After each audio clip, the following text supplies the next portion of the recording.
Your beautiful wife Lu Ruyan lies naked beside you. Yet you merely glance at her before turning away to polish the butcher knife under your pillow. Ever since transmigrating to this world and awakening the Divine Blade Master System, you've needed to slay monsters to level up and earn rewards, but decades have passed without even a glimpse of a monster, forcing you to become a flashy butcher instead. As Lu Ruyan wakes up and sees you clutching the butcher knife again, she flies into a rage. I must have been blind to marry such a useless man. She pulls out a pre-prepared divorce agreement from the drawer, with a cigarette dangling from your lips. You signed the last page without hesitation. Why are you so compliant today? Suspicion flashes across her face. I won't waste the rest of my life on a woman like you. You reply coldly. At this, Lu Ruyan points at your nose and shrieks, ever since our marriage, you've done nothing but obsess over that butcher knife. Every time we're intimate, you pull it out to show off some flashy blade techniques. Do you know how much of a mood killer that is? You stare blankly, but you were the one who said you loved my exceptional knife skills. Why the sudden disgust? Lu Ruyan's eyes bulge. I did say that.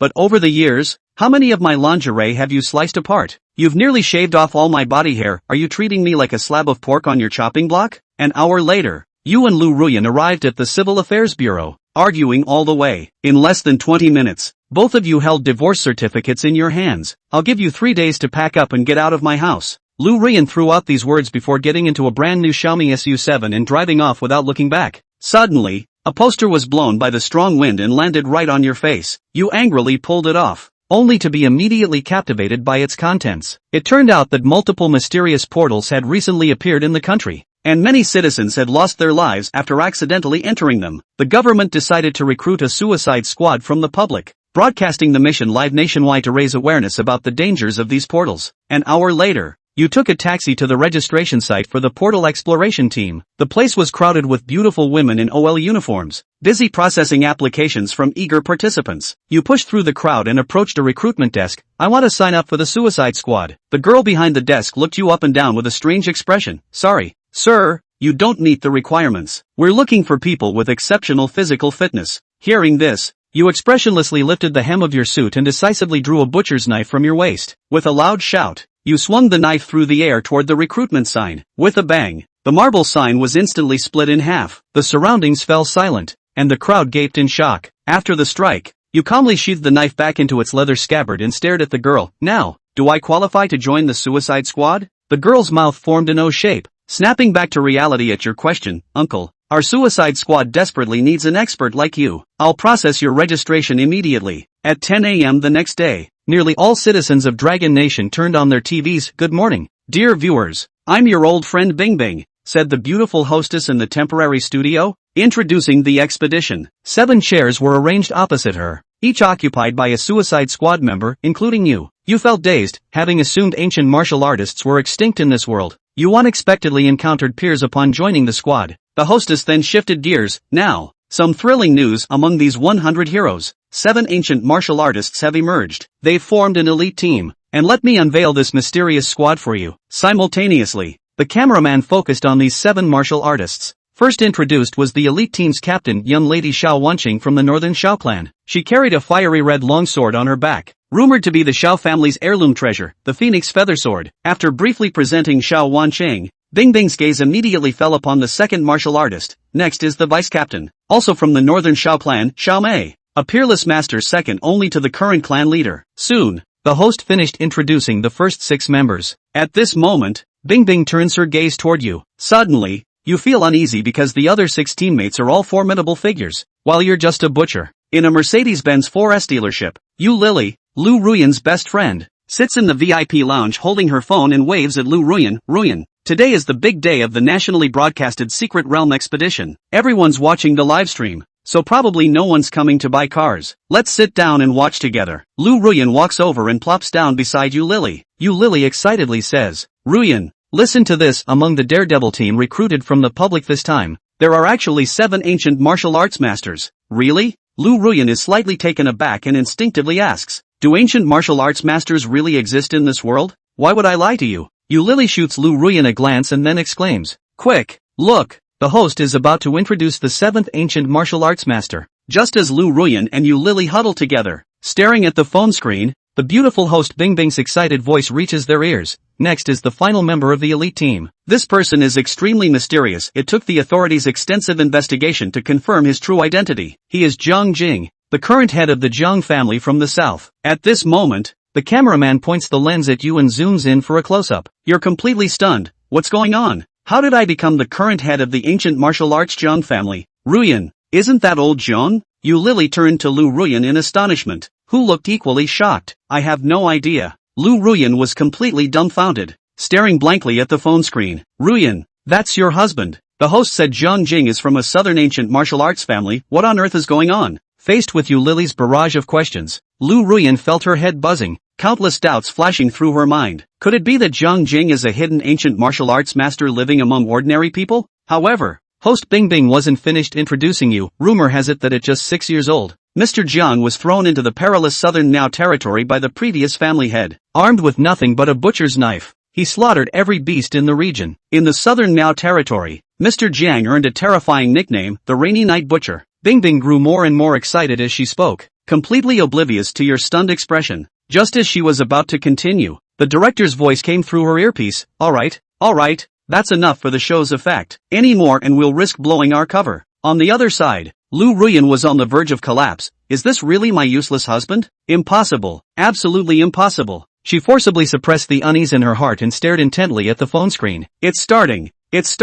The Suicide Squad is about to enter the secret realm. As a series of prayer-like bullet comments appeared in the livestream, the camera zoomed out, revealing the 100 Suicide Squad members standing before a stone gate. Zhang Jing's number is, Group A, no, 007. Is everyone ready? Xiao Wanqing, who was the captain of the elite squad, had long since led all the members of Group A, bypassing those ordinary daredevils and coming directly to the stone door, only to see her raise her eyes and scan over her teammates, then faintly spoke. Every time you enter the secret realm through this stone door, you will be randomly transported to a certain location. Maybe they were sent to the desert, maybe they appeared in the forest, maybe they fell in the ocean, or more likely, they were sent straight into the monster's lair. So, please take up your weapons in advance and be ready to fight at any time. As soon as Xiao Wanqing's words fell, the members of the squad took out their weapons, and the expressions on their faces became extraordinarily grave. Phew! Only Xiao Wanqing took a deep breath, then drew her own long sword and said in a cold voice, all members of the elite squad, listen to my command. Depart! Swish swish swish! Without any hesitation,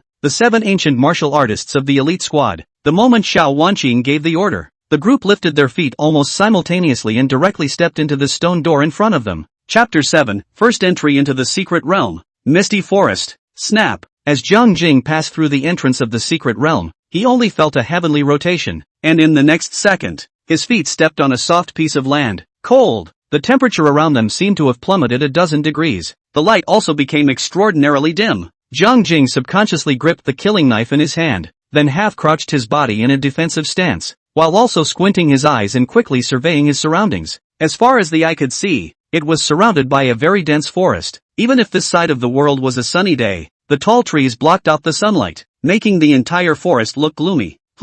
Surrounded by tall trees? That's too big. Zhang Jing was surprised to find that every tree that he saw in his eyes was at least as big as 2 people could hold together. And those big trees that are hugged by 3 people, 4 people and 5 people are everywhere. On top of that, every large tree here was at least a dozen meters tall, and there was even a super large tree that was hugged by 7 people, and you couldn't even see the top at a glance. The fact that the trees had grown so tall had already surprised River Mirror, but even those weeds under the tree grew abnormally tall. Even the shortest ones were about a meter tall. Also, there were some very odd insect noises coming from the grass, like the sound of a wild animal chewing on something, or like the cries of a female ghost sobbing in the middle of the night. In short, Zhang Jing's scalp was tingling at the moment. Standing in this weird forest, although he could see clearly in the near distance, a thick fog filled the distance, and he couldn't see the road ahead at all. Is that fog poisonous? Could there be any danger hidden inside the fog? And what was the animal that was making the strange noises in the grass? Also, could there be any ferocious birds of prey hiding above these huge trees?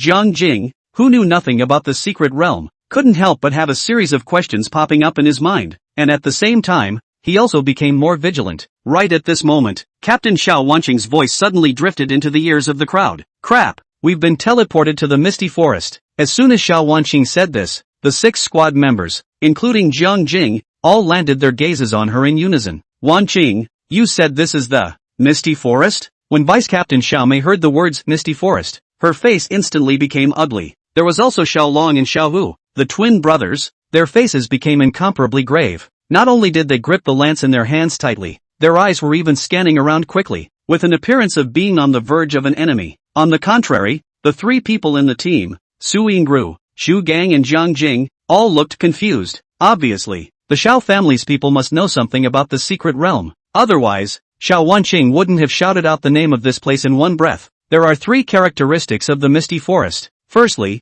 the forest is filled with a thick fog that cannot be dispersed all year round. Secondly, the trees here are abnormally tall. And thirdly, the forest is infested with all kinds of ferocious beasts. It can be said that the misty forest is an SSS-class forbidden place in the secret realm, and ordinary explorers who enter the misty forest will almost die without a chance of survival. So far, none of the official expedition teams sent in that were teleported into the misty forest have made it out of this forest alive. Quiet. The scene suddenly fell into a dead silence. The group didn't seem to anticipate that their luck would be so good that the first time they entered the secret realm, they were teleported into an SSS-ranked forbidden land. I'll rub it in. Running into hellish difficulty in the opening round? How the hell are we supposed to play? No matter what, we must find a relatively safe place to land before nightfall, because after dark, the ferocious beasts in the misty forest will become exceptionally bloodthirsty and violent. When the time comes, just a few of us might not be able to handle it. Once Xiao Wanqing said this, the group couldn't help but take her as their backbone and all looked at her with bated breath. No way! Xiao Wanqing was the eldest miss of the Xiao family, and Xiao Mei, Xiao Long and Xiao Hu were naturally on her side. On top of that,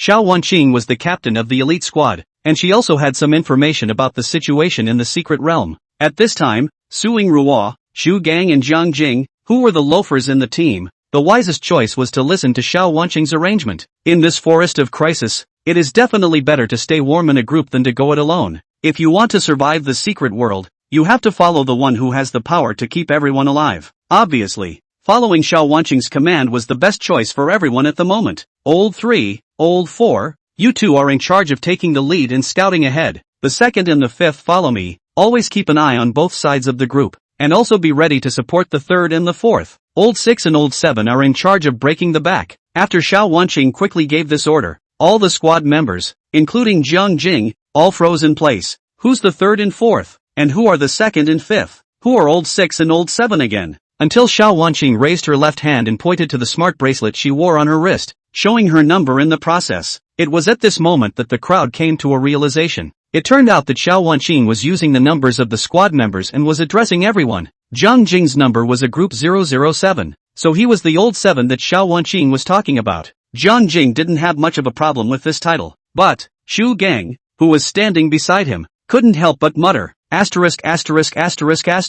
Itama is actually Old 6. That's just it. Old 6 is Old 6. Whatever the captain says. Follow the captain. 3 days hungry 9 meals. Oh no. Follow the captain. There is wine every day. Although Zhu Gang's muttering was small, it was still clearly heard by everyone in this silent forest. Xiao Wanqing and Xiao Mei didn't have much of a reaction. However, Xiao Long and Xiao Hu couldn't help but glare at Zhu Gang, as if warning him not to speak ill of their family's eldest miss behind their backs. Noticing Xiao Long and Xiao Hu's warning, Zhu Gang only smiled sarcastically and did not show any expression of annoyance. Seeing that everyone was ready, Xiao Wanqing did not hesitate to give the latest order. 12 o'clock. Forward. Just like that, Xiao Long and Xiao Hu took the lead. Xiao Wanqing, Xiao Mei and Su Yingru followed closely behind, and at the end, Jiang Jing and Zhu Gang were responsible for sweeping the tail. The squad members all maintained a high level of vigilance before slowly feeling their way towards the front. However, the few people who were in the secret realm didn't know it. At this moment, the outside of the secret realm had already exploded, and the entire Dragon Kingdom was in an uproar. Almost every citizen of the Dragon Kingdom who was watching this live broadcast was turned green with fear,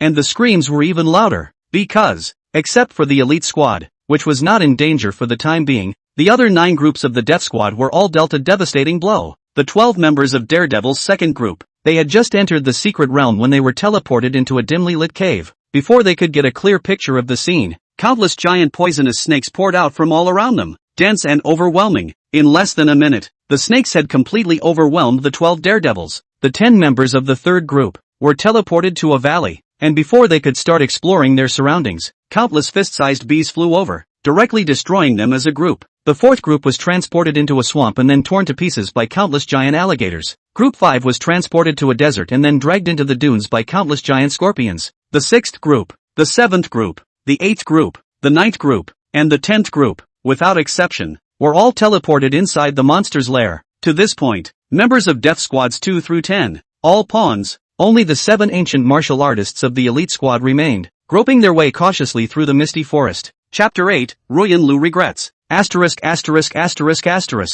is the world in the secret realm? This is too terrifying. The members of the third group died a horrible death. Thousands and thousands of fist-sized bees. I can see my scalp tingling. The members of the second group died the worst deaths. They were directly transported to the snake's nest. They couldn't even run away. They could only watch themselves being drowned by the snakes. The members of the fourth group are even worse. Surrounded by hundreds of giant crocodiles. Their bodies were torn to pieces. Oh, it's so bloody. I'm definitely gonna have nightmares tonight. Why do I feel that the world in the secret realm is like the era of prehistoric civilization? What prehistoric era? In my opinion, the secret realm is a proper metaphysical world. The internet has blown up. Many timid netizens, because they had witnessed the death of the Daredevil members with their own eyes, were scared pale, and so many of them even dared not continue to watch this live broadcast. The 100 live streams that were officially opened up have also gone out 93 times, leaving only the last 7 still broadcasting normally. Netizens flocked to the 7 live streams, resulting in more than 100 million online viewers in each of them, nearly bursting the servers. No way! Officials could only urgently add hundreds of servers, which barely kept the 7 live rooms running.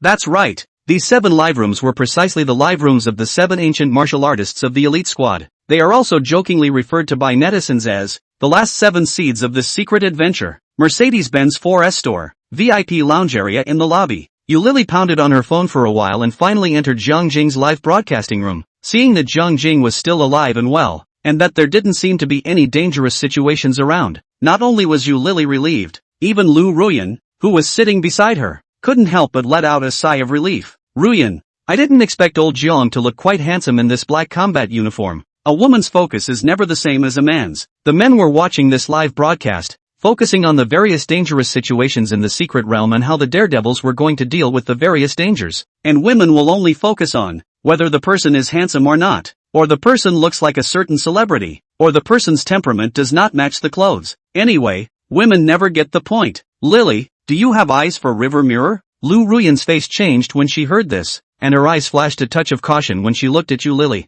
If it was placed yesterday, if Lily had said that Jiang Jing was handsome, Lu Ruyan definitely wouldn't have taken it to heart and would have even scoffed at her. How handsome can a pig killer be? You're afraid you're blind to think a greasy pig killer is handsome. But, times are different now. Lu Ruyan also had to admit that Jiang Jing, who had cut his hair, shaved his beard, put on the official special combat uniform, and exuded a stern aura all over his body, was really handsome and manly. That's the way people are. They're born cheap. What no one grabbed, she didn't care about. Once someone wants to compete with her for this item, she will think that this item is a treasure, and will immediately die to protect her food. Ruyan Lu is in this situation now. She had thrown Jiang Jing as garbage with her front foot, but who knew that Jiang Jing had backhandedly joined the Daredevil team, which had not only exploded all over the internet, but had also been pursued by thousands of young lasses. Lu Ruyan had already started to get jealous, and hadn't yet thought of how to respond, but it turned out that her own good girlfriend, Lily, was also praising Jiang Jing for being very handsome at this time without mincing words.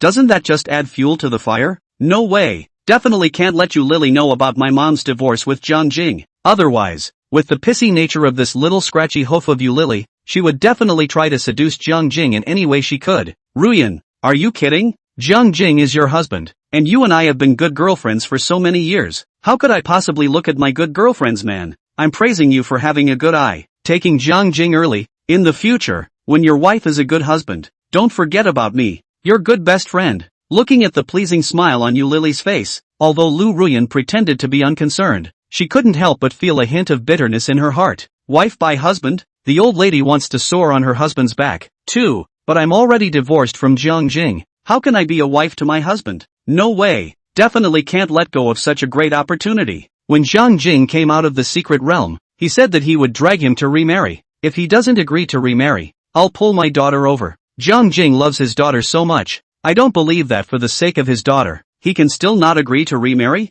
Ah, right at this moment, Lily's cry of alarm suddenly startled Lu Ruyan. Lu Ruyan hurriedly turned her head to look at the cell phone screen, only to realize that Jiang Jing and their elite squad seemed to be in danger at this moment as well. The secret world. Jiang Jing and Zhu Gang walked at the very end of the group. The two of them advanced while still whispering something, completely unaware that a dark shadow was slowly approaching towards the two of them. 7. Can I ask you a question? What do you want to ask? Old 7. I can tell at a glance that this pig-killing knife in your hand is by no means extraordinary. Can you reveal what material this knife was forged from? Jiang Jing's eyelids couldn't help but jump slightly when Zhu Gang said this. I didn't expect that this guy would be able to see the extraordinary nature of the dragon-slaying knife. Could it be that he was really a descendant of Gonsho and Mosie? Or maybe really a highly skilled blacksmith? Ahem. I only saw Jiang Jing dryly cough twice. Then holding the dragon-slaying knife in his hand, he quickly pulled a knife flower and said, "This knife is called dragon-slaying. It is forged with 10,000 years of cold iron. It is invulnerable and can cut down celestial beings." Holy, 10,000 years of cold iron?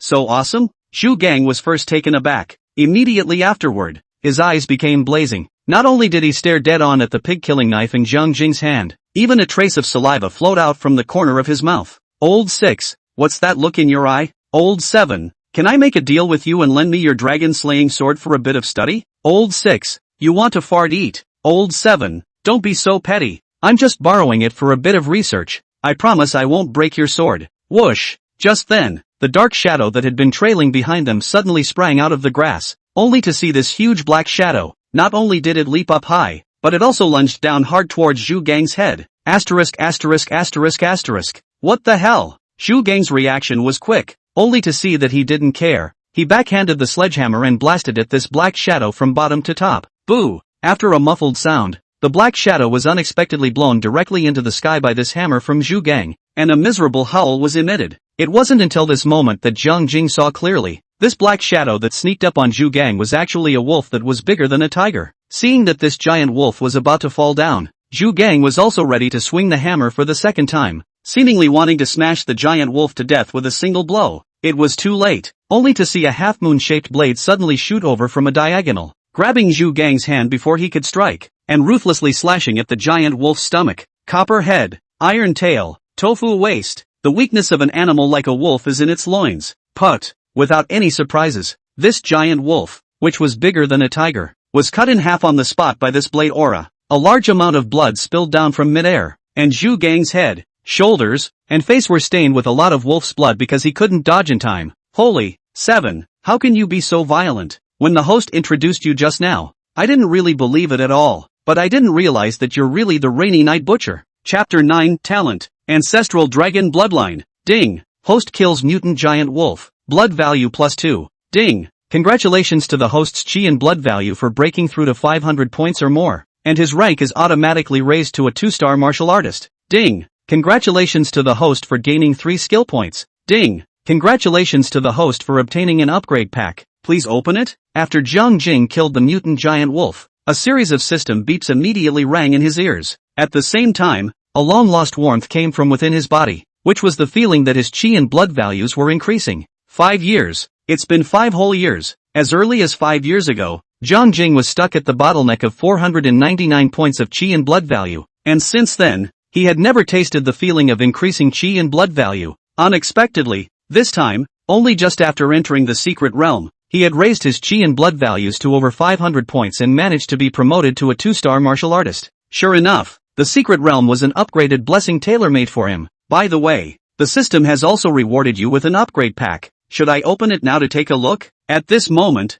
the elite squad was decisively ordering the team to stop because of a sneak attack by a giant wolf, and the group was vigilantly scanning the surroundings. Jiang Jing hesitated slightly, and immediately murmured in his heart, "System, open the upgrade gift pack for me." Ding! Congratulations to the host for obtaining the rare talent Ancestral Dragon Bloodline. Ancestral Dragon Bloodline. Active activation of the bloodline can obtain the Dragon Soul Possession effect, consume a large amount of spiritual energy to increase one's combat power by more than 10 times in a short period of time. Passive effect, immunity to all illusions, curses, evil spirits, virulent poisons, etc. And one's own blood has an extremely strong restraining effect on evil things. As the system's beep sounded, a majestic energy flowed like a tidal wave through Jiang Jing's strange meridians. The blood is boiling, the soul is roaring. Jiang Jing's body was as if it had been forcefully transformed, and his entire body had a feeling of being transformed. At the same time, a blazing energy gathered in front of his chest, and in an instant, a mysterious and spectacular pattern of the ancestral dragon tattoo was outlined. Having said that, only 3 seconds of reality have passed. Not only had Jiang Jing obtained the ancestral dragon bloodline,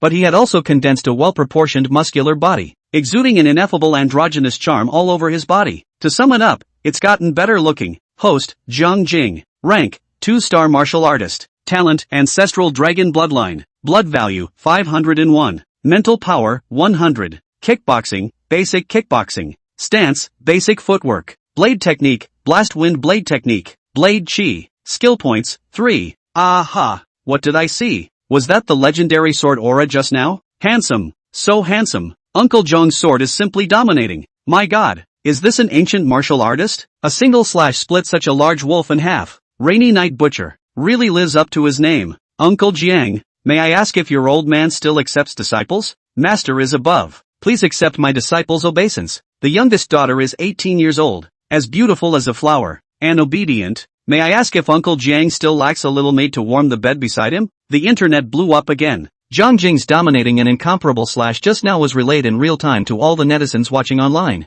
At this moment, the mystery of ancient martial artists was officially unveiled. Countless netizens witnessed this scene with their own eyes, and all of them were shocked by the strength of the ancient martial artist. Mercedes-Benz 4S store, VIP lounge area. Yu Lily widened her eyes and covered her mouth, looking at Jiang Jing in the video with a face full of shock, then stammered and asked, Ruyan, old Jiang he this is too powerful, right? Ruyan Lu was already shocked beyond words. She had never dreamed that the husband that she had called a loser all day long was really a hidden supreme expert. Geez, that's a real sword breath. With a single slash, the wolf, which was bigger than a tiger, was directly cleaved into two halves. Suddenly, Ruyan Lu felt another pang of fear. If at first she scolded Jiang Jing as a wimp when, if Jiang Jing draws out the pig-killing knife, to her also so come a bit, would she end up like this giant wolf, directly split in half? No, it won't. Jiang Jing loves me so much, and I even gave him such a lovely daughter. How could he want to split me in half? Ruyan, a serious problem has suddenly occurred to me. Tell me the truth. Did you get with Mr. Lu or not? If you really betrayed Jiang Jing, would he split both you and Mr. Lu in half in a fit of rage? Just then, Yu Lily's voice floated into Lu Ruyan's ears once again. Lu Ruyan was slightly stunned by what she heard and immediately shook her head and said, Lily, what are you talking nonsense about? How could I possibly get involved with Mr. Lu? Really? Yu Lily looked at Lu Ruyan with suspicious eyes, seeming to be a bit distrustful of her good best friend. Lily, although Mr. Lu has been courting me all this time, but I didn't say yes to him. You also know that although I love money, I'm still a heavy face value controller. As far as Mr. Lu's looks and body are concerned, I can't get off the hook. Ruyan, actually I think Jiang Jing is quite good, although he didn't have much money before, but this time he signed up to join the Daredevil team. As long as he can come out alive from the secret realm, he will definitely soar. Lily, Jiang Jing is the husband that I, Lu Ruyan, have recognized in my life. I will never betray him. If you say so.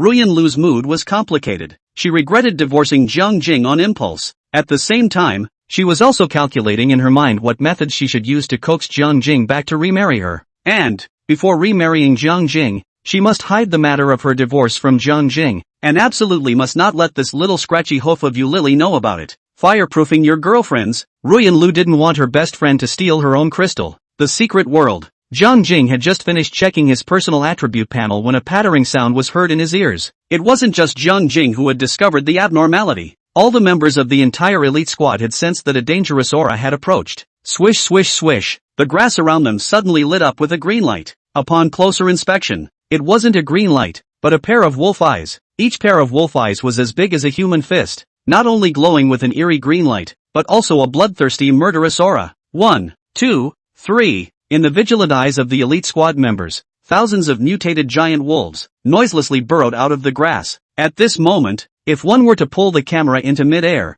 one would realize that the entire elite squad had been surrounded by a dense pack of wolves. Put your back to that big tree and get ready to fight. Xiao Wanqing suddenly raised her hand and pointed at a large tree next to her that was hugged by 7 people, decisively giving the combat order. Whoosh! With hardly any hesitation, everyone rushed to the lower part of that big tree with lightning speed, then leaned their backs against the thick trunk and turned to face the wolves. At this moment, the official broadcast room immediately fell silent, and not a single pop-up screen scrolled across the public screen. It was as if the netizens were holding their breath, clenching their fists, and watching the scene taking place in the secret realm with incomparable nervousness. 7 ancient martial artists versus thousands of giant wolves. A battle of life and death is imminent. Chapter 10 Elite Squad. All Masters. Ow ow ow. The wolves launched a fierce attack towards the elite squad. The 7 ancient martial artists, including Jiang Jing, all took out their respective skills and ruthlessly launched counterattacks towards the wolves. Xiao Wanqing was holding a long sword, and the silver light rose at first, as if it were a flying dragon, as if the water was rippling, as if it were a fire tree, as if it were a snake, traveling all over the place, as if it were an eagle, flipping and soaring, floating sword, elegant posture, as well as a kill the wolf without blinking ruthlessness, so that Xiao Wanqing instant powder countless. Sister Wanqing is too valiant. I love it, worthy of being the eldest miss of the Xiao family. The woman is very chivalrous and has a chivalrous demeanor. North of the Yangtze River, Wanqing is the most beautiful, as fast as lightning and as fast as the wind. The phantom shadows of the real and the imaginary are intertwined. The swords fly and sprinkle the moonlight, and the blue blade breaks through the air and cuts through the chaos of the waves. Sister Wanqing's swordsmanship, it's as if she's doing a stunning sword dance. It's pleasing to the eyes. Xiao Wanqing's ethereal swordplay had already made her a fan of countless people, but there was one person who was even more of a fan than her. She is Xiao Mei. If Xiao Wanqing was dancing with a sword, then Xiao Mei was purely harvesting wolf heads. At this moment, the sunlight spilled onto Xiao Mei's stunningly beautiful face through the gaps between the leaves. Looking at the dense pack of wolves in front of her, she didn't have a trace of timidity, as if she was a born king, standing proudly above all beings. The cherry red lips gently hooked, revealing a disdainful smile, and the black cold eyes instantly revealed a dangerous killing aura. Whoosh! Only to see her draw out the long whip hanging at her waist and casually swing it. In a matter of moments, the long whip drew a perfect arc in the air, flinging itself fiercely towards the wolves. Snap! A popping sound came from Xiao Mei as each of her whips landed on the body of the mutated giant wolf, and in just a blink of an eye, the neighborhood was already littered with wolf corpses. Battlefield harvester. The long whip in Xiao Mei's hand seemed to have transformed into a reaper. Any mutant giant wolf that was touched by the long whip was either sent flying or smashed into the dirt, and there was even a portion of unlucky mutant giant wolves that were actually cut in two by the waist. I didn't expect Xiao Mei, who was soft and charming in appearance, to be so ruthless. Mom wasn't wrong. The prettier the woman, the more dangerous she is. Aha! Auntie Mei's strength is terrifying. Auntie Mei's anger will result in corpses all over the place. Brothers, to be honest, at first when I saw Xiao Mei holding a long whip, my mind also surfaced some images that should not be there. And now, I am a little afraid of fear.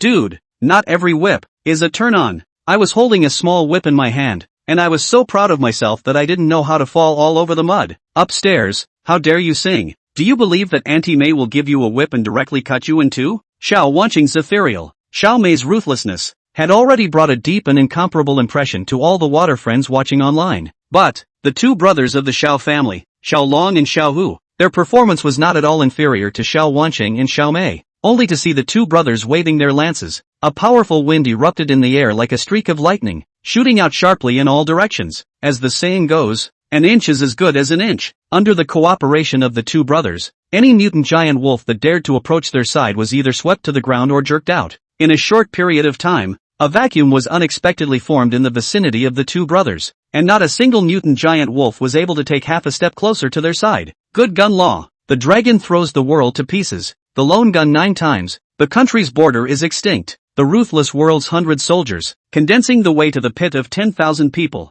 Is this the legendary 13 shots to kill? Long lovesickness is long memories. Short lovesickness is endless. The first shot. Lovesickness. How much love is there for one night? The ends of the earth are not yet long. Second shot. Broken heart. Aha! What handsome twin little brothers. If I could tie them both home as my husband, I'd be willing to live 10 years shorter. Upstairs nymphomaniac. It's not even dark yet and you're dreaming? The performance of the 4 ancient martial artists of the Xiao family could be said to be quite bright. The floating sword technique, the vicious whip technique, and the imposing spear technique killed the wolves with wailing. In just 1 tea's time, a field of mutated giant wolf corpses was left around. The northern Xiao family, it really was worthy of being an ancient martial arts family. But, Su Yingru, Zhu Gang and Jiang Jing's performance didn't pull crotch at all. Whoosh! Su Yingru didn't know what kind of stance she had performed. The whole person was like a ghost, appearing and disappearing among the wolves. Every time Su Yingru appeared, the dagger in her hand would definitely take away the life of a giant wolf. Throat slitting,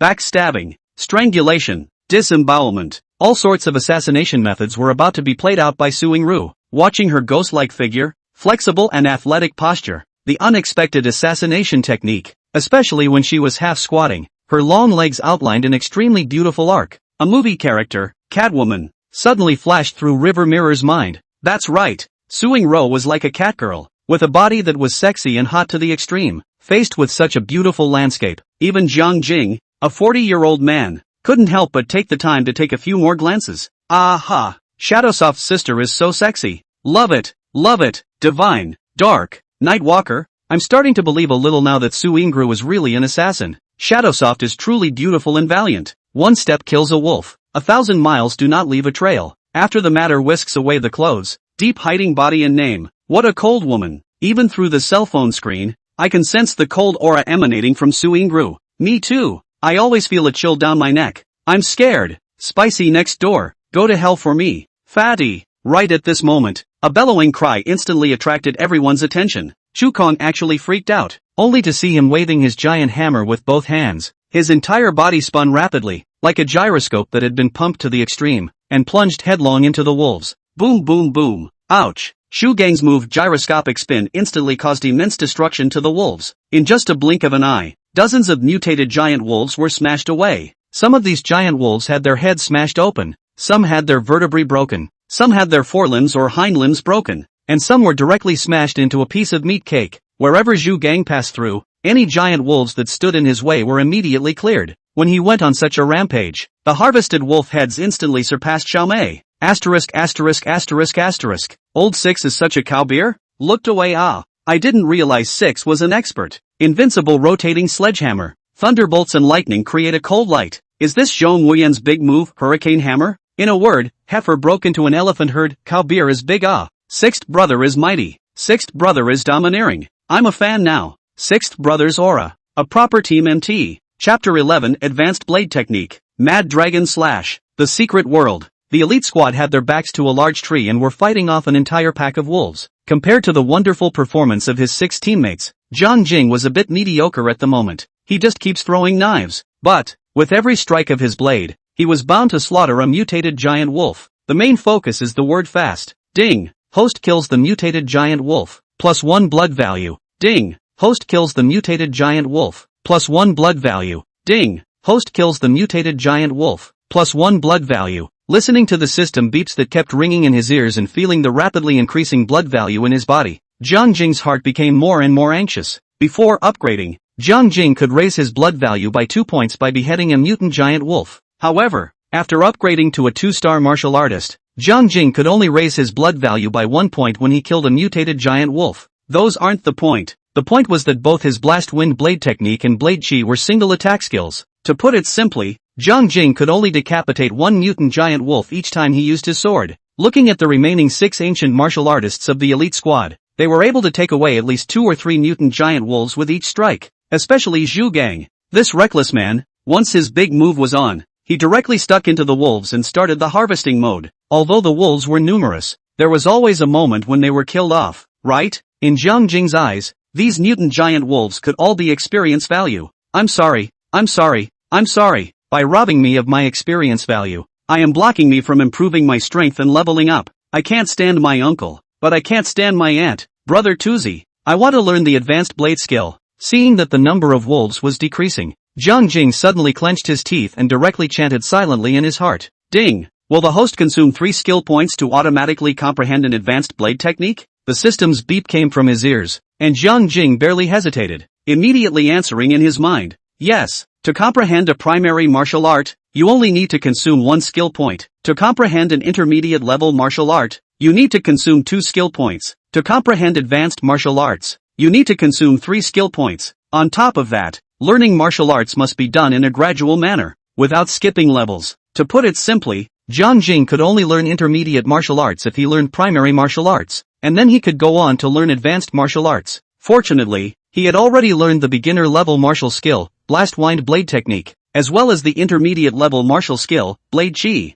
Now you only need to spend 3 skill points to learn an advanced blade technique. Ding! Congratulations to the host for consuming 3 skill points and automatically comprehending and learning the advanced blade technique, Mad Dragon Slash. As the system's beep sounded in his ears once again, the 3 skill points that Zhang Jing had just gained from upgrading were instantly consumed. At the same time, a huge wave of unfamiliar memories flooded his mind. The Mad Dragon Slash is an explosive stance with great destructive power. When a sword comes out, heaven and earth change color, and the sword chi is like a raging storm, instantly sweeping in all directions. Wherever the blade goes, there are planes. Wherever the blade passes, it shakes the 4 directions. The blade is like fire. destroying the sky and destroying the earth. The blade breaks through all things. Its power is infinite. In just an instant, Jiang Jing had automatically comprehended the essence of the Mad Dragon Slash, and at the same time, he had completely mastered this incomparably powerful killing move. Ow ow ow. Right at this moment, the wolves that had just been killed and discarded their armor had reorganized themselves at this moment, and once again launched a fierce counterattack towards the elite squad.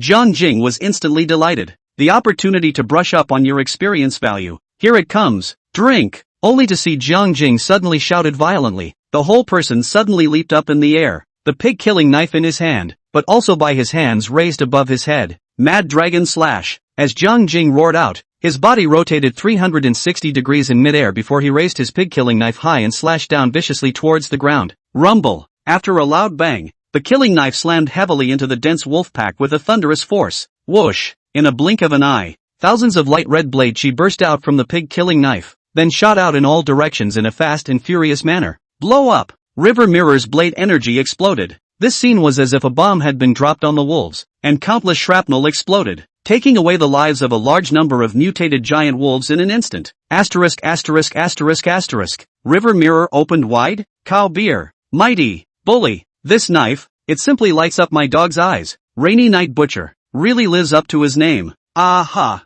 My mirror brother. He's so handsome. Holy. Uncle Zhong slash directly cleared out all the wolves within a 50-meter radius. The 7 members of the elite squad, one is more terrifying than the other, and one is more bullish than the other. Oh, I want to worship them so badly. Once again, the official broadcast room exploded. Jiang Jing slash just now. I don't know how many people's jaws were shocked off and how many people's eyes were lit up, and at the same time, it also allowed him to circle away a large wave of fans. Mercedes-Benz 4S store. Lily Yu even screamed at the top of her voice. Aha! Old Jiang is also too handsome. This slash is as terrifying as hell. No martial arts movie dares to shoot like this. Such a domineering and majestic man. Ruyan, you've picked up a treasure this time. Looking at you, Lily's face full of excitement. Lu Ruyan just smiled awkwardly, not knowing how to go about responding to this good girlfriend. At the same time, when Ruyan Lu looked at the cell phone screen, the bottom of her eyes were also colorful. I didn't realize that her husband of 18 years, with whom she had shared her bed, was ostensibly an ordinary butcher, but in fact a mighty and domineering master of the world. It felt like suddenly winning the lottery jackpot. But, Ruyan Lu,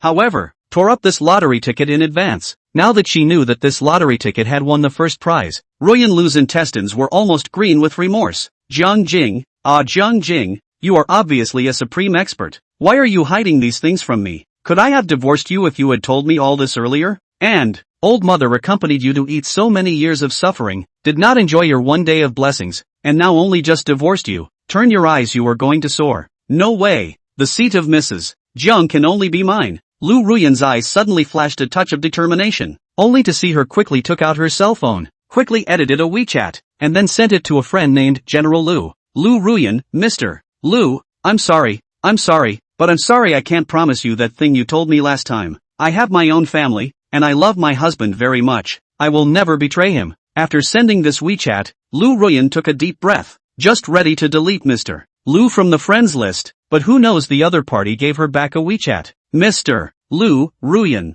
think carefully, your punk husband is just a pig killer. What can he give you? I'm different. As long as you're willing to be my lover, I promise to give you at least $100,000 of pocket money every month. Lu Ruyan, Mr. Lu, please treat my husband with respect. He's not a waste of space. Mr. Lu, haha, I'm a big boss worth hundreds of millions of dollars, and your husband is just a pig killer. You want me to respect him? Are you being funny? Lu Ruyan, Lu Matzi, you shut up. Do you know who my husband is? I'll make sure you pee your pants when I tell you. Mr. Lu Ruyan, have you taken the wrong medicine today? 2 days ago, weren't you fine? You also said you would seriously consider whether you want to be my lover or not. Why did you suddenly change your mind today? Lu Ruyan, Lu Mazi, you do not take a piss and look at yourself. Just like you, want my mother to be your lover. You want to fart, eat it. Chapter 12, My Husband, the Rainy Night Butcher. When Ruyan Lu was young, she worked as a restaurant waitress, then switched to selling insurance, then went to work for a real estate agency, and finally became a car salesman.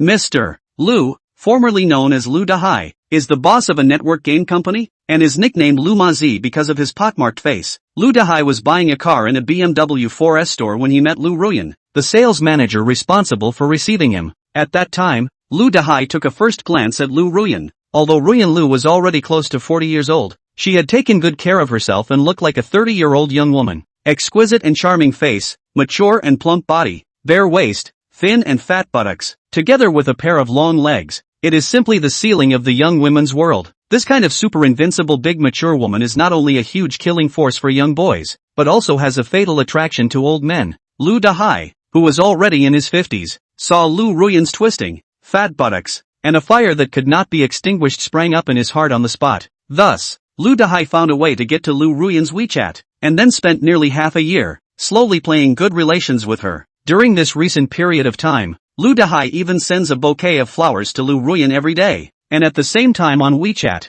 he does not skimp on sending all kinds of red envelopes to Lu Ruyan. Under the powerful monetary attack, Lu Ruyan slowly fell step by step, and it looked like she was about to be raided by him. Lu Dahai even in advance in a 5-star hotel, booked a luxury couple's room, just waiting for Lu Ruyan initiative to send food to the door. However, plans, cannot catch up with change. Lu Dahai never dreamed that Lu Ruyan suddenly sent him a WeChat, clearly rejecting his pursuit. Mr. Lu Ruyan, you know very well how I've been treating you all this time. If you don't like the money, I can give you $200,000 of pocket money every month. As long as you're willing to be my mistress, I'll promise you anything. Lu Ruyan, Lu Motzi, haven't I made myself clear enough? No matter how much money you give me, I will never betray my husband. Just die. Mr. Lu Ruyan, how much do you really need to be my lover? You just name your price. I promise not to return the favor. Lu Ruyan, Lu Motzi, if you dare to say these rude words to me again, do you believe that my husband, in a fit of rage,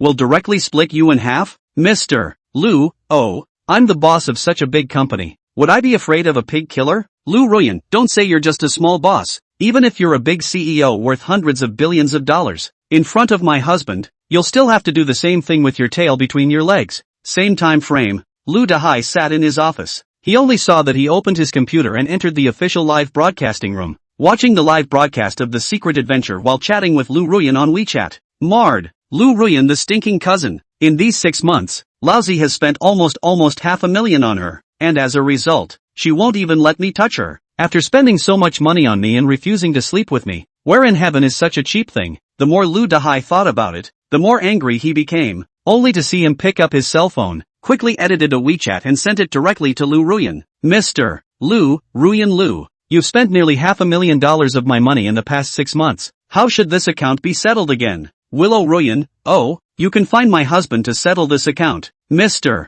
Lu, are you sure you want me to go to your husband? Ruyan Lu, if you have the guts, I can get my husband to compensate you tenfold. Seeing this WeChat sent by Lu Ruyan, Lu Dahai's eyes narrowed, and his heart couldn't help but feel a wave of vigilance. Lu Ruyan, this stinking cousin, is so emboldened. Is her husband some kind of great big shot? No way. Absolutely not. When Lu Dahai first started contacting Lu Ruyan, he had long had people investigate her family background. Ruyan Lu's husband is a common pig killer, not a big shot at all. But, why was Ruyan Lu so emboldened? Ta. Lu Dahai narrowed his eyes and thought for a while. For insurance purposes, he still held back his anger and did not tear his face off with Lu Ruyan on the spot, but instead sent a questioning WeChat to Lu Ruyan. Mr. Lu Ruyan, isn't your husband just an ordinary butcher? Doesn't he have some hidden identity? Lu Ruyan, oh, my husband's name is Zhang Jing. You search this name on the internet now, I guarantee you'll be shocked. Mr. Lu, Zhang Jing? Why does that name sound a bit familiar? Like I've heard it somewhere before. Snap. When Lu Dahai saw the words Rainy Night Butcher, his hand shook, and his cell phone slipped down on the spot, falling on the desk surface. At the same time, his mouth directly opened into an O shape, and his eyes instantly stared blankly, as if he had seen a ghost, directly petrified in place. Rainy Night Butcher? River Mirror? It's not, is it? Could it be that Ruyan Lu's husband was the 7th member of the Daredevil elite squad for the secret expedition, Zhang Jing? Ruyan Lu is Zhang Jing's wife? I'm digging the Rainy Night Butcher's mirror? Drip.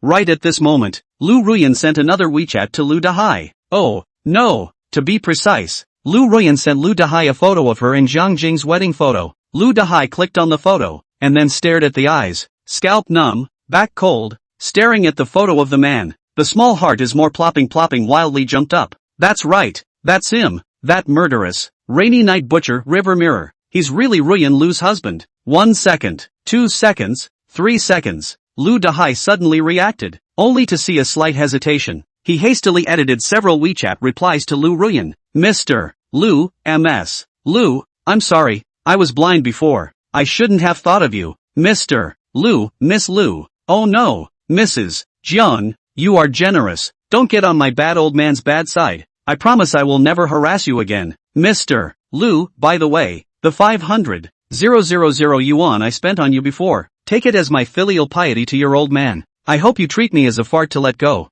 Never mention in front of Mr. Jiang that I have pursued you. Mr. Lu, how about this? I'll transfer another 1 million to you as my apology to you. I hope Mrs. Jiang will be magnanimous and spare me this time, okay? After Lu Dahai sent these WeChat messages, he did not hesitate to transfer 1 million to Lu Ruyan. After the transfer, Lu Dahai tightly pinched the cell phone, eyes staring at the transfer page. The heart is also constantly praying, I drop it and hurry up and collect the money. Click to receive the transfer 1 second, 2 seconds, 3 seconds. Lu Dahai had never felt that time could be so difficult. If Ruyan Lu refused to accept the money, it would prove that this was not over. If this matter reaches the ears of Zhang Jing, Lu Dahai cannot guarantee that he cannot withstand the wrath of the rainy night butcher.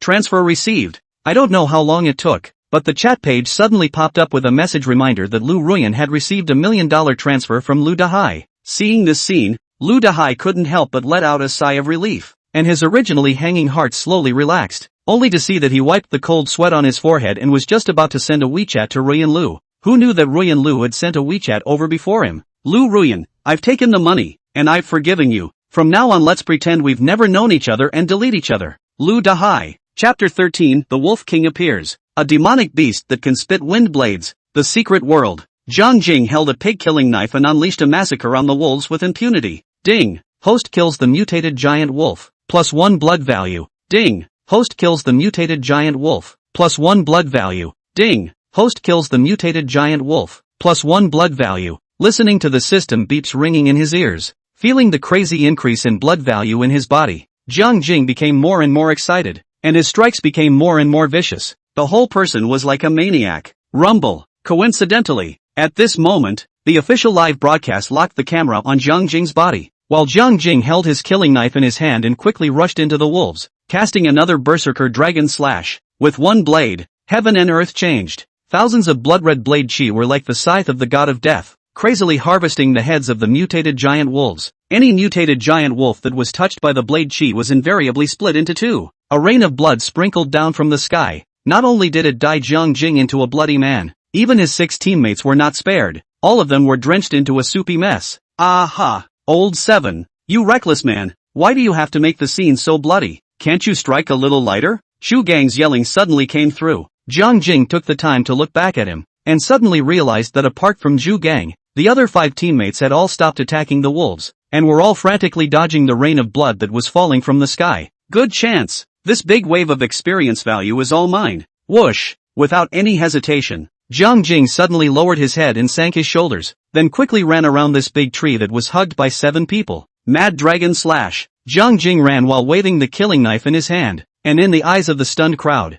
he once again started the mode of berserk slaughter. Shoo shoo shoo. Endless amounts of light red blade chi, as if they didn't want money, shot out sharply in all directions with Zhang Jing as the center. Ouch! The wails from the wolves rose and fell, and wherever Zhang Jing passed, the nearby mutated giant wolves were all cut off as if they were sliced through tofu. Asterisk asterisk asterisk asterisk. This trick again? Old 7, have you lost your mind? Shu Gang was so frightened that he hid behind the big tree. Not only was he dodging the rain of blood that fell from the sky, but he was also dodging Zhang Jing's sword chi that attacked indiscriminately. Whoosh! Xiao Wanqing, Xiao Mei, Xiao Long, Xiao Hu and Suing Ro also followed Zhu Gang's example and all hid behind the big tree, and then stared at Zhang Jing in unison, full of astonishment. This isn't teaming up to kill monsters in a game. Zhang Jing's big move had such a terrifying killing power and such a wide range of attacks that he could be accidentally injured if he wasn't careful. If you don't dodge at this time, do you want to foolishly stand still and carry Zhang Jing's wide-range killing move? Holy, Old 7,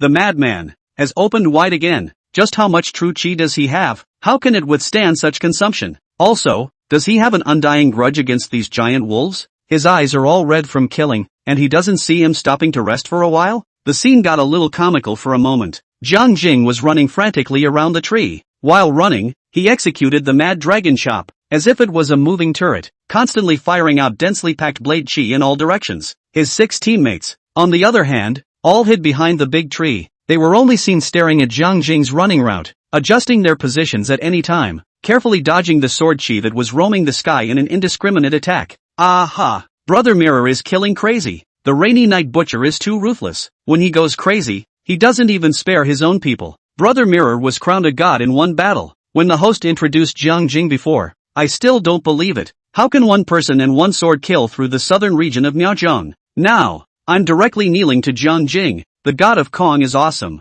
Gang god is domineering. I announce that from now on. Brother Mirror is my husband. Don't you guys steal from me. Little scratchy hoof upstairs. Get the hell out of here. Brother Mirror is mine. Ow. Suddenly, a loud and clear wolf howl came from the back of the pack. Jiang Jing, who was in the midst of a great killing spree, had an alarm bell ringing in his heart, as if he had a premonition of a strong crisis rapidly approaching. Whoosh! Without any hesitation, Jiang Jing immediately stopped slaughtering the wolves, and then turned his killing knife across and blocked it in front of his chest, while his entire body quickly turned around. Boo! Just as Jiang Jing had just turned around, a light green-colored wind blade ruthlessly slammed into his killing blade. Jiang Jing only had the time to let out a loud curse before he was hit by this wind blade and continuously retreated a dozen steps back. The soles of his shoes almost wore out, and in the end, he even crashed heavily into the trunk of a large tree. What the hell? Where did that wind blade come from? What son of a is doing a sneak attack? Through the rain of blood in the sky, Jiang Jing looked over in the direction where the wind blades had shot from, only to see that the wolves had automatically parted, making way for a 2-meter wide path. Immediately afterward, a giant wolf that was even larger than a bull, with snow-white fur all over its body, showed its teeth and fierce eyes as it stepped out from the back of the pack step by step. This is Wolf King? A wolf king that spits wind blades? Nima! Could it be that this wolf has cultivated into a spirit? Roar! Without any sign, the Wolf King suddenly opened his mouth and once again spat out a light green-colored wind blade that shot sharply directly towards Jiang Jing. Jiang Jing, who saw this scene, couldn't help but have his eyelids jump slightly, only to see that he immediately raised his killing knife, and from top to bottom, he ruthlessly slashed at this half-moon-shaped wind blade. Boo!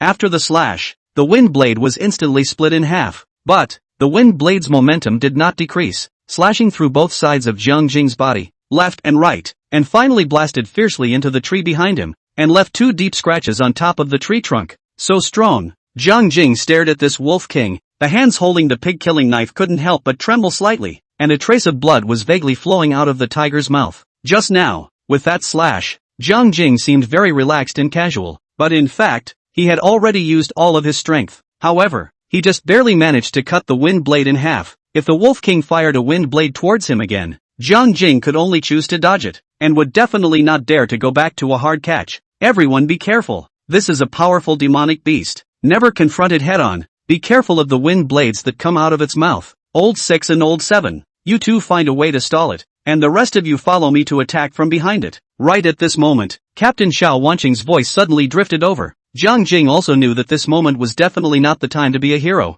and that he had to gather the strength of the 7 members of the elite squad in order to be able to decapitate this Wolf King. Thus, he immediately assumed a defensive stance, his eyes fixed on the Wolf King's bloody mouth, ready to dodge at any time. Ow! The Wolf King seemed to recognize Jiang Jing, and after letting out a long whistle to the sky, he immediately came running towards him quickly. No way! Jiang Jing had just killed several hundred mutant giant wolves in one breath. The hate value had already been filled by him. If the Wolf King didn't look for his trouble, was he going to look for the water friends watching online in the live broadcast room? Whoosh! As he watched, the Wolf King leapt into the air and pounced straight at Jiang Jing. Old 7, get out of the way. Just then, Zhu Gang's voice suddenly came from behind the tree. Immediately after that, a sledgehammer also emerged from behind the tree, and ruthlessly smashed into the Wolf King's head. Swish! Without any hesitation, Jiang Jing immediately shrunk his head and rolled on the ground, narrowly avoiding the Wolf King's sharp claws and teeth. When it was too late, it was too soon.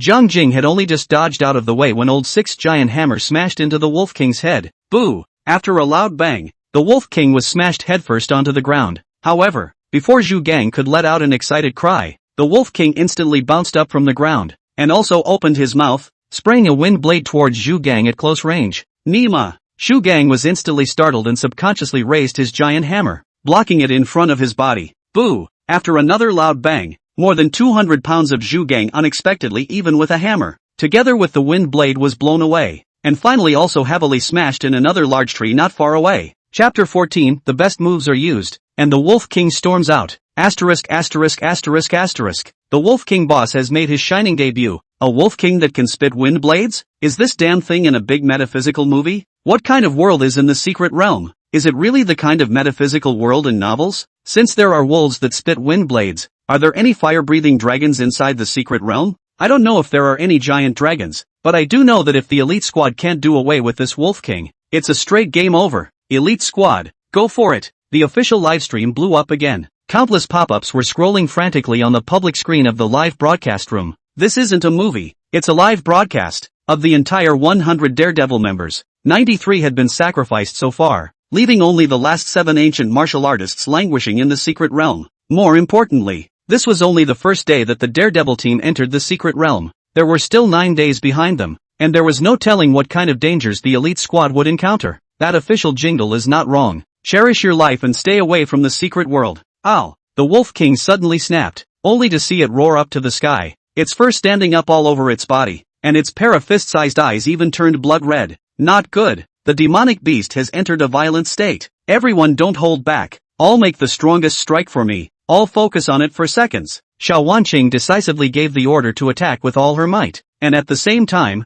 she also poured her entire body's true chi into her long sword. In an instant, the long sword suddenly trembled and even emitted a slight buzzing sound, as if it had been endowed with spirituality by its owner. Out of heaven, Xiao Wanqing chortled coldly. In the next second, she was holding a long sword, and her entire body leapt up in the air, then drew a graceful arc in midair before finally stabbing at the Wolf King with lightning speed. Out of this world? Isn't this cool Sun Ye's famous trick? Xiao Wanqing actually knows this trick? Jiang Jing's eyes instantly widened in surprise and looked at Xiao Wanqing without blinking, seemingly shocked by this heavenly flying fairy move. Spirit snake dance. Just then, another dainty voice floated over. Xiao Mei lashed her long whip fiercely at the Wolf King, only heard a pop sound. The long whip was split into 9, instantly transformed into 9 very flexible pythons. Immediately after that, the 9 giant pythons opened their bloody mouths one after another, then spat out scarlet snake letters and bit at the Wolf King with open teeth and claws. Is this Xiao Mei's strongest strike? It's almost scary as hell. Rainstorm Pear Blossom Gun. Just as Jiang Jing was greatly shocked, Xiao Long and Xiao Hu, the twin brothers, also used their big moves in unison. Both lances were swung airtight. In a blink of an eye,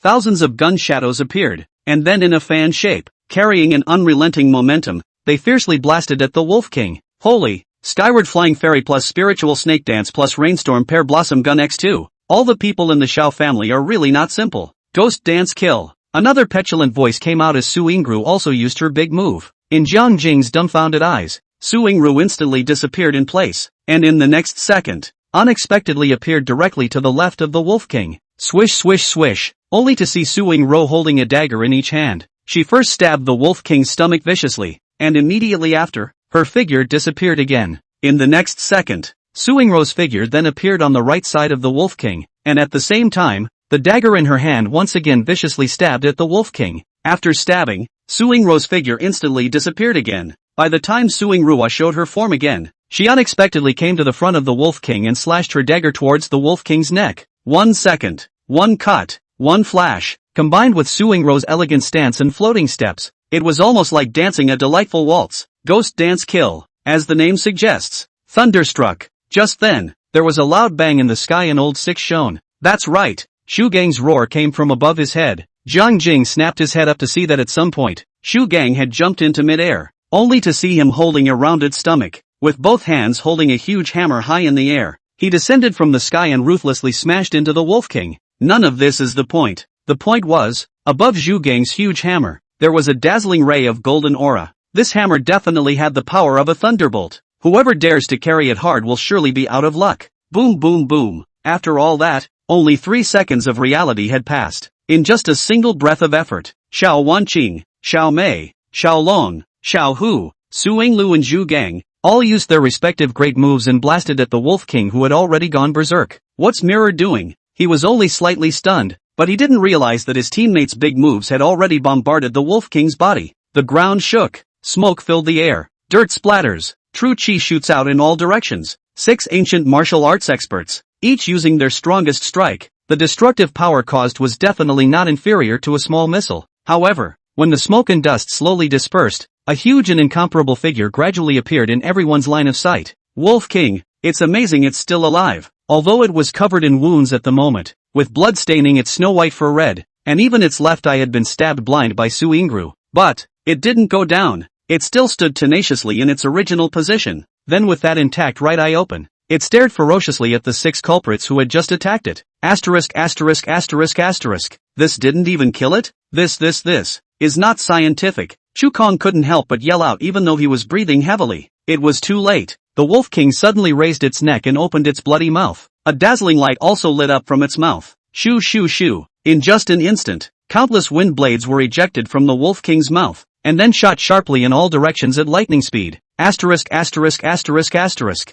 This guy actually stole my stance? Jiang Jing was instantly taken aback. Unexpectedly, the Wolf King spat out thousands of wind blades, as if it was his masterstroke, Wild Dragon Slash. All the wind blades were like a heavenly maiden scattering flowers, indiscriminately shooting sharply in all directions. Whoosh! Without the need for Xiao Wanqing's voice to remind them, everyone, including Jiang Jing, displayed their own body techniques and quickly dodged these wind blades. Swish! Jiang Jing's luck was better because he had just been attacked by the Wolf King's sneak attack, which pushed him into a large tree that was hugged by 7 people. At this moment, he just dodged to the back of the big tree with a flash, easily avoiding those wind blades. Jiang Jing dodged the Wolf King's move, but his teammates suffered. This was because the number of wind blades spat out by the Wolf King was too many and their speed was too fast. Apart from Jiang Jing, the other 6 teammates were all hit in the face by these wind blades because they couldn't dodge in time.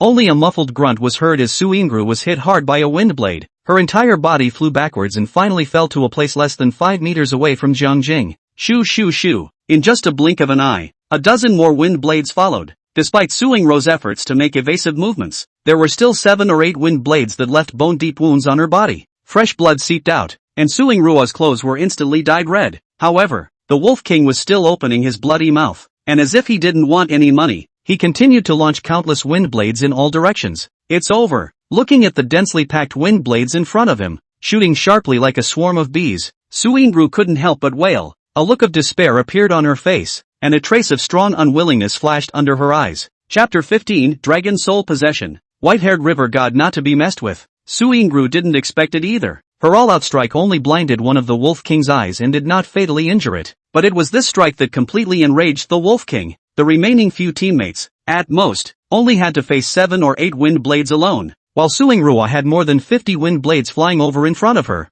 Under the Wolf King's focused care, even though Su Ingru's stance was quite good, she still couldn't escape the intensive fire coverage, and ended up with a serious injury. Seeing the second wave of densely packed wind blades, with lightning speed, swept towards her again. At this moment, Su Ingru's face suddenly calmed down, and her eyes were devoid of any emotional color, as if she was prepared to die generously. However, Su Ingru had already given up resisting, but there was one person who didn't want her to die that early. Dragon Soul Possession. At the critical moment, an angry roar sounded from behind Su Ingru. Buzz. Immediately afterward, an immense and incomparable air-breaking sound came. The air around them seemed to vibrate, and the leaves of several large trees nearby were blown and snapped. Su Ingru was slightly stunned. Only her sight was slightly tilted to the left, as if she wanted to see. What in the world was this huge and incomparable sound of breaking air? Swish! It was also at this time that a 3-meter wide, half-moon-shaped blood-colored blade chi brushed against Su Ingru's body in a matter of moments. Boom boom boom. In Su Ingru's dumbfounded eyes, this blood-red blade chi unexpectedly split all the dozens of wind blades in front of her into pieces in an instant. That's not all. The blade chi went unabated, and after splitting the wind blades in the sky, it even ran towards the Wolf King. Boom! Without any surprises, the Wolf King was ruthlessly struck by this blade chi. A miserable wail came out of his mouth, and his body flew out dozens of meters backwards. At the same time, the Wolf King's move was forced to interrupt, and the wind blades sweeping across the sky finally stopped. Quiet. The scene was quiet. The leaves that had been snapped by the air currents just a moment ago were slowly quieting down at the moment. Swish! After Su Ingru froze for a moment, she hurriedly turned her head to look over. In the next second, her pupils snapped shut and a look of shock appeared on her face. Ta-ta-ta-ta. The quiet woods were suddenly filled with the sound of steady footsteps. Jiang Jing carried a killing knife in one hand and stepped out from behind the tree. At this moment, Jiang Jing's appearance had unexpectedly undergone a radical change. A head of black hair turned white. The original black pupils also turned blood red. The body was even wrapped up by a light blood-colored light. The whole person from head to toe exuded an extremely dangerous atmosphere. Asterisk asterisk asterisk asterisk. What's going on with the river god? What did I just miss? Why did Egami's hair turn white? And his eyes turned blood red. So scary. Oh, my god. Blah blah blah has changed. I have to say, Jiangshan's white hair and that pair of blood-colored pupils are really cool. I like it so much. I have a strong feeling that the river god is about to go berserk. Everyone, get out of the way. Be careful of splashing blood all over you. When the river god is angry, blood will flow. The official livestream blew up again. Seeing that Jiang Jing had actually changed his look, all of a sudden, all sorts of pop-ups sprung up like rain. But Netflix's hunch wasn't wrong. At this moment, Jiang Jing had already taken the initiative to activate the ancestral dragon bloodline. Next, it was time for his hunt. Whoosh! Jiang Jing suddenly charged at the Wolf King with his sword. Because the speed was really too fast, Jiang Jing actually left a series of residual shadows on the road as he ran. Ow! The Wolf King seemed to sense danger from Jiang Jing, only to see it howl and immediately retreat quickly towards the back of the pack. Ouch! The wolves that were guarding the periphery to watch the battle just now seemed to have received the Wolf King's order at this moment, and suddenly surrounded towards Jiang Jing from the left and right sides. Drink! Jiang Jing, who was running, simply ignored the wolves that were coming towards the encircling group, and instead raised the pig-killing knife and slashed out a blood-red blade energy once again in the direction of the Wolf King's retreat. Put, put, put. The blade chi went straight towards the Wolf King at an extremely fast speed, and any mutant giant wolf that was in the way was invariably split in half by this blade chi, in just a blink of an eye. With Jiang Jing and the Wolf King as the 2 points, this straight line distance between them was actually cleared out into a vacuum zone. Those aren't the point. The point was that Jiang Jing immediately caught up with this blade chi at an extremely fast speed after slashing it out. Blade chi opened the way, followed by River Mirror. The densely packed wolves around them did not have any effect on Jiang Jing. All of them became ornamental objects. Ow! The Wolf King seemed to have sensed the approaching saber aura and immediately stopped retreating. Then with a turn, opened his bloody mouth and bit into this blood-colored saber aura. Ka-ching! A crisp sound came from the Wolf King's iron teeth, which had actually chewed up the knife chi that Jiang Jing had slashed out. But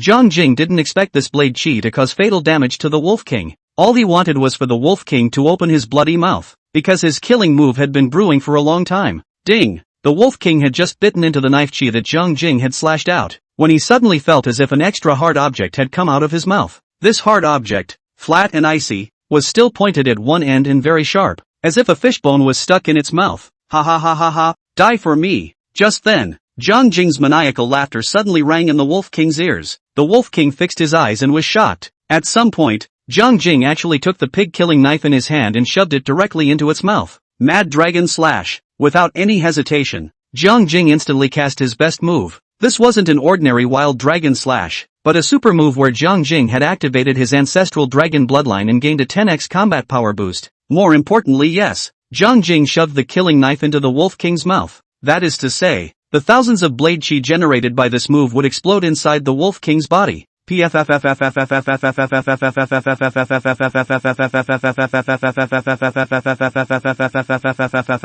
A series of muffled sounds emanated from within the Wolf King's body. It realized with horror that it seemed to be a bit out of breath, and a sharp pain like 1,000 cuts came from its abdomen. Put! It didn't take long for a blade chi to burrow out of the Wolf King's stomach, and at the same time, it brought out a large splash of blood. Immediately after that, the second blade chi, the third blade chi, and the fourth blade chi have shot out from the Wolf King's body, bloom after bloom of blood. The Wolf King's huge and incomparable body unexpectedly turned into a blood-colored fountain that leaked on all sides. Ow! Noticing that his life was rapidly passing away, the Wolf King wailed unwillingly, and his eyes rapidly dimmed. Wow! In the next second, hundreds of blade chi shot out from the Wolf King's body at the same time, directly dismembering this incomparably ferocious demonic beast into a pile of crumbs. Snapped! The wolf's blood and meat foam that floated down from the sky-colored Jiang Jing into a bloody man. The breeze blew by, ruffling Jiang Jing's white hair. Only Jiang Jing retrieved the killing knife, and a wicked smile curled up at the corner of his mouth.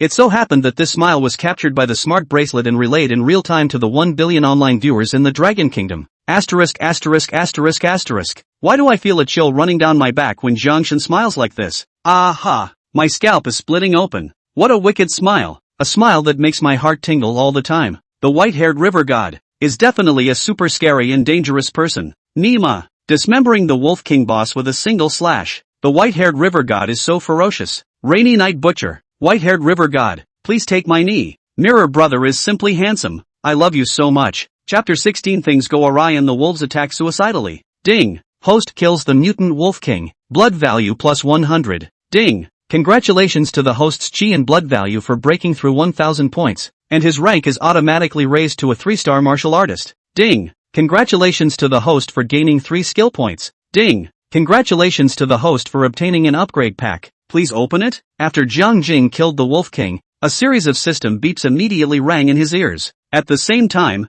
a great warmth surged within his body, a sensation that his chi and blood values were increasing at a rapid rate. I'll go. Another upgrade? I didn't expect that beheading a wolf king would boost his blood value by 100 points. One word, awesome. So it seems that if you want to level up quickly, you have to go after the bosses. Host, Jiang Jing. Rank, 3-star martial artist. Talent, ancestral dragon bloodline. Blood value, 1000. Mental power, 100. Kickboxing, basic kickboxing. Stance, basic footwork. Blade technique, blast wind blade technique. Blade breath, mad dragon slash. Skill points, 3. Jiang Jing quickly opened the personal information panel and hurriedly scanned it, suddenly feeling a dizzying sensation coming from his brain. This is a side effect of excessive mental energy consumption. Although the top of the personal information panel didn't show Jiang Jing's current remaining mental power, he could clearly sense that his mental power was severely depleted and a very tired feeling was coming from his brain. Swish! Without any hesitation, Jiang Jing immediately stopped the bloodline activation state. In the next second, Jiang Jing's dizziness disappeared. A head of white hair slowly returned to black, and the original blood-red pupils gradually returned to normal. Phew! Jiang Jing took a deep breath and slightly adjusted his state, while also silently calculating the time in his heart. In the end, he was surprised to find that his 100 points of mental energy was only enough to maintain the bloodline activation state for 1 minute. Holy! The move of summoning a dragon spirit possession was indeed bull beer, but the amount of mental energy consumed was also too great. In the future, it's best not to use this trick lightly if you don't have to. Even if they were to use this move, they would have to time it right, and definitely not completely empty their mental energy. This was because once the mental energy was depleted, the person would pass out on the spot. Imagine if one was in the middle of a battle with a ferocious beast and suddenly passed out. Wouldn't that be actively sending food to the door of the ferocious beast? Ding ding dong. Just then, a crisp sound drifted into Jiang Jing's ears. Only when he looked down, he suddenly realized that there was a cyan-colored crystal core that rolled out of the slag of the Wolf King's corpse and ended up at his feet. What's that? Sparkling. It looked as if it was a gemstone, and it was also faintly emitting a great energy. Whoosh! Jiang Jing bent down and picked up the crystal core, and was just about to hold it in his hand for a closer look, when a sharp wolf howl suddenly came to his ears. What's the situation? Jiang Jing hurriedly stuffed the crystal core into his pocket, then raised his head and looked around for a second. Never in a million years. The eyes of the surrounding mutated giant wolves actually turned blood red. Moreover, they were staring at Jiang Jing in unison, as if Jiang Jing was their father killer, and their eyes were glowing with ferocity and bloodlust. It's not scientific. This is not scientific at all. Jiang Jing muttered a few words, and at the same time, he also clenched his killing knife and once again assumed a fighting stance. Jiang Jing, who had been a human being for 2 lifetimes, was definitely no stranger to creatures like wolves, regardless of whether it was on Earth or on the blue planet. Wolves, a pack animal. As long as someone could kill their wolf king, the remaining wolf pups would absolutely scatter in a huff. But the wolves in front of them, however, were beyond Jiang Jing's perception. Jiang Jing had clearly killed the wolf king, but the remaining wolf pups, instead of dispersing in a flurry of activity, surrounded Jiang Jing, with the attitude that they wouldn't stop until Jiang Jing was broken into pieces. What the hell? What went wrong? Could it be that the wolf that just killed that could spit wind blades was not the king of this pack of wolf cubs? Nope. The system had clearly given a hint that Jiang Jing had successfully killed the wolf king, increasing his blood value by 100 points. The one he had just decapitated was the wolf king. But, ow. Without waiting for Jiang Jing to think clearly about the problem, the wolves once again launched a fierce attack towards him. This time, the fighting strength of the wolves seemed to have risen by a notch, as all of the mutated giant wolves launched a life-threatening attack towards Jiang Jing. Jiang Jing wasn't a wimp at all, and holding his beloved killing knife, he once again slaughtered the wolves. However, it was as if the wolves had gone crazy. Even though they knew they would be split in half, they still pounced forward and backward, without a hint of retreat, much less a hint of fear. Suicide attack? The word popped into Jiang Jing's mind. The wolves in front of them seemed to have completely lost their minds. All the giant wolves seemed to have been brainwashed as if they had been brainwashed, lining up one after another and actively handing their heads under Jiang Jing's butcher knife.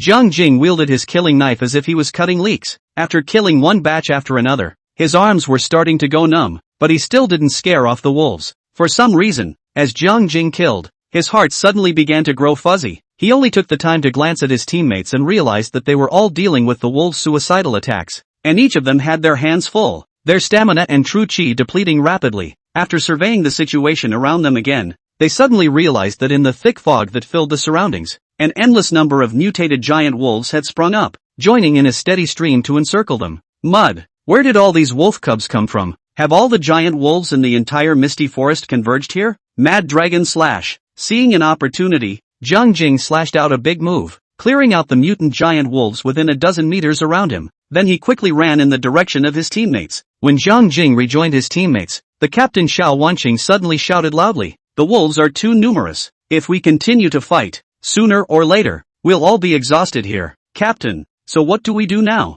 Directly kill our way out and break out of the wolves' encirclement?" Zhu Gang was panting as he wielded the heaven-breaking hammer. His forehead, face, and neck were all covered in bean-sized beads of sweat, and even his lips were starting to turn slightly white. It was obvious that he was severely overdrawn. Of course, the one in the worst situation in the elite squad was not Zhu Gang, but Su Qingru, who was seriously injured. At this moment, she was completely unable to perform the kind of ghostly stance she had before. He could only lean his back against the tree, one hand covering his bleeding abdomen, the other stubbornly holding up his dagger, and dealing with the wolves' attacks with a face full of exhaustion. Up the tree! Everyone hurry up to the tree! It was at this moment that Captain Xiao Wanqing handed down a wise and incomparable decision. Instead of rashly leading the elite squad to kill the wolves, she urged everyone to hurry up to the trees, using this to avoid the wolves' suicide attacks. Whoosh! As soon as Xiao Wanqing's words fell, Xiao Mei, Xiao Long and Xiao Hu immediately stopped their attacks, and without hesitation, they performed lightweight feats and instantly jumped onto the large tree in front of them, which was embraced by 7 people. Whoosh!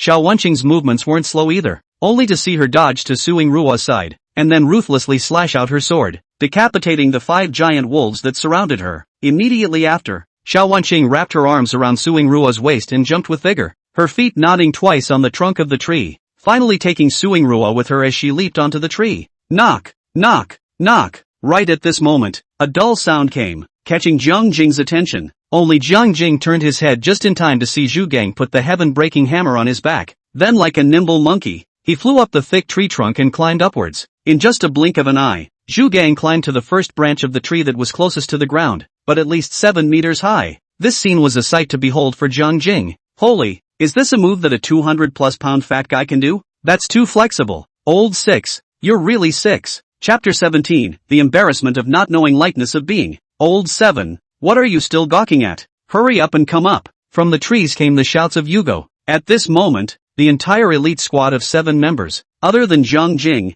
the other 6 had already jumped onto the tree. But, Jiang Jing did not follow everyone up the tree. Instead, he stood alone under the tree, and a look of embarrassment appeared on his face, because he doesn't know how to lighten up. Jiang Jing took all the skill points and used them to learn sword techniques, not bothering to learn body techniques or boxing techniques. Jiang Jing, who only had basic stances, couldn't even jump up the 7-meter tall tree. Ow ow ow. Right at this moment, the dense wolves swarmed up again, because Jiang Jing was the only one standing under the tree. Almost all of the mutant giant wolves aimed their attacks at him. Mad Dragon Slash. Without any hesitation, Jiang Jing once again slashed out a big move, instantly harvesting a large wave of wolf heads. Immediately after that, Jiang Jing quickly retrieved the killing knife and inserted it inside the sheath hanging behind his waist. Then with a turn, he climbed up the thick tree trunk. But, Jiang Jing's speed was not very fast, and his movements were even a bit clumsy, looking like a novice climbing a tree for the first time. By the time the wolves swarmed over again,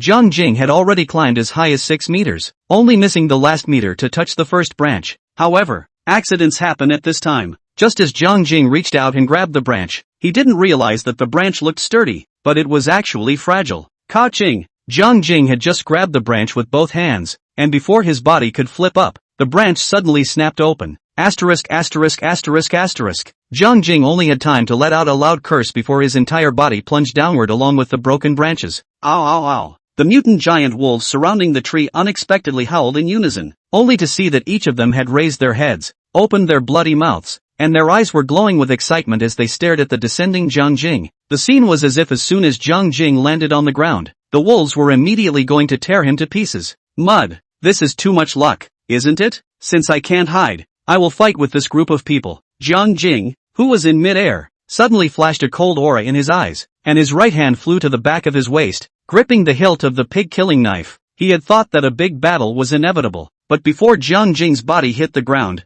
a sharp sound of breaking air came to his ears. Whoosh! Only a whip shadow flashed in front of his eyes, and in the next second, Jiang Jing felt that his male dog's waist, which had 8-pack abs, was wrapped around something to death. A feeling of weightlessness came immediately afterward. Jiang Jing's waist was strangled to the point of raw pain, but his body was getting farther and farther away from the ground, as if it was being pulled upwards by a powerful force. In just a blink of an eye, River Mirror was pulled to a tree branch and slammed into a warm embrace. A rich aroma flooded my nose. The head seemed to rest between two huge soft masses, hands also because of the subconscious movement, as if wrapped around a thin as willow waist. This feeling was not unfamiliar to Jiang Jing, because when he was young, he slept with his wife, Ruyan Lu, and almost always used this position to embrace each other. Only, Ruyan Lu's wasn't as big or as barbecue. Are you okay? Suddenly, a seductive imperial voice rang in Jiang Jing's ears. Whoosh! Jiang Jing subconsciously looked up, only to realize that the woman he was holding in a death grip was actually the super mature woman in the team, Xiao Mei. The person who stepped in to save Jiang Jing just now was her.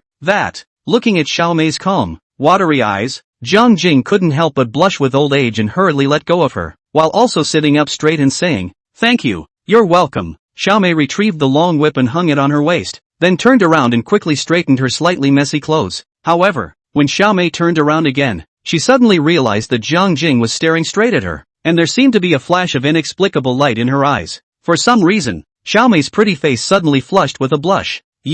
Only Xiao Mei's red lips trembled as if she wanted to say something, but just at this time, Captain Xiao Wanqing's voice drifted into everyone's ears. Everyone, seize the time to recover your physical strength and true qi. If the wolves refuse to disperse throughout, we must rush to kill our way out before nightfall. The moment Xiao Wanqing said this, a grave atmosphere immediately filled the team, and Xiao Mei also closed her mouth and did not pay any more attention to Jiang Jing. Looking at the densely packed mutant giant wolves under the tree, the group's brows all couldn't help but wrinkle. Although everyone has hidden in the tree, and the mutant giant wolf can't attack the people in the tree, but this group is dead under the tree, not have to leave. When it gets dark, there's no telling what kind of monsters will pop up in the forest. Therefore, Xiao Wanqing's decision was not wrong. If the wolves never leave, everyone must rush to kill a bloody path out of here hard before it gets dark. Silence, no words. For the next period of time, all of them sat quietly on the tree, silently recovering their physical strength and true qi. Jiang Jing also took the opportunity to tap on the main system page. Host, Jiang Jing.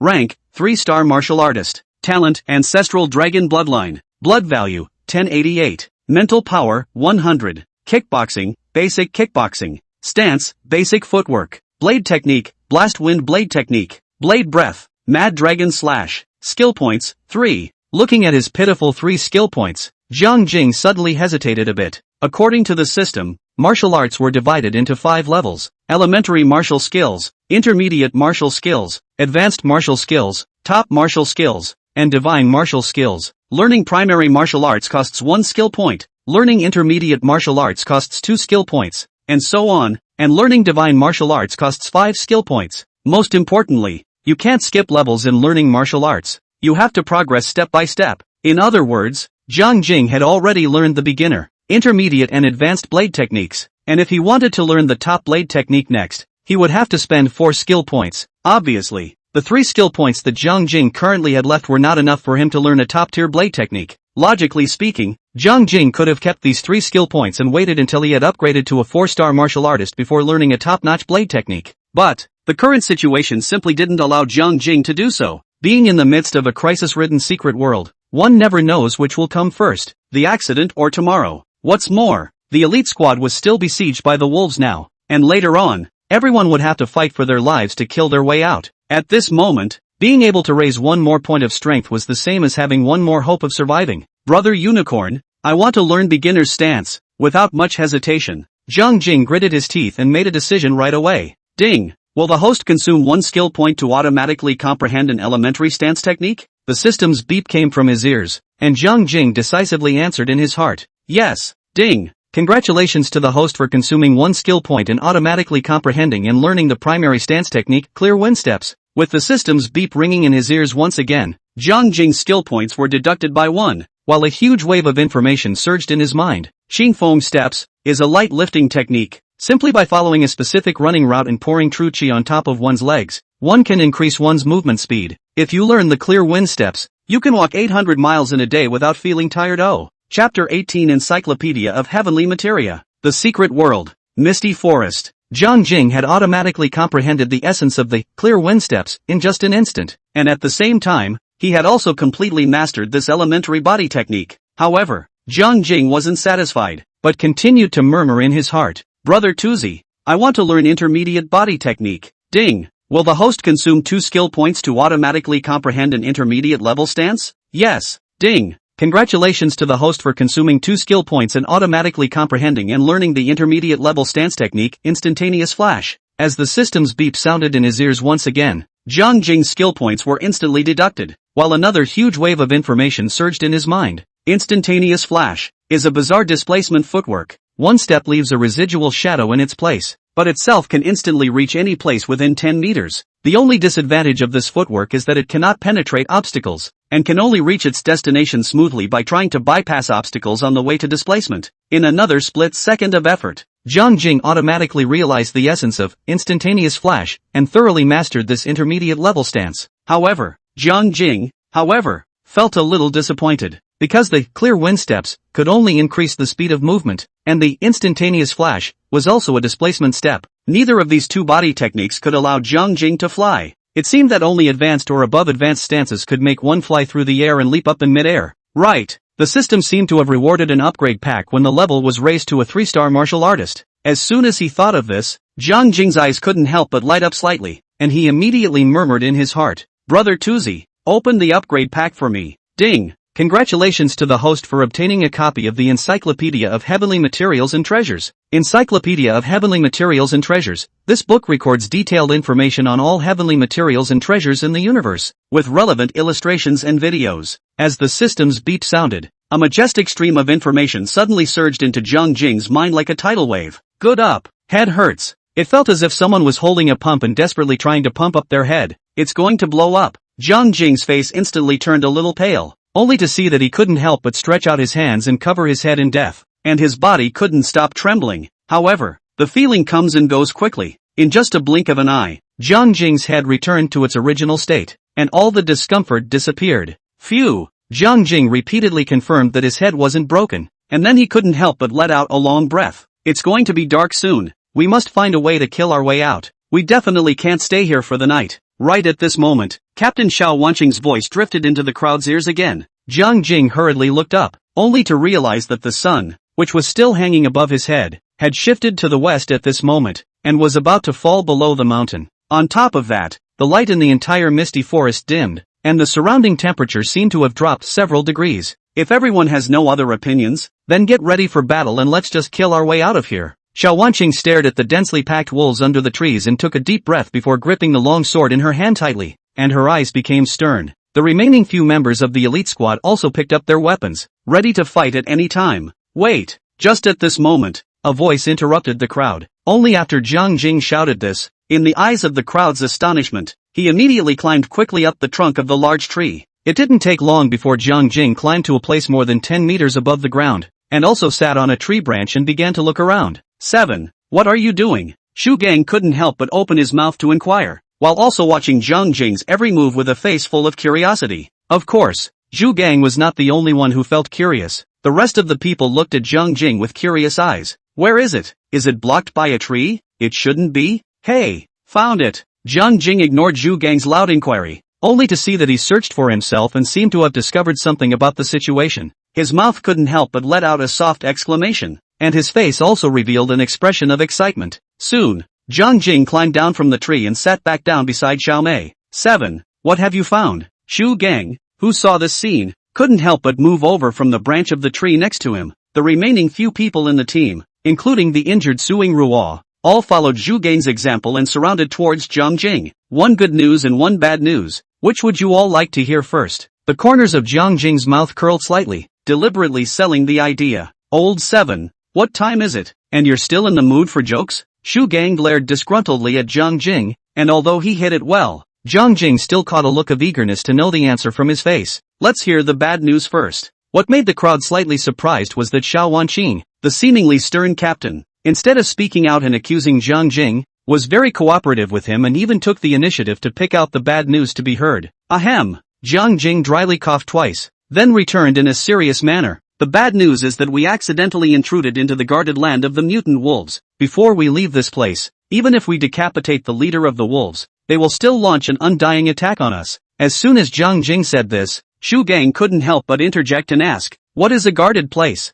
Are these wolf cubs guarding something important? Old 6, you're so smart. Zhang Jing smiled faintly, then said, next, is the good news I want to tell everyone. What is a guarded place? To put it simply, a heavenly treasure was born in this place, and that's why the wolves were attracted to it. The wolves want to take the heavenly treasures for themselves, so naturally they see all intruders as enemies who want to snatch the treasures. Quiet. The trees were quiet. All of them, including Xiao Wanqing, all looked at Zhang Jing with a kind of doubtful eyes, seemingly holding a half-believing and half-doubting attitude towards him. What?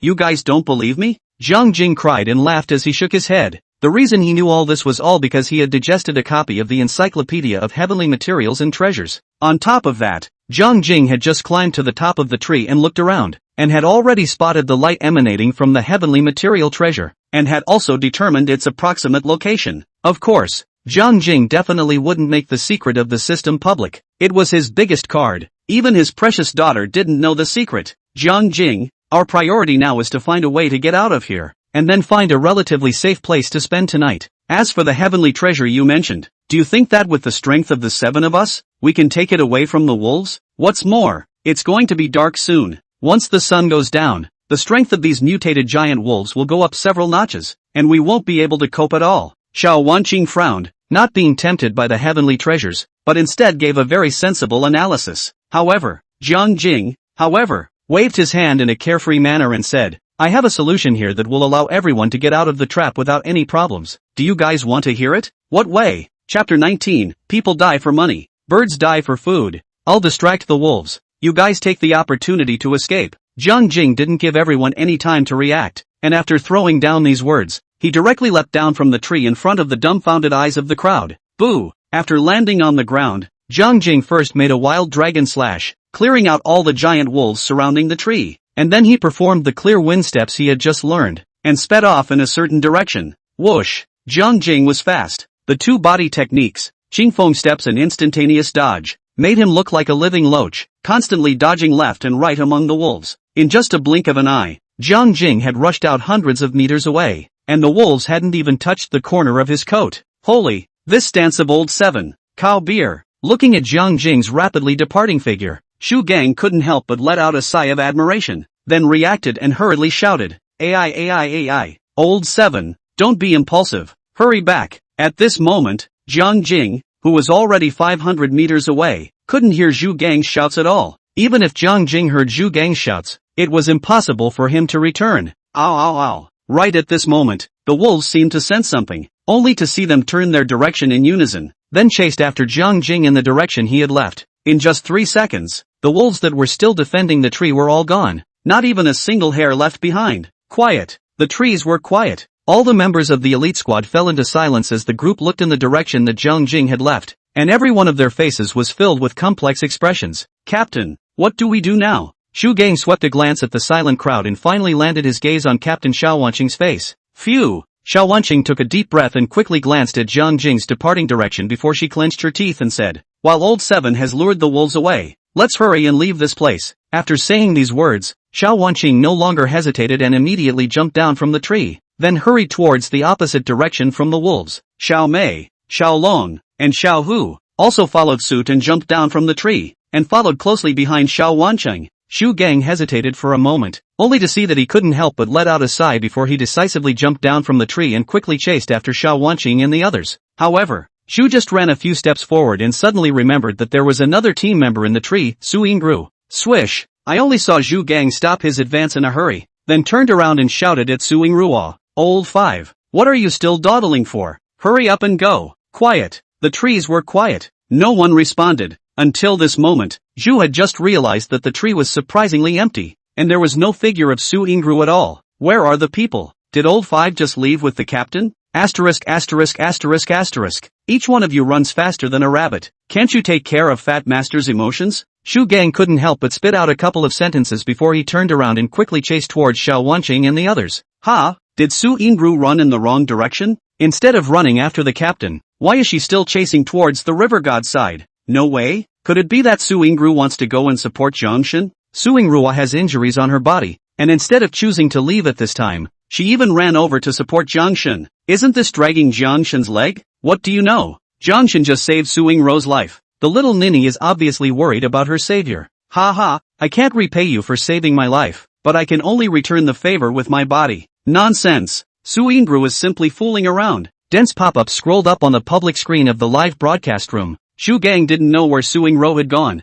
but his friends and viewers in the live broadcast room could see it clearly. Right at the moment when Xiao Wanqing gave the order to retreat, Su Yingru unexpectedly jumped down from the tree without hesitation, and then chased after Jiang Jing in the direction he left. Of course, Jiang Jing, at this moment, had no idea what had happened after he left, only to see him exerting the clear wind steps with all his might, coupled with the instantaneous flash and evasive stance. He hurriedly penetrated through the wolves as if he were loitering in his own backyard garden. Out of the densely packed wolves, surprisingly none of the mutated giant wolves were able to touch the corner of his coat. Swish! About 3 minutes later, a red light broke into River Mirror's line of sight. Only when he fixed his eyes, a short tree more than 2 meters tall appeared less than 10 meters ahead. The entire dwarf tree was dark red in color, and the tree bore more than a dozen blood-red fruits, and these fruits also emitted a faint layer of blood-colored light. In this gloomy forest, the blood-colored light emanating from the fruit was like a lantern in the darkness of the night, extraordinarily conspicuous and bright. This is asterisk asterisk asterisk asterisk. Surprisingly, it's a phoenix blood fruit, and there are a full 18 of them. Harry, ha ha ha ha ha. The moment Jiang Jing saw the phoenix blood fruit, his eyes instantly widened, and a look of shock and disbelief hung on his face. Immediately afterward,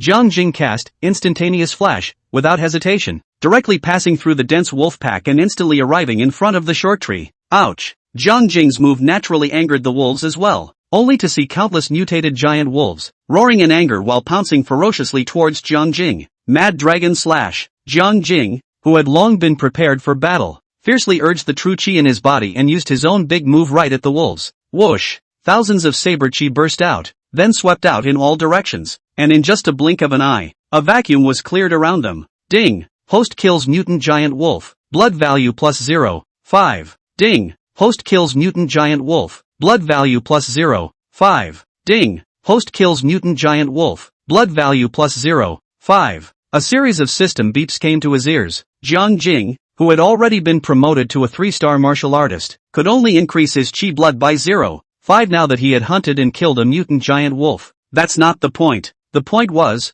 Jiang Jing didn't have any hesitation and immediately turned around to collect the phoenix blood fruit from the tree. Swish swish swish. Amidst the thunderous howls of the wolves, Jiang Jing plucked all 18 phoenix blood fruits and quickly stuffed them into his backpack. However, just as Jiang Jing put his backpack back on his body and was about to escape from this place, he suddenly realized that all of his paths were completely blocked by the wolves. Front and back, left and right, in all directions, they were all densely packed with mutated giant wolves. If one pulled the camera into mid-air, one would realize that the wolves had formed a circle, surrounding Jiang Jing within it. At this moment, another dense patch of pop-ups sprang up on the public screen of the official live broadcast room. It's over. Jiangshan is completely surrounded by wolves. Oh, no, the river god has made a big mistake. He shouldn't have picked those fruits. People die for money. Birds die for food. The river god is not exempt from this, but greed kills. Who the hell said my river god is finished? Don't forget the terror of the white-haired river god. As long as the river god transforms, he'll destroy these wolf cubs in minutes. With my years of experience in reading novels, Jiangshan transforms into a white-haired state. There must be numerous limitations, and the duration will definitely not be too long. So, everyone should understand, right? Whoops, my brother Mirror, nothing can happen to you. Chapter 20, It's dark. The wolves are demonized. Phew, a breeze blew by, ruffling the hair on the front of Jiang Jing's forehead. Looking around at the densely packed wolves that were slowly encircling towards him, their number would definitely not be less than 100,000 heads. At this moment, Jiang Jing's face didn't have any fear. Instead, He even gripped the killing knife tightly and pulled a beautiful knife flower in his hand. Ow! As the wolf pack's encirclement gradually narrowed, a mutant giant wolf at the forefront finally couldn't help but launch a ferocious attack towards Jiang Jing. Immediately afterward, there was a second, third, and fourth mutated giant wolf that pounced towards him in unison from Jiang Jing's left, right, and behind. Then again, the entire wolf pack was abuzz, only to see countless mutated giant wolves, overwhelming, forward and backward, surging and mountainous, pouncing towards Jiang Jing. In the eyes of the wolves, Jiang Jing had intruded into their territory, slaughtered their companions, and had stolen the phoenix blood fruit, a heavenly treasure they were guarding. I can't stand my uncle, but I can't stand my aunt, therefore, no matter what, this outsider must be broken into pieces and the phoenix blood fruit must be snatched back. Mad Dragon Slash. Facing the siege of the wolves, Jiang Jing did not hesitate to cast a big move. Thousands of blade chi swept out, and in an instant, a large blood mist was stirred up around him. Ding! Host kills mutant giant wolf. Blood value plus 0.5. Ding! Host kills mutant giant wolf. Blood value plus 0.5. Ding! Host kills mutant giant wolf. Blood value plus 0.5. Feeling the slowly increasing chi and blood values in his body, Jiang Jing couldn't help but frown, and his heart flew into calculations. According to the density of the wolves at this moment, a single execution of Wild Dragon Slash could probably kill 100 mutant giant wolves, while also boosting one's own blood value by 50 points. Chi and blood value, a collective term for true chi value and life value. 100 points of chi value, including 100 points of true chi value and 100 points of life value. However, Jiang Jing casted the Mad Dragon Slash once, yet he had to consume roughly 100 points of true chi. In other words, Jiang Jing turned on his big move to hunt the mutant giant wolf, and he couldn't make ends meet. In order to conserve his true chi value, Jiang Jing decided to still use the blistering wind blade technique and blade chi to deal with the wolves.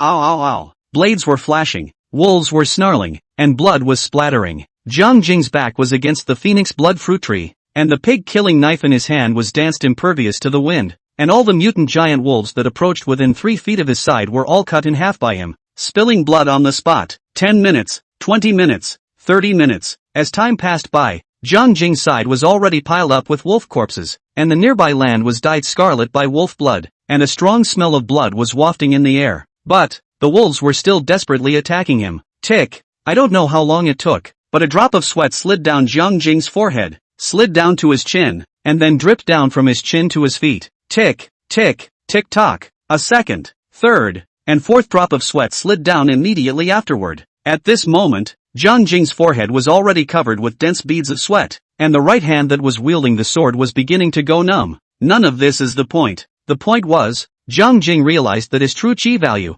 without realizing it, had been consumed by 70%. Then he looked at the wolves in front of him, killing one batch after another, as if they could not be killed at all, still sweeping towards him in a skywide, forward and backward, surging and mountainous manner. Other than that, all the surrounding roads were blocked by packs of wolves. In this scene, the wolves were crowding the wolves, not leaving any gaps, and the skill, Instantaneous Flash, had no room to play. In other words, Jiang Jing had no way to escape at all. Are you going to be consumed alive by a pack of wolf cubs today? What to do? Why don't you simply activate the ancestral dragon bloodline and summon the dragon soul to possess your body while you still have some spiritual power left, then forcefully kill your way out? Ow. Just as Jiang Jing was preparing to fight to the death, a commotion suddenly came from the east of the wolves. Many of the mutant giant wolves that faced Jiang Jing unexpectedly turned their direction and attacked towards their backs. Just as Jiang Jing felt surprised, a woman's shout suddenly floated over. Big brother Jiang, I've come to help you. As soon as the words fell, a ghostly figure came out from the wolves, only to see her holding 2 daggers, her body swaying left and right, a step and a flash, a knife and a small knife, hard to the wolves of the circle, to tear a small mouth. Suing Zhua. Jiang Jing never expected that this little ninny would actually drag her severely injured body and come to support him. Whoosh! Without any hesitation, Jiang Jing hastily executed the Instantaneous Flash steps and arrived at Suing Ruo's side in a matter of moments. Girl, what brings you here? Jiang Jing swung out a powerful blade chi, consecutively decapitating 7 mutant giant wolves, while also inquiring at Suing Ruo. I owe you my life. Suing Ruo waved her dagger with both hands and slit the throats of the 2 mutant giant wolves that came at her head in unison, and at the same time, she quickly answered Jiang Jing. It's too dangerous here and you were injured before. I owe you my life. Girl, I stepped in to save you before. It was just a passing thing. You don't have to. I owe you my life. Hey, are you a repeater? Is that the only thing you can say over and over again? I owe you my life. Jiang Jing was speechless. He never expected that Su Yingru would be a dead brain. Seeing that the wolves were about to resurround the two of them, Jiang Jing couldn't care less and directly shouted, "Don't get attached to the battle. Let's combine our efforts to kill out." Yes, Su Yingru didn't talk nonsense, and immediately executed Ghost Dance Kill, taking the initiative to walk in front to be the trailblazer for Jiang Jing. It had to be said that with Su Yingru in front to open the way, Jiang Jing could perform the instantaneous flash steps without any fear. In the last second, Su Yingru had decapitated a mutated giant wolf in front of her. In the next second, Jiang Jing utilized the instantaneous flash footwork and stepped directly on the location where the giant wolf had fallen. At the same time, the mutant giant wolves on both sides that wanted to sneak attack Su Yingru would also be mercilessly cut down by Jiang Jing. And just like that, the two worked together seamlessly. Su Yingru just drove in front while Jiang Jing covered her from behind. Coupled with the fact that both of them had ghostly stances, it was as if they were playing checkers on top of a chessboard, killing their way through the wolves. 1 minute, 2 minutes, 3 minutes. He was about to break out of the wolves' encirclement, but an accident happened at this time. Jiang Jing suddenly realized that the light around him was getting dimmer and dimmer, and the wolves seemed to have been affected in some way, and had all become violent and restless. Taking the time to glance at the sky above his head,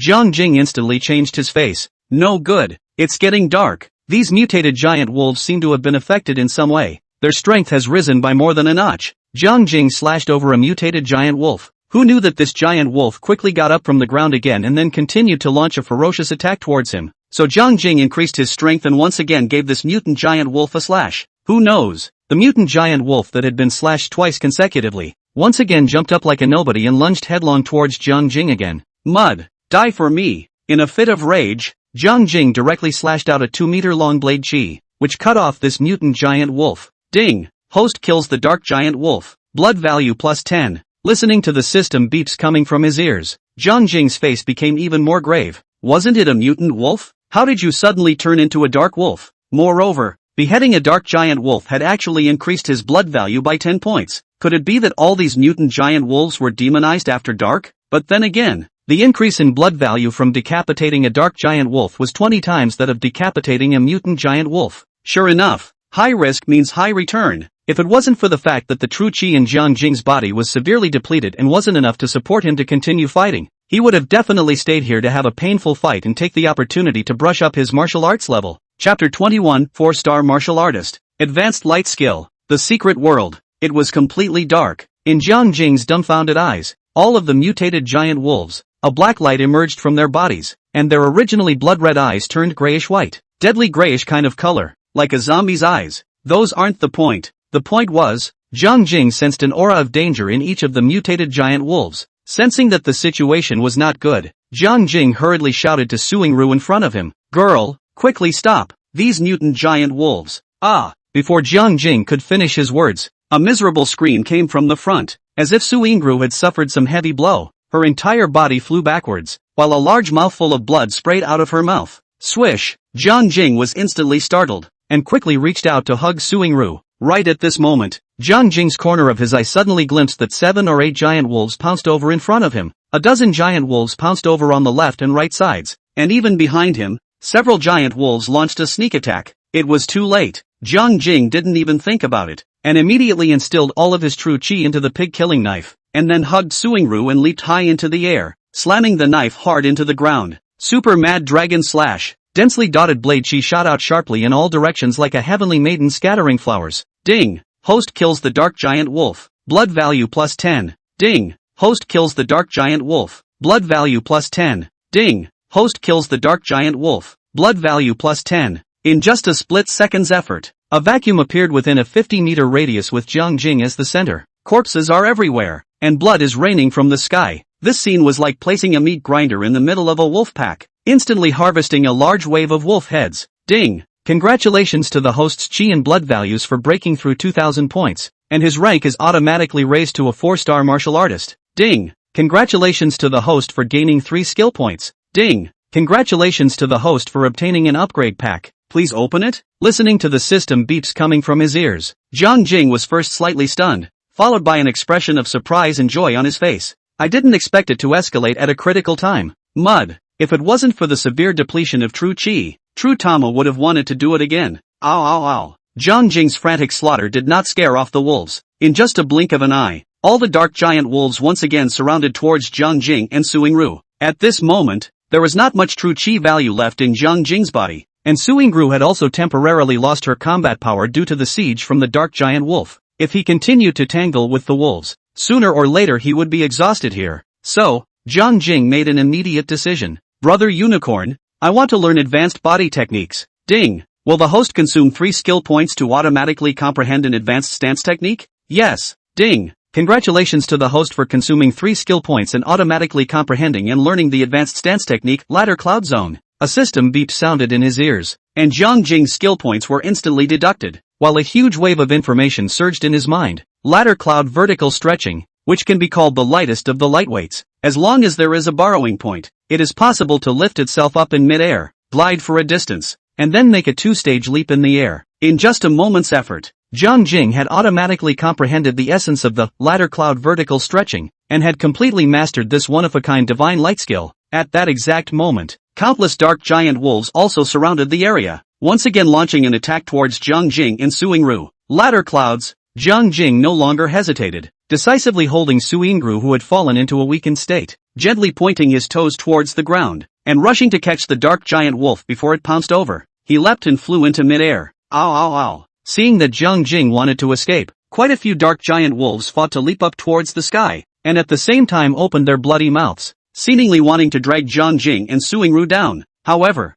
Jiang Jing, jumped higher than these dark giant wolves. He used these dark giant wolves that jumped into midair as a borrowing point, and his toes continuously stepped on the heads of the wolves, then flew towards the outside of the wolves' encirclement in a hurry. Whoosh! In just 1 T's time, Jiang Jing flew out of the wolves' encirclement with Suingru in his arms. After landing, Jiang Jing, without even looking at the wolves behind him, immediately exerted Qingfoam steps with full force and ran wildly through the foggy forest. Swish! While running, Jiang Jing also took the time to look at the smart bracelet. Only on the screen of the smart bracelet, there were 2 yellow dots right in the middle, while 5 yellow dots appeared in the northwest direction of these 2 yellow dots, about 8 or 9 kilometers away. Thus, Jiang Jing slightly changed his route as he ran, first running north for a long distance before turning around and hurrying quickly towards the west. Jiang Shin is also too bullish. He can even get away with this. I thought Jiang Shin's sword skill was enough, but I didn't realize that his light skill was even more bull beer. Jiang Shin can actually make a 2-stage leap in midair after flying for some distance and without any borrowing points. This is too unscientific. Suingru is so miserable. She was seriously injured before, and now she's injured again, adding injury to injury. I wonder if she can still hold out. Suingru is too weak. Compared to Jiang Shin, she's just a rookie. Upstairs, what do you know? Suingru is an assassin, specializing in assassination and stealth. This kind of breakout battle doesn't play to her strengths at all. The pop-ups in the official livestream, once again, exploded. Since it was already evening and most of the citizens of the Dragon Kingdom had already gone home from work, countless netizens had flocked to the official live broadcasting room, causing the number of online viewers to multiply several times. Marina University, Women's Dormitory Building. Jiang Meng, who had just finished her military training, followed her 3 roommates back to the dormitory. Military training is finally over. This period of time can make me exhausted. The whole person is tanned a circle. Jiang Meng dragged her tired body and directly lay down on the bed. Then she felt out a small mirror from under her pillow and shone it at her face. Ah! Suddenly, I don't know who exclaimed, instantly catching Jiang Meng's attention. Yo, who are you scaring with all the fuss? Jiang Meng turned her head to look, only to see that Yang Mengyao, who was sleeping opposite her, was holding a cell phone at the moment. Her mouth opened into an O shape, and her face was filled with a shocked expression. The 2 remaining roommates in the dormitory, named Xia Mo and Zhao Xian, both of their gazes, were also attracted by Yang Mengyao's voice. Aha! Meng, use your cell phone to log on to the official live broadcast of Marina City. Your dad's on TV. Nope, Uncle Jiang participated in this secret adventure, and he's also an ancient martial artist. Now, the netizens call Uncle Jiang as Jiang Shun. Yang Mengyao was a bit incoherent with excitement, and that pretty little face, because she said so many words in one breath, was flushed with a not-so-natural redness. Jiang Meng froze in place, only to see that she hurriedly took out her own cell phone and quickly logged onto the official website of Binhai City Television and entered the only official live broadcasting room. However, When a familiar man's face appeared on the live broadcast screen, Jiang Mengmeng rubbed her eyes in disbelief and her entire body was petrified in place. Chapter 22. Jiang Mengmeng was angry. Yang Mengyao and Jiang Mengmeng are neighbors who grew up together. From elementary school to middle school and then to high school, Yang Mengyao and Jiang Mengmeng had always been in the same class, and in the end, the two of them even got into the same university. The Jiang family and the Yang family were neighbors. Yang Mengyao naturally knew Jiang Mengmeng's father, and usually when she saw Jiang Jing, she would sweetly call out Uncle Jiang. Therefore, Yang Mengyao would definitely not recognize the wrong person. Meng, so your father is an ancient martial artist. Meng, we are good sisters who grew up together. Uncle Jiang is an ancient martial artist thing. You actually hid it from me. You didn't even tell me about it? If I had known that Uncle Jiang was so powerful, I should have worshipped him as a teacher when I was young, and now I might be a warrior woman. Mo, what are you gawking at? Are you listening to me? Jiang Mengmeng was angry. The consequences are dire. She had never dreamed that her dad had secretly signed up for the death squad without her knowledge and had entered the treacherous secret realm. What is the secret world? It was an otherworldly space. Not only are there all kinds of man-eating monsters inside, there are also all kinds of deadly poisonous insects. And after an ordinary person enters the secret realm, the survival rate is infinitely close to zero. Why would dad do that? You just divorced your mom, didn't you? What's there to think about? These days, there are a lot of divorced couples. Can't dad live without mom? Jiang Mengmeng, after learning that Jiang Jing entered the secret realm, the first thought that popped into his head was that the divorce between dad and mom had stimulated dad, who was unable to think for a moment and took the initiative to run into the secret realm to find death. However, when Jiang Mengmeng checked the replay of the live broadcast, she was finally surprised to find that her dad was actually an ancient martial artist with extraordinary skills. A casual slash can kill a large group of mutant giant wolves. With a woman in her arms, she can also come and go freely without a leaf touching her body. Surrounded by 100,000 giant wolves, there's a transformation play in the nick of time.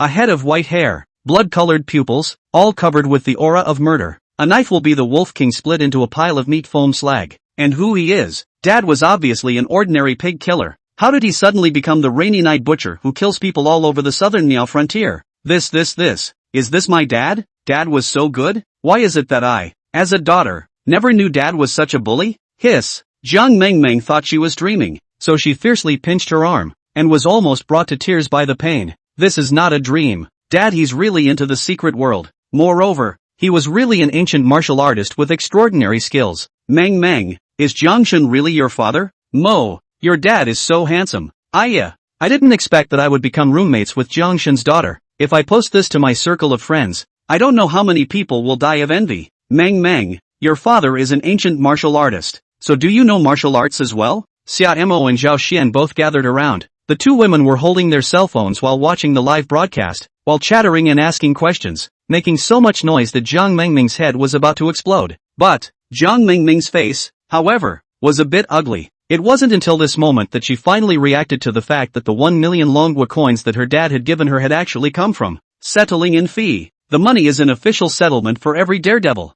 Jiang Jing transferred all of the $1 million to Jiang Mengmeng and lied that he had won the lottery. But in fact, before he entered the secret realm, he had already prepared for the sacrifice. I'm going to the restroom. Jiang Mengmeng seemed to have thought of something and hurriedly pushed Xia Mo and Zhao Xin away, then rolled over and got out of bed, pinching her cell phone and hurriedly entered the restroom. Summer, Zhao Xian, Yang Mengyao, Jiang Mengmeng, who walked into the restroom, immediately locked the door and then dialed Lu Ruyan's phone. Do.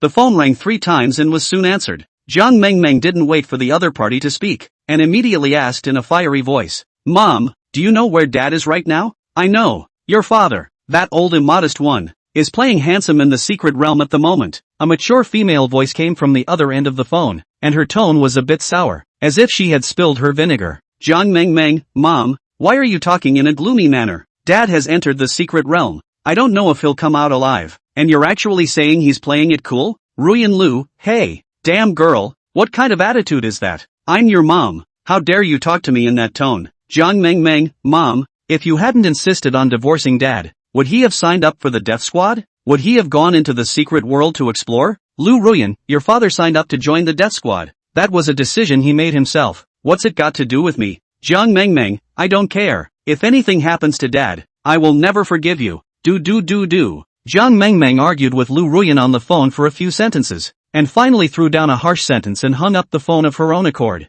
As soon as he thought that his dad was fighting with various ferocious beasts in the secret realm, and that his life could be in danger at any time, Jiang Mengmeng was so anxious that she was close to shedding tears. But the strong combat power that Jiang Jing currently displayed brought a little comfort to Jiang Mengmeng. At least Dad still has the strength to defend himself for the time being, so as long as he doesn't encounter a super terrifying existence, he shouldn't be in danger, right? Dad, why don't you discuss something as big as the secret adventure with me? Are you trying to piss me off? When you come out of the secret realm, let's see how I'll teach you a good lesson. Dad, you have to come out alive. I can't lose you. The secret world. Jiang Jing held Suingru and ran wildly all the way. About half an hour later, the two of them unexpectedly broke out of the misty forest and came to the front of a cliff. Behind them was a thick foggy forest, and the howling of wolves could be vaguely heard. In front of him was a deep, bottomless canyon. The opposite side of the canyon was a cliff face, and because of the thick fog that filled the surroundings and overhead, Jiang Jing couldn't see what was at the top of the cliff face. None of this is the point. The point was, according to the smart bracelet's localization, Xiao Wancheng and the other 5 teammates were currently located precisely on the opposite side of the canyon. Phew! Jiang Jing took a deep breath and endeavored to open his eyes wide as he gazed out towards the opposite side of the canyon. It wasn't long before Jiang Jing was surprised to find that a platform had protruded from the opposite cliff wall. Although the platform was less than 30 square feet, a cave appeared surprisingly on the cliff face at the back of the platform. No need to think. The team must be in that cave. Brother Jiang, put me down. I can walk by myself. Right at this moment, Su Yingru, who was being held in Jiang Jing's arms, gently shoved his chest and then struggled to jump down. Jiang Jing glanced down at Su Yingru. That youthful and pretty little face was still pale at the moment. Don't try to be brave. Can you jump over it in your current state? Jiang Jing nudged toward the opposite cliff wall, then explained, they're all on the opposite side of the canyon, so we'll have to jump over there in order to meet up with them. Silence, no words. Su Yingru turned her head to look at the canyon in front of her, and visually estimated that the width of the cliff was at least 20 meters. And so, she bit her lips lightly, stopped speaking, and didn't break free from Jiang Jing's embrace, seemingly acquiescing to Jiang Jing holding her and jumping over the top of this canyon. Phew! Only Jiang Jing took a deep breath, then said in a deep voice, hold me tight. I'm going to jump. Aha! Su Yingru gently nodded, her hands wrapped around Jiang Jing's neck, but a not-so-natural blush rose on that pretty little face. Chapter 23 Giving Yourself Freedom. Jiang Jing's death? Ladder clouds. Jiang Jing jogged for some distance with Su Yingru in his arms, and the moment he reached the edge of the cliff, he immediately performed a lightweight skill and jumped in the air to the opposite side. If the camera was pulled farther away, they would see Jiang Jing and Su Yingru in a parabola, flying towards that platform on the opposite side of the cliff face. However, this canyon was 20 meters wide, and Jiang Jing was still holding an adult female in his arms, both of them together weighing over 200 pounds. Halfway through their flight, the two began to plummet downward. Drink! Only to hear Jiang Jing suddenly let out a cold cry, violently revolving his true chi and performing the second leap of the ladder cloud zone in midair. Whoosh! Although there wasn't any borrowing point, it was as if Jiang Jing had gained a new momentum and continued to fly towards the opposite side with Su Yingru in his arms. 5 meters, 4 meters, 3 meters. Seeing that the two of them were less than 3 meters away from the platform on the opposite side of the cliff wall. Right at this moment, Jiang Jing's body however plunged downwards, instantly losing all momentum. Exhausted. Although, ladder cloud vertical stretch was an advanced lightweight skill, Jiang Jing was still holding a Su Yingru in his arms. Even if he used all his strength, he could only fly so far in the end. It looked like the two were about to fall off the cliff. Jiang Jing didn't even think about it, and immediately threw Su Yingru violently upwards. While at the same time running the last trace of his true chi, he fiercely slapped his palm on the little ninny's hindquarters. The consequences of doing so are, Su Yingru flew in a parabola towards the platform on the cliff, while Jiang Jing fell towards the bottom of the cliff rapidly due to the reaction force. Brother Jiang, Su Yingru, who reacted violently, turned her head toward the falling Jiang Jing and shouted before the person even landed. However, instead, the canyon was filled with a thick fog, and in just a blink of an eye, Jiang Jing's figure was completely engulfed. Boo! Su Yingru eventually fell safely onto the platform, but she ignored the pain on her body and immediately climbed to the edge of the cliff on her hands and knees, looking towards the bottom with a face full of anxiety. Big Brother Jiang! Brother Jiang! A heartbreaking cry echoed out in the empty canyon. Perhaps because she couldn't get a response from Jiang Jing for a long time, Su Yingru shouted. Her eyes suddenly reddened, and tears immediately flowed out uncontrollably. Asterisk asterisk asterisk asterisk. River God fell off a cliff? No way. Jiangshan went offline just like that? Jiangshan willingly sacrificed himself and gave Su Yingru the chance to live. He is a hero who sacrifices himself for others. Oh, My mirror brother. It's all Suingru's fault. If she hadn't been dragging her feet, Brother Mirror wouldn't have fallen off the cliff at all. Everyone, don't blame Suingru. If it wasn't for her help in relieving the situation just now, Jiangshan would have been torn apart by the wolves. Jiangshan saved Suingru. Suingru saved Jiangshan. And now Jiangshan gave Suingru the chance to live. Is this love? At this moment, the pop-ups in the official broadcast room exploded again. Countless netizens are shocked by Jiang Jing's self-sacrificing spirit, and at the same time feel sorry for his sacrifice. Marina del Rey, an upscale Western restaurant. Ruyan Lu and Lily Yu were eating steak and drinking red wine, while also placing their cell phones on the dining table to watch the official live broadcast in real time. However, when Lu Ruyan saw that Jiang Jing had voluntarily given up the chance to live for Suingru's sake, at this moment, the knife and fork in Lu Ruyan's hand suddenly fell down and smashed on the dinner plate, making a crisp sound. How come? Jiang Jing, you big dummy, you don't even want your own life for a little splat? Lu Ruyan dead stared at the cell phone screen, the whole person as if struck by lightning. The heart is a violent pain, as if there is something important away from her. No way, old Jiang will be fine, he was so powerful, how could he just die? You Lily, who was sitting across from Lu Ruyan, had the same shocked expression on her face, but compared to Lu Ruyan, Yu Lily's face was even more miserable, only to see her desperately shaking her head, her eyes slightly red, as if she couldn't believe that Jiang Jing had died just like that, and her entire body looked unusually disoriented. People who didn't know the situation thought it was Lily Yu who had lost her husband. Marina University, women's dormitory building. Jiang Mengmeng had just returned to her own bed, and before her but could even sit still, she heard her roommates exclaim in succession. Seemingly sensing something, Jiang Mengmeng immediately cupped her cell phone and looked at the screen in the official live broadcast room. At that exact moment, the image of Jiang Jing throwing Suingru across the cliff, while he himself was rapidly falling towards the bottom of the cliff, was instantly reflected in Jiang Mengmeng's eyes. No, Dad! A terrified scream suddenly emanated from Jiang Mengmeng's mouth. In the next second, Jiang Mengmeng's cell phone fell to the ground, and she herself fainted directly on the bed as her eyes rolled over due to the rush of fire. Mo, what's wrong with you? Mo, don't scare us. Hurry and get Mo to the infirmary. Marina del Rey, Purple Garden Villa area. A flushed Lu Dahai, with a body full of alcohol, staggered back to his home. He was seen tugging at his collar, then laying down on the sofa, pulling out his cell phone and logging into the official live stream of Secret Adventure. However, Lu Dahai had just entered the live broadcast room when he saw the image of Jiang Jing falling off the cliff. He was only slightly stunned and rubbed his eyes in disbelief, until he repeatedly confirmed several times that Jiang Jing had really fallen off the cliff, and his face immediately revealed an expression of ecstasy. Ha ha, good death, Jiang Jing, I thought you were so powerful. As a result, you still died in the secret realm. Lu Ruyan, you stinking cousin, how dare you fool me? Now that your husband is dead, I'll see if you still dare to be arrogant. First, I spent 500,000 on Lousy, and today, I received a transfer of 1,000,000 from Lousy. This account, I must slowly ask for it back on you. Ruyan Lu, you wait for me. If I don't let you kneel in front of me and sing your conquests, I'll crawl backwards when I go out in the future. The secret world. Suingru sat alone on her knees at the edge of the cliff. Only her shoulders were shrugged, her mouth kept making sobbing noises, and tears were hanging all over her pretty face. Woohoo! Big brother Jiang, I'm sorry. Oh, if I hadn't held you back, you wouldn't have died at all. It's all my fault. I'm the one who deserves to die. Woo! Suingru cried with pear blossoms and rain, and her previous beautiful and valiant haiku image collapsed instantly at this moment. Just then, a pattering sound suddenly came up from below the cliff. Immediately after that, Suingru heard a voice that made her both surprised and delighted. Girl, what are you crying about? Hurry up and pull me up. Ouch. May Abe, I'm exhausted. Chapter 24 Mirror and Shadow CP. Ruyan Lu freaks out. The cliffs. River Mirror had only just climbed up. Before he could figure out what was happening, he only saw a silhouette in front of him, and then a fragrant wind hit him, followed by a woman's deadly embrace. Brother Jiang, you're not dead. Great. Woohoo. Suingru completely disregarded her own image. Her whole body was attached to Jiang Jing's body. Her arms tightly embraced him. Her tears were even more wildly surging out, wetting a large part of Jiang Jing's clothes. Looking at Suingru who jumped into his arms, Jiang Jing raised his hands awkwardly, not knowing where to put his hands. Girl, what are you doing? Big brother Jiang, I thought I'd never see you again. Oh, alright, aren't I fine? Don't cry, my clothes are all dirty from you.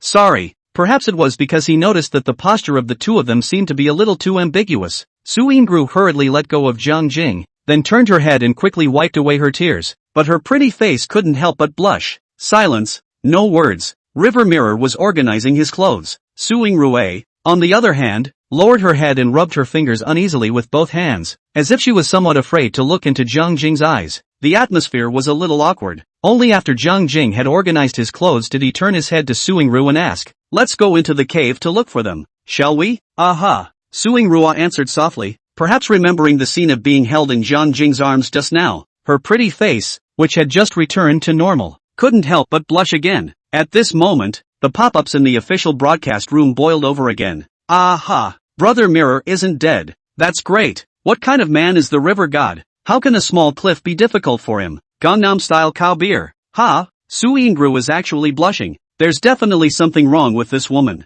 Suingru shouldn't have moved on to Jiangshun, right? Jiangshun is so handsome. Suingru is so pretty. And both of them have experienced life and death together. Why am I suddenly looking forward to them holding hands successfully? I'm going to love it. From now on, I'm going to kowtow to Jiangshun and Suingru's CP. Jiangshun and Suingru are a pair of CPs. I think we should name them the mirror and shadow combination. Mirror-shadow combination? One mirror, one shadow? Ha ha, a mirror and a shadow forming a CP. Are you trying to laugh me to death and inherit my flowers? Marina del Rey, an upscale Western restaurant. When they saw that Jiang Jing did not fall off the cliff and die, but instead climbed up along the cliff wall, both Lu Ruyan and Yu Lily revealed expressions of ecstasy. However, when she saw Suingru, despite everything, jumping into Jiang Jing's arms and wailing, and holding Jiang Jing to death, the cheapness was taken up by her. At this moment, the faces of Ruyan Lu and Lily Yu instantly became ugly again, especially when they saw the pop-ups in the live broadcast. The netizens were actually kowtowing to Jiang Jing and Suingru's CP. All of a sudden, a sour taste filled the table. Little girls nowadays are really shameless, especially this Suingru. Just by looking at her face alone,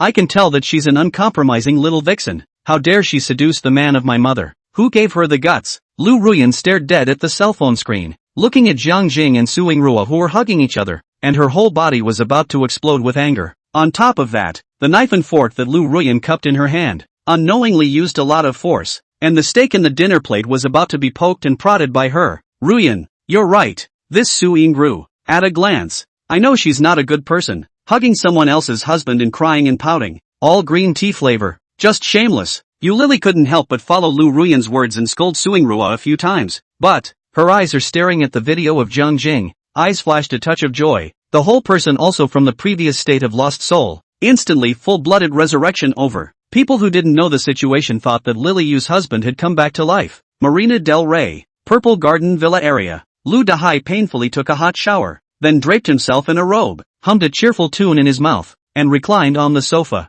But when he picked up his phone again and logged into the official live stream of the secret adventure, he was frozen in place by a familiar figure. Asterisk asterisk asterisk asterisk. River Mirror? This guy actually didn't die? How? Lu Dahai sat up violently from the sofa, his eyes staring dead at the cell phone screen, and his face was also covered with an expression of shock and disbelief. A moment later, Lu Dahai immediately operated on his cell phone. He only pulled the playback progress bar to 10 minutes ago, as if he wanted to check what had happened in the secret world during the time he had been in the shower. However, when he saw that Jiang Jing was not killed by the fall, but climbed up the steep cliff wall unharmed, at this moment, Lu Dahai was like swallowing a dead fly. His face was as ugly as it could be. Asterisk asterisk asterisk asterisk. This won't even kill you with a fall. Is the strength of an ancient martial artist that perverse? Ruyan Lu, count yourself lucky to have found such a perverted husband. My $1.5 million. Woohoo. That's enough money to bag the entire Red Romance Leisure Club.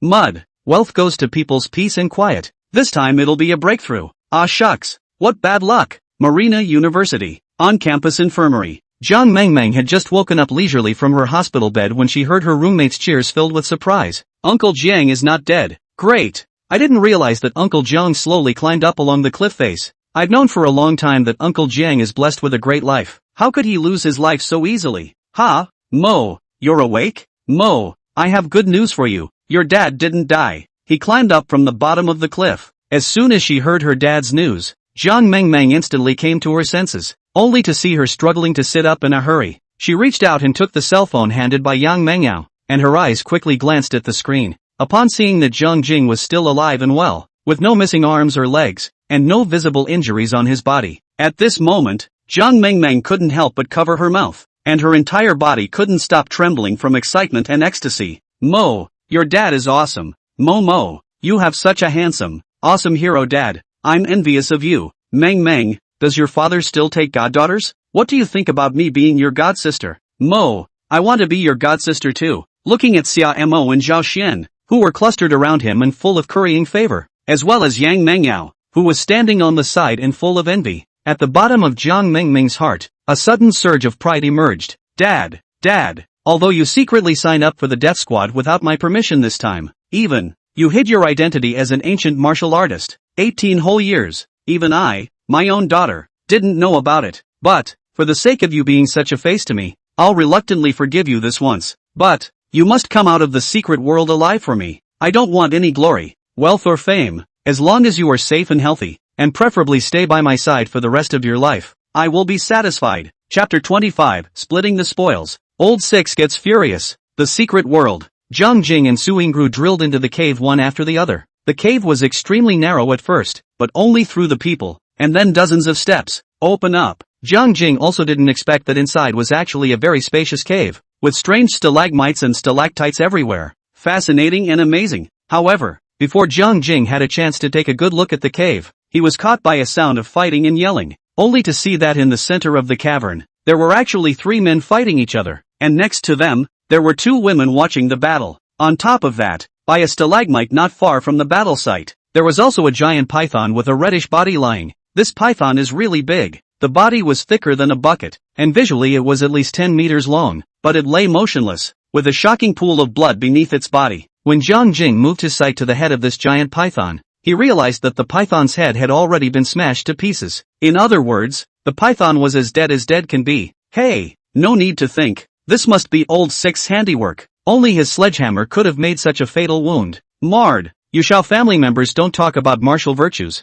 2 of you beat me up. Shame on you. Old Six, whether we brothers are fighting 1 man or 1,000 armies, it's never the 2 of us together. I poo. After all is said and done, you're just too many people bullying the few. Old Six, if we really wanted to bully you, it wouldn't just be 2 against 1 for us brothers, but 4 against 1. Right at this moment, a burst of sparring curses once again drew River Mirror's attention. That's right, the 3 men who were fighting were Xiaolong, Xiaohu and Zhu Gang. Zhu Gang versus Xiaolong and Xiaohu. Although Zhu Gang was only 1 person and suffered a slight disadvantage in terms of numbers, he never fell into a disadvantage in the course of the engagement. On the contrary, Xiaolong and Xiaohu, the 2 brothers, because they were twins, worked so well together that they could even be said to have a heart-to-heart. But, the brothers were slow to take down Zhugong. On top of that, whenever Zhu Gang raised the sledgehammer over his head, the 2 brothers would subconsciously dodge, as if they had suffered a loss on this sledgehammer, thus creating scruples. If it wasn't for the fact that they were fighting 2 against 1,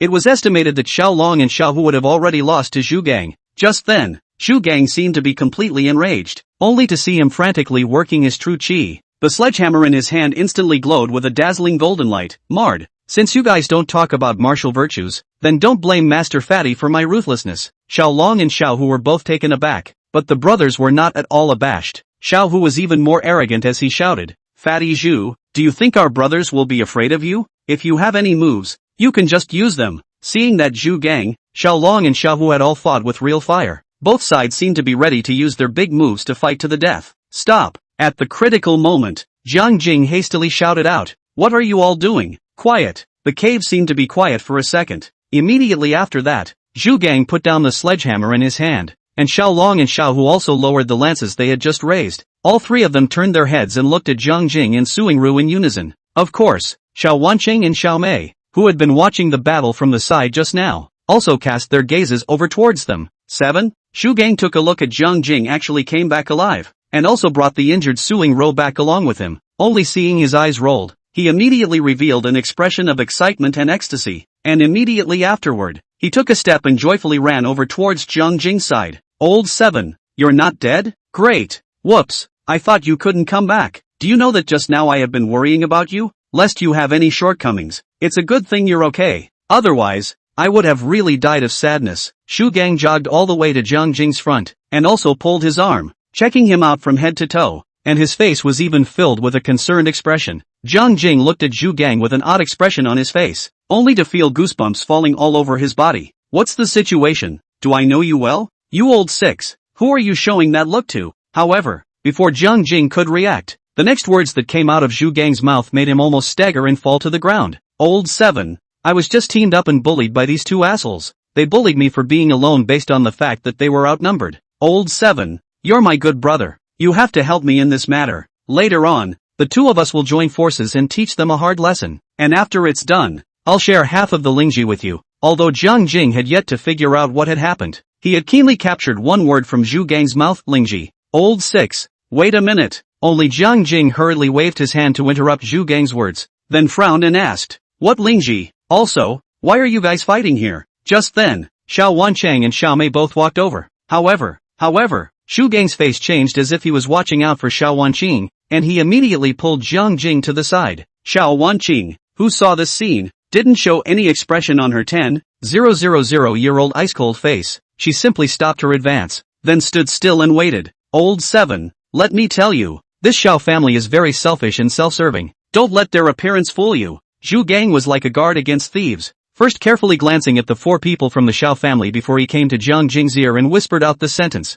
Old 6. What the hell is going on here? Can you stop talking nonsense and get to the point? Jiang Jing could not wait to give Zhu Gang 2 slaps in the face. Talking a lot of nonsense? Never said to the point. Ahem. Zhu Gang couldn't help but blush with his old face, before he hurriedly recounted what happened. The original. During the time that Jiang Jing and Su Yingru were drawing away the wolves, Xiao Wanqing led the remaining few people and ran wildly all the way, unknowingly arriving in front of that canyon. Those aren't the point either. The point is, a few people jumped over the cliff and entered this cave, and suddenly realized that there was a Ganoderma lucidum inside the cave that emitted a faint glow. But next to this Lingji plant, there was also a huge python with a purple-red body squatting and guarding it. Needless to think, this Lingji must be a heavenly treasure. Xiao Wanqing immediately gave the order to attack this giant python. Here's the problem. During the course of the battle, Zhu Gang had contributed the most, and it was even him who had smashed this giant python to death with a single hammer without sparing a great deal of his true chi. However, after everyone combined their efforts to finish off the giant python, Xiao Hu, however, snatched the Lingji and picked it off first. Zhu Gang stepped forward to claim his share of the loot,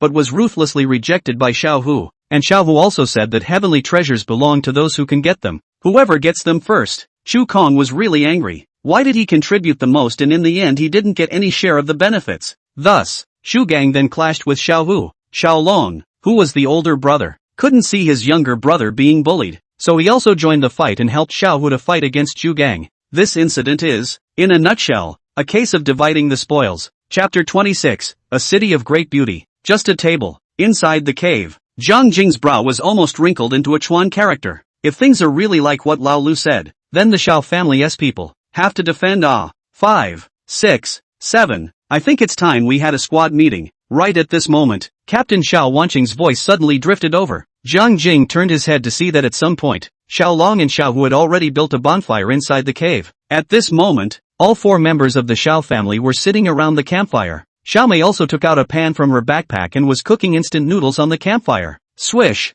Jiang Jing first glanced at Zhu Gang, then without moving, he walked over to the campfire and picked a random seat and sat down. Su Yingru, who was following behind Jiang Jing, didn't say a word and directly sat on Jiang Jing's right-hand side. Zhu Gang huffed and puffed, glaring fiercely at Xiao Long and Xiao Hu before sitting on Jiang Jing's left-hand side. The scene was instantly divided into 2 small groups. The atmosphere was a bit heavy. Asterisk. No way? The elite squad has infighting? On one side is the eldest lady of the Xiao family. On the other side is the head of the Jiang family. North Xiao and South Jiang. Are the 2 ancient martial arts families going to clash? I just went to Old 6's live room, and I also watched the live replay. This wave, I'm on Old 6's side. Honestly, Old 6 made the most effort in the process of killing the python, and also accomplished the final blow. So why is it that he can't get any share of the loot at the end? The Xiao family is acting a bit overbearingly. There are no rules to speak of in the secret realm. This wave, I'm on Xiao Hu's side. Heavenly treasures are meant to belong to those who can get them. Whoever gets them first, of course they belong to them. Although Zhu Gang contributed in the process of beheading the giant python, let's not forget that 4 people on the Xiao family's side have contributed. The pop-ups on the live feed blew up again. Many netizens were feeling bad for Zhu Gang, while many others were accusing the Xiao family of acting in the wrong way. Of course, whether it was Xiao Wancheng, Xiao Mei, or Xiao Long and Xiao Hu, there were quite a few fans who supported them. Thus, a war of spit and mutual spraying was vastly kicked off in the official live broadcasting room. Marina University, Women's Dormitory Building. Jiang Mengmeng and her 3 roommates had just returned to the dormitory when they saw the scene happening in the secret realm through the official live broadcast. The Xiao family is really too overbearing, especially this Xiao Hu. His tone of voice and attitude are extremely arrogant. It's really annoying. Yeah, I don't like this Xiao Hu either. Zhu just happens to be pitiful, fighting tooth and nail to kill the python. But in the end, he didn't gain a single benefit. Meng, why don't you give Uncle Jiang a call and ask him to help Zhu Gang? Xian, aren't you a bit stupid? The secret realm and the world we are in are not the same space. Can you call someone in the secret realm? Oops, aren't I just confused with anger? Jiang Mengmeng leaned back and sat on the head of the bed, her legs bent while also placing her cell phone on her knees, her eyes unblinking as she stared at Jiang Jing in the video. Perhaps seeing that Jiang Mengmeng didn't open her mouth for a long time, Yang Mengyao suddenly walked over, climbed onto Jiang Mengmeng's bed, and sat right next to her. Meng, do you think your dad will help Zhu Gang? Hearing Yang Mengyao's inquiring voice, Jiang Mengmeng hesitated slightly, then said with a slight hesitation, I don't think so. After all, my dad is not a person who likes to meddle in other people's business. At this moment, Xia Mo and Zhao Xian couldn't help but gather around, and everyone looked at Jiang Mengmeng with surprised eyes. However, Jiang Mengmeng just gently shook her head and didn't offer any explanation. Yang Mengyao looked at Jiang Mengmeng, then moved her eyes back to the cell phone screen before saying to herself, the elite squad's situation is clear at a glance. The 4 ancient martial artists of the Xiao family belonged to a group, while the remaining 3 ancient martial artists belonged to a motley army of their own. What's happening now is that the Xiao family is clearly relying on their large numbers and wanting to take the loot all by themselves. If I were Uncle Jiang, I would definitely bring both Zhu Gang and Su Yingru together, so that I can engage in a confrontation with the Xiao family, and hold a certain amount of power of speech, thus securing my own interests. When Yang Mengyao said this, she immediately gained the approval of Xia Mo and Zhao Xian. However, Jiang Mengmeng, shook her head once again and said, my dad hates hooking up, and he narrowed his eyes just now, and a cold light flashed in his eyes, which was suppressing his anger. Meng, since Uncle Jiang is very angry, I'm sure he'll definitely step in to teach the Xiaohu a lesson, right? As soon as Yang Mengyao said this, Jiang Mengmeng shook her head again and said, no, when my dad gets angry, he only lifts the table and walks away. Looking at the stunned expressions on the faces of Yang Mengyao, Xia Mo and Zhao Xian, Jiang Mengmeng couldn't help but let out a bitter laugh in her heart. Jiang Jing was her father. How could she not understand Jiang Jing? Whenever Jiang Jing narrowed his eyes and a cold aura flashed in his eyes, he would soon do something like lifting the table and walking away. Jiang Mengmeng clearly remembers. Jiang Jing recently squinted his eyes flashed a cold aura. Is the night before he divorced with his mom? The secret world. Inside the cave, by the campfire. Seeing that everyone had arrived, Xiao Wanqing immediately coughed lightly twice. Then with a very serious face, she opened her mouth and said, Old 5, Old 6, and Old 7, I will now formally introduce myself to you. I am the Dragon Country Martial Artist Security Administration, the captain of the Special Warfare Team 1, and I also hold the position of the Secret Township Guard Division of Black River City. Xiao Mei, Xiao Long, and Xiao Hu are all official members of the Special Warfare Team 1, and also hold the position of Black River City's Secret Realm Guards. Quiet. The cave was quiet. At this moment, even the official broadcast room was quiet. Not a single pop-up scrolling on the public screen. After listening to this introduction from Xiao Wanqing, Jiang Jing was only slightly surprised for a moment, and his face quickly returned to normal. No wonder Xiao Wanqing knew the situation in the secret realm very well, so it turned out that she was an official herself. As for the Martial Artist Security Administration and the Secret Realm Guard, it looks like it should be a special department set up by the government. A department set up specifically for martial artists and secret worlds. After listening to Xiao Wanqing's self-introduction, the expression on Zhu Gang's face was similar to that of Jiang Jing's. He was only slightly surprised for a moment, and his face immediately regained its calmness. As for Su Yingru, she kept her head down from start to finish, and didn't say a word. Jiang Jing could clearly be able to sense that Su Yingru was currently restoring her injuries while regulating her breathing. Ahem. Perhaps seeing that Jiang Jing's several people didn't have much of a reaction, Xiao Wanqing once again lightly coughed twice and said, some time ago, our Black River City Secret Realm Guard team encountered a large number of high-level ferocious beasts under siege. Quite a few of our colleagues died in that battle, and many others suffered heavy injuries, thus causing their internal meridians to be severed, directly turning them into invalids. This time, I'm leading a team into the secret realm of Marina City, and I actually want to search for a kind of heavenly treasure that can repair a martial artist's meridians. According to the speculation of the Dragon Academy of Science, only ginseng and Ganoderma lucidum type heavenly treasures can possibly repair a martial artist's meridians. So, hearing this, Jiang Jing finally came to a realization. No wonder Xiao Wanqing would condone Xiao Hu and go to snatch the Lingji that appeared in the cave. So it turned out that she wanted to use this Lingji to save her team members. But, Xiao Wanqing got the order wrong. If she had explained things clearly in the first place, she thought that Zhu Gang wouldn't have been so angry, and might even have voluntarily let them have the Lingji. Unfortunately, she didn't say a word and directly condoned Xiao Hu to grab the Lingji, with an attitude that she didn't put Zhu Gang in her eyes at all. Can Shu Kong not be angry? It was at this exact moment that Jiang Jing and Su Yingru rushed back. Zhu Gang was also a shrewd person.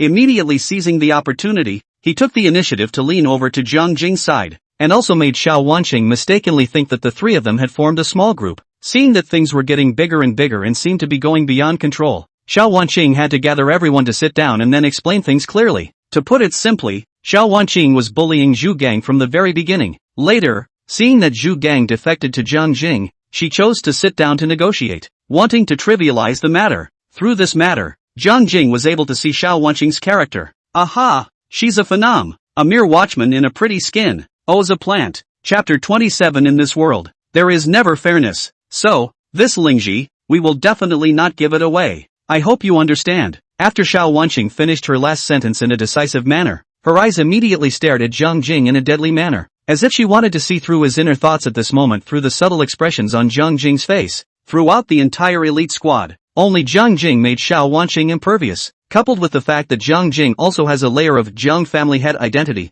whether it is face or inside. Xiao Wanqing will have to be courteous to him. What is euphemistically called comedy is in fact scrupulosity. However, Jiang Jing's next move, surprised Xiao Wanqing. Swish, only to see Jiang Jing rummage out a box of cigarettes from his backpack, and then pulled out two of them, and handed one of them to Zhu Gang beside him. Zhu Gang was slightly stunned at the sight, and hastily reached out and took the cigarette, then moved very skillfully to hold it in his mouth. Aha! An old smoker at first glance. Next, Jiang Jing didn't know whether it was intentional or not. He didn't give Xiao Long and Xiao Wu cigarettes, and didn't even inquire about the two brothers. He directly took the remaining one in his hand and held it in his mouth. Barta! Zhu Gang was very understanding, and hurriedly took out a lighter from his pocket, reached out to Jiang Jing's mouth, and lit the cigarette for him with a face full of attentiveness. Phew! Jiang Jing took a hard drag on his cigarette and slowly exhaled a smoke ring, then directly nagged Zhu Gang in the eyes of the puzzled crowd. Jiang Jing, old 6. How old are you? Zhu Gang was slightly stunned. I just turned 25 this year. Jiang Jing, what? Only 25 years old? If you didn't say so, I thought you were 35. Zhu Gang's old face reddened. That, I look like this. I did grow a bit anxious. Just like that. Jiang Jing first chatted with Zhu Gang for a few moments, then his words turned to a serious tone. Old 6, you are also an adult. You should understand that there is no absolute fairness in this world at all. Silence, no words. Zhu Gang's lips trembled several times, as if he wanted to say something to refute Jiang Jing, but after he dawdled for a while, he never managed to utter a single word. Seeing that Zhu Gang's face became a bit ugly and his whole person was like a bereaved leather ball, Jiang Jing, instead of comforting him, also ruthlessly added a knife. The law of the jungle, the weak are strong, and whoever has the biggest fist holds the power of speech. I don't think I need to teach you these truths, do I? Seeing that Jiang Jing was getting harsher and harsher, Zhu Gang couldn't help but mutter. I know, it's because I'm not strong enough. I can't blame anyone else. After saying these words, a flash of disappointment flashed across Zhu Gang's face, and his body moved to the side, subconsciously moving away from some Jiang Jing. Zhu Gang was bullied by the Xiao family and wanted to rely on Jiang Jing to get him back, but he didn't expect that instead of helping him, Jiang Jing even gave him an educational lesson. At this moment, Zhu Gang must have been disappointed in Jiang Jing. When the four ancient martial artists from the Xiao family saw that Jiang Jing did not help Zhu Gang out, but instead gave him an educational lesson, several of them could not help but breathe a sigh of relief in their hearts. Who knows? Jiang Jing, however, suddenly turned his head and beckoned to Xiao Wu, saying, Old 4, can you take the Lingji you just picked and show it to me? What are you doing? Xiao Wu subconsciously covered his backpack and looked at Jiang Jing with a face full of vigilance, like an old sow protecting its food. Our Jiang family is not only an ancient martial arts family, but also a medicine family. There is a secret herbal book in the clan that has been passed down from the ancient times, which records many rare medicinal herbs from the ancient times.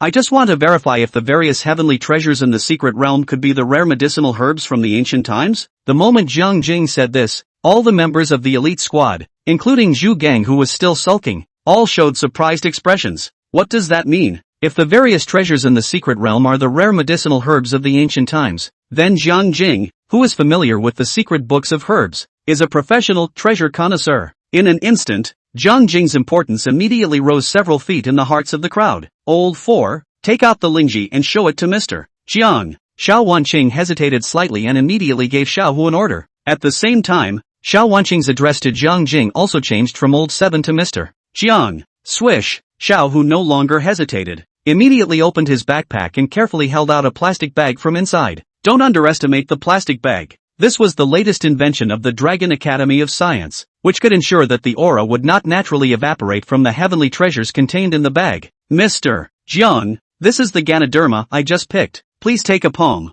Xiao Hu got up and walked over to Jiang Jing, then handed over the plastic bag containing the lingji. Respectfully, without saying a word, Jiang Jing took the plastic bag and scrutinized it. This lingji is purple-red in color, as crystal clear as a purple emerald, with white translucent-like lines on it. If I remember correctly, this is a purple jade Ganoderma. When Jiang Jing said this, everyone couldn't help but have their eyes light up. Then they all looked at Jiang Jing in unison. However, Jiang Jing, made an unexpected move. Whoosh! Just without saying a word, he stuffed the purple jade Ganoderma into his backpack, and immediately afterward, he raised his head and said to everyone with a smile on his face, "From now on, this Ganoderma plant belongs to me." Ha! Xiao Hu froze in place. Not only Xiao Hu, but also Xiao Wanqing, Xiao Mei, Xiao Long, Zhu Gang and Suing Rou, everyone who was present, other than Zhang Chen, the person in question. The rest were all frozen in place. Mr. Jiang, what do you mean by this? Xiao Hu didn't seem to have reacted yet, and actually stammered out an inquiry, as if he had never dreamed that Jiang Jing would dare to blatantly take away this lingji. What do you mean? Isn't it obvious? I'm just robbing. Jiang Jing rolled his eyes full of concern and at the same time showed a hint of contempt for Xiao Hu. You seek death. Xiao Hu was furious when he heard this, and immediately stretched out his hands, wanting to snatch Jiang Jing's backpack back. Swish! It was too late. Just at the moment when Xiao Hu had just made a move, a pig-killing knife appeared in Jiang Jing's hand, and it also ruthlessly slashed at Xiao Hu, who was close at hand, with a swift momentum. As things happened too suddenly, coupled with the fact that Jiang Jing had long been prepared to cut people, as well as the position where Xiao Hu was standing, it was really too close to Jiang Jing. So, Jiang Jing ruthlessly struck Xiao Hu's chest. The powerful blade chi was even on Xiao Hu's body, leaving a scar that was deep enough to be seen on the bone. Put! Xiao Hu was instantly sent flying. A line of scarlet blood splattered on his chest, and finally his entire body fell heavily not far away. His life and death unknown. Chapter 28. Jiang Jing is furious, and the captain is going to get punched. Brother! Seeing Xiao Hu being cut over by Jiang Jing, Xiao Long was immediately infuriated and his eyes turned red. He immediately hooked up the lance that was placed beside him with his foot, and then urged his true chi with all his might, making a move of pear blossom shot of stormy rain, which went straight to Jiang Jing's head. Xiao Long, stop! Xiao Wanqing was instantly startled and immediately gave a cold shout, wanting to stop Xiao Long from striking at Jiang Jing. However, Xiao Long, who had witnessed his brother being cut over with a knife, had been overwhelmed by anger and had completely lost his mind. Regarding Xiao Wanqing's stop, this guy directly chose to ignore it, and even increased his force by a few points, with an expression of "even if I die, I'm going to kill Jiang Jing" on his face. Put! What made Xiao Long greatly surprised was that Jiang Jing did not choose to dodge, allowing the lance in his hand to stab his body with 1,000 holes. That's it? Thought you had some good beer? In the end, he was still stabbed into a hornet's nest by my pear blossom spear. At this moment, a trace of disdain flashed under Xiao Long's eyes. Drink! Only Xiao Long roared and just wanted to stir his spear and directly tear Jiang Jing's body into pieces. However, the next second, he froze in place, because the touch from the lance didn't feel like it had stabbed a person's body. Instead it felt like it had stabbed in a cloud of air. Not good. The person in front of me is only the residual shadow of the river mirror. Just after this thought flashed through his mind, Xiao Long heard a slight sound of breaking air that seemed to come from behind him. Whoosh! Xiao Long, who sensed the approaching danger, instinctively crouched downward, wanting to make a donkey roll to avoid the sneak attack behind him. However, Xiao Long's legs had only just been bent when a hint of icy cold and tingling sensation came from his back. Immediately after that, another huge force came, and Xiao Long was sent flying uncontrollably. Instantaneous flash. Jiang Jing utilized the instantaneous flash steps to leave a residual shadow in place, while his real body came behind Xiao Long in a flash, and also swung a half-moon-shaped blade chi at his back. Put! Xiao Long, who was viciously struck by the blade chi, directly stepped into Xiao Hu's footsteps and fell heavily not far away. His life and death unknown. Jiang Jing, you bully people too much. Witnessing two young celestial pride of the Shao clan in succession being cut down to the ground by Jiang Jing without any mercy like this, Xiao Wanqing was instantly furious. Choke, only to see her draw the long sword in her hand, while at the same time, she executed an ethereal stance and came straight at Jiang Jing. If you want to hurt big brother Jiang, you'll have to go through me first. Right at this moment, Suingrou's figure suddenly disappeared in place, and in the next second, the little ninny unexpectedly appeared at Xiao Wanqing's side. Off. Xiao Wanqing, who was in a rage, didn't even think about it and instantly swung out a sword, heading straight for Suingruo's neck. Whoosh! Suingruo immediately executed Ghost Dance Kill, her figure swaying left and right, one step, one flash, 1 second, one dagger, respectively from 5 different angles, ruthlessly stabbing at Xiao Wanqing. Dang it! To Suingruo's great surprise, Xiao Wanqing suddenly swung the longsword in her hand sharply, forming a dense shadow of swords, and in the end, she hardened herself and blocked her surefire technique. A milquetoast little girl, how dare you stand in my lady's way? Are you looking for death? A flash of disdain appeared on Xiao Wanqing's face, and after blocking Suingruo's killing move, she immediately swung out a powerful sword chi to counterattack. Boo! It was too late. Xiao Wanqing's sword chi had just shot out sharply, but she didn't expect a sledgehammer to suddenly emerge from a diagonal, ruthlessly smashing onto the sword chi. Ka-ching! The hammer carried a thunderous force on it, and it easily smashed the sword chi to pieces. Immediately afterward, Shu Gang's voice drifted over. Mud, I've been looking at you for a long time. From the moment you entered the secret realm, you has been putting on a smelly face, making it seem like everyone owes you money. I'm tempted to ask, did you just die of your husband and become a widow? As soon as the words fell, Shu Gang's figure appeared on Suingruo's side, and the two of them blocked Xiao Wanqing's way, with a look of if you want to move the Jiang Jing, pass me first. Yes, great. It's been years since anyone dared to speak to me in that tone. Zhu Gang's words were just too damaging, and Xiao Wanqing was immediately infuriated and stormed, only to see her gritting her teeth and glaring angrily at Shu Gang, a pair of eye-catching headlights in front of her body, also rising and falling with her rapid breathing. Say that 100 times and you're still a widow's face. To one's surprise, right at this moment, Jiang Jing's voice suddenly rang out from behind Xiao Wanqing. Xiao Wanqing, who had been irritated by Zhu Gang and was already furious to the extreme, didn't even notice that Jiang Jing had once again performed the instantaneous flash steps and had silently arrived behind her. Boo! Without any surprises, Jiang Jing slashed his knife hard on Xiao Wanqing's back, but the imagined blood splatter didn't happen. Instead, there was a rebound force coming from the blade, as if it had cut on a steel plate, and even a few wisps of sparks came out. Holy, you cheated! You're actually wearing a steel underwear under there? Don't you feel choked up? Jiang Jing shouted a few times, taking advantage of the fact that Xiao Wanqing was staggered by a slash. He raised his right foot in the process, and decisively exerted 10% of his strength, kicking her hard on her arched tunic. Clunk, clunk, clunk. Xiao Wanqing was like a ball that had been jerked away by a kick. Her body not only rolled rapidly towards the front, but also smashed several stalagmites in the cave in a row. Ha ha! Seeing Xiao Wanqing in this wretched state, Jiang Jing couldn't help but laugh out loud. Who knows? The mantis catches the cicada and the yellow bird is behind it. Jiang Jing hadn't laughed for long before 9 thick and long black shadows appeared behind him. These 9 black shadows, completely sealing Jiang Jing's front, back, left, right, up and down, were like a huge cannibalistic flower, closing in at lightning speed, seemingly intending to devour Jiang Jing in one bite. This was Xiaomei's best move, Spirit Snake Wild Dance, Mad Dragon Slash. Jiang Jing immediately stopped laughing and cast a big move without hesitation. In an instant, thousands of blade chi erupted out, sharply meeting these 9 whip shadows. But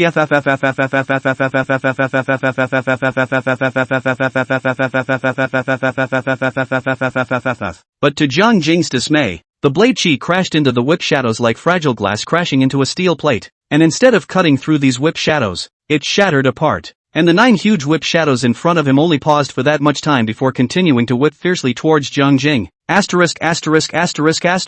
What's going on? I just went to use the restroom. How come the elite squad is fighting, and it's still one of their own fighting one of their own? I'm confused too. I just answered a phone call, and I just turned around to see Chang Wei calling blessing. Stop fighting. We're all on our own. Please stop fighting. It's just a Ganoderma lucidum, isn't it? Let's all sit down and share it equally. Why all the infighting? This wave, I'm on Jiang Shen's side. We must teach the overbearing Xiao family a lesson. I support Sister Wanqing in this wave. People have said that the Ganoderma lucidum is used to save people's lives, but Jiang Shen has to rob it hard. Isn't this proper banditry? Support Jiang Shen. Xiao Mei. Support Auntie Mei. Jiang Jing, Chapter 29, The Shao Family Reunion. Thunderstruck. Seeing that Jiang Jing was enveloped by the heavy whip shadows, Shu Gang immediately leapt up and swung his sledgehammer to smash into these whip shadows. Rumble. Only a deafening loud sound was heard. The commotion caused by Zhu Gang's hammer was indeed great, but it did not shatter the whip shadow. Instead, because of the strong reaction force, it directly bounced Zhu Gang out with the hammer. Ghost Dance Kill. Suing Ro's movements weren't slow. A flash appeared next to the 9 whip shadows, and she was also wielding 2 daggers, trying to cut one of the whip shadows. Ding ding ding ding. Only to hear a series of crunching sounds came. Suing Ru almost used all her strength, but could only make a few sparks. Simply cannot help this as a python-like whip shadow. Having said that, only a few seconds of reality have passed. In the shocked eyes of Zhu Gang and Suing Ruo, Jiang Jing was just engulfed by 9 huge whip shadows that directly engulfed him in place. The 9 whip shadows were like 9 huge pythons, directly wrapped into a round sphere. Immediately afterward, this huge sphere began to rotate, and at the same time, a series of popping noises came from inside, as if the noise came from a meat grinder running at full speed. None of this is the point. The point is, Jiang Jing is right in the center of this sphere. Life and death unknown. Brother Jiang, Old 7, Suing Ro and Zhu Gang were both dumbfounded in place. They never thought that the 4 ancient martial artists of the Shao family, the one with the most powerful hands was not Xiao Wanqing, but Xiao Mei, who had always been quiet. If you don't make a move, you make a move. This Xiao Mei is definitely a ruthless character. However, just as Suing Ro and Zhu Gang were preparing to desperately rescue Jiang Jing, a faint light suddenly shot out from the sphere wrapped in the shadow of the whip. Although it was only a very faint light, and even compared to the 9 huge whip shadows, this light seemed very insignificant. But this light, however, caused Suing Ro and Zhu Gang to stop advancing, and both of them couldn't help but stare at the scene in front of them with wide eyes. 1 second, 2 seconds, 3 seconds. Time seemed to pass slowly and quickly. Suing Ro and Zhu Gang both stood in place nervously, subconsciously holding their breaths, and they could even clearly hear their heartbeats. Swish! It was just a short moment's effort, and that faint light from earlier had become incomparably translucent. Swish! In the eyes of Suing Ro and Zhu Gang, who were stunned, another ray of light penetrated out from the sphere, and this second ray of light was even more dazzling than the first one. Swish swish swish! It was just a blink of an eye, and the third, fourth, and fifth, nth rays of light appeared one after another. Thousands of dazzling rays of light, one after another from the sphere body transmitting out, directly to this huge incomparable sphere, to the penetration of the ragged holes. Rumble. Finally, a deafening loud sound came out, and the sphere composed of 9 huge whip shadows unexpectedly exploded directly in place. Whoosh! Immediately afterward, a man so handsome that all the women couldn't breathe, soared out of the sphere and leapt directly into midair. A dazzling white hair, a pair of blood-colored pupils, a handsome face that was cold to the core, and a killing knife that glowed with a cold light. That's right, Jiang Jing activated his natural bloodline at the critical moment. Blah blah blah transformed. Phoenix danced to the 9 heavens. Just at that moment, a petulant voice came over. This was how a master's fight was like. There was no unnecessary nonsense, nor would he give his enemy any chance to catch his breath. Jiang Jing had just broken through the ice from the sphere when Xiao Mei's second big move followed. Raspy, only a chirping sound similar to that of a phoenix rang out, and a huge mass of energy suddenly erupted from Xiao Mei's long whip. This mass of energy instantly transformed into a fiery red phoenix, burning with a blazing flame, and shot sharply straight towards Jiang Jing in midair. Jinchi transformation? Not good. This is at least a 5th grade expert. Old 7 is in danger. Zhu Gang immediately exclaimed in shock the moment he saw the appearance of the fire phoenix, and his face was covered with a grave expression. However, what made Zhu Gang feel even more surprised was that Jiang Jing did not dodge and directly slashed out a knife in the air at this fire phoenix. Buzz! Only a loud buzzing sound was heard, and the air around them seemed to vibrate fiercely, and immediately afterward, a half-moon-shaped blade chi erupted from the pig-killing knife in Jiang Jing's hand. What a big knife breath! About 9 meters long and 3 meters wide, it was like a huge and incomparable scythe that ruthlessly slashed at the fire phoenix in front of him. Put! In the heart-stopping eyes of Zhu Gang and Suing Ruo, the huge blade chi that Jiang Jing slashed out unexpectedly split the fire phoenix sent out by Xiao Mei into 2 halves. That's not all. The knife chi went on unabated, and after splitting the fire phoenix, it continued to slash at the distant Xiao Mei with lightning speed. Boo! Ah! After a loud bang, Xiao Mei's miserable scream came along with it, only to see this poised great mature woman. A large mouthful of blood sprayed out of her mouth, and her body was ruthlessly knocked out, heavily smashing on top of the wall of the cave, and her entire body was sunk in. Quiet. The cave was quiet. Zhu Gang and Suing Ruo both stared with wide eyes and open mouths, forgetting to breathe, and their faces were even filled with expressions of shock and disbelief. Asterisk asterisk asterisk asterisk. Is this the true strength of the river god? Quadra kill. I didn't realize that Jiang Shun, all by himself, had easily taken out 4 ancient martial arts experts of the Shao family. Jiang Shun cow beer. Jiang Shun is awesome. Aha, my poor Auntie May. With this cut, your life is almost gone, isn't it? Sister Wanqing and Aunt May are both so beautiful, so temperament. Jiang Jing, this also under the hand? Simply a hot hand to destroy flowers. Ah, I'm so sorry. Jiang Jing actually hit a woman? Is he still a man? What's wrong with hitting a woman? No matter if it's a man or a woman. As long as it's an enemy, there's no mercy. Supporting Jiang Shun, the Shao family should be taught a hard lesson. The official livestream blew up again. Dense pop-ups, scrolling rapidly on the public screen, as if it was raining a downpour. It was impossible to see what the netizens were saying. Marina del Rey, an upscale Western restaurant. Ruyan Lu slammed the table and shouted with excitement. Well played, Xiao Mei, this shameless old woman. When she pulled my husband up the tree before, how dare she secretly take advantage of him? That's the way to teach her a hard lesson. She deserves to be beaten to death. Upon hearing this, Yu Lily almost spat out the red wine she had been drinking into her mouth. Xiao Mei secretly took advantage of Jiang Jing? Is there such a thing? The person had obviously pulled Jiang Jing with good intentions, and Jiang Jing had subconsciously hugged Xiao Mei because of his unbalanced body. If he had to say who took advantage, it would be Jiang Jing who took advantage of Xiao Mei. How did it come to Lu Ruyan's mouth that Xiao Mei had turned into someone who was unsuspecting and secretly taking advantage of the situation? Sure enough, women are naturally jealous. Can't see my own man getting too close to other women.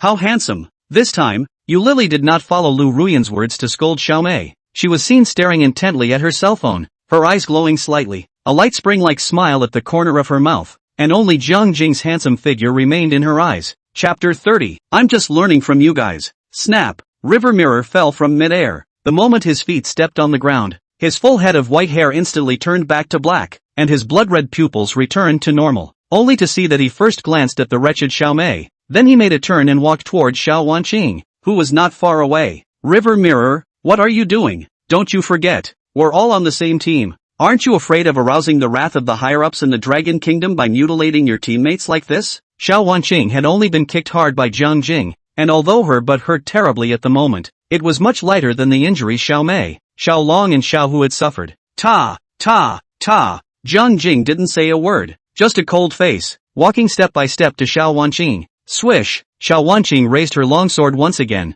seemingly ready to fight with Jiang Jing. However, what Jiang Jing said next, made her freeze in place. Captain Xiao, I think it's time we had a squad meeting. Jiang Jing said these words expressionlessly. Then with a dashing turn, he sat back down next to the campfire, and he also fished out a carton of cigarettes from his pocket. Quiet. The cave was quiet. Xiao Wanqing awkwardly held up her long sword, neither advancing nor retreating. She only hesitated for a moment, then clenched her teeth and put away her longsword, then hurriedly ran towards Xiao Mei's side. About 10 minutes later, the entire elite squad, once again, sat around the campfire. Only, the 4 members of the Xiao family were all carrying injuries on their bodies. Their faces were all hard to see, and their eyes were even more filled with scorn when they looked at Jiang Jing. Swish! Jiang Jing finished the last puff of his cigarette and casually threw it into the fire. Then he spoke. Boss, second, third, fourth, there is something I must explain to you. After Jiang Jing finished saying this, he casually opened his backpack and then took out the strain of purple jade Ganoderma.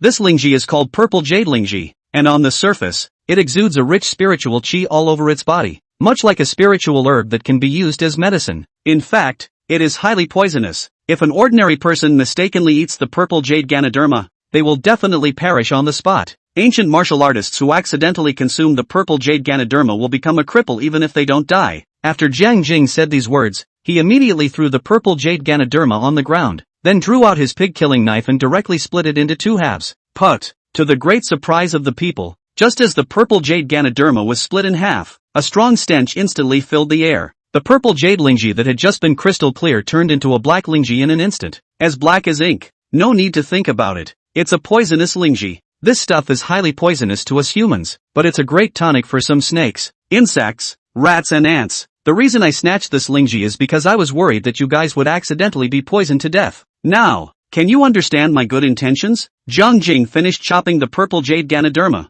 and immediately put the pig-killing knife on the campfire and roasted it. The sterilization work was done very well. Quiet. The cave was quiet. Everyone couldn't help but stare at the purple jade Lingji, which had been split in half by Jiang Jing, with shock on their faces. Everyone seemed to have not expected that this Lingji, which seemed to be a heavenly treasure, would be highly poisonous. Jiang Jing, then why didn't you explain yourself earlier? Xiao Wanqing suddenly glared her eyes at Jiang Jing angrily. If Jiang Jing had told everyone the truth earlier, how could Xiao Hu have made a move on him? If Xiao Hu didn't make a move, how could Xiao Long stand up for his brother? If Xiao Long and Xiao Hu were fine, it would be even more impossible for her and Xiao Mei to clash with Jiang Jing. General, all of the people on his side had suffered great losses at the hands of Jiang Jing. It's simply a basket case, a loss of money. However, Jiang Jing, rolled his eyes and returned. You guys didn't explain clearly to old Six earlier when you set out to snatch the purple jade Ganoderma. I'm just learning how you guys do things. What?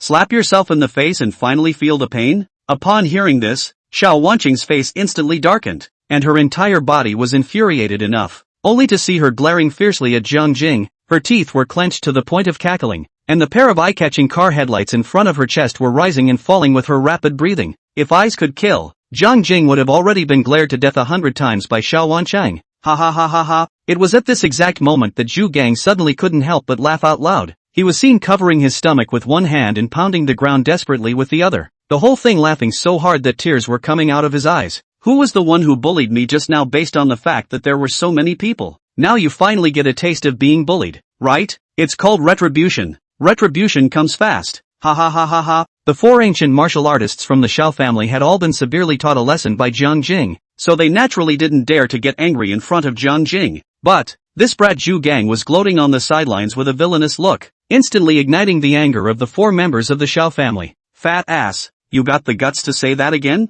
If we can't beat old Seven, can we not beat you? Xiao Long and Xiao Hu were both short-tempered and naturally couldn't stand the taunts of others, so they both glared at Zhu Gang. Zhu Gang is not a wimp at all. Immediately stood up his chest and glared back, with a one-word and then start fighting posture. Seeing the smell of gunpowder filling the scene again, Xiao Wanqing suddenly took a deep breath, then said to Xiao Long and Xiao Hu, Old 3 and Old 4, you two shut up. Upon hearing that Xiao Wanqing was angry, Xiao Long and Xiao Hu could only obediently shut their mouths in the end even though they had 1,000,001 dislikes in their hearts. Only Xiao Wanqing calmed down a little, then said to Zhu Gang, Old 6, I apologize to you for what happened just now. I'm sorry, I'm the one who did things without thinking. As the captain of our elite squad, I hereby guarantee that something like this will never happen again. The captain personally opened his mouth to apologize, and Zhu Gang was able to regain some face, only to see him arrogantly raise his chin and nod his head with his nostrils facing the sky. He said, alright, for the sake of old 7, I'll reluctantly forgive you guys this time.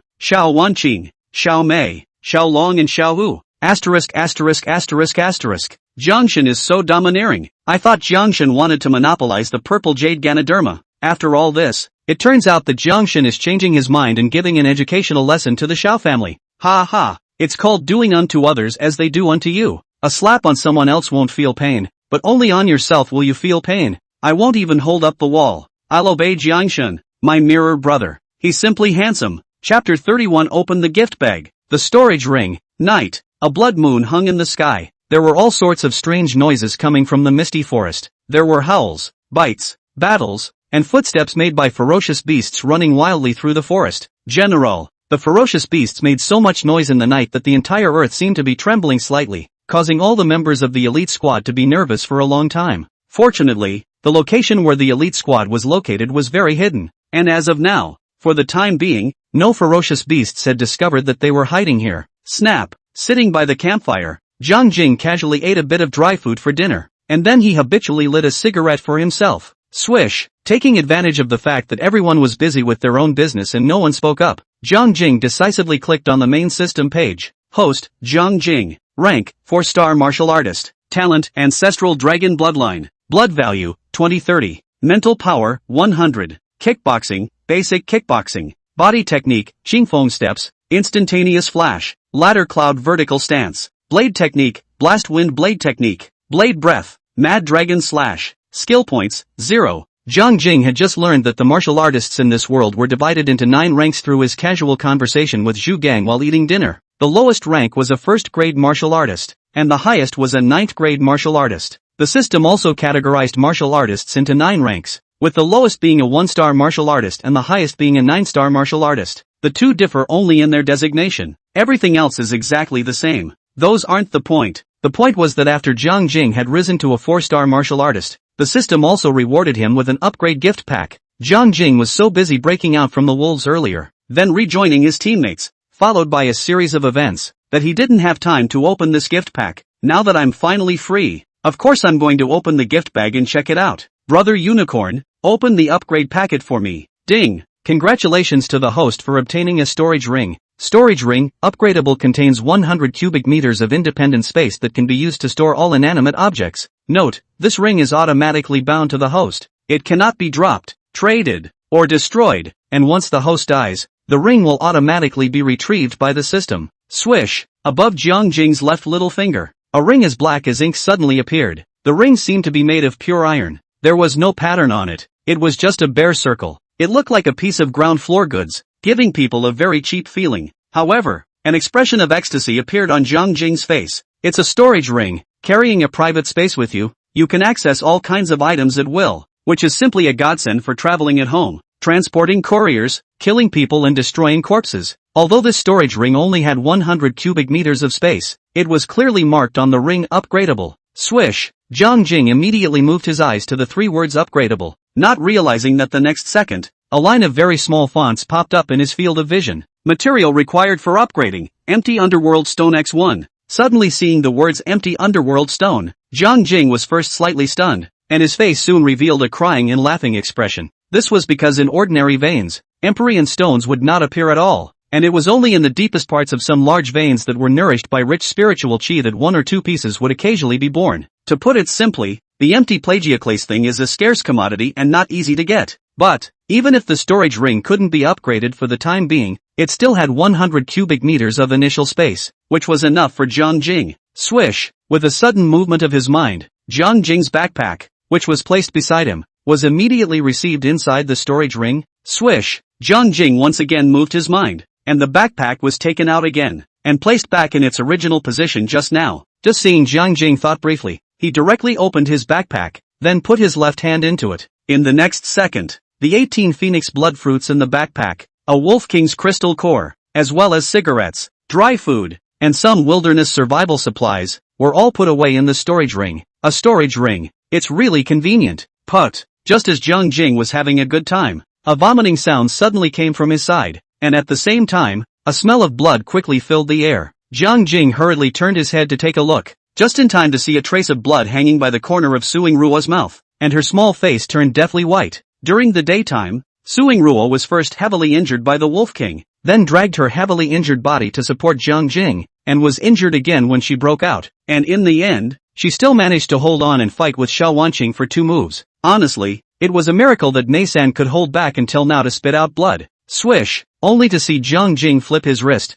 a very strange fruit immediately appeared in his palm. The fruit was almost as big as a ping-pong ball and was blood red in color. Through the crystal clear skin, one could see that the interior of the fruit was covered with dark red silk threads, just like the blood vessels in the human body, densely spread out, and one couldn't help but feel a numbness in one's scalp. On top of that, the fruit also emitted a strong smell of blood, and when viewed from a distance, it looked like a ball of blood, which looked a bit oozy. Girl, eat this and you'll be full of blood immediately. Jiang Jing suddenly got up and walked over to Suing Ruo's side, then handed over the phoenix blood fruit in his hand. Inside the peaceful and quiet cave, Jiang Jing suddenly opened his mouth to speak, instantly attracting the attention of the remaining few people, seeing Jiang Jing holding a weird blood ball and also letting Suing Ruo eat it. At this moment, all the people present could not remain calm. 7. What the hell are you holding? It's bloody and slimy and smells heavily of blood. Are you sure it's edible? This stuff isn't supposed to be poisonous, is it? Zhu Gang curiously came over and looked at the phoenix blood fruit in Jiang Jing's hand, seemingly smelling the bloody odor emanating from the fruit. Zhu Gang suddenly changed his face and hastily covered his mouth and nose. Then like a frightened bunny, he instantly took several steps back. Other than Zhu Gang, the rest of the few people revealed expressions of disbelief. No way! The appearance of the phoenix blood fruit was simply too oozing, and it also exuded a strong smell of blood. A normal person would definitely not associate it in a good direction when they saw such a bizarre fruit. Old 6, what do you know? Jiang Jing glared disgruntledly at Zhu Gang, then said without a trace of anger, this is a heavenly treasure guarded by the mutant wolves. If this thing is poisonous, how could I possibly let my girl eat it? Ha ha! Zhu Gang was slightly stunned at his words, and said with 2 laughs full of embarrassment, you're right, Old 5 is now your most loyal little follower. How could you possibly harm her? However, as soon as Zhu Gang said this, Someone immediately jumped out to sing against him. You can't say that. This thing is bloody and slimy and smells strongly of blood, so who knows if it's poisonous or not. Don't forget that the purple jade Lingji guarded by that giant python just now, isn't it a highly poisonous plant? In case this thing is also highly poisonous,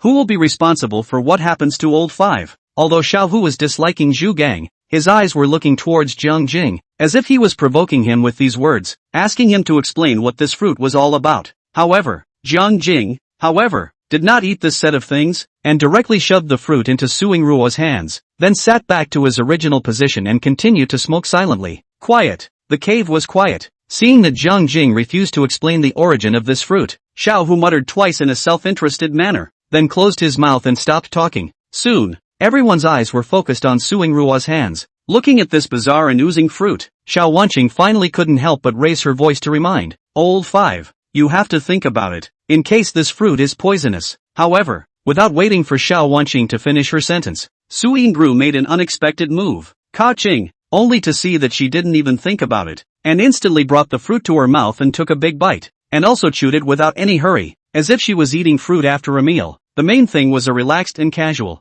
Xiao Wanqing. Crowd. Chapter 32, The Miraculous Phoenix Blood Fruit. Asterisk.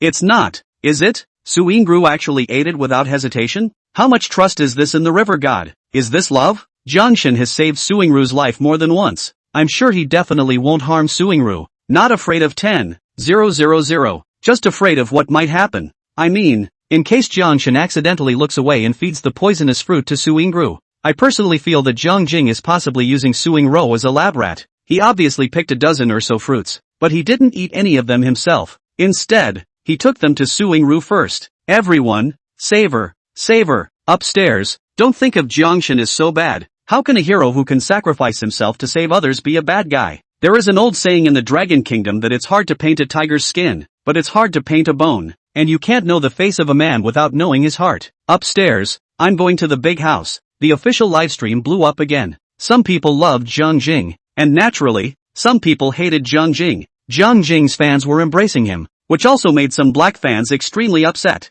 especially Xiao Wanqing and Xiao Mei's brainwashed fans. They simply hated Jiang Jing to the extreme. After all, witnessing his own goddess, who had been severely beaten by Jiang Jing, how could he have a favorable impression of Jiang Jing? The secret world. Su Yingru was eating the phoenix blood fruit with great relish. The rest of the group was looking at her with bated breath, and every single one of them couldn't help but have a hint of nervousness on their faces. Gulp. Just then, Zhu Gang suddenly swallowed his saliva and asked, Old 5, what does this fruit taste like? Is it good? Quiet. The cave was quiet. Su Yingru didn't answer Zhu Gang, but instead stuffed all the remaining fruits into her mouth and then chewed them with a big mouthful. Phew. Under the group's gaze, Su Yingru swallowed all of the phoenix blood fruit before saying without haste, sour and sweet. The flavor is not bad. That's it? Zhu Gang was slightly stunned at his words, and was just about to ask something again, but who knew that Su Yingru suddenly frowned, and her originally pale and incomparably pale face instantly surfaced a not-so-natural blush. Zhu Gang snapped and asked, Old 5, what's wrong with you? Su Yingru's face became more and more odd, only to see her stuttering back, my body, seems to. Zhu Gang, as if what? Why don't you hurry up and say it? Su Yingru, there seems to be a flame burning inside my body. And, Jug, and what? Facing Zhu Gang's repeated questions, Su Yingru was made to feel annoyed, only to see that she simply closed her eyes and sat down on her knees, ignoring whoever came to ask her questions next. At this moment, everyone, including Zhu Gang, couldn't help but turn their heads to look at Jiang Jing, who was sitting on the side and smoking silently. Asterisk. Su Yingru's body is in trouble? Watch it and see. I've told you before. Fear not. Jiang Jing is really using Su Yingru as a guinea pig. Now everyone can see Jiang Jing's true colors clearly, right? He's a hypocrite. Upstairs. Shut up. Brother Mirror is definitely not this kind of person. Su Yingru only said that there seems to be a flame burning inside her body, and she didn't say that she was poisoned. It's still a bit early to jump to conclusions. The body seems to be on fire. What is this if not poisoning? Oh, no. Su Yingru is going to be finished. Jiangshan must be responsible for this. The official livestream is blowing up once again double time. Many netizens who hated Jiang Jing jumped out, loudly accusing him that he shouldn't have fed Su Yingru the poisonous fruit, and even cursing him as a hypocrite. Jiang Jing's fans naturally wouldn't sit idly by and immediately launched a counterattack, disliking them fiercely. At this moment, The water friends in the live broadcast room instantly divided into two camps. Those who supported Jiang Jing and those who hated Jiang Jing. Two waves of people started a fierce war of words. Marina del Rey, Orchid Garden neighborhood. Ruyan Lu had just returned home when she heard Lily Yu cursing at the top of her lungs. I only saw that Lily was very agitated, as if she had been robbed of her husband, with a look of open teeth and claws and all her hairs had exploded. Ruyan Lu closed the door and turned around and walked over to Lily Yu's side, asking with a face full of curiosity, Lily, who are you cursing? Ruyan, look, you. Lily immediately raised her phone up, then pointed to the pop-up screen on the public screen and said, so many brainwashed people have suddenly appeared in the official live room, and they're all abusing Jiang Jing. What? Ruyan Lu froze violently and hurriedly looked at Lily's cell phone screen. In the next second, a flash of anger flashed across her face. A bunch of unqualified. Dare to scold the old ladies, man? Are they all living out of patience? Lily, give me the phone. I'm going to curse back. Typing is too slow. Can you send voice? I'm going to spray all these black people to death in the live broadcast room. Lily Yu, Marina University, Women's Dormitory Building. Jiang Mingming's dorm room had already turned out the lights, and the room was quiet. But none of the 4 girls who lived in this dormitory slept, only to see each of them holding a cell phone, their hands rapidly clicking on the screen of the phone, then editing out one pop-up screen after another, and directly posting it on the public screen of the official live broadcast room. These black people are really hateful. How dare they speak out against Uncle Jiang? Let's see how I'll scold them to death. Meng. I forwarded it to the family group and called all my relatives and friends over. Let's scold these black people together. Mo, I called all my high school friends. I called all my elementary school classmates, and my kindergarten classmates. Today, we can't spare anyone who dares to curse Uncle Jiang. The secret world. After Su Yingru ate the phoenix blood fruit, her entire body sat motionless in place, as if she had fallen asleep in the past. Shu Gang first looked at Su Yingru, then looked at Jiang Jing, and finally couldn't help but ask out loud, Old 7, what the hell is that thing you gave Old 5 to eat? Old 5 she, 1TB okay, right? As soon as Zhu Gang said this, Jiang Jing, who had originally been silent all along, finally reacted this time. Snap, only to see Jiang Jing throw away the cigarette butt in his hand, raise his eyes to look at Su Yingru not far away. The corner of his mouth immediately hooked up a mysterious smile. The name of the fruit I gave this girl is called the phoenix blood fruit. Rumor has it that after a phoenix falls, there is a very small probability that a phoenix blood fruit tree will be birthed by nourishing the nearby soil with all its essence blood. That's why the phoenix blood fruit exudes a strong smell of blood, and its appearance resembles a blood ball. Jiang Jing deliberately paused when he said this. As expected, everyone,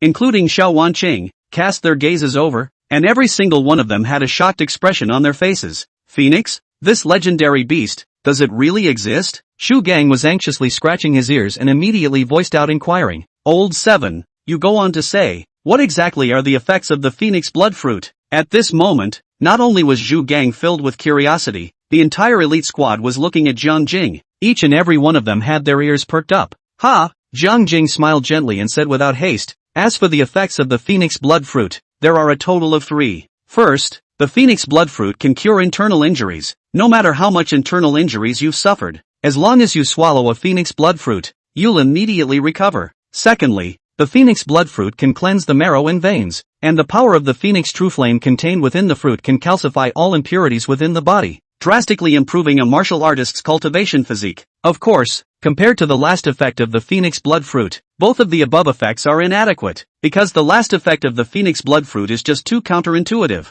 So counterintuitive that it can make people all over the world go crazy for it. Jiang Jing said here and deliberately stopped, hanging the teammates' appetite, but also let the official live broadcast room of 1 billion online audience, anxious straight stomping feet. He couldn't wait to tie Jiang Jing up and then torture him to force him to tell the last effect of the phoenix blood fruit. But Jiang Jing only paused for a little while and immediately spoke. The last effect of the phoenix blood fruit is that it can allow one to be reborn in nirvana, return to old age, youthfulness and agelessness. Chapter 33, Su Yingru's Nirvana Rebirth. What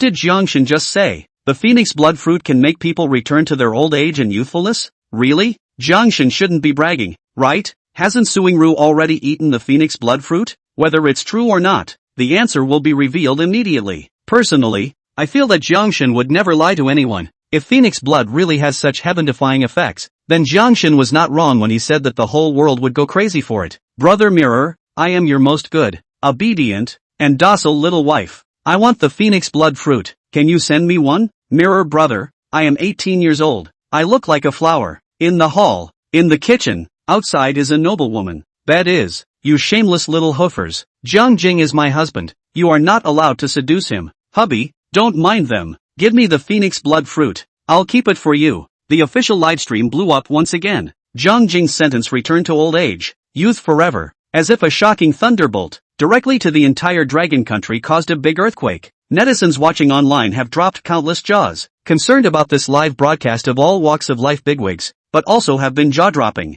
The official top brass of the Dragon Kingdom were also greatly shocked. But, among these people, the one who was the most excited, thrilled, happy and ecstatic was Jiang Jing's ex-wife, Lu Ruyan. Lu Ruyan, who had just come out of the shower, was only wearing a black lace halter nightgown. Then she couldn't wait to climb onto the bed and hold up her cell phone. Although Ruyan Lu is scummy, splashy, green tea, gold digging and arrogant, but it was undeniable that she had a foxy face and a sexy body that was mature and plump to the core. The tiny lace halter dress couldn't even wrap around her proud capital, at least a D going up. Whenever she wears a low neckline, she immediately shows off a deep career line, coupled with the weak wind and willow-like small waist, giving people a kind of thin branches hanging fruit a strong sense of impact. In addition, Lu Ruyan, in order to maintain the body shape, all year round are insisting on practicing yoga, has long been practiced to make countless women envious and jealous, so that countless men salivate each ton. Sexy beauty, beautiful ants, goddesses of the microfat world, the ceiling of the young women's world. These are the labels attached to Ruyan Lu. If Ruyan Lu wasn't a stunning beauty on earth, how could Jiang Jing let the system go unused and instead marry her and have a child, and still intend to live out this life in a peaceful manner? Back to the main topic. Even if Ruyan Lu was a stunning beauty on earth, but at nearly 40 years old, her appearance had long since gone. At this moment, he suddenly heard that the phoenix blood fruit could make people return to their old age and youthfulness. The first thought that popped into Lu Ruyan's mind was that no matter what, she had to ask for a phoenix blood fruit from Jiang Jing's hands. Thus, Lu Ruyan immediately clicked on WeChat and edited a long text message, then deleted and cut it down until she was sure that the content satisfied her. Then she carefully sent it to Jiang Jing. However, when a red exclamation mark appeared on the chat interface, Ruyan Lu's entire body was dumbfounded in place. How can it be? Jiang Jing, this asshole, actually pulled the plug on me? Didn't I just divorce you once? You're a big man. How can you be so petty? In the past, every time we had a fight, it was you who came and took the initiative to come over and coax me. So why can't you come and coax me like you used to this time? Dead Jiang Jing,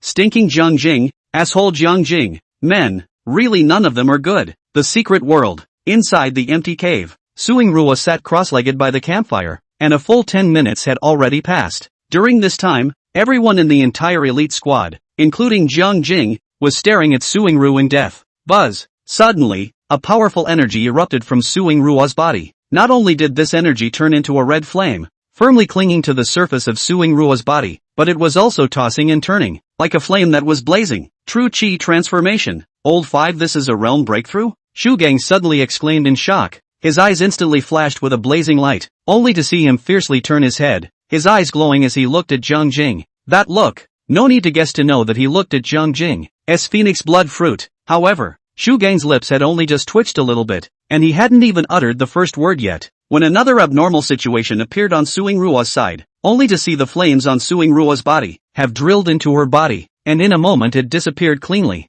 In the next second, the large and small wounds on Suing Rua's body were actually healing at a speed visible to the naked eye. Less than half a minute, the dozens of wounds on Suing Rua's body miraculously all disappeared. Not even a tiny scar was left. Swish! It was also at this time that Suing Rua slowly opened her eyes instantly bursting out with 2 streams of refined light. Old 5, how do you feel now? Shu Gang smacked his lips, and his eyes couldn't help but gawk at Suing Ru. It had to be said that Suing Ru was definitely a rare and great beauty. A standard melon face, willow eyebrows and almond eyes, agar nose and cherry lips. Exquisite features are like anime goddesses in the secondary yuan, completely unable to pick any flaws. Sexy and hot body, even with the loose combat uniform on, she couldn't hide her tantalizing S-shaped curves. A bear with a big waist and a thin tunica, that's all there is to it. On the contrary, she also had a pair of long legs that were the envy of countless women. It's all legs from the neck down. Speaking of leggy people like Suing Ru, none of this is the point. The point was that Suing Ru,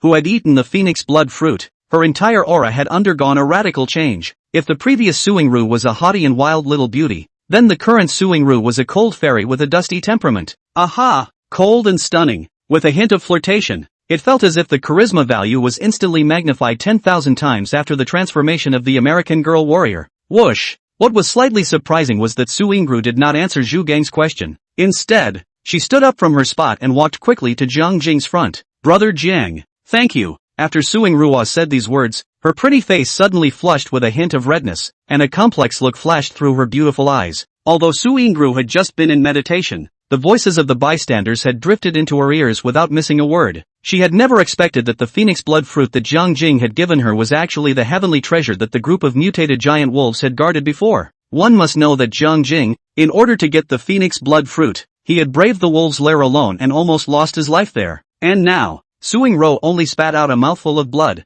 Jiang Jing surprisingly didn't even frown, and immediately gave her the phoenix blood fruit that he had fought for his life to get back, without hesitation. Plus, Jiang Jing had come out to save her life 3 times. Although the hero saving a woman's life was very cliched and dogmatic, but it is undeniable that the hero is the quickest and most effective way to capture the heart of a beautiful woman. Therefore, how could Su Yingru not be touched? You're welcome. Looking at Su Yingru, whose pretty face was slightly flushed and whose beautiful eyes were rippling with water, Jiang Jing just nodded casually, and then he once again touched out a cigarette and held it in his mouth. Brother Jiang, can I sit down beside you? Could be. Big Brother Jiang, can I call you Mirror Brother from now on? Can. Brother Mirror, try to smoke less in the future. Smoking affects your health. Chapter 34, 20-year-old Jiang Jing, peak of face value. I'm going. Su Yingru has really been reborn in Nirvana? Su Yingru's injuries have surprisingly all recovered, and her whole person has become in high spirits, and her temperament has also changed dramatically. The phoenix blood fruit can actually make a seriously injured person, in just a few minutes of time, directly instant to full blood resurrection. This fruit is also too magical. Didn't Jiangshan say that the phoenix blood fruit can make people return to their old age and youthfulness? Why didn't Su Yingru become younger? Upstairs, are you retarded? Su Yingru was only 20 years old, already very young. Do you want her to turn back into a 3-year-old child? Wow. Mirror and Shadow CP's feelings are heating up fast. Su Yingru calls Jiangshan as Brother Mirror. Is Jiangshan going to call Su Yingru as Zoe's sister? Any fans who are knocking Mirror and Shadow CP, get out of my way. Right now everyone is discussing the phoenix blood fruit. They don't have time to pay attention to you. As per the usual rule, the official broadcast room blew up again. Countless netizens marveled at the immediate healing effect of the phoenix blood fruit. Of course,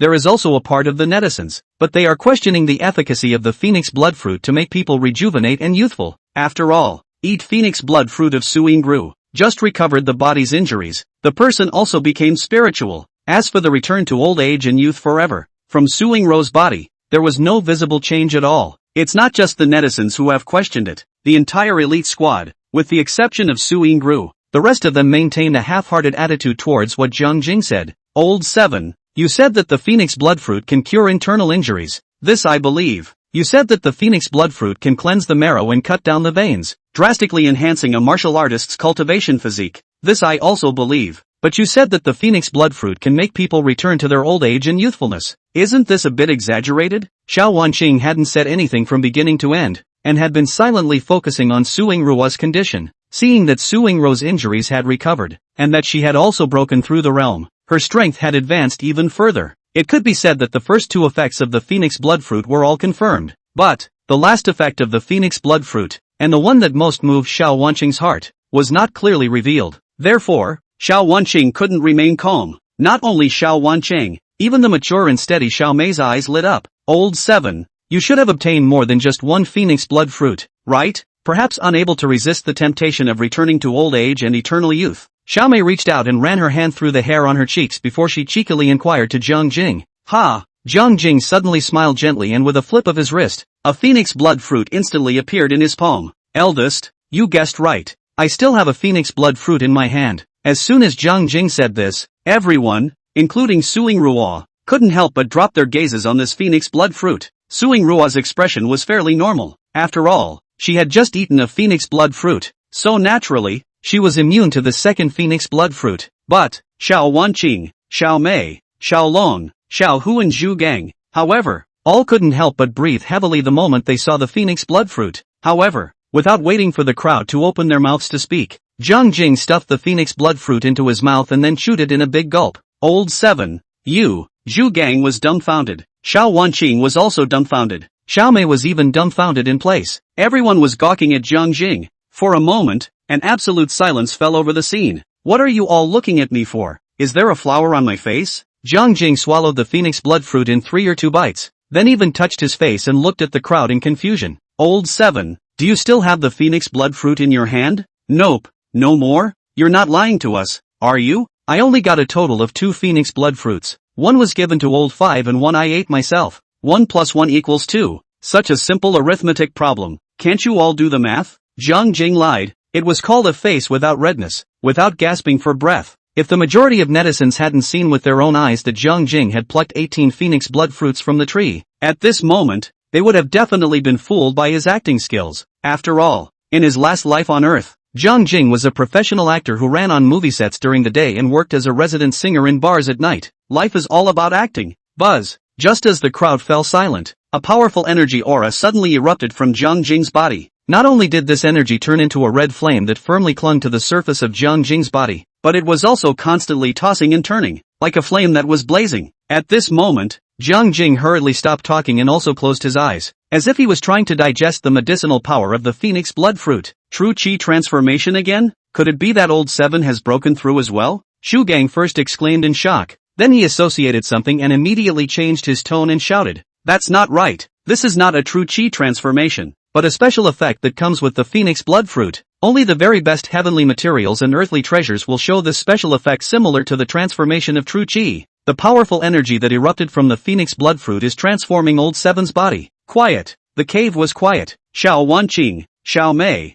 Xiao Long, Xiao Hu and Zhu Gang all stared at Jiang Jing with a look of envy and jealousy, as if they were going to eat Jiang Jing the next moment. Su Yingru sensed the change in the crowd's mood, and immediately drew her dagger from inside her military boots, then blocked in front of Jiang Jing's body, looking at the crowd with a guarded face. Seeing Su Yingru being so sensitive, the crowd all looked speechless. Please, the phoenix blood fruit had all been swallowed by Jiang Jing. Even if we had a mind to grab it, it's all too late now. What's more, Jiang Jing, the perverted rainy night butcher, can easily dry out several of them by himself. Unless one was out of their mind, they would not offend Jiang Jing. Swish! In less than half a minute, the red flames attached to the surface of Jiang Jing's body were drilled into his body. Because they had been shrouded in firelight just now, everyone couldn't see Jiang Jing's face for the time being. But, as the firelight disappeared like an ebbing tide, in a blink of an eye, a handsome face that was so handsome that it would make women all over the world unable to breathe was suddenly reflected in everyone's eyes. Asterisk asterisk asterisk asterisk. Old 7.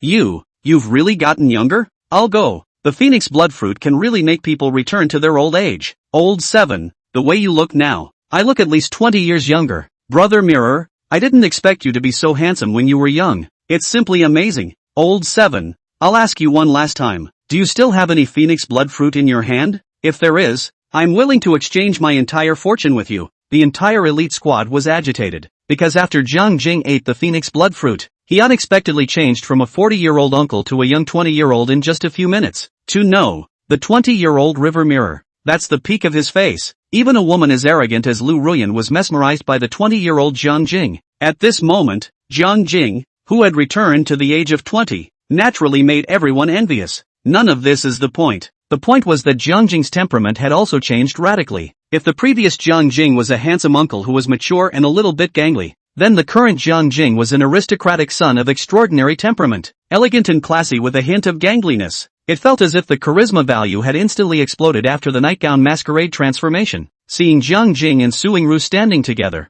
the minds of the crowd couldn't help but conjure up an ancient poem. The stranger is like jade, and the gentleman is unmatched in the world. Chapter 35. Dad, you are also your daughter's heart. Asterisk asterisk asterisk asterisk. Jiang Shen has really gotten younger. Jiang Shen isn't playing a trick, is he? Could it be that phoenix blood really has the effect of returning old age and youthfulness to the body? The truth is right in front of us. First there was Su Yingru's full-blooded resurrection in situ, and then there was Jiang Shen's rejuvenation, instantly turning into a young 20-year-old. There's no doubt about the efficacy of the phoenix blood fruit. Aha! Brother Mirror, I didn't realize you were so handsome in your youth. I'm going to pass out from you. Father River God, I'm really your long-lost daughter. Please, give me a phoenix blood fruit. My daughter will definitely honor you. River God, may I ask if you are interested in selling the phoenix blood fruit? I'm willing to offer 100 million Dragon Kingdom coins to buy it. You want to buy the phoenix blood fruit for $100 million?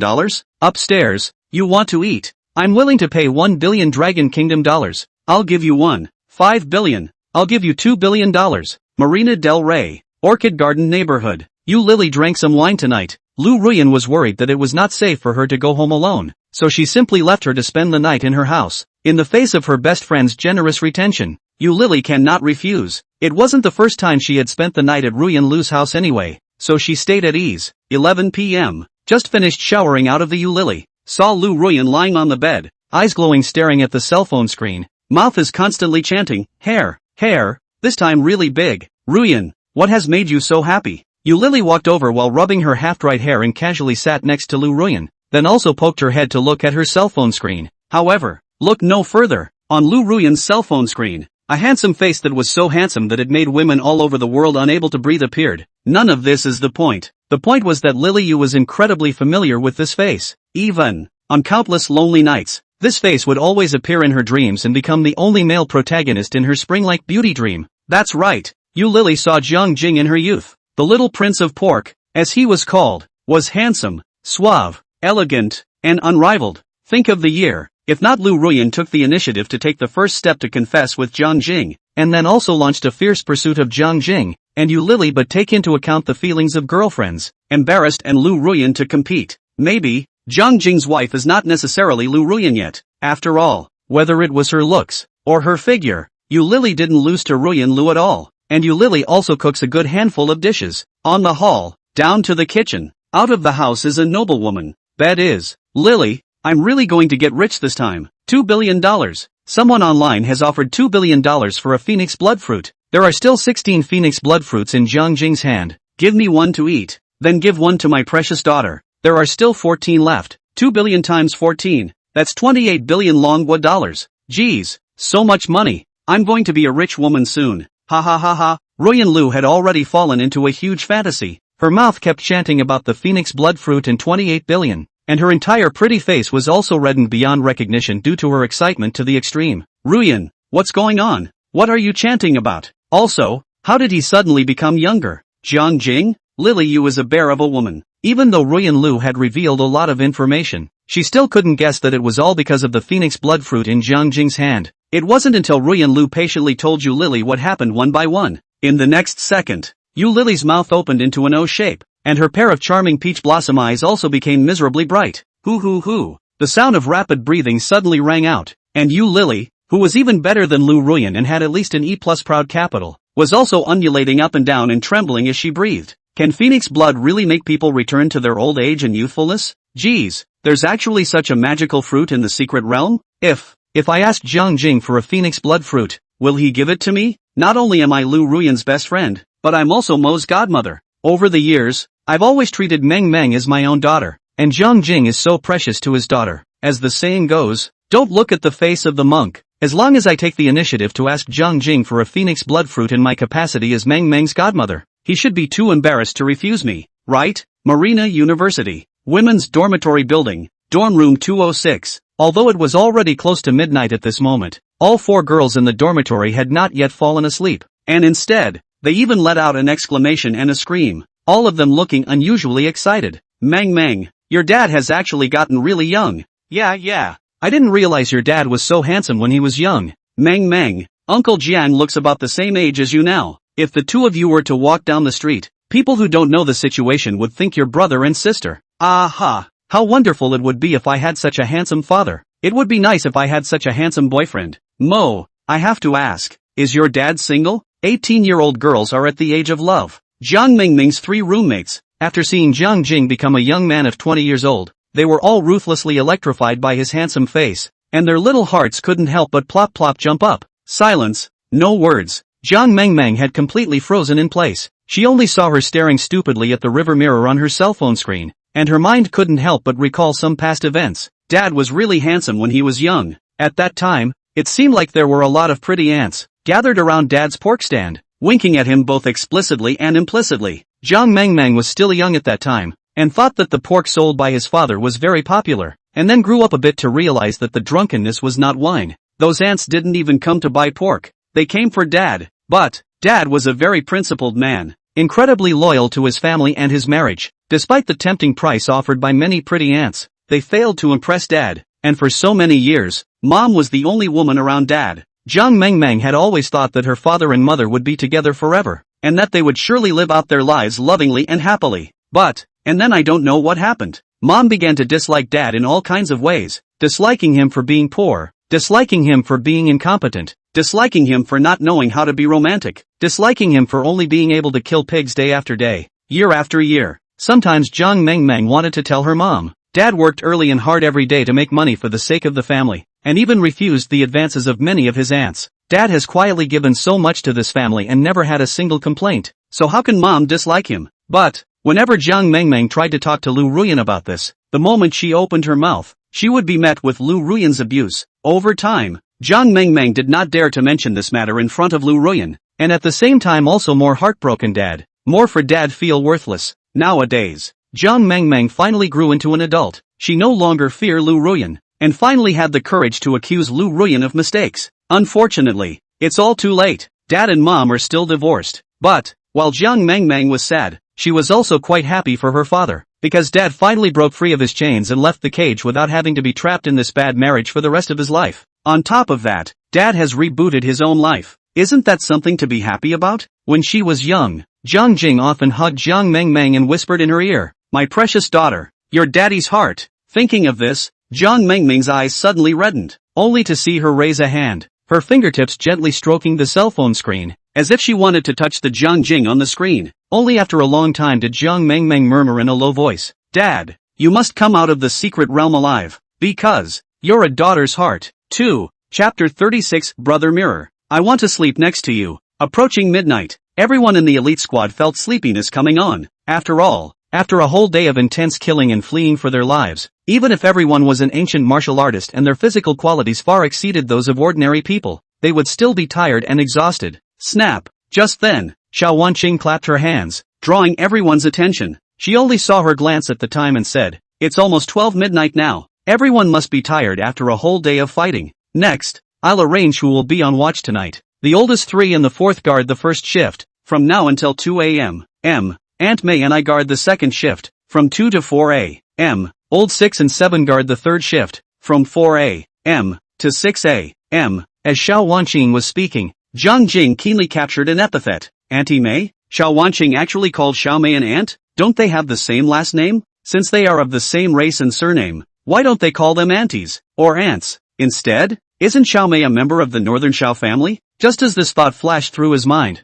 Jiang Jing cried and laughed and shook his head, quickly putting the thought behind him. It's none of his business if Xiao Mei is a member of the Xiao family or not. What he should be thinking about now was how to utilize the remaining 9 days to hunt more ferocious beasts and quickly raise his martial rank. After all, the world's #1 swordsman is not that easy to be. Captain, what about me? Right at this moment, Suing Ruo's voice suddenly rang out. It was only at this moment that the crowd realized afterward that Xiao Wanqing had not arranged a night watch for Suing Ru. The oldest 5 are on rotation tonight and don't have to keep watch. Xiao Wanqing just casually glanced at Suing Ruo before making the arrangement lightly. It would have been a good thing to have a short turn, and who wants to work hard on a night watch when they can get a good night's rest? But, Suing Ru, however, frowned and said, "Captain, I don't want to take a turn. I want to keep watch." Upon hearing this, Xiao Wanqing first froze slightly before opening her mouth and explaining, "Old 5, there is no need for so many people to keep watch. It is completely enough for us to split into 3 shifts. There are 7 of us on the team, and when someone is on watch, someone is bound to take a turn. If you take a turn tonight, it'll be someone else's turn tomorrow night, and we'll have to spend 9 more days in the secret realm, each with a turn." The moment Xiao Wanqing said this, Suing Ru fell into silence. However, Suing Ru did not give up on the idea of keeping watch, only to see her eyes roll back in her head. She suddenly got up and walked to Zhu Gang's face. "Old 6, I'll switch shifts with you. Tonight you'll take your turn and I'll go on watch with Brother Mirror's group." When Suing Ruo said this, not only Zhu Gang froze in place, everyone in the elite squad froze for a moment. Only Zhu Gang raised his eyes to look at Suing Ru, then turned his head to look at Jiang Jing, and in the next second, as if he had understood something, an ambiguous smile immediately appeared on his face. "Okay, I'll switch with you." After Zhu Gang finished saying this, he suddenly turned his head to Jiang Jing and shouted, "Old 7, I'll leave Old 5 to you tonight. You have to treat them well. Don't let Old 5 down for you." Quiet. The cave was quiet. Immediately afterward, there was a light laughter. Ha! Everyone was made to stifle their laughter by Zhu Gang's words. and even the way they looked at Jiang Jing and Su Yingru became odd and ambiguous. Old 6. You. Su Yingru couldn't help but blush, then glared fiercely at Zhu Gang and said, "If you dare to talk nonsense again, believe it or not, I'll take advantage of your sleep in the middle of the night and directly poke 2 holes in you?" After saying these words, Su Yingru shook her hands and 2 daggers instantly slid out of her sleeves, only to see her holding 2 cold and shiny daggers. She made a few gestures in the air at Zhu Gang, and finally aimed the daggers at his crotch intentionally or unintentionally. Zhu Gang immediately felt a cool chill under his body, as if something was going to fly away, and my little bird of youth did not come back. Old 5. I was just joking, why are you still in a hurry? Okay, I'll pay attention next time and definitely not make any jokes. I'm going to bed. Good night everyone. After Zhu Gang finished saying these words, he immediately got up and changed his position, moving away from Su Yingru, with a look that he was afraid of being stabbed in the back. After all, Su Yingru was an assassin. If it was an open and honest sparring match, Zhu Gang wouldn't wimp out on Su Yingru at all. However, if Su Yingru were to engage in a sneak attack or assassination, Zhu Gang couldn't guarantee that he would be able to defend against Su Yingru. A man is a man who can give and take. Just because you concede today doesn't mean you'll concede for the rest of your life. What's more, it's okay to wimp out a little bit when the bird is more important than anything else. Swish! Seeing that Zhu Gang had fled in a windy manner, Su Yingru also put away her dagger and returned to Jiang Jing's side. "Brother Mirror, I want to keep watch with you, okay?" Su Yingru's attitude when she was facing Jiang Jing was completely different from when she was facing other people. All the members of the elite squad could see it. The more than 1 billion online viewers of the official livestream also looked out. Su Yingru always had a cold look when facing others. Only when facing Jiang Jing, not only was her tone very gentle, but she would also reveal a small woman's posture, and would even blush and be shy when she didn't move. Isn't it obvious? As long as one wasn't blind, they could tell that Su Yingru was interested in Jiang Jing. Yeah. Jiang Jing faintly smiled, then took out a waterproof blanket from his backpack and quickly spread it on the ground, and the person followed and laid on it. Perhaps seeing that Su Yingru was still standing next to her, Jiang Jing couldn't help but speak out. "It's getting late. You should also hurry up and go rest. I'll wake you up at 4 a.m. on time." Aha! Su Yingru nodded obediently. Then in Jiang Jing's stunned eyes, she also took out a waterproof blanket from her backpack, and also spread it beside Jiang Jing. "Girl, don't you sleep with the captain and co-captain and the girls?" "Brother Mirror, I want to sleep next to you." Brother Mirror, don't worry, I don't snore when I sleep. It definitely won't affect you." River Mirror, solid hammer. Su Yingru is in love with Jiang Shun.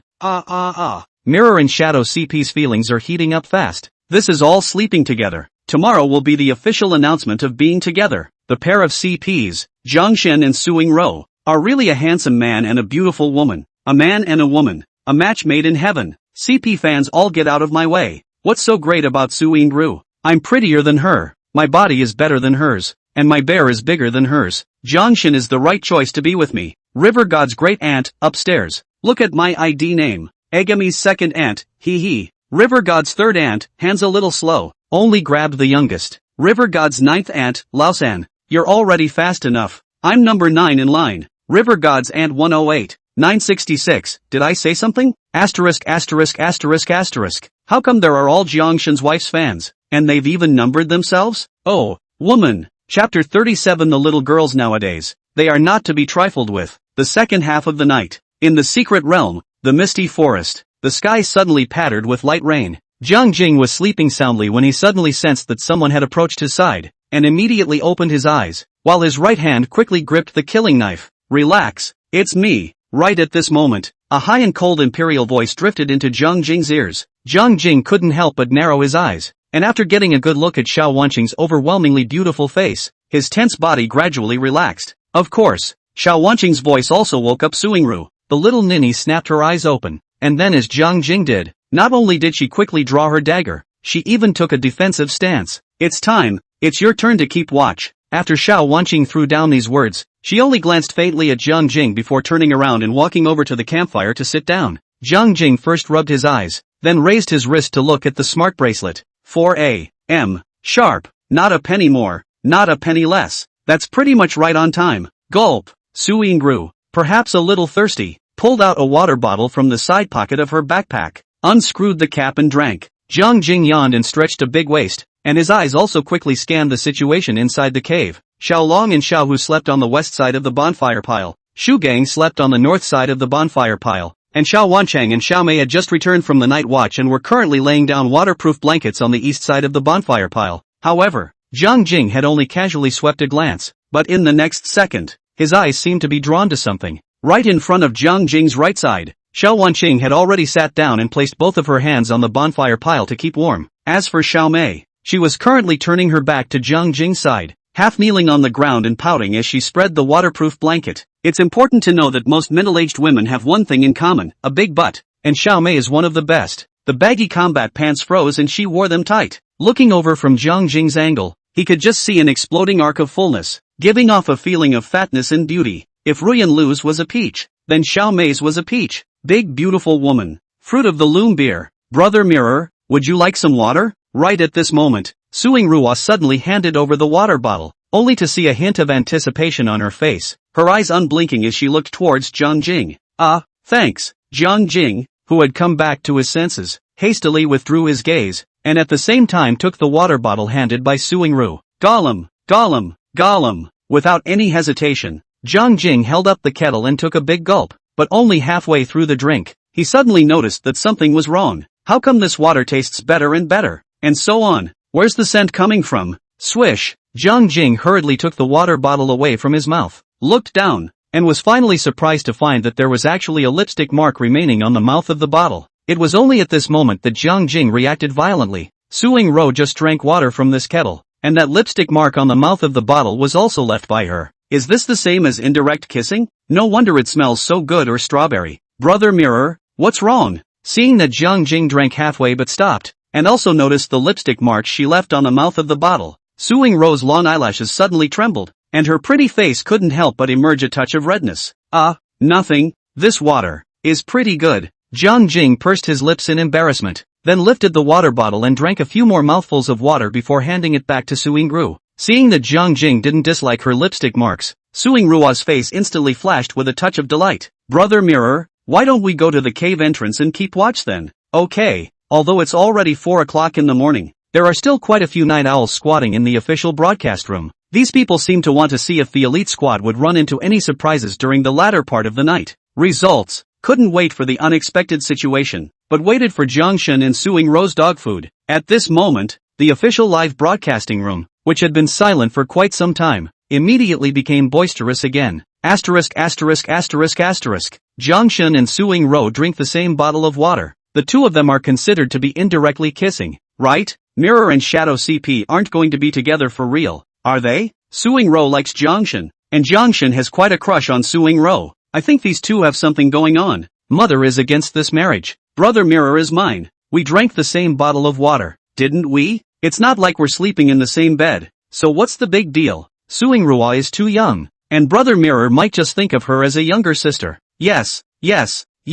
Brother Mirror won't be with Suing Ru. I'm going. Jiangshen's wife fans are so scary. It's this time of the day, and they're all still up? The secret world. Jiang Jing and Suing Ru came near the entrance of the cave. There was also a bunch of small bonfires here, which Xiao Wanqing had asked Xiao Long and Xiao Hu to prepare in order to make it easier for the teammates on watch to keep warm. Jiang Jing sat down next to the small campfire and turned his head to look out of the cave, only to see that it was pitch black outside, and the sky was drizzling, so it was impossible to see what was going on outside. On top of that, the misty forest, which was very noisy in the first half of the night, was completely quiet in the second half of the night, and not even a single insect or frog could be heard. Anyway, the misty forest in the latter part of the night can only be described by the word spooky. Swish. Right at this moment, Suing Ruo also sat down by the campfire. Without saying a word, she reached down and took off her coat. At this moment, Jiang Jing's eyelids couldn't help but jump slightly, and his gaze couldn't help but fall on Suing Ru's body. Suing Ru, who had taken off her jacket, revealed a black sports underwear inside. Under the illumination of the campfire, Suing Ruo's white jade-like skin seemed to be colored with a faint reddish haze. Swan-like jade neck, small and delicate shoulders, exquisite and charming collarbone, clearly visible waistline. None of this is the point.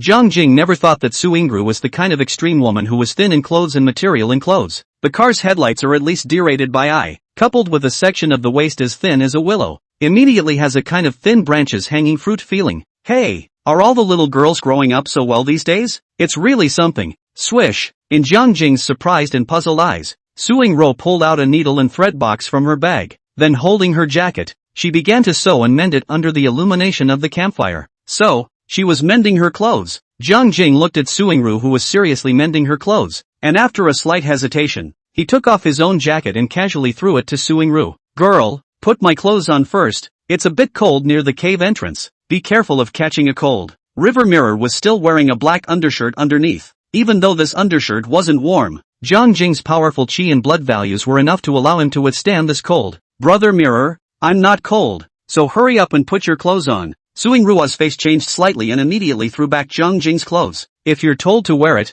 you wear it, and do as you're told." With a cold face, Jiang Jing threw the clothes over again, and his tone became extraordinarily serious. Then, well, Suingru hesitated for a moment, but in the end, she chose to be obedient and draped Jiang Jing's jacket over herself. But, Suingru, however, sped up her sewing. It seemed that he wanted to mend the clothes earlier, so he could return the jacket to Jiang Jing earlier, and he could let Jiang Jing suffer a little less cold. Chapter 38, Jiang Jing, my shoulders are a little sore. Barta. Jiang Jing lit a cigarette for himself and just sat by the campfire, smoking while quietly watching Suingru sewing her clothes. Under the illumination of the firelight, Suingru's body exuded a gentle and virtuous aura, and at a fierce glance, she looked like a little dainty wife who was doing household chores. Ta-ta-ta-ta. Just then, a light footstep came from far away. Jiang Jing had just turned his head away when he saw a silhouette in front of him, and another woman sat down beside him. "River Mirror, can I ask you for something?" Xiao Wanqing reached out and picked up a branch, ruffling the campfire in front of her,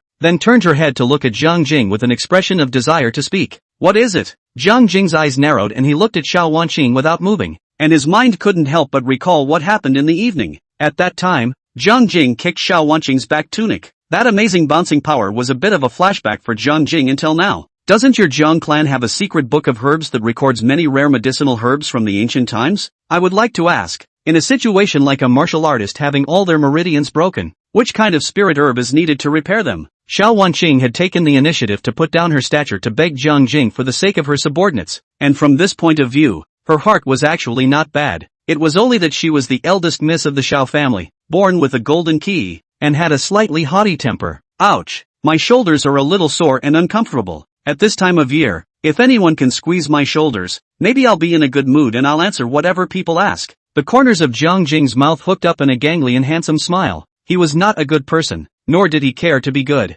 If Xiao Wanqing wanted to get information from him, how could Jiang Jing tell her for free without paying something? Silence, no words. Xiao Wanqing pursed her lips tightly, her face shifting for a moment. She never thought that she had taken the initiative to put herself down and beg Jiang Jing, but this man took the opportunity to deliberately make things difficult for her. As the eldest miss of the Xiao family, when had she ever received this kind of birdish anger? First, he was kicked hard by Jiang Jing, and he was still kicked in the ass. This matter Xiao Wanqing also conceded. After all, Jiang Jing's strength is there. She can't beat Jiang Jing, she can only choose to endure. But, she had merely asked a question, which was very simple to Jiang Jing, and she didn't expect the other party to get the better of her. Sore shoulders? You want me to squeeze your shoulders? Do you really use me as your maid? Xiao Wanqing had wanted to brush her sleeve away, but on second thought, the dozen or so members of the Black River City's secret town guard were still lying on hospital beds at this moment. If they are not effectively treated, they will be completely wasted for the rest of their lives. Phew! A moment later, Xiao Wanqing suddenly took a deep breath and tried to calm her emotions, then said with a dark face, "Fine, I'll pinch your shoulders." Xiao Wanqing, who had said these words, immediately got up and came behind Jiang Jing, stretching out a pair of white jade-like small hands and gently pressing them on his shoulders. "It's too light. The intensity could be heavier." "Hiss, that's too heavy. Are you trying to crush my shoulder? Captain, you really suck at this massage." Xiao Wanqing was about to go crazy. Jiang Jing clearly had a look of enjoyment on his face, but his mouth was deliberately saying some exasperating words and belittling her as worthless. If it wasn't for the fact that he had a request to make, and if it wasn't for the fact that she had her heart set on her injured team member, Xiao Wanqing would have definitely swung out a slap without hesitation and directly slapped Jiang Jing to death here. 1 minute, 2 minutes, 3 minutes. Xiao Wanqing's hands were a bit sore from pressing, and her feet were almost numb from squatting, but Jiang Jing didn't half shout to stop. Thus, Xiao Wanqing knelt down and sat behind Jiang Jing, so that she could let her numb legs slightly get some rest. Swish! At that exact moment, Jiang Jing seemed to be feeling a little sore in his neck and couldn't help but angling his head. Results: Jiang Jing instantly felt like the back of his head, as if he was resting on 2 sponge pillows. When he raised his head this way, "Barbecue bum, you, Xiao Wenqing's exclamation came from his ears, and Jiang Jing also reacted violently. He seemed to have gotten into trouble. Swish! Without any hesitation, Jiang Jing immediately sat up straight, then quickly said, "Captain, like this situation where a martial artist's meridians are all broken, there are actually a lot of spiritual herbs and fruits that can repair them." Xiao Wenqing was already on the verge of losing her temper. After all, she had never been taken advantage of by any man in her entire life, let alone had her head rested on her body. However, what Jiang Jing said next instantly diverted her attention and made her put the matter of Jiang Jing taking advantage of her behind her. In terms of effectiveness, the best is the Dragon Emperor ginseng. This kind of ginseng grows in the land of extreme sunshine, and will emerge during the day to absorb the essence of the sun, while at night it will burrow beneath the earth. If an ordinary martial artist takes a small slice of Dragon Emperor ginseng,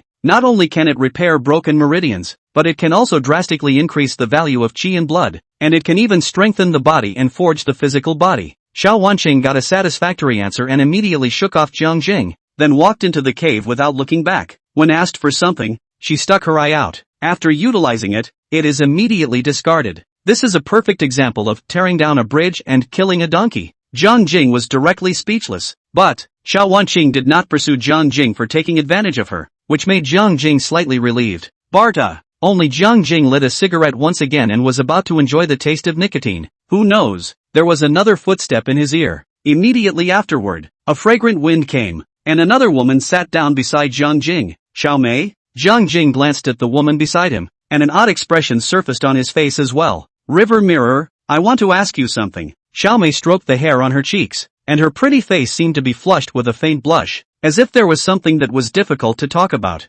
What is it? Jiang Jing's eyelids slightly jumped, not knowing what came to his mind. The corner of his mouth immediately hooked up a gangly and handsome smile. Can I talk to you alone? Xiao Mei glanced at Suingru, who was still mending her clothes, and the blush on her face became more pronounced. Silence, no words. Jiang Jing cocked his head and sized up Xiao Mei from head to toe. It was only after a long time that he turned his head to Suingru and said, "Girl, I'm a little hungry. Can you help me go cook a bowl of instant noodles?" "Okay." Suingru scanned back and forth over Jiang Jing and Xiao Mei with an odd look before she got up and walked into the cave. "Thanks." Xiao Mei gave a thank you and a relieved expression appeared on her face. "Well, if there's anything, just say it." Jiang Jing spat out a smoke ring unhurriedly, but in his heart, he couldn't help but mutter, "If it wasn't for your Xiongda's face, I wouldn't bother to give a damn about you." That's right. Xiao Mei is a super unbeatable dare beauty auntie. Visual inspection is at least an F. Even if she just sat there quietly and did nothing, that horrible as hell exaggerated silhouette could instantly catch a man's eye. The first time Jiang Jing saw Xiao Mei, a series of labels came to his mind. Men's graves, born with a bubble shelf, the great goblin who wreaks havoc on the nation, the source of all evil. Chapter 39, I have a friend who really isn't me. 5 a.m. Outside the cave the rain was dripping and still falling. Jiang Jing added a few branches to the campfire, then turned his head and looked at Xiao Mei and asked, "What's the matter? Can you say it now?" Xiao Mei's eyes flashed with a complex look, and under the illumination of the bonfire, a faint blush seemed to rise on that mature and charming face. I have a friend whose body, congenitally, has some unspeakable hidden diseases. Wait. Without waiting for Xiao Mei to finish her sentence, Jiang Jing interjected and asked, "This friend you're talking about, it can't be yourself, right?" "Ha?" Xiao Mei was first slightly stunned, and immediately afterward, she desperately shook her head to deny it. "It's not me. How can it be me? The person I'm talking about is my friend." Looking at the increasingly obvious blush on Xiao Mei's face and listening to her pale and feeble defense, Jiang Jing almost couldn't help but squirt out a laugh. "Ah yes. The person you're talking about is either yourself or your friend. You bear. Whatever you say." "Okay." Jiang Jing forced a smile and nodded, asking, "You go on. What kind of congenital hidden disease is this friend of yours suffering from?" Silence. No words. Xiao Mei first blushed and glared at Jiang Jing, then reached out and ran her hand through the hair on her cheeks, only to see her lips twitch several times, but she was never able to utter a single word. Seeing Xiao Mei reveal this expression, Jiang Jing's curiosity was immediately aroused. "Are you trying to ask me if there are any heavenly treasures in the secret realm that can cure this friend of yours of his hidden illness?" "Aha. Then you should hurry up and say it. This friend of yours, what kind of congenital hidden disease is she suffering from? If you don't say, how will I know which heavenly material to use for her?" In the face of Jiang Jing's repeated questions, Xiao Mei stammered for a long time, and finally squeezed out a sentence from his teeth. "This friend of mine is a stone woman." "Ha?" Jiang Jing was first slightly stunned, and immediately after, He moved his gaze away from Xiao Mei's face before quickly moving down to look at her pants. What are you doing looking at me? This person I'm talking about is my friend, not me. Noticing Jiang Jing's strange eyes, Xiao Mei was instantly disgraced, only to see that she quickly merged her legs together, and tightly, and a layer of scarlet clouds colored that mature and charming face. Ahem. Jiang Jing hurriedly coughed dryly twice while withdrawing his gaze, then said with slight embarrassment, Isn't it just a stone girl? With our Dragon Kingdom's current medical treatment, it should be easily cured, right? The situation is not that simple. Xiao Mei sighed, then patiently explained, This friend of mine, not only is she a stone woman, she also has congenital uterine atrophy. As much as she wants to be a whole woman, it's not like she wants to have surgery, much less transplant someone else's uterus.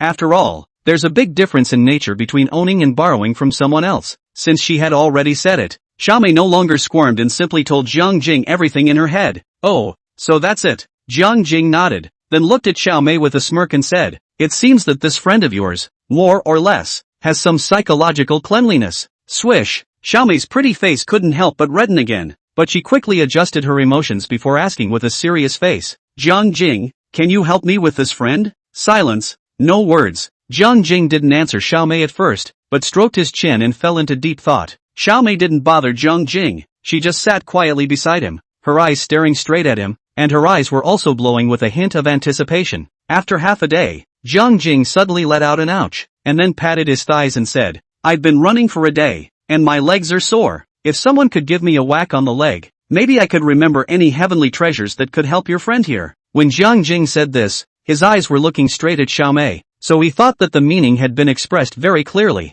You, Xiao Mei was first slightly stunned. Then she glared at Jiang Jing in a good-natured and amused manner and said, Fine, I'll help you pound your legs. After saying these words, Xiao Mei pursed her lips and squatted by Jiang Jing's side after a slight hesitation. Wait. Jiang Jing hurriedly laid down on the ground and stretched both of his legs out straight, while crossing his arms behind his head. Xiao Mei, inside the cave, Xiao Wanqing seemed to still be waiting for Xiao Mei to come back, so she hadn't slept yet, only to be seen sitting peacefully by the campfire, her eyes glancing towards Jiang Jing and Xiao Mei's side from time to time. Suing Ro was busy in the process of cooking noodles. Only in the process of cooking noodles, the little ninny would also occasionally sneak a glance towards Jiang Jing's side. However, what made the two women unexpected was that Jiang Jing and Xiao Mei were chatting and suddenly lay on the ground while Xiao Mei squatted by his side. Immediately afterward, Xiao Mei acted like a maid and obediently whacked Jiang Jing's leg. Xiao Wanqing, Su Ying grew. Time passes by. Jiang Jing was so comfortable that he almost fell asleep in the past. It had to be said that Xiao Mei's attitude was much stronger than Xiao Wanqing's.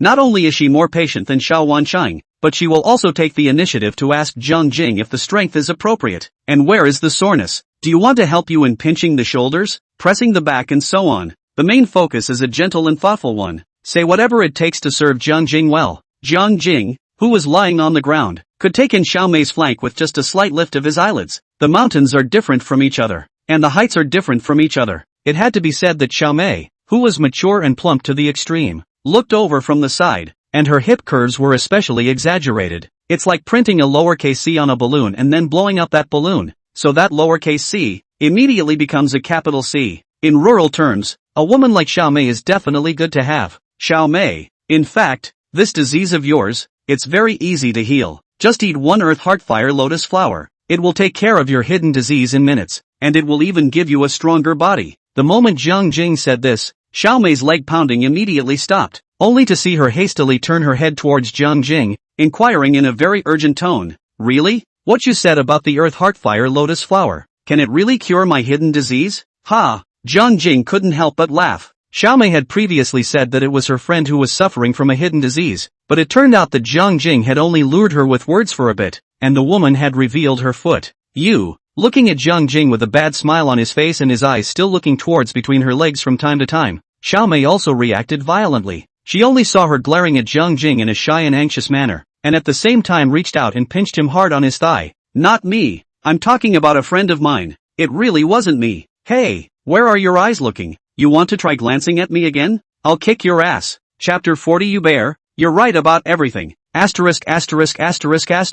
What did I see? Auntie Mei is actually blushing? Could it be that Auntie Mei is also in love with Zhongshan? I see clearly. Aunt Mei's eyes have the wind, the moon, the sky full of stars, and the river god. Only there is no me. Woo woo. Auntie Mei is so pitiful. to have this kind of congenital hidden disease. Didn't the river god say that? As long as we find the Earth's heartfire lotus, we can completely cure Auntie May in minutes. Why do I think that Aunt May and Jiangshan are quite compatible? Haha, Mirror Shadow CP, Mirror Wan CP, and Mirror May CP. Which pair do you all favor more? Multiple choice questions are for kids. If it were me, I'd take them all. The official livestream is blowing up again double time. The eyes of the masses are sharp. Xiao Mei's knitted brows and smile, any action, an expression, a subtle change of demeanor, have not escaped the netizens' keen eyes. There's a saying on the internet that's true. A woman can't hide the way she likes a man's eyes. Jiang Jing wanted face value, had face value, wanted strength, had strength, and was also very knowledgeable about all kinds of heavenly materials. What woman wouldn't like such a good man?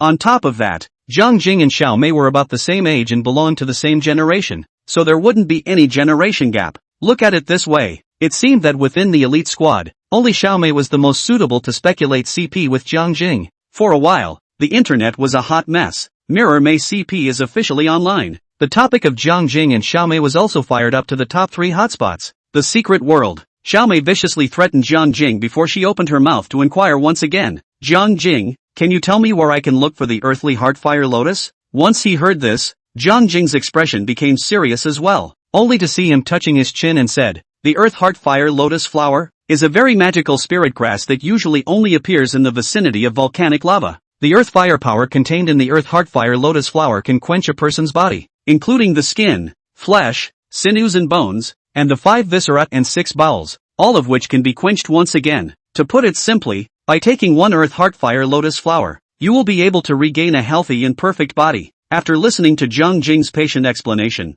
Xiao Mei's eyes instantly lit up, only to see her pursing her lips. Her pretty face said with a hint of redness, Jiang Jing, on behalf of that friend of mine, I thank you. You're welcome. Jiang Jing rolled his eyes, and his face showed an expression of you're pretending. Just keep pretending. Xiao Mei was immediately infuriated, but she did not dare to go back to Jiang Jing's trouble, for fear that if she said 2 more sentences, she would reveal her foot. However, just as Xiao Mei was about to get up and leave, Jiang Jing's next words caused her to instantly freeze in place. In fact, besides the earth heartfire lotus, there are several other heavenly treasures that can cure your hidden illness. Swish! Xiao Mei made a sharp turn, her eyes staring straight at Jiang Jing as if she was expecting him to continue. Jiang Jing didn't try to make things difficult for Xiao Mei anymore, and then he spoke. The phoenix blood fruit that old 5 and I ate earlier will be able to quench the flesh and cause one to be reborn in nirvana. After all, the power of the phoenix true flame contained within the phoenix blood fruit can be more than a notch stronger than the power of earth fire. The phoenix blood fruit,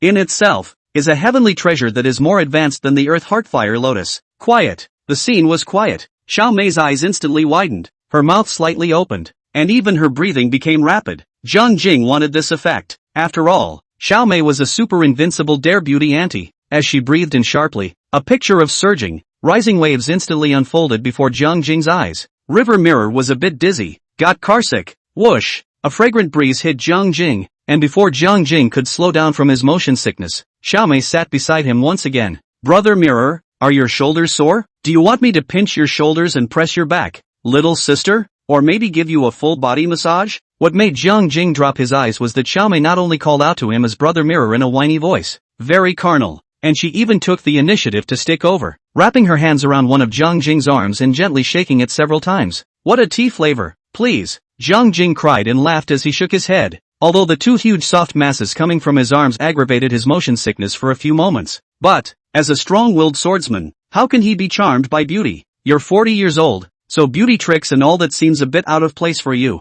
doesn't it? When Jiang Jing said this, Xiao Mei's smile instantly stiffened on her face, only her pupils gradually dilated. The corners of her eyes twitched slightly, and a trace of consternation flooded her eyes, as if a black line had also floated in front of her forehead. 1 second, 2 seconds, 3 seconds. Xiao Mei suddenly trembled her lips, then inquired in a suppressed voice, Jiang Jing, do you mean, you think I am old, not worthy of using the beauty trick anymore? At this moment, Jiang Jing suddenly detected a cold aura, and his heart couldn't help but shiver, so he immediately spoke up and said, you're not old, really, you don't look old at all. Jiang Jing, if you hadn't eaten a phoenix blood fruit, you'd be older than me. Ah yes, you bear, you're right about everything. Jiang Jing, why don't you go die? I'll die if you tell me to? How disgraceful for me then. Xiao Mei's lungs were about to explode with anger, She never expected that Jiang Jing's mouth would be so poisonous, especially Jiang Jing's sentence "you bear big. You say alright," is not in a corner to say that she bear big brainless? If it was someone else who dared to talk to her like this, Xiaomei would have long ago thrown a whip over and directly take this person's life. But, that's a different story when it comes from River Mirror.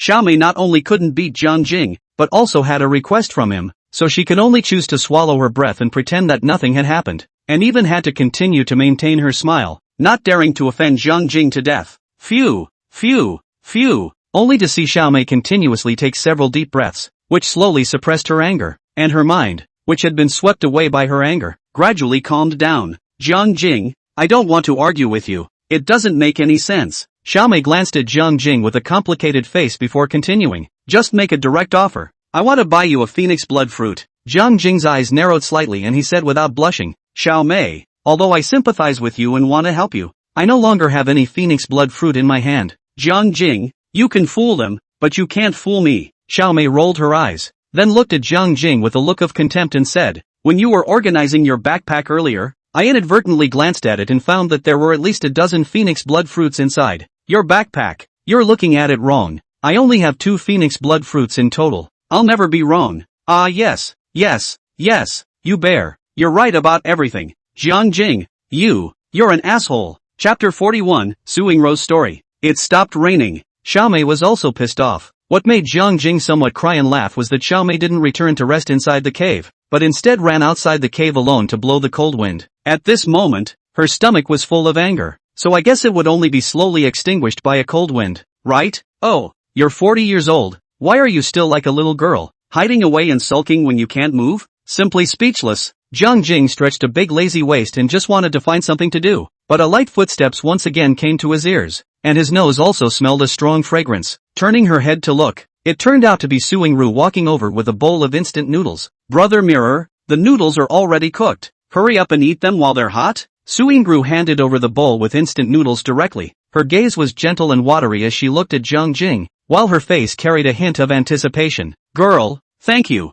Jiang Jing nonchalantly took the noodle bowl, then took a big bite. You're welcome. Suing Ru smiled lightly, then sat down next to Jiang Jing, only to see her holding her chin with both hands, her eyes staring straight at Jiang Jing who was eating noodles, not knowing what she associated with. The corners of the little ninny's mouth quickly hooked up into a nice-looking arc. Quiet. The cave was quiet. Other than the sound of the campfire burning, the only sound left was the sound made by River Mirror eating noodles. After Jiang Jing finished the instant noodles, Suing Ru snatched away the bowls and chopsticks in Jiang Jing's hand and casually put them aside. Immediately afterward, she pulled out a combat jacket from behind her, as if by magic. Brother Mirror, your clothes are also torn a few times. I've already mended them for you, so hurry up and put your jacket on. Be careful of catching a cold. Suing Ru said as she took her jacket and walked behind Jiang Jing, and was also very considerate in draping the clothes over his body.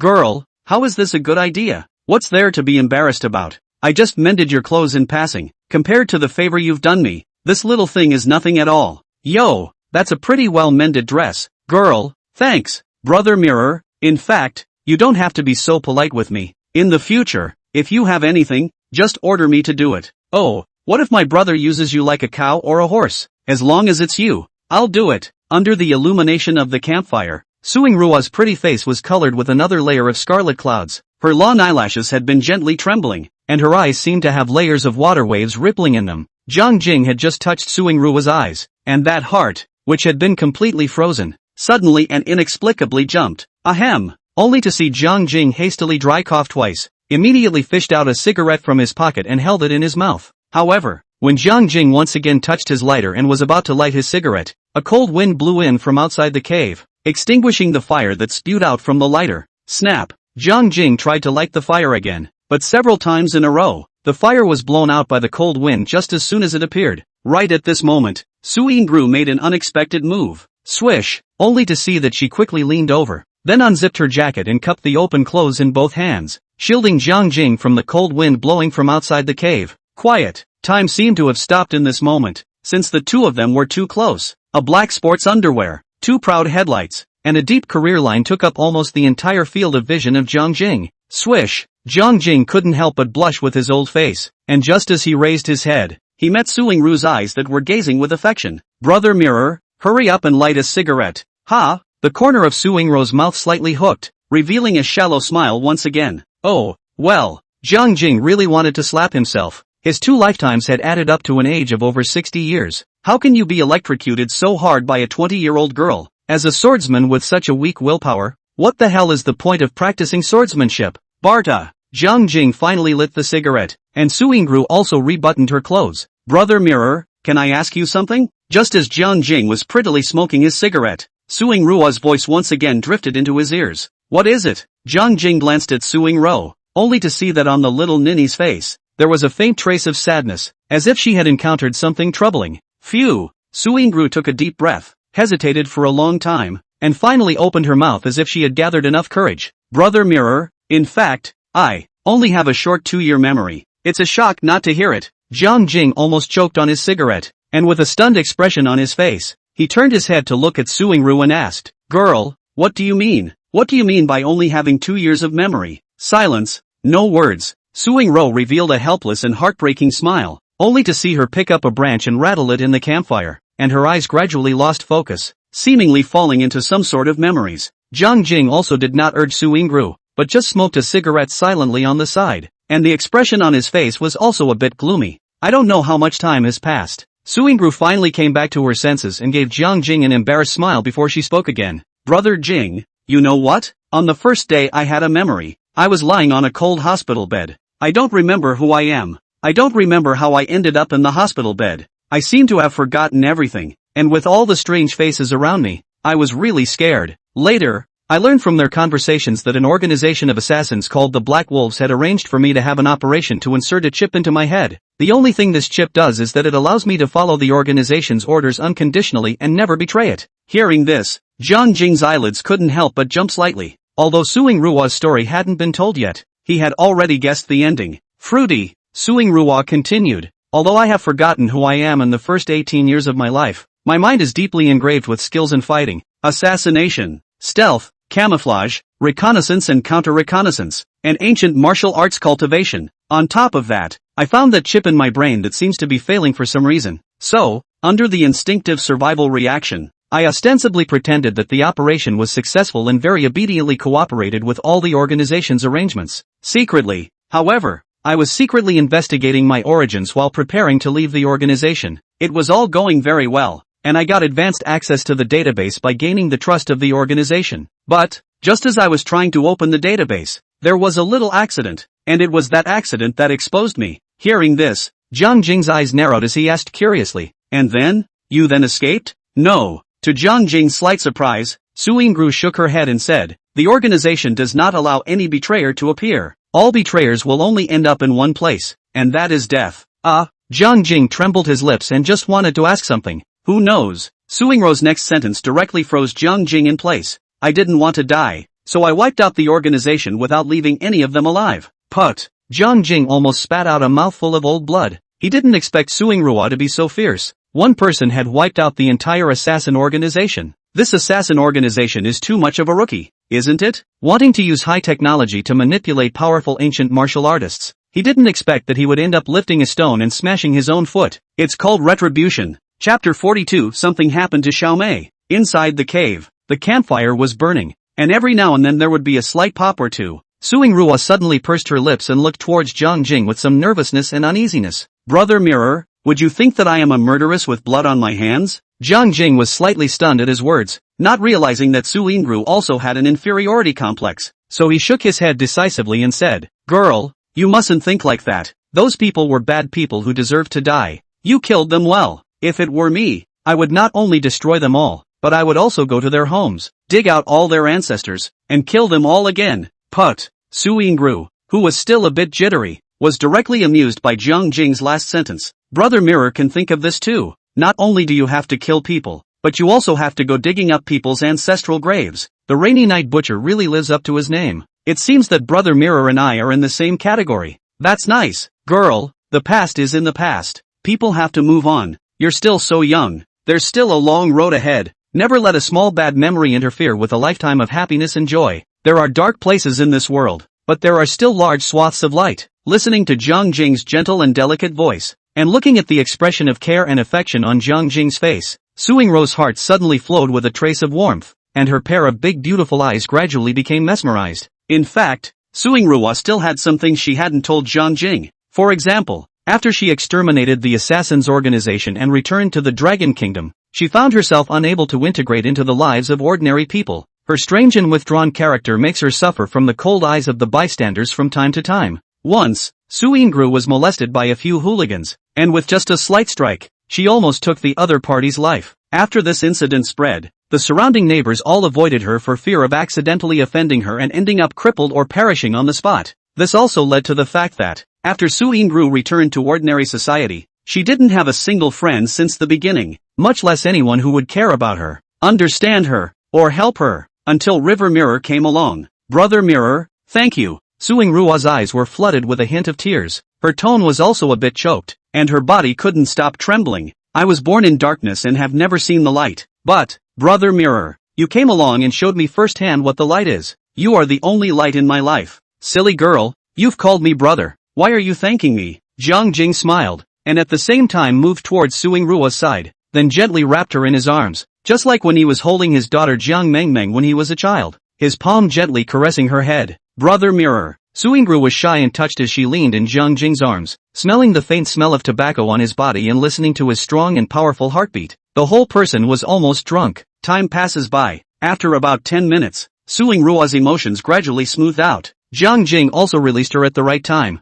then asked out loud, Girl, are you trying to find a spiritual herb that can restore your memory, cure your amnesia, and recall your own birth? Aha! Suingru gently nodded, then looked straight into Jiang Jing's eyes with a nervous but expectant look. Ice Soul Grass. Jiang Jing pondered briefly and directly named a herb. Ice Soul Grass? Can this heavenly treasure restore my memory? Suingru recited the name of the Ice Soul Grass before eyeing Jiang Jing again. The Ice Soul Grass grows in a place of extreme cold. It is a very fragile spirit grass. A slight touch will cause it to shatter into a pile of ice slag. But after picking it in a special way and storing it properly, the Ice Soul Grass immediately turns into an Ice Soul Seed. As long as you take this Ice Soul Seed, it will be able to repair your damaged brain, as well as restore all your memories. When Jiang Jing was recounting the characteristics of the Ice Soul Grass, Suingru listened very carefully, as if she wanted to memorize every word that Jiang Jing said. However, just then, a rush of footsteps came over. Jiang Jing and Suingru turned their heads almost simultaneously, only to realize that it was Xiao Wanqing who had walked over with quick steps. Xiao Wanqing walked near the entrance of the cave, and when she saw Jiang Jing and Suingru sitting together, and did not see Xiao Mei's figure, her entire body froze. Jiang Jing, isn't Aunt Mei with you? Where is she? Jiang Jing slapped his forehead and pointed outside the cave with a crying smile. Xiao Mei ran outside alone to blow the cold wind. Blowing cold? Xiao Wanqing's eyes instantly narrowed, and her tone carried a hint of dissatisfaction as she asked, You made her angry? Pissed her off? Jiang Jing scratched his ears in embarrassment. He really didn't think that Xiao Mei, who was all of 40 years old, would still engage in childish behavior like a little girl. It's not, is it? Xiao Mei hasn't lost her temper yet? Was it to wait for daddy to coax her? Lean, women are still a pain in the ass. Just then, a cry of alarm came from outside the cave. Immediately afterward, there was another dragging sound, as if something had fallen off a cliff. Xiao Wanqing, Jiang Jing, and Suingru all involuntarily tightened their expressions before they darted towards the outside of the cave in unison. Although the speed of the three of them was already very fast, when they arrived at the platform outside the cave, Xiao Mei's figure had long since disappeared here. But, at the end of the platform near the cliff, a small flashlight had fallen. Through the light coming from the flashlight, it was clear to see on the ground a line of animal footprints and a drag trail that extended to the edge of the cliff. Whoosh! Without thinking, Xiao Wanqing ran directly to the edge of the cliff, then poked her head towards the bottom of the canyon. But, the canyon was filled with thick fog, and it was impossible to see what was going on underneath. Swish! Jiang Jing, on the other hand, quickly squatted down to the ground and scrutinized the line of animal footprints. Brother Mirror, these look like tiger footprints. Suingru merely swept a glance and immediately judged that the animal footprints on the ground,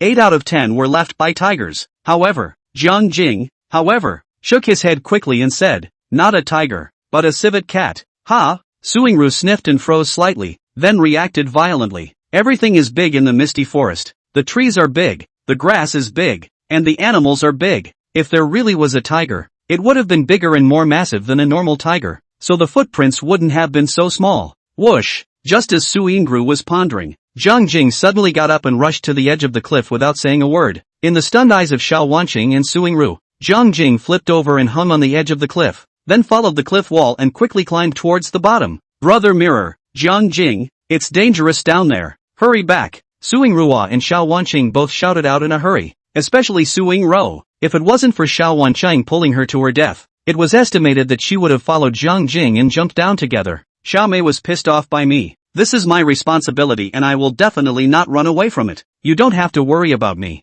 I'll bring her back. Girl, do as you're told and don't follow me. The canyon echoed with Jiang Jing's voice while his figure became smaller and smaller, and in just a blink of an eye, Jiang Jing completely disappeared into the thick fog. Xiao Wanqing, Su Yingru, Chapter 43, 1000-year-old cat demon? I'll kill it with a knife. My god, what the hell happened? Why is Auntie Mei missing? Master, it's not good. Xiao Mei has been captured by a demon. My poor Aunt Mei. What would I do if anything happened to you? Boing boing. God bless. Auntie Mei will be fine. The god of Jiang has already gone to rescue Aunt Mei. With the god of Jiang, I'm sure Aunt Mei will return safely. Jiangshan is really fierce. He jumped off such a steep cliff without even frowning. He's really a role model for our generation. The secret world. The cliffs were wet everywhere due to a light rain that had just fallen and looked like they should be very slippery. But, Jiang Jing, however, was like a flexible cat, scaling the cliff wall quickly without the slightest pause, practically walking on the ground. 1 second, 2 seconds, 3 seconds. Although a thick fog floated above the canyon, the further down it went, the lighter it became. In less than 2 minutes, Jiang Jing had a clear view of the situation at the bottom of the canyon through the light mist. At the bottom of the valley there is a jumble of rocks. At this moment, a huge black shadow with the size of a bull was peacefully squatting on a flat boulder. At the feet of the dark figure lay an unconscious woman. The woman was wearing a rather loose combat suit, but she couldn't hide her voluptuous to the extreme figure, especially the proud capital of F+, which was particularly dazzling. No need to think, this woman was none other than Xiao Mei. Swish! Jiang Jing suddenly performed the ladder cloud vertical and jumped directly off the cliff wall. The moment his feet had just landed on the ground, the huge black shadow in front of him opened his eyes, then stared straight at Jiang Jing. Holy, Sheriff, is that you? For some reason, a children's song instantly surfaced in Jiang Jing's mind. Eyes as wide as brass bells, shooting out lightning shrewdness, ears perked up like antennae, alert to all suspicious sounds. River Mirror squinted his eyes and adjusted to the dark surroundings. Soon, he then got a good look at the creature's true face, and at the same time was taken aback. Why do you say it's a monster? Because although this guy had the paws, tail, body, and fur of a cat, he was wearing a face that looked like a human, not a cat, and was extremely ugly and unpleasant. Catman? Half man, half cat? Or, perhaps, a cat demon that just evolved a human-like face? Asterisk.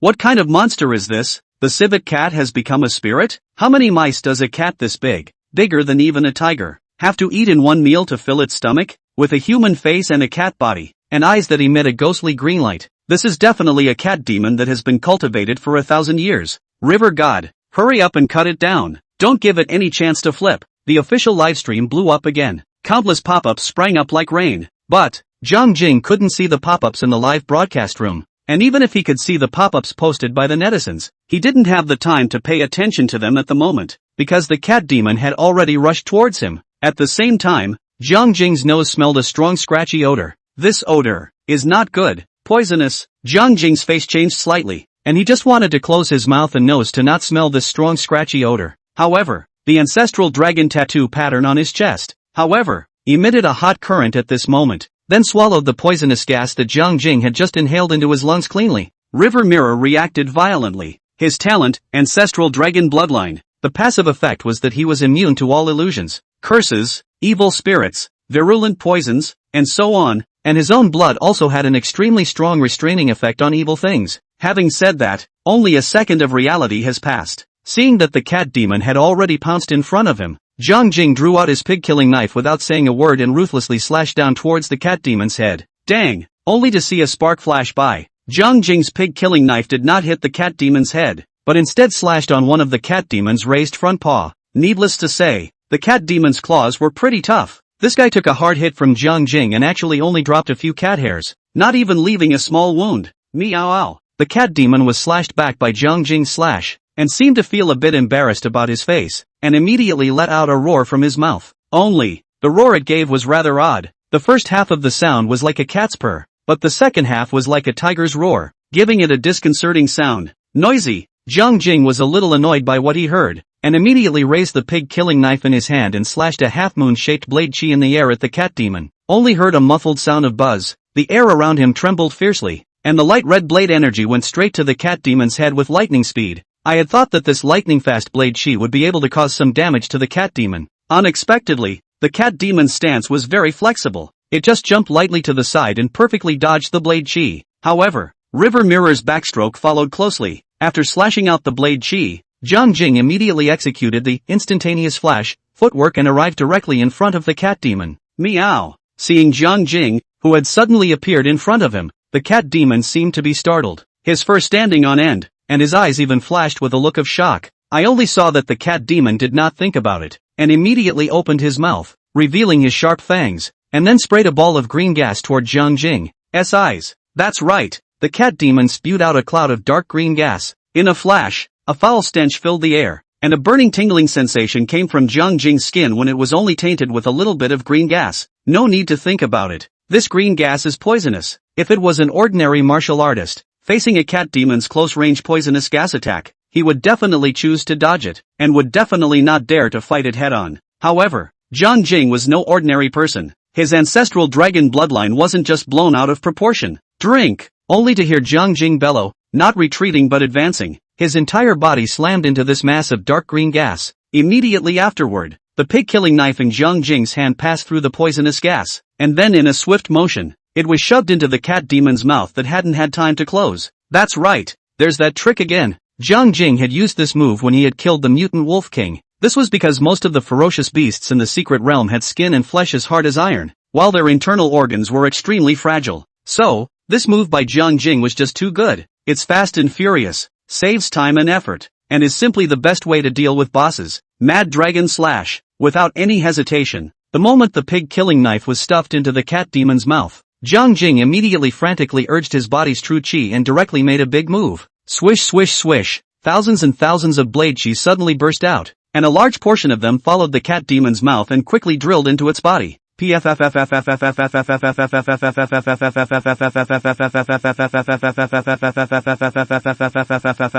In just an instant, the cat demon's body was penetrated with 1,000 holes and blood splattered everywhere, directly turning into a blood-stained hornet's nest. Ding! Host kills cat demon, demonized. Blood value plus 200. Listening to the system beeps ringing in his ears. A faint smile also appeared on Jiang Jing's face. Asterisk asterisk asterisk asterisk. Jiang Shen came with this trick again? This picture is too cruel. Rainy Night Butcher really lives up to his name. Do you remember the beautiful host of Binhai TV? How she introduced Jiang Shen at that time? Rumor has it that every time the river god draws his sword, a shower of blood falls from the sky. That's the blood of the enemy. Everyone who has seen the river god draw his sword has been reincarnated in the Yellow Springs. River god. Bull beer. River god. Mighty. Chapter 44. Xiaomei is poisoned. Jiang Jing cuts flesh and feeds it to blood. Secret world. Canyon bottom. After Jiang Jing beheaded the cat demon, he quickly dug out a black crystal core from its head. This stuff is good stuff. Not only can it be used to make medicine, it can also be used to make weapons.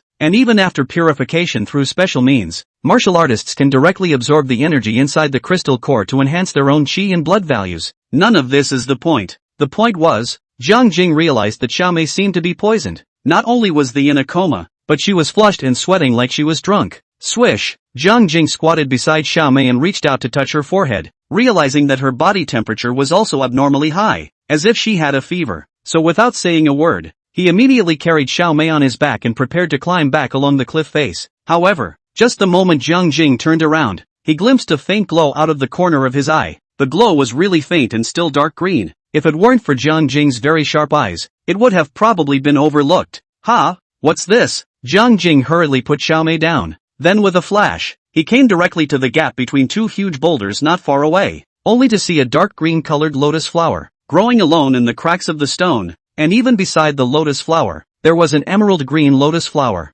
I'll go. Ink leaf lotus? No wonder that cat demon wanted to take Xiaomei captive. It turns out that she's in heat and wants to give birth to a child in her womb. Luckily, Xiaomei is a stone girl. Otherwise, Jiang Jing seemed to have thought of some indescribable image, and a bad smile suddenly appeared at the corner of his mouth. Immediately afterward, he plucked the dark green lotus flower and put it away in his storage ring. Sure, Jiang Shen didn't forget about the live broadcast. He first pretended to stuff the ink leaf lotus into his arms before stowing it away in his storage ring, which would also prevent others from discovering the secret of the storage ring. I'm going. Jiangshan has found another heavenly treasure? Ink leaf lotus? What exactly is the effect of this lotus flower? Why is the river god smiling so silver when? With my years of experience in reading metaphysical novels, I can responsibly tell you that this ink leaf lotus is definitely not something good. Upstairs, you're wrong. This ink leaf lotus is definitely something good. Oops. Jiangshan, what are you still dawdling? Auntie May is like this. Why don't you rush to save her? Did you all notice a problem?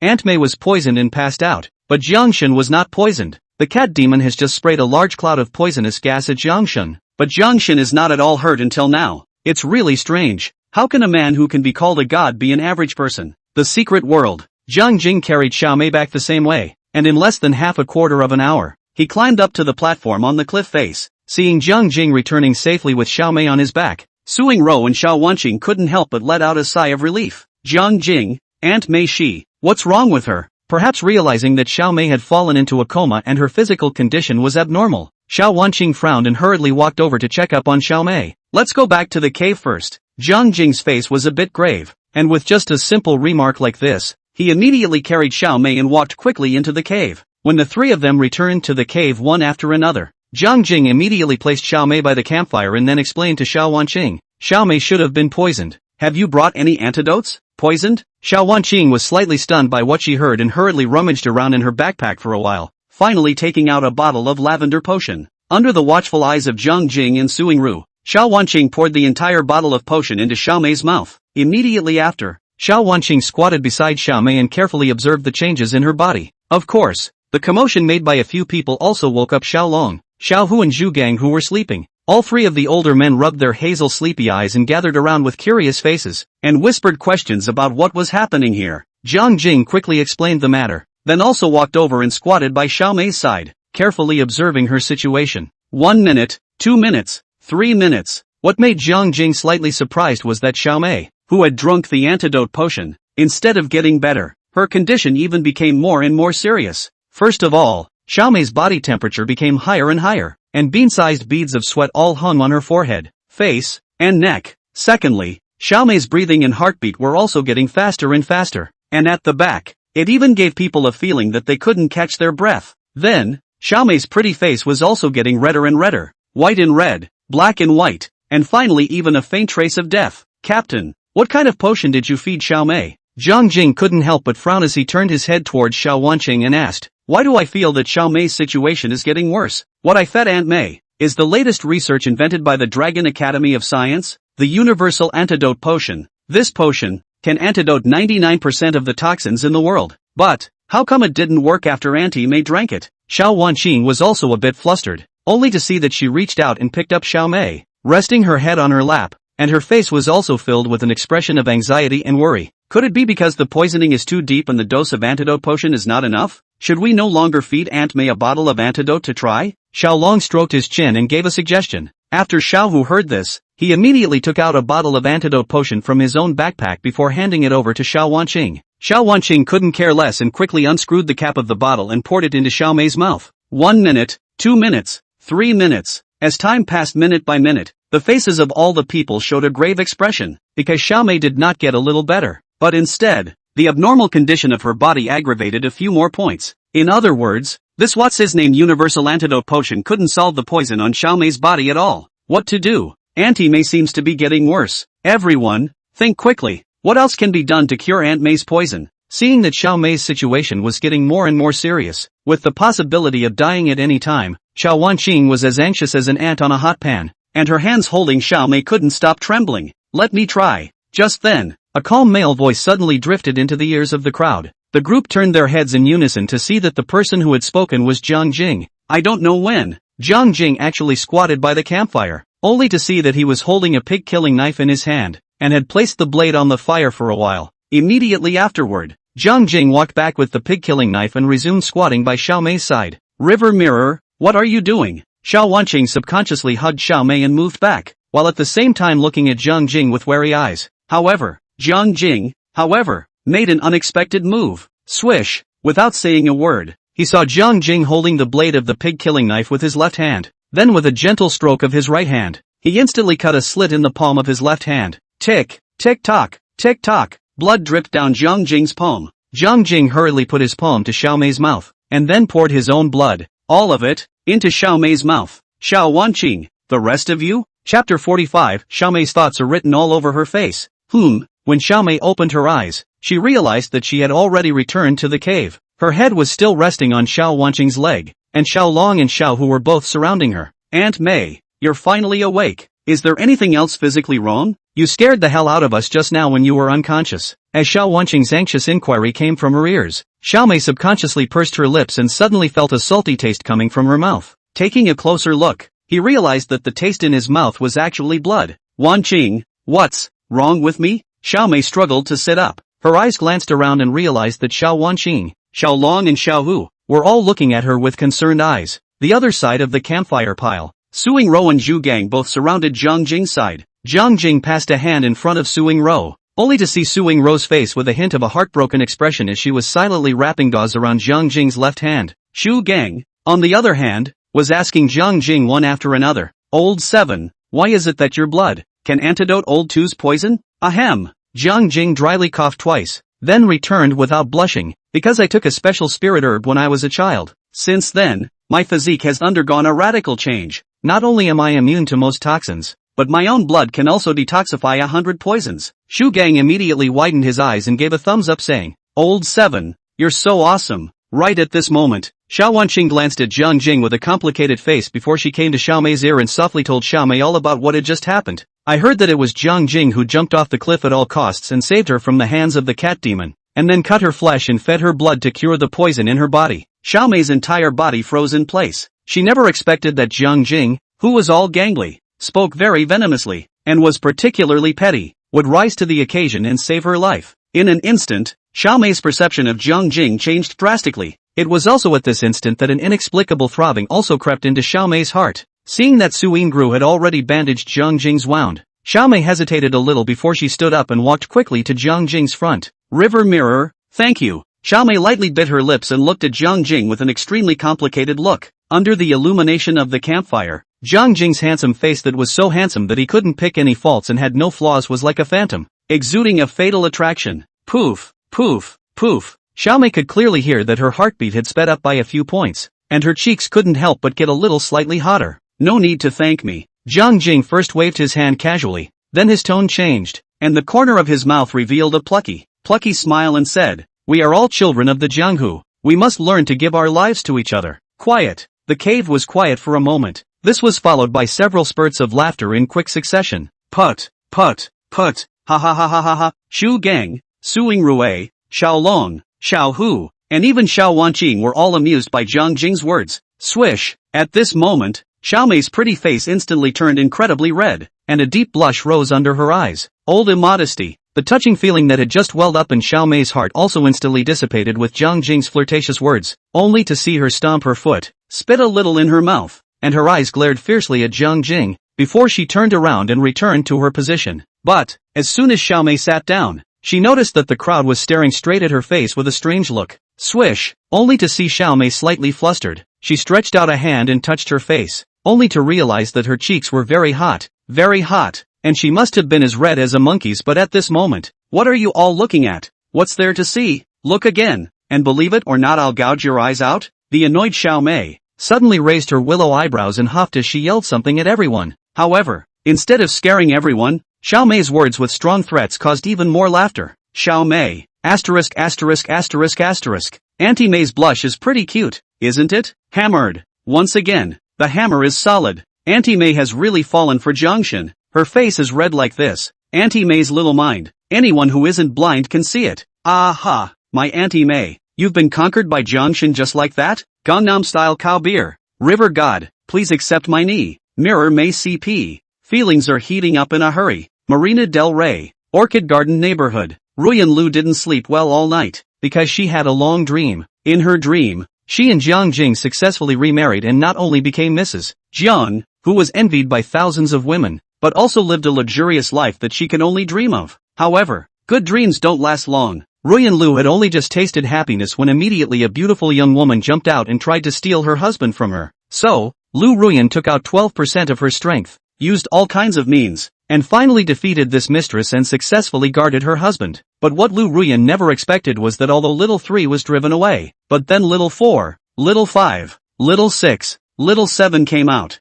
Ruyan Lu was furious. Just see her hand holding 2 kitchen knives, dead guard at the door of Jiang Jing's bedroom. Come 1 to kill 1, come 2 to kill a pair. If one woman is in charge, 10,000 women will not be able to open the door. Just like that, as Lu Ruyan was killing, she suddenly heard the charming sounds of men and women coming from the bedroom. Lu Ruyan, who was full of consternation, hurriedly pushed open the bedroom door, only to realize with horror that her own crystal had been stolen. The bedroom floor was strewn with the clothes of men and women, and on the big bed in the bedroom, River Mirror was being held down by a woman, and the two of them were engaged in a most penetrating exchange. Just the moment Lu Ruyan pushed the door open, the woman on the bed also turned her head. Ruyan Lu saw the woman's face clearly. Lily, you? How come it's you? Lu Ruyan exclaimed. Her face suddenly turned pale, and her eyes flashed a touch of heartache of being betrayed by her bosom friend. Ruyan, I've actually liked Jiang Jing for a long time. Can you let me have Jiang Jing? No, there's absolutely no way I'm going to let you have the River Mirror. But, Jiang Jing and I are already together. Lily, you stinking cousin, get off my husband. I'm not coming down. What can you do to me? Mad. I'll chop you to death. Just like that, Ruyan Lu and Lily Yu were arguing and suddenly woke up from their sleep. Reaching out, his own forehead was already covered in cold sweat, and his entire back was drenched in sweat. Hoo. At that exact moment, there was a sound of even breathing at his side. Lu Ruyan turned her head to look, and only then did she realize that lying beside her was none other than her good best friend. Yu Lily. A thin blanket covered only Yu Lily's slender waist, the plump legs, the plump rear tunic, and the capital that was even more arrogant than Lu Ruyan's were all exposed outside the blanket. The thing that made Lu Ruyan most angry was that Yu Lily was sleeping so dishonestly that her nightgown was almost flipped up to her waist. A big, red, super sexy, cut-out lace pattern was just so greatly exposed. Pop! Lu Ruyan, who was furious, immediately reached out and slapped Yu Lily's arched tunic, fiercely. Shameless little scratchy hoof. You actually dared to seduce my husband in your dreams? See if I don't beat you to death.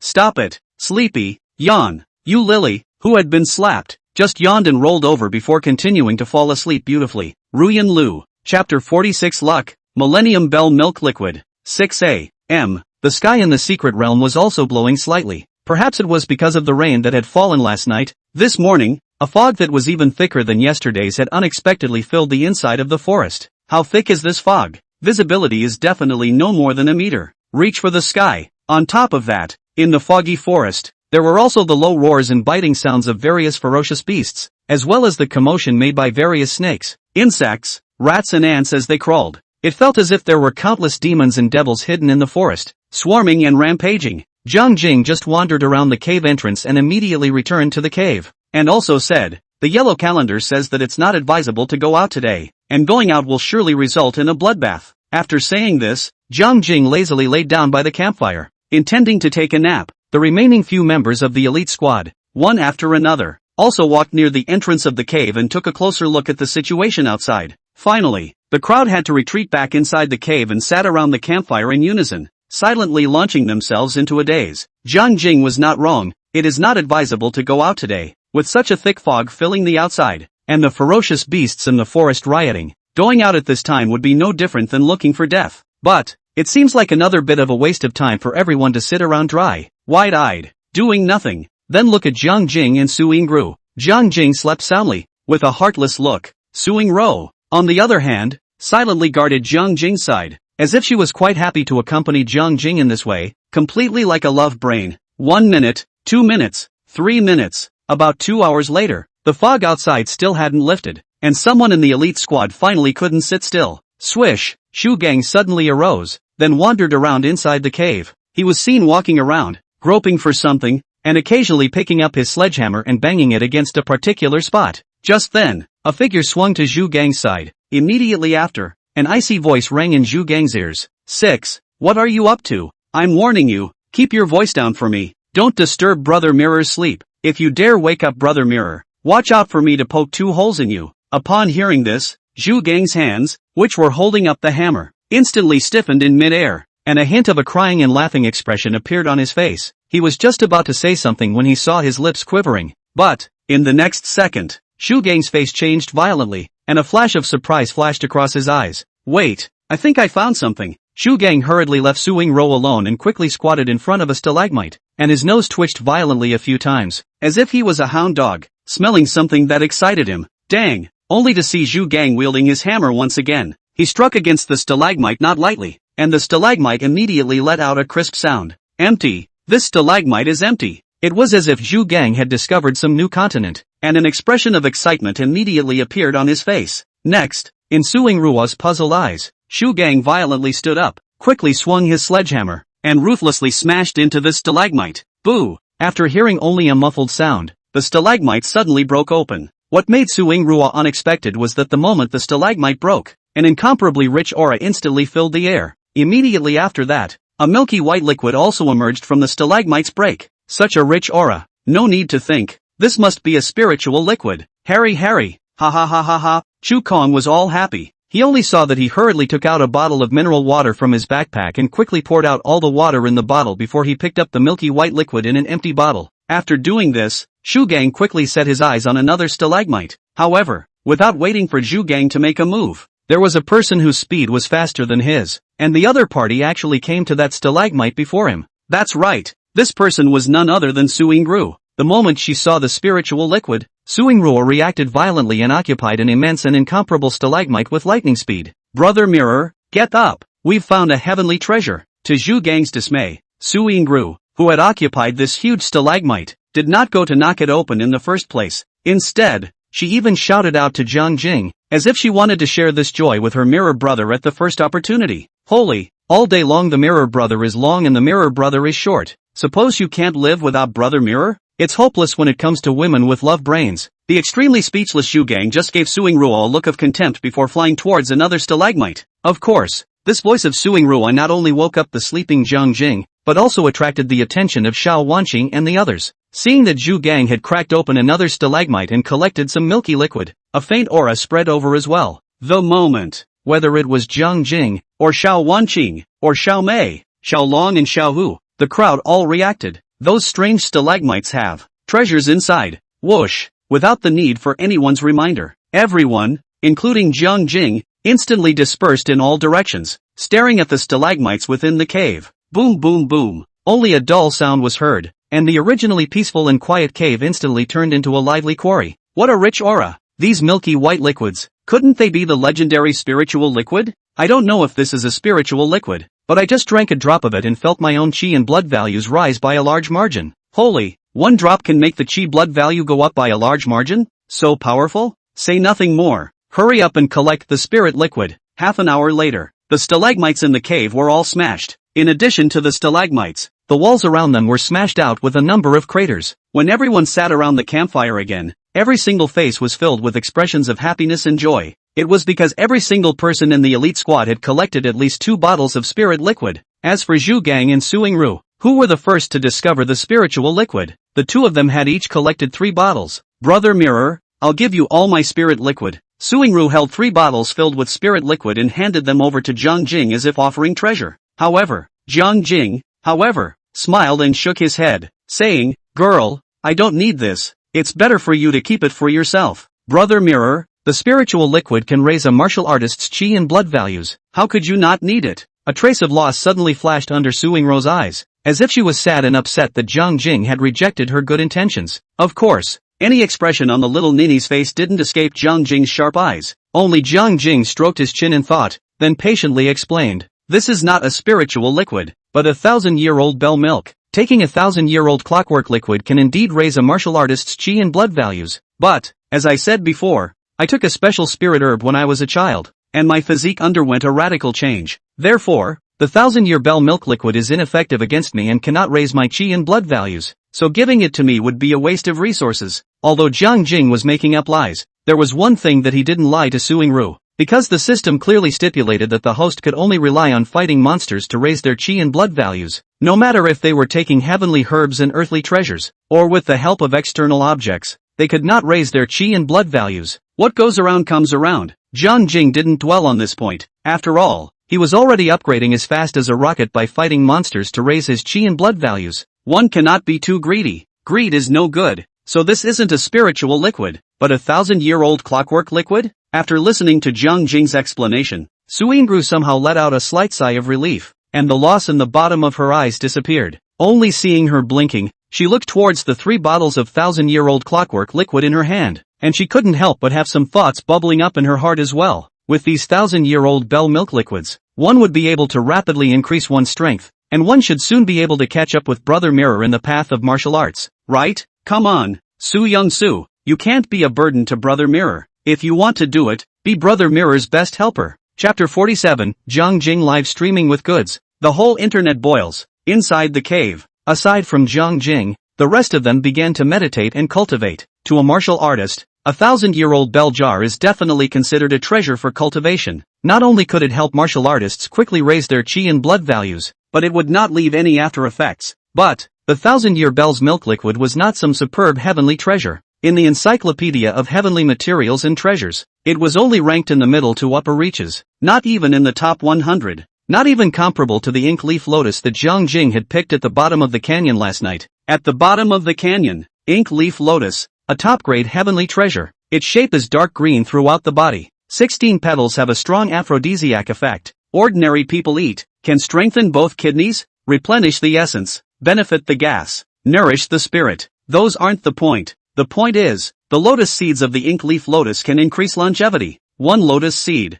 increases longevity by 1 year, and can be taken repeatedly without any upper limit. Theoretically, if you could get your hands on an infinite number of ink leaf lotus seeds, then you could live forever. Swish! Taking advantage of the fact that the group was meditating and cultivating, Jiang Jing quietly took the lotus seed pod of the ink leaf lotus, and took it out of his storage ring. 1, 2, 3, after a careful count, there were actually 12 lotus seeds on the rosette. The corners of Jiang Jing's mouth couldn't help but rise slightly. If the efficacy of this ink leaf lotus was publicized, it could definitely cause quite a stir. This is a heavenly treasure that increases longevity. Who doesn't want to live a few more years? Who can stand the temptation of eternal life? If Jiang Jing was willing to sell the ink leaf lotus seed, he didn't know how many rich people would squeeze their heads to desperately scramble for it, and it would surely be able to sell at an unimaginable sky-high price. Swish! Jiang Jing stroked his chin in thought, and out of the corner of his eye, he suddenly glanced at the smart bracelet on his wrist, and a bad smile immediately appeared on his face. Why did he enter the secret realm? One was to raise their martial arts rank, and the other was to get rich. No way. There was still a baby daughter at home, waiting for Jiang Jing to support her. No matter how hard it is, you can't suffer your children. So, it shouldn't be too much for River Mirror to want to make a little money, right? Ahem. Only Jiang Jing suddenly coughed dryly twice before taking the ink leaf lotus out of his storage ring as well. Good morning to all of you on the air. Excuse me, I'm going to make a little advertisement here. Has everyone seen this lotus flower in my hand? This lotus flower is called the ink leaf lotus, belonging to the top-grade heavenly treasures, and its petals and lotus seeds both possess miraculous efficacy. Asterisk asterisk asterisk asterisk. What's going on? Is Jiangshan live streaming a bandwagon here? Ha ha ha ha ha. Looking at Jiangshan's appearance of carrying goods in a serious manner, I was instantly amused. Wait, what did the river god just say? Asterisk asterisk asterisk asterisk. The petals of the ink leaf lotus can strengthen both kidneys, and the lotus seeds of the ink leaf lotus can increase longevity.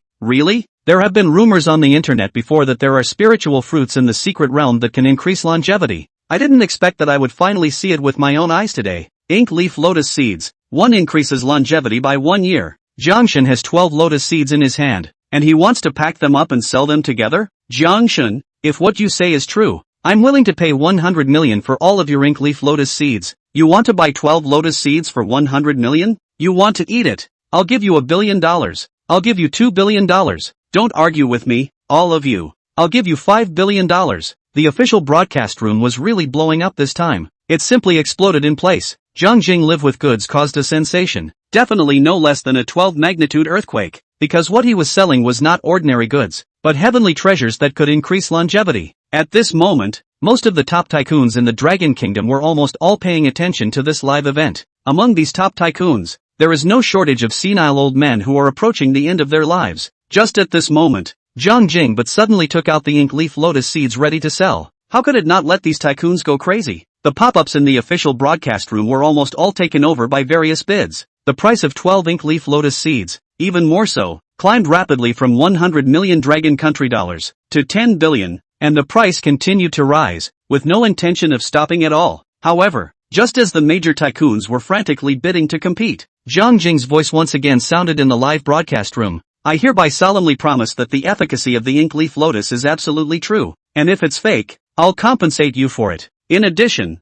I will state one more thing. If I can walk out of the secret realm alive, I will take this ink leaf lotus and get it to the auction house for public auction. If I accidentally die in the secret realm, then I'll just have to say sorry to everyone. After Jiang Jing said these words, he pretended to stuff the ink leaf lotus back into his backpack, but in reality, he put it into his storage ring. Although he couldn't see what was going on in the official live room, he could guess that the official live room must be very lively at this moment. Jiang Jing also thought about whether or not to keep the ink leaf lotus for himself. But martial artists themselves live longer than ordinary people. Moreover, after breaking through to a 4-star martial artist, each subsequent leveling up would increase the martial artist's longevity by a large amount. Breaking through to a 5-star martial artist can add 10 years to your lifespan, and breaking through to a 6-star martial artist can add 20 years to your lifespan. By analogy, a 7-star martial artist increases his lifespan by 40 years, an 8-star martial artist increases his lifespan by 80 years, and a 9-star martial artist increases his lifespan by 160 years. Altogether, that's 310 years of longevity. Now that we look back at the ink leaf lotus, doesn't it seem a bit insignificant that 12 lotus seeds can only increase your lifespan by a total of 12 years? Speaking of practicing, Jiang Jing suddenly came to life. Before, when he was outside the secret realm, there were simply no monsters to use for upgrading, which was why he was stuck at the peak realm of a 1-star martial artist. Now that he had come to the secret realm and seen so many ferocious beasts, this was all white-collar experience value. It can't go to waste. Definitely can't waste this great opportunity. Swish! Only Jiang Jing glanced at his teammates who were meditating and practicing. Then after a little contemplation, he quietly slipped out of the cave alone. Outside the cave, fog filled the air. Jiang Jing couldn't even see the canyon in front of him. But, still step by step, carefully, he felt his way to the edge of the platform. Phew! Jiang Jing suddenly took a deep breath, and a flash of ruthlessness flashed across the bottom of his eyes, followed by him following the cliff wall at the edge of the platform and began to slowly climb down. Asterisk asterisk asterisk asterisk. What is the river god up to? With such a thick fog around us, with visibility of no more than 1 meter, how dare the river god go out and sneak around alone? Brother Mirror, what the hell are you fooling around with? Brother Mirror, hurry back. Doesn't it smell good to stay obediently in the cave? Jiang Shun, although I know you're very powerful, can we be a bit more indecent? Don't make waves. It's over. Jiang Shun was a bit bloated. He dares to go out alone in this kind of weather. He doesn't take his life seriously. My precious husband, what would I do if anything happened to you? Oh, Chapter 48, Barking at 1,000 Dogs with a Butcher's Knife. The Secret World. Canyon Bottom. Jiang Jing crouched behind a boulder with a face full of vigilance. He was seen poking his head around and giving his surroundings a quick scan, perhaps realizing that there were no shadows of ferocious beasts in the vicinity. Jiang Jing then slowly stood up straight, and at the same time, he also took the pig-killing knife in his hand and inserted it back into the sheath. As Jiang Jing expected, this canyon seemed to be a bit special.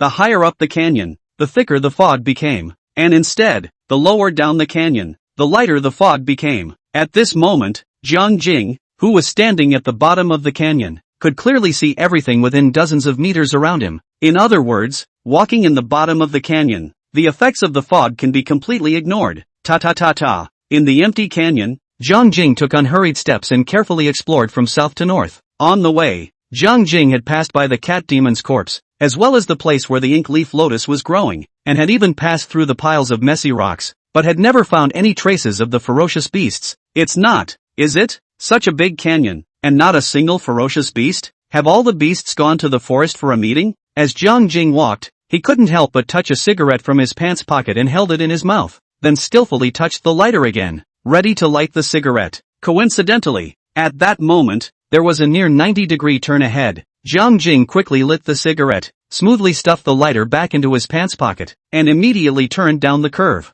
However, in the next second, Jiang Jing's entire body stiffened in place. Only his pupils were violently dilated. His mouth was also slightly open, and his face was even filled with a stunned expression. And the cigarette he had just lit slipped from the corner of his mouth and fell straight to the ground. Feral beasts. So many ferocious beasts. It was dense and black. They were all crowded in this section of the canyon. Shoulder to shoulder, heel to heel, chest to back, tightly united together. A glance simply could not see the end. None of this is the point. The point was that Jiang Jing, who had been a man for 2 lifetimes, had never seen such a ferocious beast with an extremely strange appearance, whether in reality or in a movie. The size of these ferocious beasts in front of him was not very large, almost just slightly larger than a hound. But these ferocious beasts had a lizard-like head, their bodies and limbs were very slender, without any hair on their bodies, and above their bright red blood-like skin, they were covered with pimples that bulged like toads. On top of that, these ferocious beasts had a long tentacle growing on each side of their cheeks. To sum it up in 4 words,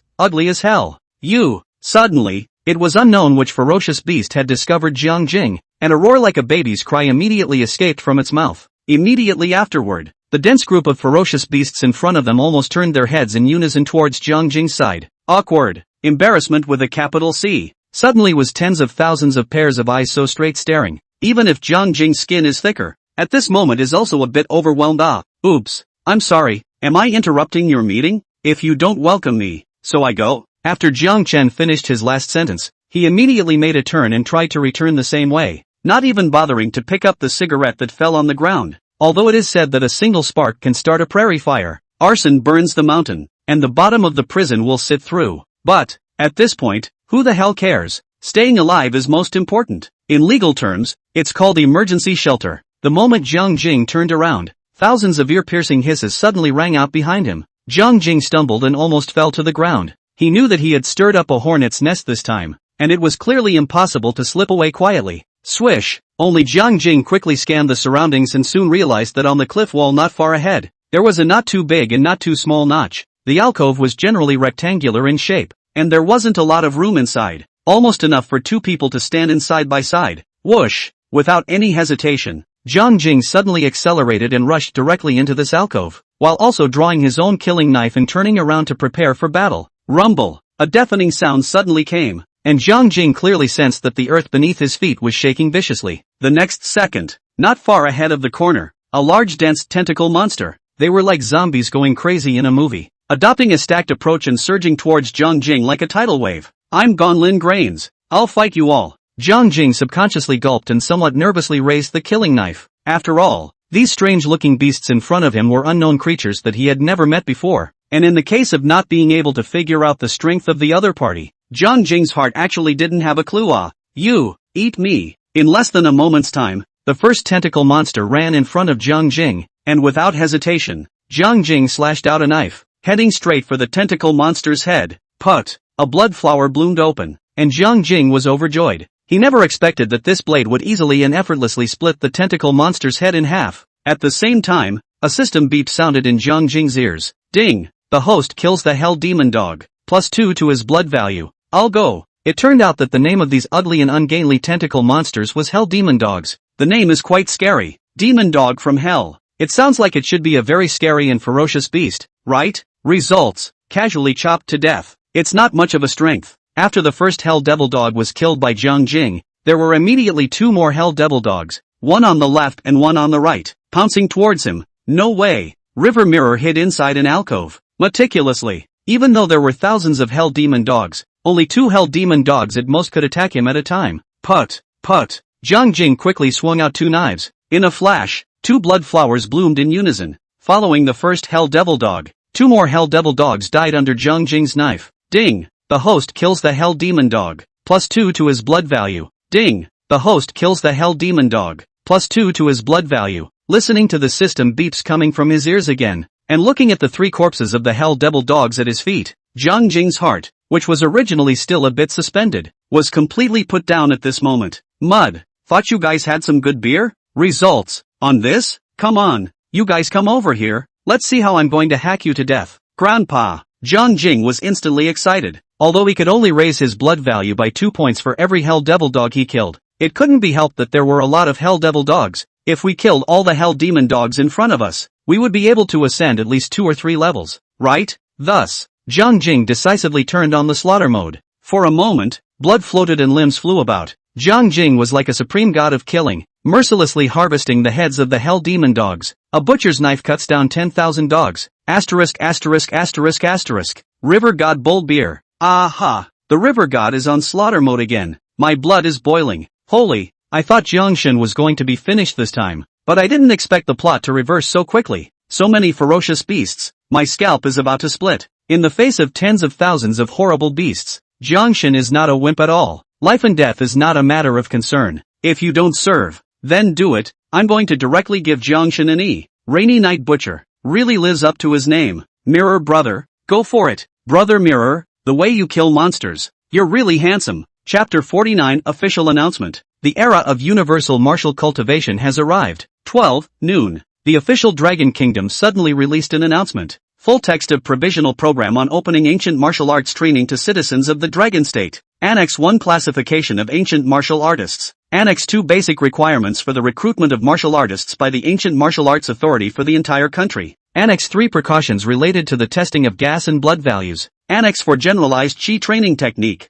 Basic Fist Technique. Basic Stance Technique. Basic Weapons. Shocker. A million shocks. When this announcement was made, the whole country was in an uproar. Everyone hadn't expected that the official government would make public the method of practicing ancient martial arts at this time, and also officially announced that they had entered the era of universal martial arts cultivation. According to the officially published data, ancient martial artists were divided into a total of 10 grades. A person with a blood value of 100 points or more is a martial apprentice. A chi and blood value of 200 points or more is a first-grade martial artist. With a chi and blood value of 500 points or more, he or she is a second-grade martial artist. A person with a blood value of 1,000 points or more is a third-grade martial artist. With a blood value of 2,000 points or more, you are a fourth-grade martial artist. With a chi and blood value of 5,000 points or more, you are a fifth-grade martial artist. A person with a blood value of 10,000 points or more is a sixth-grade martial artist. A chi and blood value of 20,000 points or more is a seventh-grade martial artist.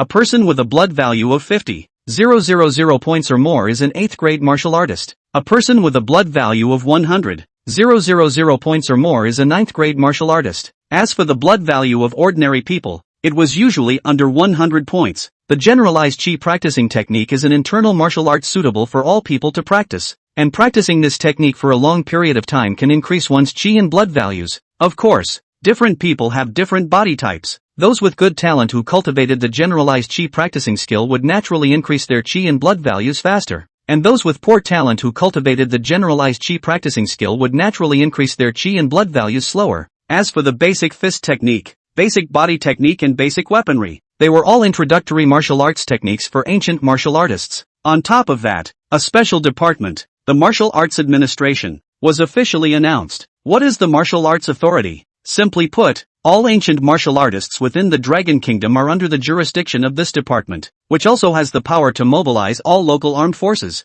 On the first day of its shiny debut, the Martial Arts Authority went on a recruiting spree online. Any martial artist who meets the recruitment requirements and successfully passes the examination will be able to become an official on-staff member of the Martial Arts Administration. Lastly, there is the method of testing for chakra values. The latest invention of the Dragon Academy of Science was a special test paper, which only required a drop of blood to be dropped onto the test paper to immediately know what one's chi and blood values were. Crazy! All the citizens of the Dragon Kingdom went crazy. In less than an hour, all the major hospitals, all the major pharmacies, the chi and blood value test papers that had just hit the shelves were instantly snatched up. The officially announced generalized chi practicing technique, basic fist technique, basic stance technique, and basic weaponry had directly exceeded 1 billion downloads. The official website of the Martial Arts Authority, due to the large number of netizens pouring in, the page was directly paralyzed. On this day, countless citizens of the Dragon Kingdom took leave to go home, and then opened up their ancient martial arts cultivation according to the generalized chi practicing technique.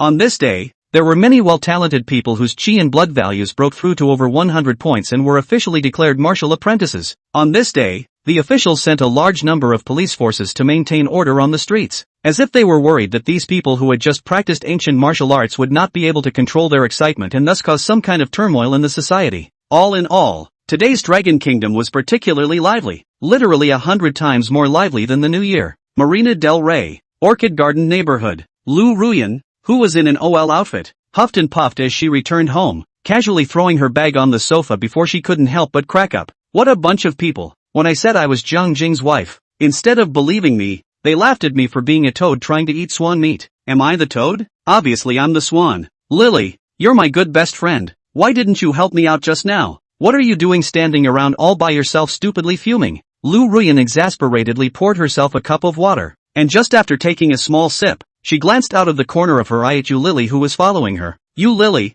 who was also in an OL outfit, had a body that was obviously a few points plumper than Lu Ruyan. especially that modest wraparound skirt, froze with a feeling of being so tight that it was going to blow up at any moment. Ruyan, we're going to buy chi and blood value test paper, not to fight with others. Even if we win the fight, it won't mean anything. Yu Lily cried and laughed as she looked at Lu Ruyan. Then she opened her bag and took out a box of test paper that she had just bought back from the pharmacy. But I'm obviously Jiang Jing's wife. I also gave Jiang Jing a daughter. I'm Jiang Jing's legal wife. As Ruyan Lu spoke, she seemed to have thought of something. Her voice ended abruptly, and a strange expression appeared on her face. Oops, almost forgot. My mom has divorced Jiang Jing. Just at this instant, a flash of panic suddenly surged into Lu Ruyan's heart, and she began to get scared. Jiang Jing was no longer the Jiang Jing from before. He was now a household name as the Rainy Night Butcher, the absolute god of war, and even the national husband in the hearts of thousands of young girls. Countless girls love him, adore him, and even clamor to marry him and give him monkeys. And then look at yourself.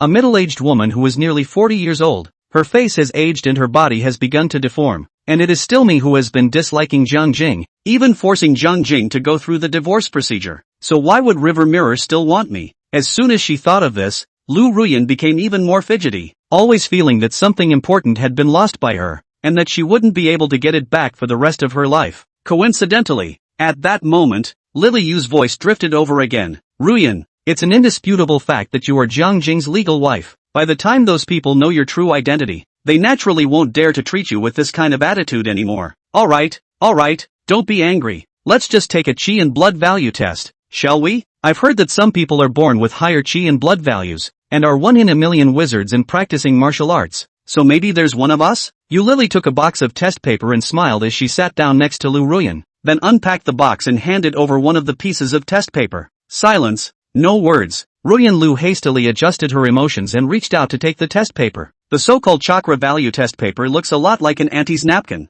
only in the very center of the test paper, there was a long strip made of special material with a scale of 0 to 100 drawn next to it. Next, the two women followed the instructions on how to use it and stuck a needle in their own fingers, then dripped the blood onto the test paper. In less than half a minute, both test papers changed, only to see that the special material made of long strip gradually was dyed with a layer of bright red, as if in the measurement of body temperature. Bright red color along the scale slowly increased up. Finally, Lily Yu's scale meter stayed at about 75, while Ruyan Lu's scale meter stayed at about 70. In other words, the two of them were not some 1 in a million martial arts practicing wizards. They were just two ordinary middle-aged women. Ruyan Lu, Lily Yu, Chapter 55 Star Martial Artist, True Chi Transformation, Marina University, Women's Dormitory Building. Jiang Mengmeng and her 3 housemates were also testing their chi blood values at this moment. After a series of operations, the first person to measure the results was Yang Mengyao. Aha! I actually have 90 points of chi blood value,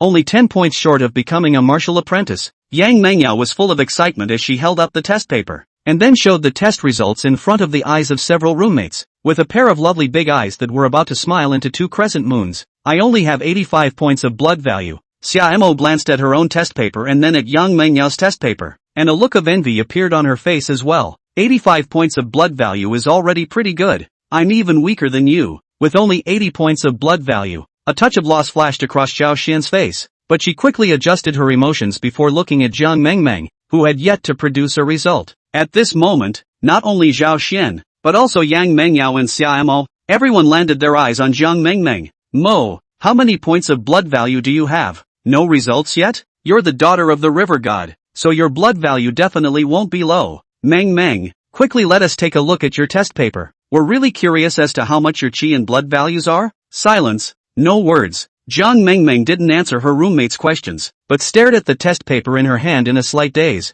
Seeing this scene, Yang Mengyao, Zhao Xian and Xia Mo couldn't help but come over. However, in the next second, the dormitory resounded with the 3 women's exclamations of surprise. Meng, you actually have 100 points of blood value? Aha! The scale bars are full. It's leaking out. Let's not forget that 100 blood value points is just the upper limit of the test paper. It doesn't mean that's the upper limit of Mo. Meng, you are truly worthy of being Jiang Shen's daughter. A tiger's father is not a dog's daughter. Meng, when you get rich in the future, you must remember us good sisters. Yang Mengyao, Xia Mo and Zhao Xian all revealed envious expressions. Envious that Jiang Mengmeng was born with a strong chi and blood value, a good material for practicing martial arts. And even more so, envious that Jiang Mengmeng had a good father. If it wasn't for Jiang Shen's bloodline, Jiang Mengmeng would just be an ordinary girl. So how could she possess a chi blood value of over 100 points? Right. According to the official announcement, as long as the chi blood value reaches 100 points or more, you can learn basic fist technique, basic stance technique and basic weaponry. Mo, have you thought this through yet? Which martial art do you plan to learn first? Yang Mengyao picked up her cell phone and inquired before looking up at Jiang Mengmeng, a curious expression also surfacing on her face. I want to learn the sword technique. Without any hesitation, Jiang Mengmeng immediately said what was on her mind. At the same time, a magnificent figure that stood proudly between heaven and earth, facing thousands of ferocious beasts without changing his face, holding a pig-killing knife, killing gods when they met gods and demons when they met demons, like a god of killing descending to the world, also surfaced in Jiang Mengmeng's mind. Dad, I want to be a swordsman too. I'd like to develop a godly skill with a sword, too. I'd rather be a hero like you. I don't suppose you'd object? Marina TV. The beautiful host, Shun Man, who had just finished broadcasting the midday news, walked into a separate lounge and unlocked the door of the room with her hand, only to see her head to the couch. She quickly pulled out her cell phone, then logged into the official live stream of Secret Adventure. Welcome Jiang Shen's sister-in-law to the broadcasting room. A golden welcome message lit up the public screen of the broadcast room. Shin Man didn't bother to look at the pop-ups on the public screen, but instead looked at the man who appeared within the live streaming camera in the first place. When he saw Jiang Jing,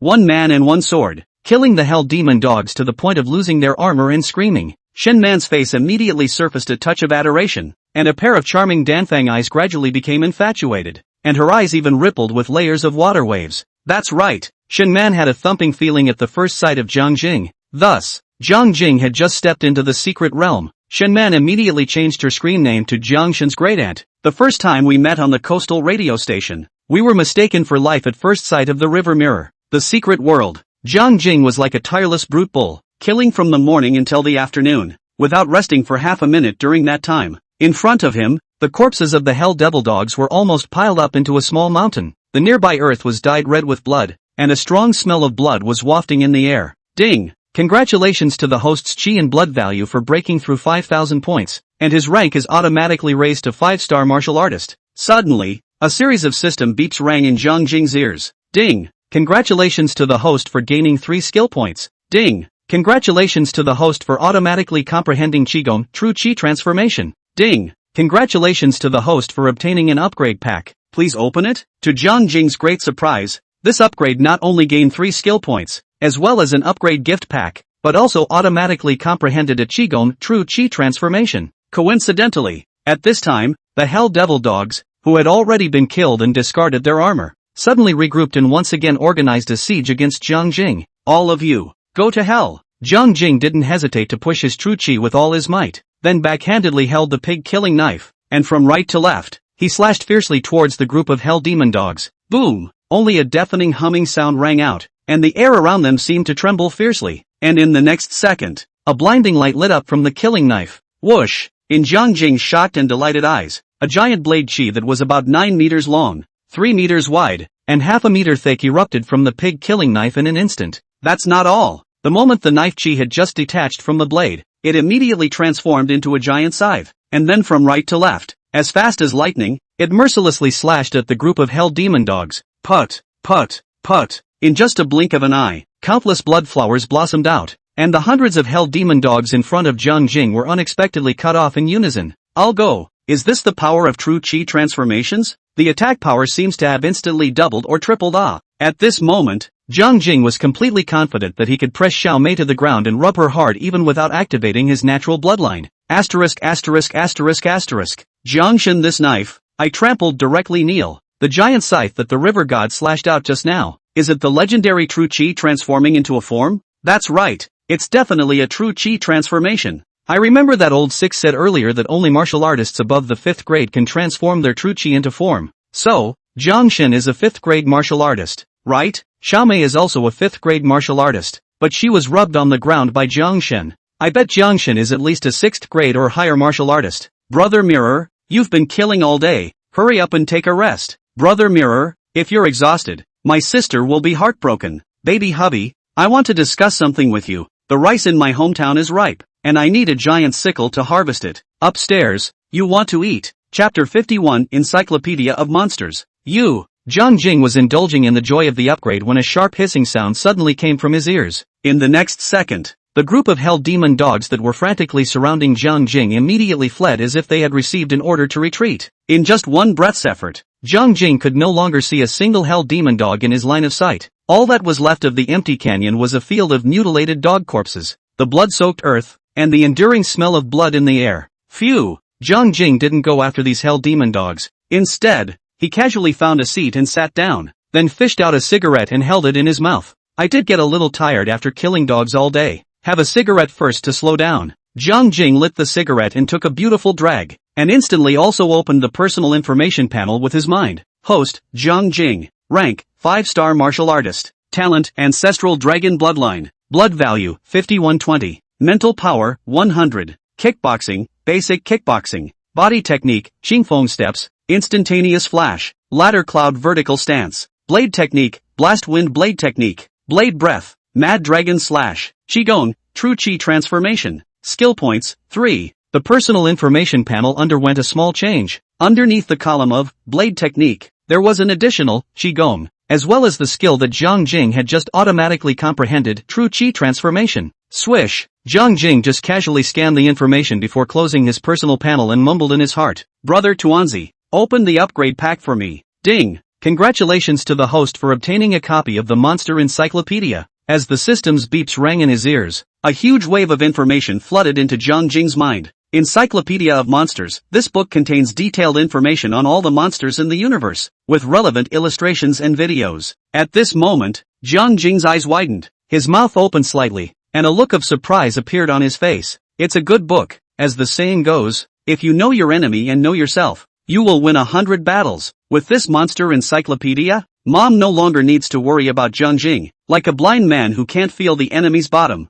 Phew! Only Jiang Jing took a deep breath, then closed his eyes and immersed himself in the sea of knowledge of the Monster Encyclopedia. According to this book, all monsters in the universe are roughly categorized into 3 types. Fierce beasts, demonic beasts and spirit beasts. What's a ferocious beast? To put it simply, the mutant giant wolf that Jiang Jing had encountered before, as well as the hell demon dogs that he had slaughtered today, all belong to the fierce beasts. Fierce beasts are characterized by only one thing, and that is fierceness. They are very bloodthirsty and brutal beasts, and will immediately unleash the most ferocious attacks on any foreign creatures once they realize that they have intruded into their territory. If it's not my kind, its heart will be different. The ferocious beast took this ancient saying of the Dragon Kingdom and put it to good use. Then, what is a demonic beast? Simply put, demonic beasts are bosses. The mutant wolf king and cat demon that Jiang Jing had killed earlier, as well as the giant python that the elite squad had encountered in the cave, all belong to demonic beasts. The characteristics of the demonic beasts are also very obvious. Their heads produced a crystal core, and also has a certain intelligence, and can even self-cultivation upgrade. More like human martial artists can send out the true chi means of attack. Goblin, eat my old son's stick. Demonic beasts are like the goblins in Journey to the West. They are incredibly powerful. There were even some high-grade demonic beasts that could take on human form and spit out human language, looking no different from humans on the outside. Finally, what is a spirit animal? To put it simply, a spirit animal is a good version of a demonic beast. Fierce beasts and demonic beasts are bloodthirsty and brutal by nature, and live their entire lives in the midst of killing, which can be labeled as evil. Spirit beasts were different. Their nature was inherently gentle, and although they didn't like to kill, their own strength wasn't weak at all compared to demonic beasts. In addition to that, spirit beasts had another distinctive feature. They could sign a contract with humans and become their fighting partners. Of course, this contract is not that easy to sign, unless one has gained the recognition of the spirit beasts and made them willingly recognize you as their master. Otherwise, even if you bullied it, insulted it, tortured it, or even beat it to death, it would not be able to sign a contract with you. The main one is that one should never go against a woman's wishes. A few minutes later, Jiang Jing extinguished his cigarette and casually threw it on the ground. He was seen stretching a great deal and lifting his wrist to look at the time, realizing that it was already 5 o'clock in the afternoon at the moment. Time is still early. Why don't we walk further down this canyon and see if we can find any heavenly treasures? As soon as he thought of it, Jiang Jing hurriedly stood up, took a step, and carefully walked down the canyon toward the front. 1 minute, 2 minutes, 3 minutes. Jiang Jing had walked a distance of about 400 to 500 meters when he suddenly realized that a cave had appeared in front of him, and there was water vapor coming out of it. On top of that, the further Jiang Jing went, the more he felt the temperature around him become higher and higher. Is there a volcano up ahead? This thought suddenly flashed through Jiang Jing's mind, and at the same time, he quickened his pace and headed straight for the cave that was steaming with water vapor. Soon, River Mirror then came outside the cave entrance. He was seen carrying a chilling killing knife, carefully poking his head into the cave and squinting his eyes to survey the cave's interior. To Jiang Jing's great surprise, this cave wasn't very big. It was only about 100 square feet. But, inside the cave, however, there was a large pool of water, and there was a thick layer of water vapor floating on the surface of the water, as if it were a bath in a bathhouse. Asterisk. This isn't a natural hot spring, is it? Jiang Jing's face carried a hint of hesitation, but his feet were not slow, only to see him walk into the cave and squat beside the water pool, even using his hand to test the water temperature. That's right, this is the hot springs. Looking at the crystal clear water pool in front of him and smelling the sulfur odor wafting in the air, Jiang Jing was incomparably certain that this was a natural hot spring. Jiang Jing had been fighting for 2 days in a row. Yesterday he was killing wolves, today he was killing dogs. He didn't know how much blood of monsters had been stained on his body, and he didn't know how much sweat he had shed. Right now, see a natural hot spring right in front of you. Grandma's leg. If you don't take a shower now, when will you? Swish. Without any hesitation, Jiang Jing hastily removed the backpack and threw it to the side, then proceeded to take off his clothes. Asterisk. What is the river got up to? No way? Could it be that Jiangshan wants to take a bath live in front of thousands of netizens in a big way? Aha! Brother Mirror is undressing. I'm so excited. Mirror brother has an awesome body. Emoticon, Shibuya. Husband, you're confused. Have you forgotten that you're on a national broadcast? Holy, there's a dragon tattooed on Jiangshan's body. What a bossy tattoo. Love it. I've already taken a screenshot and saved it. I'll go to a tattoo parlor tomorrow and get a tattoo of the same pattern as Jiangshan. The official livestream blew up again. Seeing that Jiang Jing was taking off his clothes, looking like he was going to jump into the water pool to take a bath, many of Jiang Jing's wife's fans couldn't help but scream. However, Jiang Jing had just taken off his top and was about to reach for his pants when his movements came to a violent halt. He only saw him squinting his eyes and thought, then suddenly raised his wrist and turned off his smart bracelet. Immediately after that, Jiang Jing took off his pants quickly, and put the smart bracelet and the removed clothes and pants into the storage ring together. The consequences of doing so are, the official live broadcast platform, Jiang Jing's live room, immediately turned pitch black. What's going on? Is the live signal down? I haven't even seen how many abs Jiangshan has yet. I haven't seen clearly how many abs the river god has. And at the critical moment, how come the line suddenly cuts off? Administrator, hurry up and come out and explain to me what the hell is going on? Asterisk.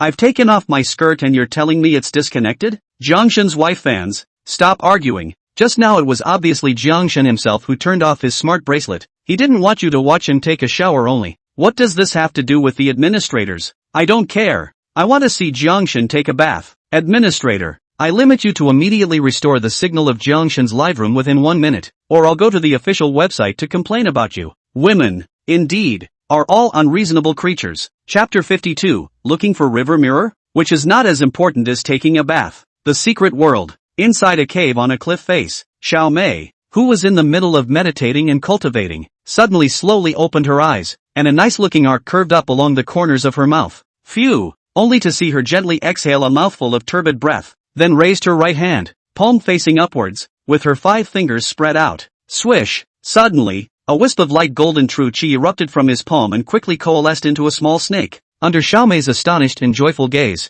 the small snake with a golden body not only hovered over her wrist, but also raised its small head and spat its letters at Xiao Mei non-stop. 6th grade martial artist. Only a martial artist of the 6th grade or above would be able to utilize the true chi transformation to such a fine degree of realism. Xiao Mei, upgrade. In her excitement and thrill, Xiao Mei couldn't help but raise her eyes and scan around the cavern. Xiao Wanqing, Xiao Long, Xiao Hu, Suing Lu and Zhu Gang, were all meditating and cultivating in peace. Judging from the rising aura on their bodies, each one's strength was growing by leaps and bounds. 1,000-year-old clockwork liquid. It's worthy of being a treasure for cultivation. Xiao Mei couldn't help but sigh in her heart, and immediately afterward, she realized that something seemed to be missing from the cave. Only Xiao Mei stared wide-eyed, once again scanned the situation inside the cave, and was finally surprised to find the river mirror is gone. Swish! Without hardly any hesitation, Xiao Mei hurriedly got up and hurriedly walked towards the outside of the cave. However, the platform outside the cave was empty, and there was no Jiang Jing's figure at all. Where are the people? Where did you go? This guy is not inside the cave, nor is he outside the cave. Did he fall below the cliff? Or was dragged off the cliff by some monster? Because Xiaomei had the experience of being dragged off a cliff by a monster once. At this moment, when she suddenly realized that Jiang Jing had disappeared, her first reaction was that Jiang Jing had also been dragged off the cliff by a monster. Swish! Only Xiaomei turned her head to look at the cavern. Her red lips twitched a few times, and a flash of hesitation flashed across her face. After a moment, Xiaomei finally made a shocking decision. She didn't bother to disturb her teammates' cultivation. Instead, she walked to the edge of the platform by herself and leapt straight down. Phew! The wind whistles in my ears and the fog fills my eyes. Xiaomei exerted her lightness with all her might, making herself as light as a swallow, and finally landed lightly at the bottom of the canyon. At the first moment, Xiaomei drew out the long whip hanging at her waist and assumed a defensive posture. However, the bottom of the canyon,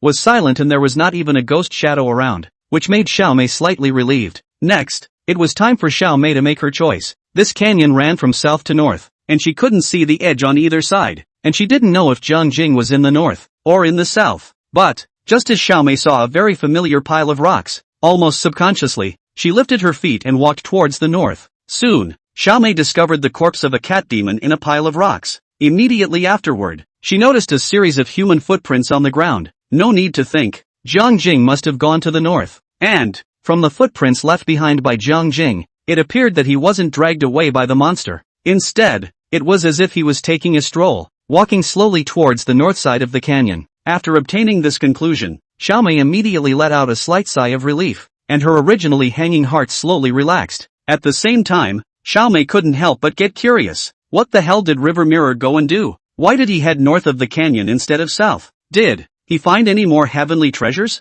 Ta. After a slight hesitation, Xiaomei immediately followed the footprints left by Jiang Jing and quickly chased after them towards the north side of the canyon. Not long after, the canyon ahead appeared a curve close to 90 degrees. Xiaomei just turned this curve. Immediately was a sharp stop, and then full of shock. Frozen in place. The body. Lots and lots of monster corpses. The scene in front of him was literally littered with corpses and rivers of blood. Limbs and severed arms were spread all over the ground, and the smell of blood in the air persisted for a long time. River Mirror had a big battle with a monster here? Geez, with so many monster corpses, there must be tens of thousands at least. Jiang Jinghe, will something happen? At this moment, Xiaomei's heart, which had just been put down, was instantly raised in mid-air again. Whoosh! Only to see her quicken her pace, rushing into the pile of monster corpses and then searching around. 1 minute, 2 minutes, 3 minutes. Xiaomei searched the battlefield carefully and did not see Jiang Jing's body. Instead, she also found Jiang Jing's footprints on the ground where he left. The string of footprints were still heading towards the north, still as slow as a walk.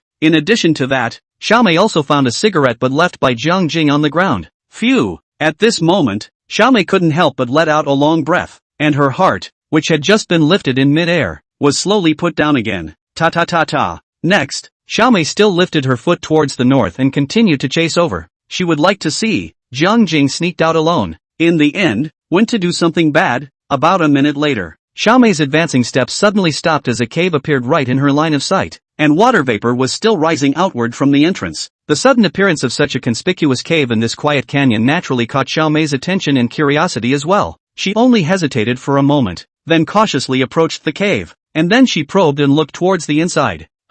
What surprised Xiaomei was that the interior of the cave was not very spacious, but there was a large pool of water, and there was also thick water vapor floating on the surface of the water. There's actually a natural hot spring here. Perhaps realizing that there wasn't any danger inside the cave, Xiaomei also relaxed her guard, then quickly walked in and crouched beside the pool of water. Wow! Only Xiaomei reached out to test the temperature of the water and realized that the temperature was just right, and a light smile immediately appeared on her face. She hadn't bathed in 2 days. Yesterday, after a day of killing wolves in the forest, I was dragged away by a cat demon in the latter part of the night, and I was poisoned and sweating. Although I didn't exercise much today, I meditated and practiced all day and didn't sweat much on my body. But, Xiaomei always felt dirty all over. Now there is a natural hot spring in front of you and the water temperature is so right. If you don't take a shower now, when will you? As for the River Mirror, he was so strong that he couldn't move without turning on his slaughter mode, harvesting all sorts of ferocious beasts in pieces. On top of that, his stance was also very powerful. Even if he couldn't beat the ferocious beast,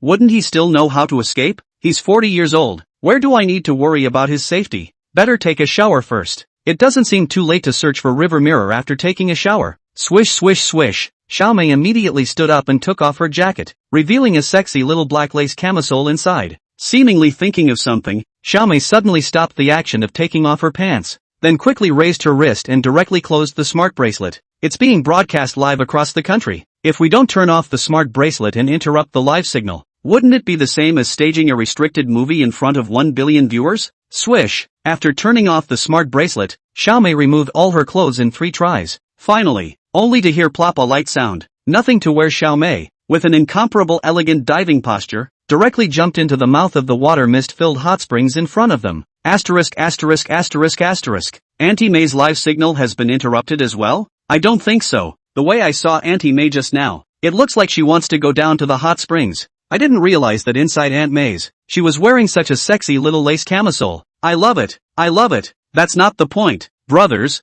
have you forgotten that Jiangshan is also here in the hot spring? Asterisk asterisk asterisk asterisk. I almost forgot about this if you didn't tell. Me. Asterisk asterisk asterisk asterisk. Jiangshan and Aunt May soaking in a hot spring together? This picture, just can't dare to imagine. I have a question. Why didn't Aunt May realize that the river god was also in the water hole? I guess the water vapor was too thick, and Auntie May didn't notice the Jiangshan's presence in a moment of negligence. I have a strong premonition that the mirror May CP will soon be raw.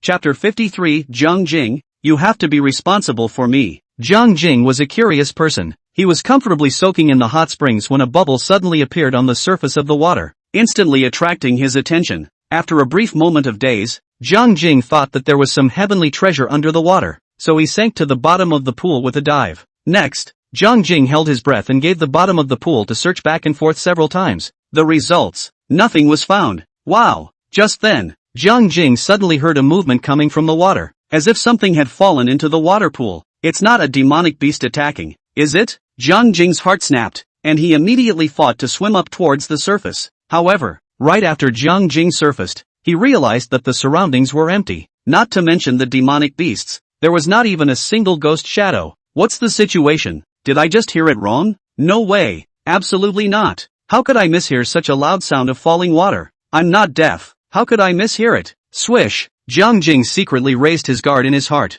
and at the same time carefully looked around. Soon, he realized something was wrong. Not far from the shore, there was a surprisingly neat stack of clothes. And, still, women's clothing. Pressed to the bottom of the pile was a black official combat suit. The center one appears to be a small black camisole, and at the top of the pile, surprisingly, was an extraordinarily conspicuous set of large, red, lace-laden lampshades. What's the situation? What's with all the extra piles of women's clothes all of a sudden? Is it a hallucination? Wow! Jiang Jing was a particularly curious person. With just a twitch of his brain, he swam over and came right up to the pile of clothes. Swish! Without any hesitation, Jiang Jing reached out and picked up the topmost piece of the large lampshade, as if to confirm whether he was really hallucinating or not. However, in the next second, Jiang Jing froze in place. The soft fabric, hollow design, hot style and so on, all prove that this is a very expensive underwear. On top of that, the nifty is too big. Holding it in your hand, it could be used as a vegetable bowl, and it looked like it could hold at least 10 pounds of rice.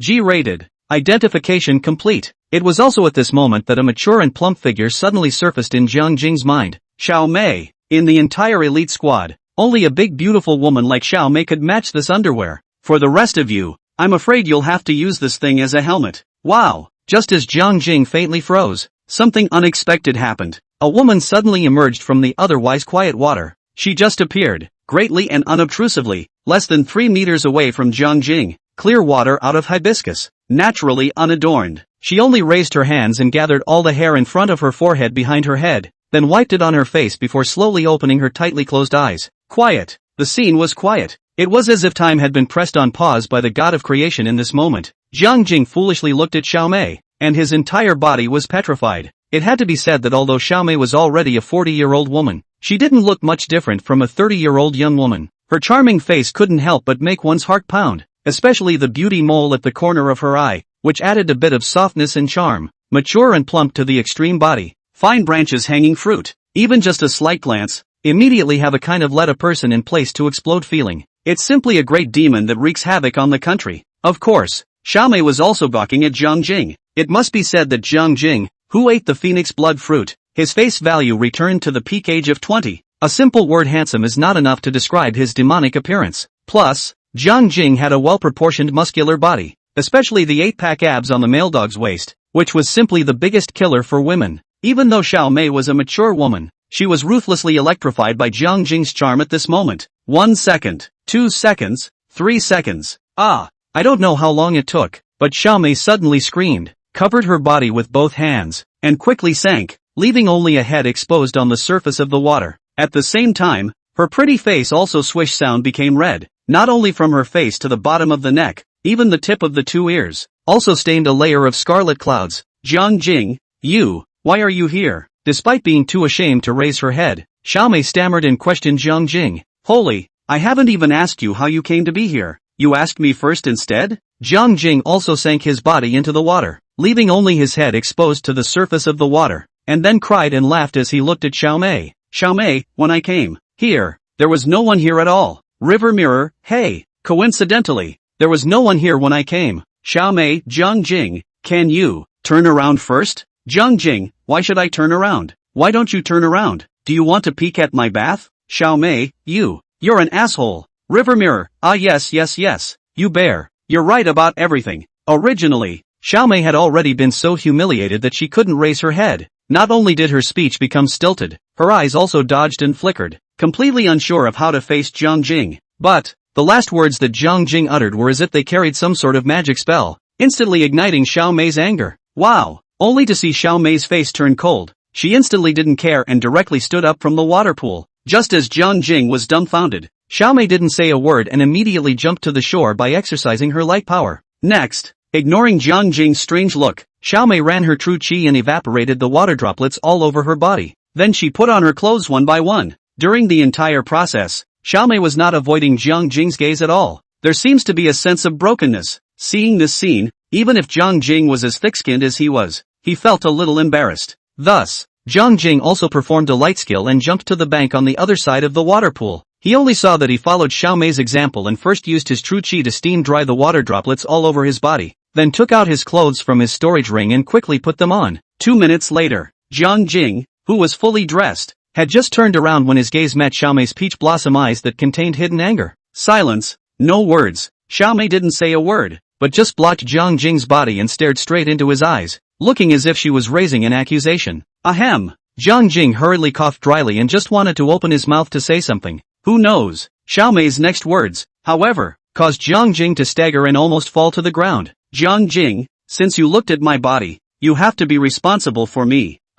If you won't take responsibility, either I kill you or you kill me. Are you still a man? Be quick about it. Give me a quick word. Chapter 54. That's right. I'm the scum. The wind blows the peach forest full of flowers, and the magpies chirp on the branches. The brother of the pig killer, a go peach blossom luck. Big thunder sister, look at him. Bottom of the canyon, inside the cave, by the waterhole. In the face of Xiao Mei's aggressiveness, Jiang Jing was first slightly stunned before revealing a gangly and handsome smile. Jiang Jing, Xiao Mei, are you for real? Xiao Mei rolled her eyes. What do you think? Jiang Jing, both of us are over 80 years old combined. We're no longer 17 or 8-year-old kids. There's no need to play such childish tricks, right? Xiao Mei, although I'm 40 years old this year, it's still the first time I've been shown naked by a man. Do you think I can be generous? Hearing this, Jiang Jing couldn't help but narrow his eyes and asked with a face full of suspicion. No? Could it be that you have never had a boyfriend in 40 years? That's right. Xiao Mei nodded her head decisively, her gaze still dead set on Jiang Jing, and said, I haven't fallen in love once since I was born, and I haven't even had my hand touched by a man.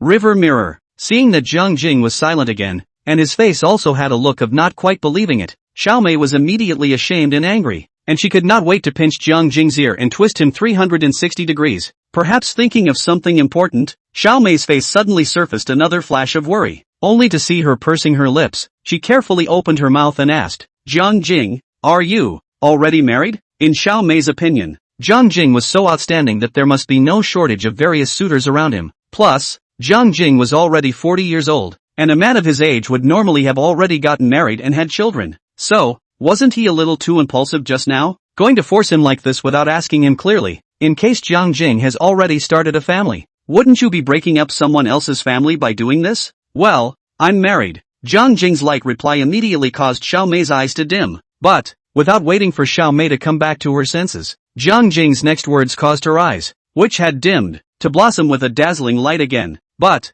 left again. When Jiang Jing said this, Xiao Mei's heartbeat sped up a few points and her breathing became rapid. Jiang Jing, you must be responsible for me. This time, Xiao Mei almost lifted up her chest and said these words without any worries and with a strong bottom. Xiao Mei, you're 40 years old, why do you still look like a little girl who hasn't grown up? Jiang Jing, don't just talk about me. Ever since you ate the phoenix blood fruit, not only have you become younger in appearance, your mind has become as childish as a child's. I call that, a man is a teenager until he dies. I call it, women will always have the same innocence they once had. Quiet. The cave was quiet. A moment later, Jiang Jing used an odd look to survey Xiao Mei from head to toe, then said without a clue, I'm sick. Ha! Xiao Mei was slightly stunned at the words, and almost subconsciously, with a bit of nervousness and worry, she quickly opened her mouth and asked, what kind of disease? If I wasn't sick, why would I look at a stone girl like you? Jiang Jing rolled his eyes and admitted his mind in a big way, and a bad smile hooked up at the corner of his mouth.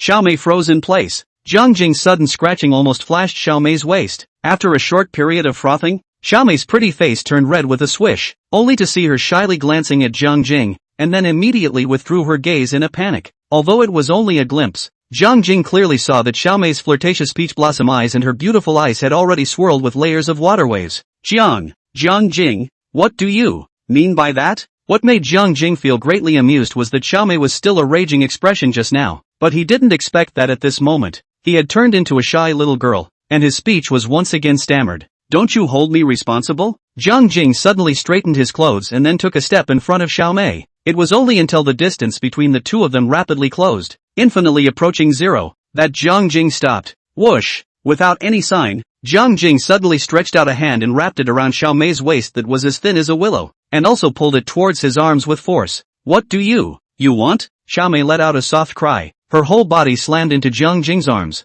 only to see that she subconsciously raised her two hands and pressed them against Jiang Jing's chest, and her little heart couldn't help thumping. Jiang Jing just leaned over to Xiao Mei's ear and gently spat out a word, and in the next second, this mature and plump anti-dare in his arms was once again made a big red face. Just like that, Jiang Jing wrapped one arm around Xiao Mei and lifted the other hand smoothly. Only Xiao Mei's body trembled violently, and immediately afterward, she buried her head in Jiang Jing's arms, unable to raise her head again from shame. 1 minute, 2 minutes, 3 minutes. Jiang Jing and Xiao Mei just quietly hugged each other. Time seemed to have stopped, and the picture seemed to be frozen in this moment forever. I don't know how much time has passed. Xiao Mei forcefully held back the shyness in her heart. The corner of her mouth hooked up a happy smile. Her tone with a hint of anticipation asked, Jiang Jing, so, then when do you plan to marry me? Who knows? Jiang Jing, however, was filled with consternation as he returned. When did I ever say the words I want to marry you? Quiet. The cave was quiet for a moment. Immediately afterward, Xiao Mei raised her head violently, glaring at Jiang Jing with shame and anger and asked,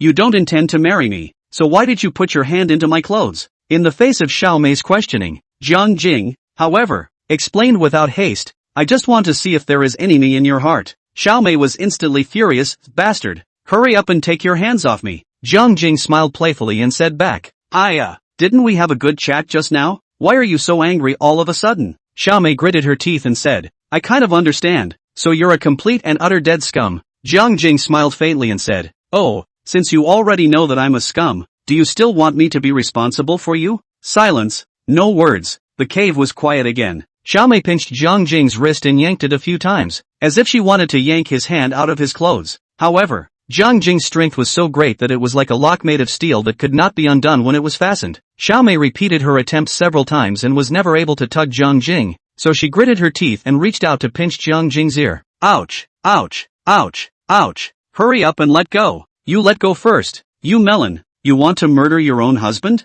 What kind of husband are you, when you're not even going to marry me? Xiao Mei's mood at the moment was contradictory. On the one hand, she really wanted to whip out her long whip and split Jiang Jing into 5 pieces on the spot. After all, her innocence was ruined in the hands of Jiang Jing, and the other party not only refused to take responsibility, but even wanted to take advantage of her even further. On the other hand, Xiao Mei was a bit reluctant to give up. After all, Jiang Jing was the only man who made her heart flutter in her entire life. She really couldn't lay her hands on him. On the occasion of Xiao Mei felt all tangled. Jiang Jing but suddenly opened his mouth and said, if not, we first have a try? Upon hearing these words, A flash of joy flashed across Xiaomei's eyes, and the hand that was pinching Jiang Jing's ear couldn't help but loosen a bit. Whoosh! It was at this instant that Jiang Jing suddenly tilted his head, hastily allowing his ears to escape from under Xiaomei's clutches. Let me make it clear that I'm only in love with you, not married. If you have to force me to get married, then break up. The moment Jiang Jing said this, Xiaomei's mood, which had just turned cloudy,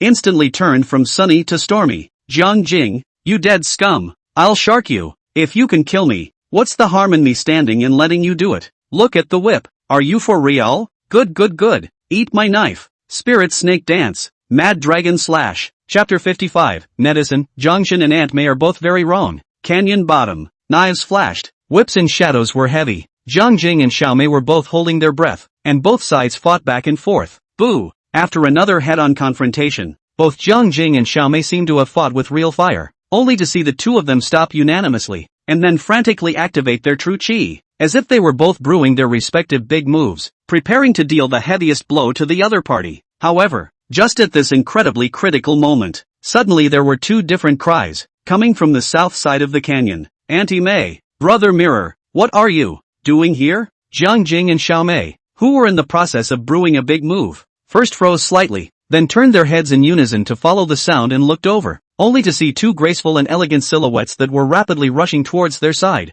It turned out to be Xiao Wanqing and Su Yingru. At this moment, Jiang Jing and Xiaomei glanced at each other quickly and immediately stopped fighting at the same time with a heartfelt understanding, and also acted as if nothing had happened. Brother Mirror, are you okay? Su Yingru executed her light power and arrived in front of Jiang Jing in a flash, then even pulled his arm and sized him up from head to toe. Auntie May, are you alright? Xiao Wanqing, on the other hand, came to Xiaomei's side and similarly took her arm, checking her out from head to toe. I'm fine. I'm fine. Jiang Jing and Xiaomei uttered these words almost simultaneously, and after a slight blink of an eye, the two of them also coincidentally looked at each other. But, their eyes only slightly touched in mid-air, and in the next second, each side averted their gaze. At this moment, both Xiao Wanqing and Su Yingru sensed that something was a bit off. Something's really wrong. Jiang Jing and Xiaomei were both very wrong, but it was hard to tell what was wrong with the two of them. Just then, Jiang Jing looked up at the sky and realized that the sun had already set, and the light around him was becoming darker and darker. Thus, Jiang Jing spoke directly. It's going to be dark, girl, let's go back? Aha! Su Yingru nodded her head obediently, then followed closely behind Jiang Jing like a follower. Seeing this scene, Xiaomei's eyelids trembled slightly, and her eyes flashed with a complex look. Only her red lips lightly trembled as if she wanted to say something. But, until Jiang Jing and Su Yingru walked away, Xiaomei was never able to utter a single word. Auntie May, shall we go back too? Aha! By the way, Aunt May, were you and Jiang Jing fighting just now? No, you're looking at it wrong. Yes? Could it be that I'm seeing things differently? Well, you must have been mistaken. The time passed into the evening. Xiao Wanqing, who was the captain, started arranging the night watch duties again. Only, Xiao Wanqing had taken the method of drawing lots this time, allowing everyone to form teams based on their luck, 2 by 2, 3 groups in total, and the one who drew a blank lot would get to take a turn to rest. When the draw was complete, everyone revealed their signatures at the same time. What made Jiang Jing's eyes drop was that he actually drew the same group as Xiaomei and was in charge of the third shift of the night watch. Xiao Wanqing and Su Yingru drew the same group and were responsible for the first shift of the night watch. Xiao Long and Xiao Hu drew the same group and were responsible for the second shift of the night watch. As for Zhu Gang, the oldest 6, he was actually lucky enough to draw a blank signature, so he could take another turn to rest tonight. Swish! Right at this moment, Su Yingru took the sign she drew and quickly walked over to Xiaomei. Aunt May, can I switch signs with you? I want to keep watch with Brother Mirror. Quiet. The cave went quiet. At this moment, everyone expected Xiaomei to nod her head in agreement. After all, the entire elite squad knew that Su Yingru's relationship with Jiang Jing was not ordinary. However, to the crowd's great surprise, Xiaomei shook her head and refused. I'm sorry, I can't switch with you. Su Yingru frowned. Why? Xiaomei returned expressionlessly. Because I have a very important matter to talk to your Brother Mirror alone. Su Yingru's brows frowned even tighter as she continued to ask. Is there anything you can't talk about now? Do we have to wait until the vigil to talk? Xiaomei laughed, intentionally glanced at Jiang Jing, and said, then go ask your brother Jing. See if he's willing to talk to me right now? If he's willing, I'll immediately switch signatures with you. Su Yingru, River Mirror, the rest of you? Seeing that Su Yingru stood frozen in place and did not leave because of Xiaomei's refusal, she seemed to want to say something else, with an appearance of not wanting to give up. Ahem! Jiang Jing hurriedly coughed dryly and shouted at Su Yingru. Girl, come over here for a moment. I have something to say to you. Oh. Suingru bit her lip and glanced at Xiaomei very unwillingly before she obediently walked back to Jiang Jing's side and asked softly, Brother Jing, what are you going to say to me? Jiang Jing raised his eyes and scanned the circle, realizing that everyone was looking at him and Suingru, and everyone had a eat melon expression on their faces. Thus, Jiang Jing then hooked his finger at Suingru, signaling her to come closer, as if he had something to whisper to her. Suingru couldn't help but blush with a pretty face. However, she still obediently took a seat beside Jiang Jing, and then tilted her body as far as she could towards Jiang Jing's side, and at the same time, she also perked up her ears, while a hint of curiosity appeared on her face. Swish! Jiang Jing raised a hand to block his mouth, then pressed against Suingru's ear and whispered something. It was clearly visible that the expression on Suingru's face was slightly stunned, and there was also an unwilling beeping of her mouth, and a slight frown on her brow. But in the end, Suingru still nodded her head obediently. In front of Jiang Jing, it was as if she was always a well-behaved and obedient kitten. Next, Suingru obediently sat beside Jiang Jing, did not go back to Xiaomei to change signatures, nor did she say much. The whole person was quiet like a porcelain doll. Whoosh! Just then, Shu Gang suddenly came to Jiang Jing's side. He only saw him patting Jiang Jing's arm and inquiring in a low voice, Old 7, should we switch signatures? I'll keep watch for you tonight, so you can have a good night's rest. No need. 6. Jiang Jing smiled and shook his head, directly rejecting his good intentions. Thus, Shu Gang turned his head again and looked at Suingru and asked, Old 5, why don't I switch signatures with you? You kept watch for me last night, why don't you get a good night's rest tonight in my place? Who knows? Suingru also shook her head, then followed Jiang Jing's tone and returned, no need. Old 6, Jugong, asterisk. What the hell is going on right now? Why am I a bit confused? Between Jiang Shen and Aunt Mei, what exactly happened? Something's wrong. It's very wrong. Why do I feel that both Jiang Shen and Aunt Mei are very wrong? Everyone pay attention to Aunt Mei's eyes. Every time she looks at Jiang Shen, she seems to be very sultry. I'm going to go. Aunt Mei wouldn't have been given that by the river god, would she? Impossible. Jiang Shen is definitely not this kind of person. As the saying goes, you don't know the face of a man. So who knows what kind of face is hidden behind Jiang Jing's back? The black guy upstairs. Get the hell out of here. Chapter 56, A City of Smoke and Rain. A building, a flower only for a tree. 4:30 a.m. Inside the cave, River Mirror is huffing and puffing. Suddenly there was an icy cold sensation with a hint of tickling on his neck. Jiang Jing, who was sleeping in a daze, immediately reached out and scratched his neck. Who knows? The next second, the fingers touched a cool, soft, long object, and the long object was still writhing.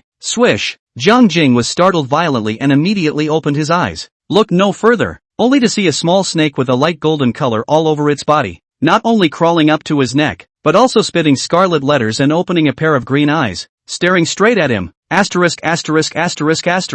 Jiang Jing instantly winced and goosebumps rose all over his body. Almost subconsciously, Jiang Jing flashily stretched out a hand and directly pinched the small snake that didn't know how to die. Ka-ching! Just as Jiang Jing was about to slap this little snake to death, he didn't expect it to suddenly disintegrate, instantly turning into a cloud of powder, and finally fusing with the air, disappearing without a trace. Quiet. The cave was quiet for a moment. Jiang Jing, who had just woken up from his sleep, seemed to have a brain that was a little bit sluggish, but after 3 seconds, he reacted violently. It's not a real snake. Rather, it's a fake thing created by ancient martial artists using true chi to transform. Who? What kind of well-fed asshole dares to tease me? You want to die? Ha! Right at this moment, a very soft laughter suddenly came from Jiang Jing's ears. This laughter, with 3 mischievous, 3 fool, 3 cannot help but laugh, and 91% of the revenge sense of pleasure. Whoosh! Jiang Jing was instantly furious and immediately turned his head to look over. However, in the next second,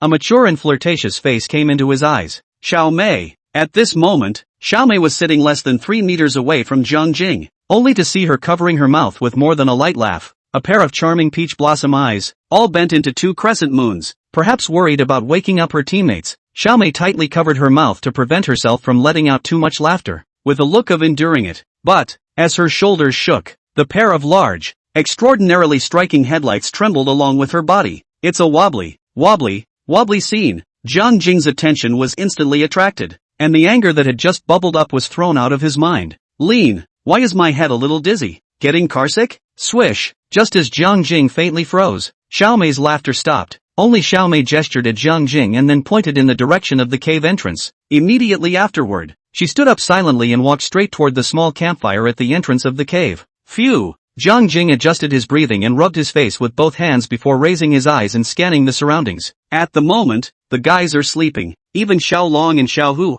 who had just returned from the night watch, were already lying down by the campfire and were letting out light snores. Jiang Jing hastily looked at the time. Unexpectedly, it was already 4:30 a.m. And Jiang Jing, who was in charge of the third shift of the night watch, was already a full half-hour late. Lean, no wonder Xiao Mei wanted to wake me up with this trick. It's going to be dawn if we keep sleeping. Whoosh! Jiang Jing stopped dawdling and immediately got up and walked towards the cave entrance. However, Jiang Jing had just arrived at the cave entrance and sat down next to the small campfire, and immediately noticed two blazing gazes that were dead set on his body. Jiang Jing, you're responsible for me. Pust! Xiao Mei's opening line almost caused Jiang Jing to resist spitting out a large mouthful of blood, only to see Jiang Jing raise his head violently, while his lips twitched a few times, as if he wanted to say something. However, in the next second, his entire body froze in place. He saw a pair of red eyes. At this moment, Xiao Mei's eyes were already red, and a hint of tears had risen from the bottom of her eyes, and her face was even filled with a heartbroken expression. The look was like that of a downtrodden woman who had been tragically abandoned by her husband, had her heart broken, and then was wandering the streets, homeless. Okay, I didn't say I wouldn't be responsible for you. Why are you crying? Jiang Jing sighed with a face full of helplessness. In his last life, he was a runner. Oh no, he was a professional actor. So, how could he not see that Xiao Mei was deliberately putting on such a show for him? Swish! Xiao Mei wiped the tear tracks at the corner of her eyes and immediately got up and walked over, sitting on her but beside Jiang Jing, then also stretched out her hands and hugged Jiang Jing's arm to death. And when do you intend to marry me? No, I said Xiao Mei. Why can't you get married in every sentence? Just hear me out first.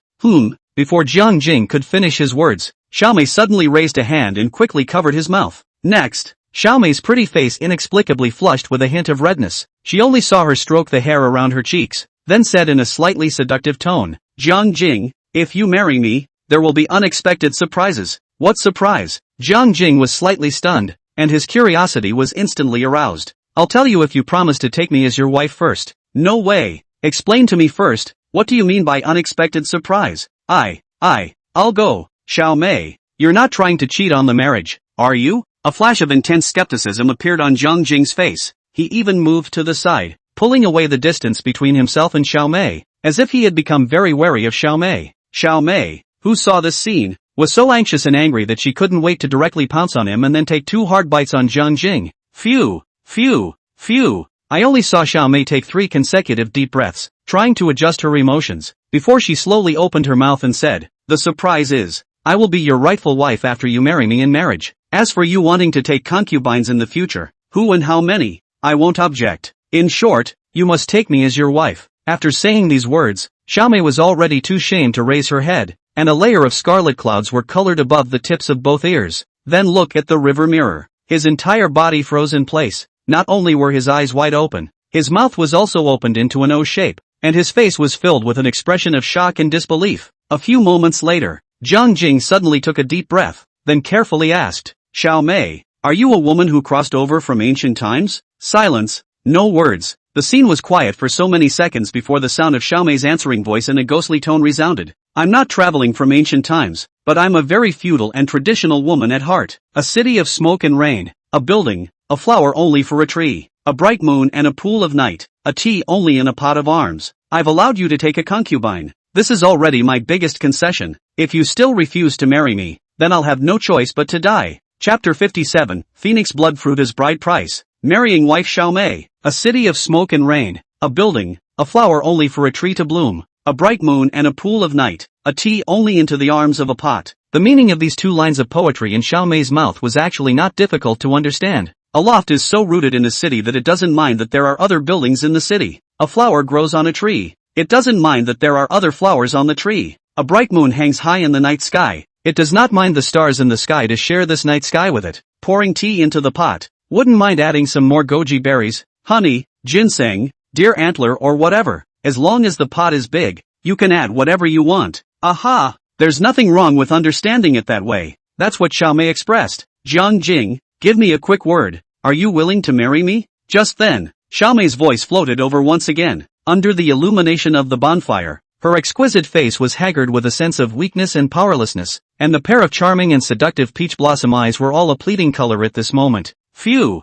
Jiang Jing suddenly let out a long breath. Then with a flip of his wrist, he directly took out a phoenix blood fruit from his storage ring. In Xiaomei's puzzled eyes, Jiang Jing handed the phoenix blood fruit to her and said in a flat tone, "Take it, it's for you." Quiet. The scene was quiet. The expression on Xiaomei's face was changing dramatically. First there was dismay, then anger, then disappointment, and finally it turned into a thick unraveling wave of sadness and grief. "Jiang Jing, do you think I'm dying to marry you because of the phoenix blood fruit?" Xiaomei's eyes completely dimmed. She only saw that she casually waved her hand and slapped away Jiang Jing's hand that was holding the phoenix blood fruit, and then powerlessly lowered her head and silently looked at the bonfire in front of her, her entire body looking a little dead. However, what Jiang Jing said next, caused Xiaomei to faintly freeze, and then she raised her head violently. "This is my bride price for you. You really don't want it?" Under the illumination of the campfire, Jiang Jing's eyes, which were deep, charming, and full of vicissitudes of life, were currently radiating a breathtaking charm.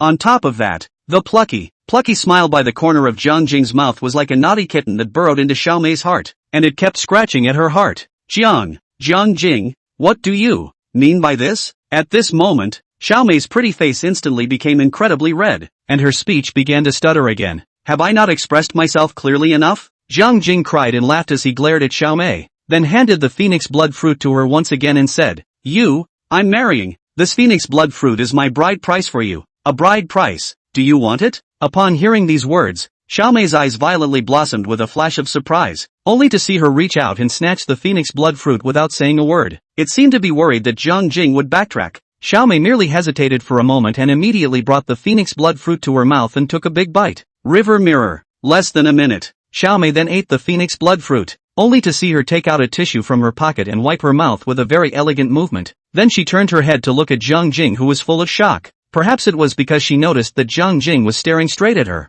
Xiaomei couldn't help but blush with her pretty face, but her eyes were very firm as she looked at Jiang Jing and said, "I've already received your bride price, so our marriage is finalized. Oh, even if you back out now, it's too late, because your bride price has been eaten by me. If the bride price is not returned, the marriage will not be broken up. From now on, I am your Jiang Jing's person in life and your Jiang Jing's ghost in death. You can't get rid of me in this lifetime." For some reason, looking at Xiaomei's serious oath of sovereignty, although Jiang Jing felt amused, a trace of inexplicable emotion surged in his heart. Of course, just a touch of emotion. As a swordsman, it's just a matter of having fun. How can you be bound by your feelings? Oh, dragon sword, look, I've found you another sister. Later, you can go back to chopping up erotic lingerie and stockings. Cheer up, hair all chopped up for her, not a single one left.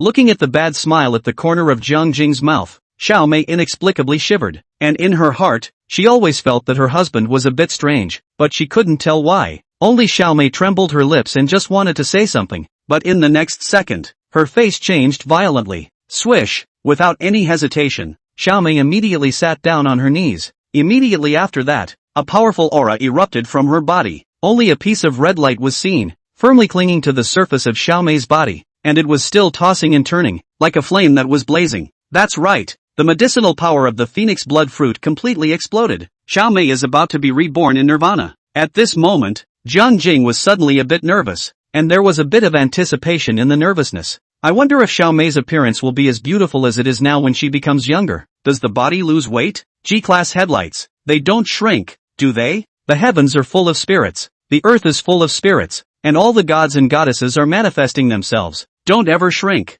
I can lose weight everywhere else, and it's okay to look ugly, but I absolutely cannot accept shrinkage. It's worse than sharking me. 1 minute, 2 minutes, 3 minutes. In Jiang Jing's apprehensive eyes, the energy flames on Xiaomei's body drilled into her body, and soon disappeared cleanly. The moment the light faded away, a face that was so beautiful was clearly reflected in Jiang Jing's eyes. Melon face, willow leaf eyebrows, agape nose and cherry lips, exquisite features, as if it was a perfect goddess created by AI. No flaws could be picked out at all. A pair of soul-seducing peach blossom eyes, and there was still a mole of tears below the corner of her right eye, which added a bit of softness and flirtatiousness to her already flirtatious and charming face. What a big soft and charming siren. Looks had sealed the deal, favoring her body to do the same. A pair of eye-catching headlights have not shrunk as River Mirror imagined, and are still located in the peak realm of the G-class, coupled with a section of weak wind willow-like waste, giving people a kind of thin branches hanging fruit a strong sense of impact. None of this is the point. The point was that Xiaomei, who had eaten the phoenix blood fruit, was not only 20 years younger, but her temperament had also changed drastically. If the previous Xiaomei was a mature and gorgeous little aunt,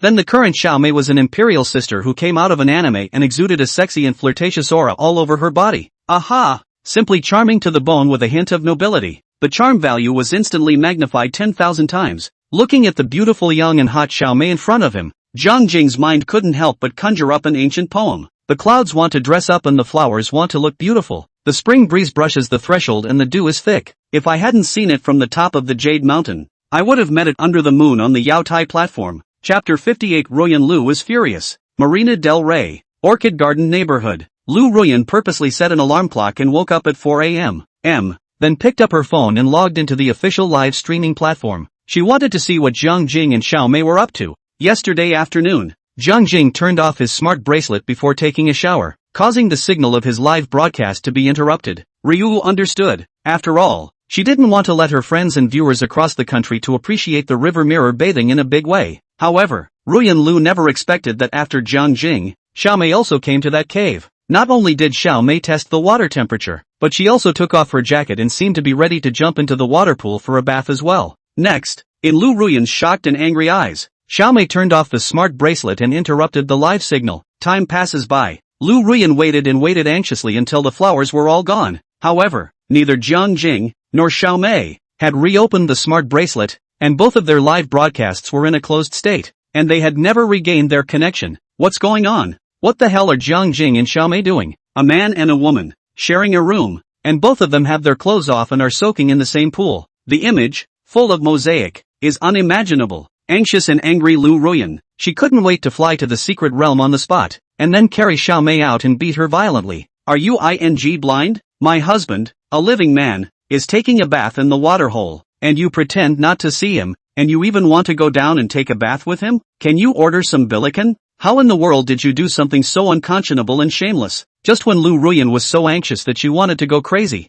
she suddenly saw the figures of Zhang Jing and Xiaomei from Suing Rua's live broadcast. Although it was a bit far away, Lu Ruyan still saw it clearly. Zhang Jing and Xiaomei are fighting. The two of them fought so hard that they used every vicious trick in the book, looking as if they had an unshakable grudge. At that moment, Ruyan Lu suddenly breathed a sigh of relief. Luckily, they were fighting outside a cave, not in a watering hole. The live feed was not mosaicked, both were dressed normally, and everything was up to scrutiny. However, Ruyan Lu, keenly noticed that the way Xiaomei looked at Zhang Jing was very wrong. How? When Lu Ruyan was young, the kind of look in her eyes when she first saw Zhang Jing playing with a sword was exactly the same as the look in Xiaomei's eyes at this moment. Not good. This old with two watermelons on top, who walks wobbly, who will fall if she is not careful, and who likes to show off her style. She even looks at my husband. Ruyan Lu was already angry because she experienced an unprecedented sense of crisis. However, what made Lu Ruyan even more angry was that Xiaomei and Zhang Jing actually drew the same group to keep watch together tonight. Suing Rua was going to switch signatures with Xiaomei, but she was rejected. Zhang Jing even shouted Suingru over, not letting Suingru continue to exchange signatures with Xiaomei, seemingly tacitly agreeing to spend time alone with Xiaomei tonight. Seeing this scene, Lu Ruyan's teeth were about to be clenched. There are ghosts. There is definitely a ghost between Zhang Jing and Xiaomei. A woman's sixth sense was very accurate. Xiaomei, this old vixen, was definitely going to do something bad to Zhang Jing. However, Ruyan Lu climbed out of bed at 4 a.m. and quickly logged onto the official live streaming platform. In the end, he was horrified to find that whether it was Zhang Jing or Xiaomei, both of their live rooms were still in a disconnected state. Aha! Xiaomei, you shameless old woman. I'm warning you, Zhang Jing is my husband. You're not allowed to have any ungrateful thoughts about him. If you touch him, I'm not done with you. The secret world. Zhang Jing didn't even know that his ex-wife, Lu Ruyan, was insanely jealous and had cursed Xiaomei from head to toe. At this moment, he had already taken Xiaomei into his arms, and by the way, he was also probing whether Xiaomei had him in her heart or not. Ah Mei, your congenital hidden disease, has it been completely eradicated yet? Zhang Jing suddenly brought his mouth to Xiaomei's ear and softly asked the curiosity in his heart. Xiaomei was already flushed with shame. At this moment, he heard Zhang Jing's inquiry and asked such a personal question. In an instant, Xiaomei shrunk her head into Jiang Jing's arms for a long time, unable to lift it up, and her two cute little ears were so red that they were about to drip blood. Yes? Jiang Jing's eyes lit up slightly, then said with a bad smile, I'm still a little uneasy. Why Don? You let me check it out? Ha, don't. There are outsiders here. Xiaomei first froze slightly, then quickly glanced at her teammates who were sleeping, while her head shook like a rattle drum, saying that she refused to let Jiang Jing do the examination. It's okay, they're all asleep. No one will see, Jiang Jing said as he moved his hand to inspect it, frightening Xiaomei so much that she hurriedly broke away from his arms, then stood up and walked quickly towards the outside of the cave. Where are you going? Jiang Jing immediately got up and chased after him, and as soon as he did, he took Xiaomei's hand. I'd like to take a shower, Xiaomei stammered, not daring to raise her head to look into Jiang Jing's eyes, but with her head lowered, she couldn't see her toes either, so, she could only try to look at Jiang Jing's toes. Jiang Jing asked with a face full of surprise, didn't you already take a bath yesterday evening? Now you're going to take a bath again? Xiaomei pursed her lips and explained with a hint of shyness in her tone. Yesterday, as soon as I jumped into the pool of water, you surfaced, and it was simply too late to take a bath. Jiang Jing suddenly smiled badly. Then I'll accompany you to wash it? No, Xiaomei hastily shook her head, then explained, if we both go to take a bath, who will keep watch? The teammates are all sleeping. If a demonic beast comes to sneak attack at this time, won't it harm them? River mirror. Perhaps seeing Jiang Jing's unhappy face, Xiaomei couldn't help but let out a light laugh before she stood on her tiptoes, raised her chin, and took the initiative to place a kiss on Jiang Jing's face. Honey, be good. I'll wash it with you next time. After saying this, Xiaomei pinched Jiang Jing's ear with a face full of favor before turning around and walking out of the cave. When Xiaomei left, Jiang Jing's heart never calmed down. After about a couple minutes, Jiang Jing suddenly arose, walked back into the cave, and wordlessly came to Zhu Gang's side. Wake up, old six. Wake up. What's going on? Old six, keep watch for me for a while. I'll go out and run some errands. What happened? Zhu Gang, who had been forcibly slapped awake, first rubbed his hazy sleeping eyes before looking at Jiang Jing with a puzzled expression. Ahem. Jiang Jing lightly coughed twice and babbled in a serious manner. There seems to be an incredibly powerful demonic beast coming from outside, and we seem to have been targeted by it, so I want to go out and check out the situation. Zhu Gang faintly said. I'll accompany you. Jiang Jing shook his head. No need. You help me guard the entrance of the cave. Don't go out, just in case this is a demonic beast's plan to move the tiger away from the mountain. Zhu Gang, oh, then be careful and make sure you stay safe. Jiang Jing reached out and patted Zhu Gang's shoulder, saying with a serious face, good brother, the task of guarding the home is in your hands. Zhu Gang hurriedly sat up straight and said with a straight face, good brother, don't worry, I will definitely complete the task you gave me beautifully. Chapter 59, A Sweet Little Stepford Wife. The night is like ink and the moon is like a hook. After Jiang Jing left the cave, he lightly climbed to the bottom of the cliff, only to see him performing the clear wind steps. He passed through the jumble of rocks and turned a corner close to 90 degrees to the outside of the cave that was steaming with water vapor. At this moment, a sound of water rippling faintly came from inside the cave. Jiang Jing subconsciously held his breath, lightened his footsteps, and slipped in noiselessly, just like an affe. Just entering the cave, the first thing Jiang Jing saw was a pile of clothes, neatly arranged by the waterhole. Pressed to the bottom of the pile was still an official combat uniform. In the center, a small black garter belt. The one at the top was the one Jiang Jing was more familiar with. The big red one with sultry lace that could hold 10 pounds of rice in a super large lampshade. Swish! Jiang Jing's heartbeat suddenly sped up a few points. He hastily moved his eyes into the pool of water, and in the next second, a shapely back figure came into view. Nirvana reborn Xiaomei. Although the body has slimmed down a bit, but still belongs to the category of microfat, always giving a feeling of richness and roundness. At this moment, she was standing within a shallow area of water with her back to the river mirror. The water had just submerged her legs, not reaching her waist, and even most of Mithan was floating on the surface. From the shoulders down, that S-shaped arc violently shrunk to half at the waist, then violently expanded again twice as much at the tunic, like a goddess in a secondary anime. Completely unscientific. Even though Jiang Jing had placed his footsteps very lightly, while also holding his breath, his arrival still caused Xiaomei to be alerted. Wow! Only Xiaomei crouched down with lightning speed, revealing only a head floating on the surface of the water, while also turning around quickly. Relax, it's me. Jiang Jing smiled faintly, and then just in Xiaomei's shocked and shy eyes, he took off his clothes generously. Honey, what are you doing here? A blush surfaced on Xiaomei's pretty face, seeing Jiang Jing has taken off his shirt, revealing the ancestral dragon tattoo pattern on his chest, as well as the 8-pack abs that have made countless women greedy. Xiaomei also anticipated what would happen next, and her expression suddenly became a bit tense. But, the moment River Mirror jumped down into the pool of water and was swimming towards her, Xiaomei's heartbeat violently doubled, her breathing also became rapid, and that little look she gave Jiang Jing was practically on the verge of being drawn out. I'm sure I don't feel comfortable with my wife taking a bath here all by herself. So, I'm going to come in hot. Oh no, I'm here to be an escort.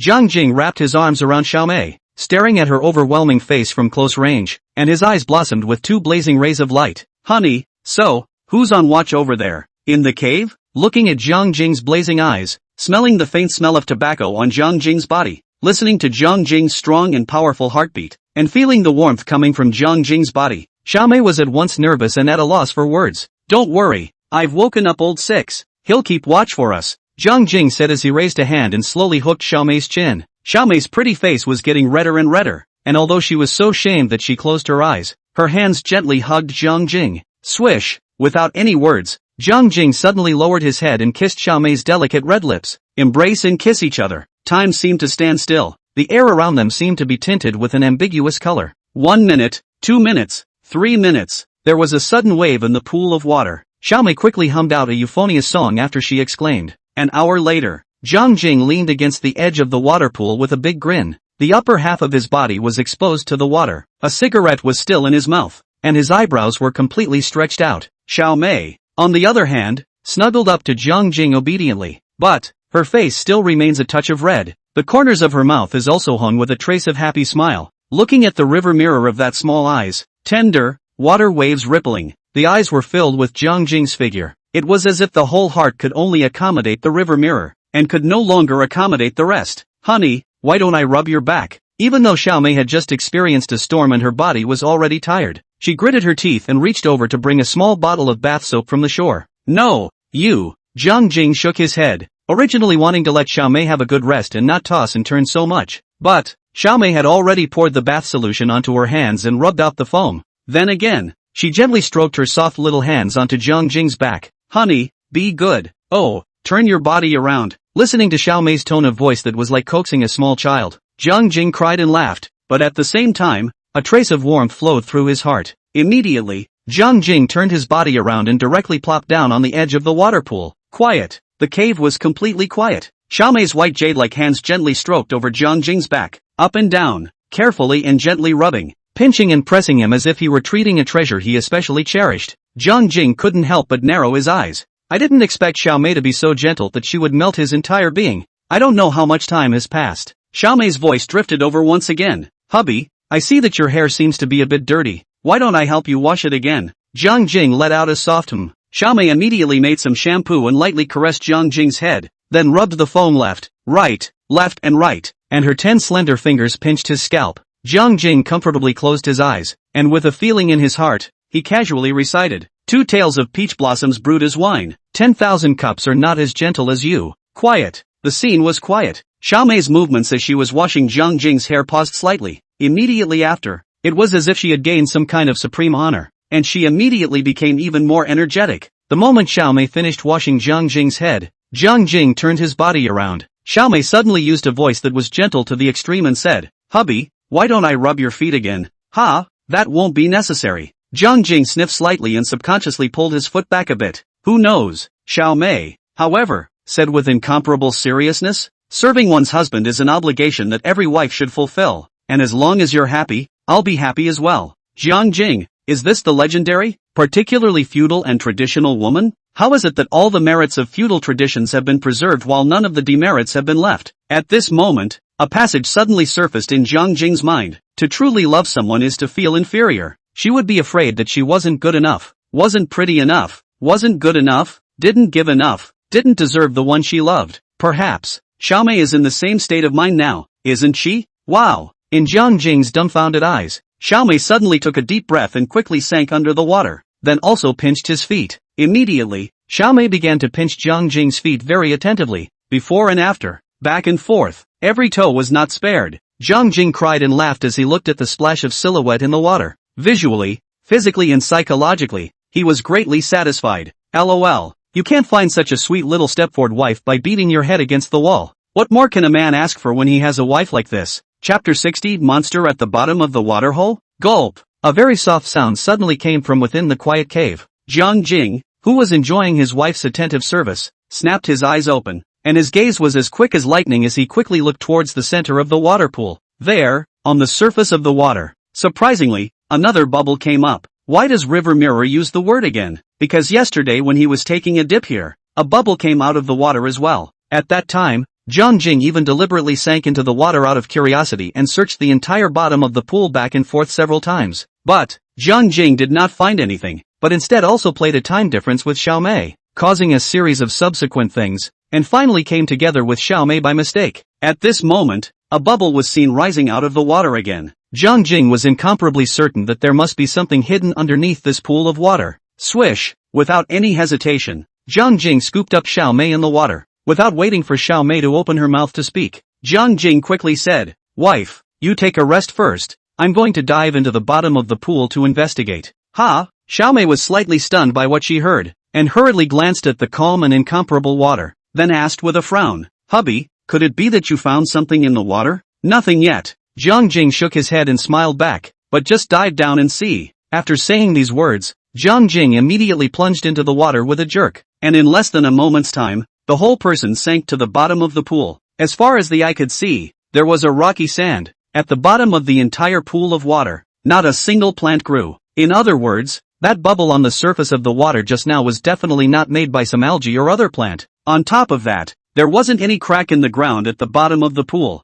and the entire pool of hot spring water was flowing out of a small opening in the stone wall of the cave. Not a plant, not a crack in the ground, not a water inlet. So the bubbles that were just there, how did they come out? Could it be that there's a monster hiding under this pool of water? The thought that there might be a monster hiding under the water pool, and neither Jiang Jing nor Xiao Mei had any awareness of it, and even the two had just caved in the water pool. At this moment, Jiang Jing's face suddenly darkened. Even though the other party was a monster, not a human, Jiang Jing still had the feeling of being spied on. Grandma's leg. I'm going to find this monster today, no matter what I say. First gouge out its eyes, then skin it, draw it, fry it, slice it. In short, just to make it not die. Next, Jiang Jing searched the bottom of the pool back and forth several times, but he never found anything. Swish! Jiang Jing, who was gradually losing his patience, suddenly flipped his wrist and took the pig-killing knife out of his storage ring. Immediately after that, Jiang Jing continuously slashed his blade energy at the rocky sand at the bottom of the pool,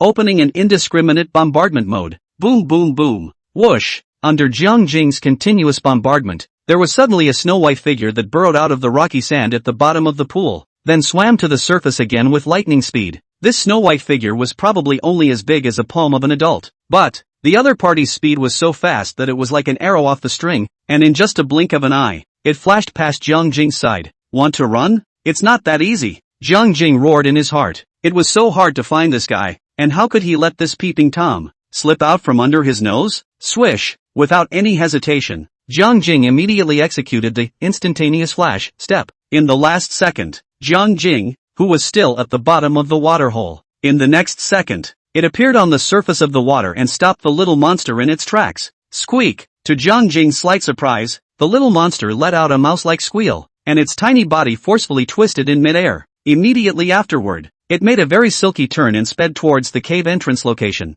the lost pupil phantom sable. No wonder it's so well hidden. Even I was almost fooled by you, little master. Jiang Jing had digested all the contents of the monster encyclopedia, and at this moment, he recognized what species of monster the other party was with just a glance. Misty pupil phantom sable, rare class spirit beast, speed as fast as lightning, strength and physique on the weak side, specializes in the use of illusions and mental attacks. But, why is it hiding in a puddle? Was it just to spy on Jiang Jing and Xiao Mei? Nope, it was in this pool of water yesterday. Only Jiang Jing didn't find it yesterday until today. In other words, it was Jiang Jing and Xiao Mei who had disturbed the little guy. The little guy was leisurely soaking in the hot springs, but the arrival of Jiang Jing and Xiao Mei scared it into hiding under the water. What was even more excessive was that Jiang Jing and Xiao Mei even performed a human cave-in in front of it. I don't think the little guy can read it. Can he? Mud. Shame on you. Seeing that the misty pupil mirage sable was about to fly out of this cave, Jiang Jing immediately threw away the random thoughts in his head before shouting at Xiao Mei, "Quickly stop it." Pop.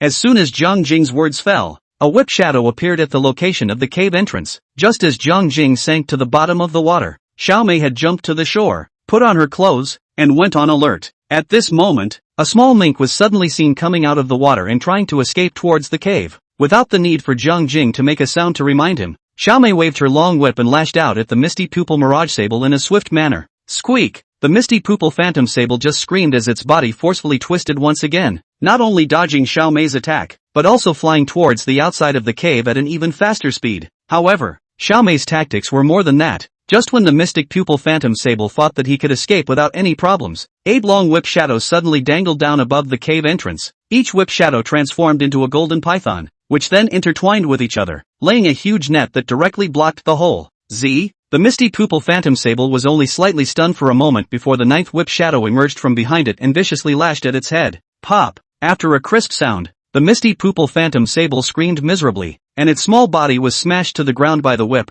At that exact moment, Jiang Jing arrived underneath it with an instantaneous flash, then struck out with lightning speed and directly pinched the little neck of the misty pupil mirage sable. Squeak! The misty pupil phantom sable was instantly startled. Not only was it stomping its limbs desperately, its body was also twisting madly, and its mouth was emitting a series of screams. Be quiet! Jiang Jing frowned, then threatened viciously. Try making one more noise? Believe it or not, I'll chop you into mincemeat?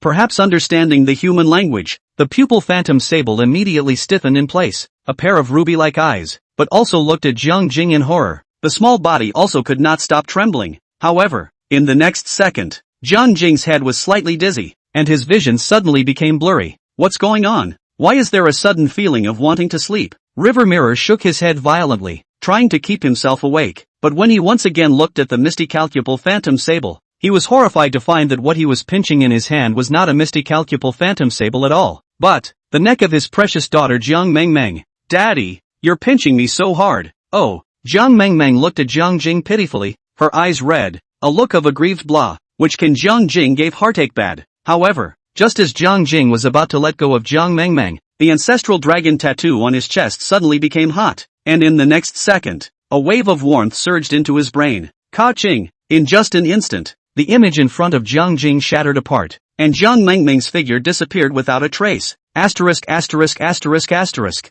How dare you use an illusion on me, and step on my precious daughter to trick me? Little man, you're finished. Dad is angry and there are serious consequences. Chapter 61, a melon twisted by force is also very sweet. Squeak! As Jiang Jing's 5 fingers closed in with force, a series of screams came out of the misty pupil phantom sable's mouth, and its small body struggled desperately. However, Jiang Jing seemed to have really moved to kill. The strength in his hand was getting bigger and bigger. It looked like he intended to strangle the misty pupil phantom sable. Sensing Jiang Jing's murderous aura, a flash of panic flashed across the bottom of the bewitching phantom sable's eyes, and its screams became more urgent. 1 second, 2 seconds, 3 seconds. The misty pupil phantom sable, who was pinched in Jiang Jing's hand, was breathing more and more difficult, and the strength of her struggle gradually became smaller, and her screams slowly stopped, as if she had already reached the end of her life. Honey, is that a ferret? Ha! It looks like it's hurt. Right at this moment, Xiao Mei suddenly came to Jiang Jing's side, and also opened her eyes wide, looking at the misty pupil mirage sable with a face full of curiosity. Jiang Jing was slightly stunned at his words, and subconsciously loosened his hand, while at the same time carefully observing the misty pupil mirage sable in his hand. Just like Xiao Mei said, this misty pupil mirage sable was indeed injured, and it was still a very heavy injury. The little guy had a claw mark on his abdomen that was deep enough to see through to the bone. The scar ran from the bottom of its neck, all the way down to its stomach, and it only took a few more moments of force to open it up. Perhaps, the lost pupil phantom sable is trying to use this hot spring to nurse his wounds, right? After all, after Jiang Jing soaked in the hot springs, not only did he relieve his own fatigue, but his mental strength also recovered rather quickly. Hubby, this little guy doesn't seem to be hostile to us. Why Don, you just let it go? Xiao Mei seemed to have compassion for the misty pupil phantom sable. Women, by nature, have a love for small furry animals. Fluffy plus critters plus cute plus pathetic plus not hostile plus soft and helpless. With this series of halo enchantments,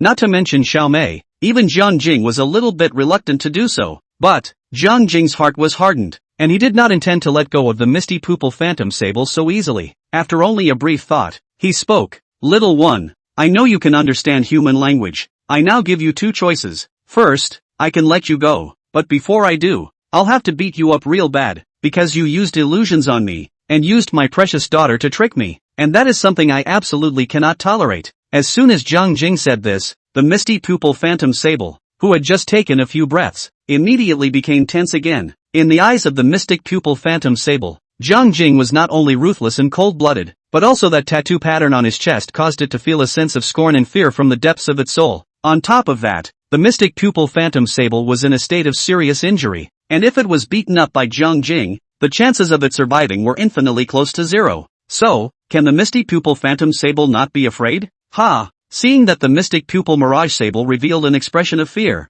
Jiang Jing couldn't help but laugh softly twice and continued. Secondly, I can spare your life, and I can also cure your injuries, and I can even let you shed your bones and be reborn in nirvana. However, you must sign a master-servant contract with me. I'm the master and you're the servant. From now on you're my contracted beast. My time is limited. I'll only give you a minute to make considerations, so you're on your own. Trying to gain the recognition of a spirit beast and have it willingly recognize you as its master is a very difficult thing to do. Otherwise, even if you bullied it, insulted it, tortured it, or even beat it to death, it would not be able to sign a contract with you. The main one is that one should never go against a woman's wishes. But, Jiang Jing favored to try to go against it. Is a twisted melon sweet or not? What the hell? Let's twist it off first. If you can't twist it off, then destroy it. Swish! Immediately after Jiang Jing finished saying these words, he flipped his left hand and directly took out a phoenix blood fruit from inside his storage ring. Squeak! Suddenly smelling the rich spiritual chi emanating from the phoenix blood fruit, the misty pupil phantom sable was first slightly stunned, followed by an urgent cry, only to see it staring at the phoenix blood fruit in Jiang Jing's hand, twisting its body frantically, and its four little short legs stomping desperately in midair, with the harumphs at the corners of its mouth almost flowing out. Be quiet, don't make me kick your ass right now. Jiang Jing frowned and deliberately put on a vicious expression, while also slightly closing his 5 fingers, as if he wanted to strangle the mystic pupil mirage sable with one hand. Fruity. Being scared by Jiang Jing like this, the misty pupil phantom sable immediately became honest. Next, the small eyes of the misty pupil phantom sable, which were like rubies, kept gurgling around, as if they were thinking about how to make a choice. Jiang Jing also did not urge it, just put the phoenix blood fruit in his hand, gently threw upward, and then catch, and then again threw upward, and then catch. The little eyes of the bewitching pupil phantom marten just kept moving up and down along with the rise and fall of the phoenix blood fruit, and along with it, its little heart was also following the ups and downs. Ha! Xiao Mei, who was standing by the side, seemed to be amused by the foolishness of the misty pupil phantom sable, although she didn't know what Jiang Jing was going to do. As Jiang Jing's wife, she would unconditionally stand on Jiang Jing's side no matter what he was going to do and would support him without hesitation. If you marry a chicken, follow the chicken. If you marry a dog, follow the dog. At home you follow your father. When you marry you follow your husband. When he dies you follow your son. A faithful man does not serve 2 masters. A good woman does not serve 2 husbands. These are all concepts that Xiao Mei has had engraved in her bones since she was a child. Deeply rooted and unable to be erased. There is no way to save it. Squeak! Suddenly, the misty phantom sable suddenly softly called out twice, and then raised its hands above its head, making a surrender gesture. This scene directly froze Xiao Mei in her tracks. Never in a million years would I have thought that this little guy would be so humane. As for the river mirror, although a flash of delight flashed through his heart, his face did not show any expression. Swish! Jiang Jing loosened his right hand, then placed the misty pupil phantom sable on the ground, while at the same time getting ready to capture the little guy. The hell knows whether the mystic pupil phantom sable is truly submissive, or is it pretending to be submissive and then trying to take advantage of the opportunity to escape? You can't be too careful about preventing mink. Squeak! After landing on the ground, the mystic pupil phantom sable first looked at Jiang Jing with complicated eyes, then at the phoenix blood fruit in Jiang Jing's hand, then after a slight hesitation, he reached out and patted his small head. A magical scene appeared. Only a small vortex made of energy suddenly appeared on the head of the mystic pupil phantom sable, and immediately afterward, a blood drop-shaped mark lit up underneath the vortex. This seal emitted a dazzling light and it flickered. It's like forgetting to fasten your seatbelt while you're driving and a flashing sign on the main control screen is reminding the driver to hurry up and fasten their seatbelt. Swish! Without any hesitation, Jiang Jing immediately bit his finger and squeezed out a drop of blood, dripping it onto this glowing mark. In the next second, the mark that was flickering immediately stabilized and was also clearly branded on the forehead of the mystic pupil mirage sable. At the same time, Jiang Jing's heart also developed an additional marvelous sensation. It was as if he had established some sort of special connection between him and the mystic pupil phantom sable, and he could also clearly sense the other party's thoughts at the moment. Quickly, master, I want to eat the fruit. Greedy, ooh. River Mirror, Chapter 62. From now on, your name is Sable. Ding. The host has signed a master-servant contract with the Misty Pupil Phantom Sable, a 5th grade spirit beast, obtaining feedback from the contracted beast, with plus 100 spiritual strength. A sudden system beep almost flashed Jiang Jing's waist. He never thought that signing a contracted beast would even allow him to get feedback from the other party. The mental power had increased by 100 points, which meant that the duration of Jiang Jing's activation of his natural bloodline and summoning the dragon soul possession had directly doubled. On top of that, the Misty Pupil Phantom Sable was good at using illusions and spirit-type attacks, and even though it was only a small 5th grade spirit beast, its combat power wasn't weak at all. Jiang Jing was equal to obtaining a good fighting partner. General, this wave, earned. Squeak. The Misty Pupil Mirage Sable had been staring at the Phoenix Blood Fruit, and its mouth was making incessant grunting noises, as if urging Jiang Jing to hurry up and feed it. Ha! Jiang Jing couldn't help but smile slightly and directly threw the Phoenix Blood Fruit to the Misty Pupil Mirage Sable. Swish! The Misty Pupil Phantom Sable's eyes immediately lit up and immediately jumped up, spreading out its limbs and directly holding the Phoenix Blood Fruit firmly in its arms. Immediately afterward, in the amused eyes of Jiang Jing and Xiaomei, Misty Pupil Phantom Sable sat on the ground, holding the Phoenix Blood Fruit on click click click not up. 1 second, 2 seconds, 3 seconds. In less than half a minute's time, the Mystic Pupil Phantom Sable had eaten all of the Phoenix Blood Fruit, only to see it stroke its rounded stomach with its little paw, belching, and an extraordinarily satisfied expression on its face. Sable, what's your name? Jiang Jing squatted in front of the Misty Pupil Mirage Sable and couldn't help but reach out and touch its small head. Squeak! Not only did the bewitching Mirage Ferret not resist Jiang Jing, instead it closed its eyes comfortably and even rubbed its small head against Jiang Jing's palm. This was a far cry from the way it had treated Jiang Jing before. That cautious, frightened look. You don't have a name? Then let me help you get one.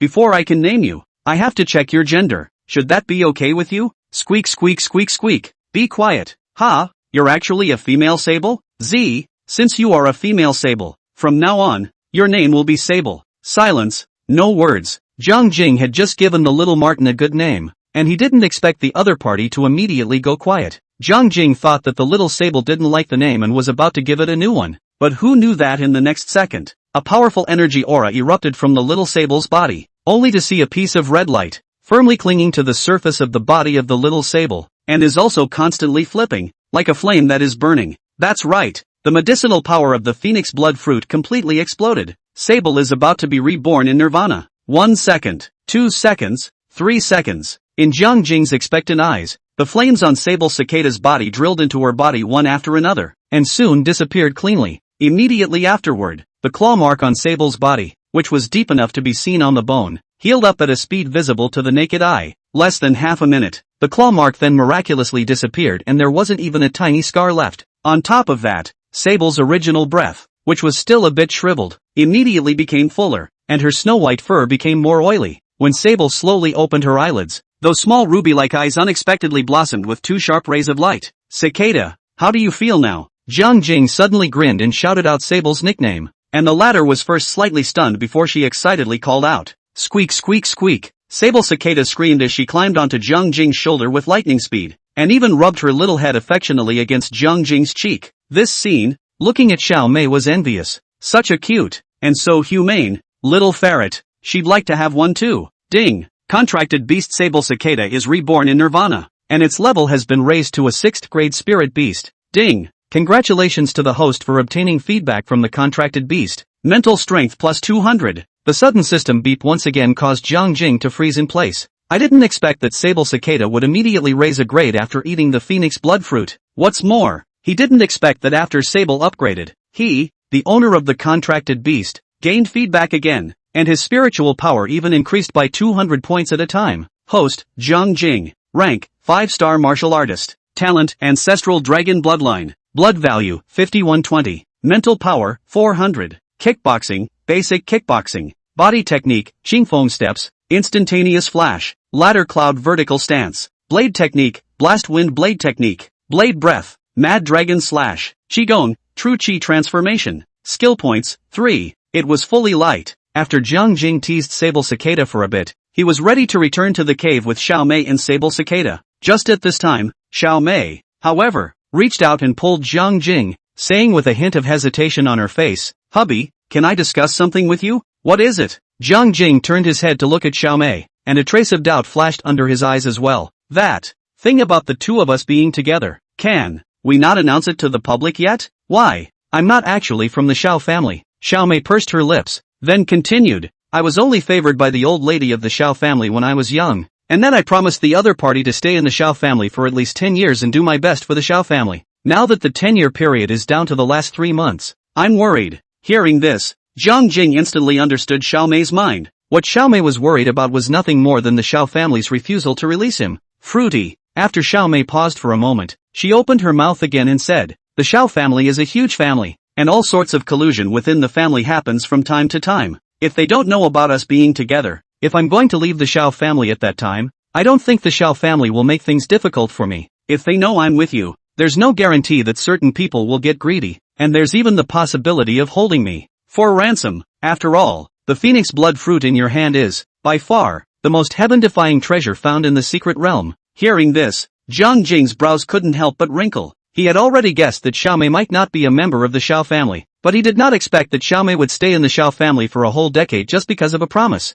What a silly woman, hubby. In fact, I can't wait to go with you right now. Wherever you go, I'll go, to the ends of the earth, and I'll follow you to the death. But, there are only the last 3 months left in the 10-year period, and I don't want to break my original promise, much less be a man of my word. During this time, let's pretend that we're just normal friends and don't let outsiders see anything, okay? 3 months from now, no matter what happens, I'm coming for you. River Mirror is not a cutie. He knew that Xiao Mei was doing this entirely for his sake. Only Jiang Jing took a deep breath, then looked at Xiao Mei with incomparable seriousness and said, okay, I promise you. But, 3 months later, if the Xiao family refuses to let you go, I will personally come to their door and kill their entire clan. Chapter 63. Those who stand on Ruyan Lu's side can all disperse. Marina del Rey, Orchid Garden neighborhood. After Ruyan Lu woke up, she went into the kitchen and ordered herself a bowl of noodles, then sat down on the sofa in the living room with the bowl in her hand and ate absent-mindedly. On the coffee table in front of her lay a cell phone horizontally. The image displayed on the screen of the cell phone is the official live broadcast platform Rainy Night Butcher Jiang Jing's personal live broadcast room. Ruyan Lu had waited for 4 hours, starting at 4 a.m. and continuing until 8 a.m. sharp. But, Jiang Jing's live room was still in a state of signal interruption, and there was no telling when the connection would be restored.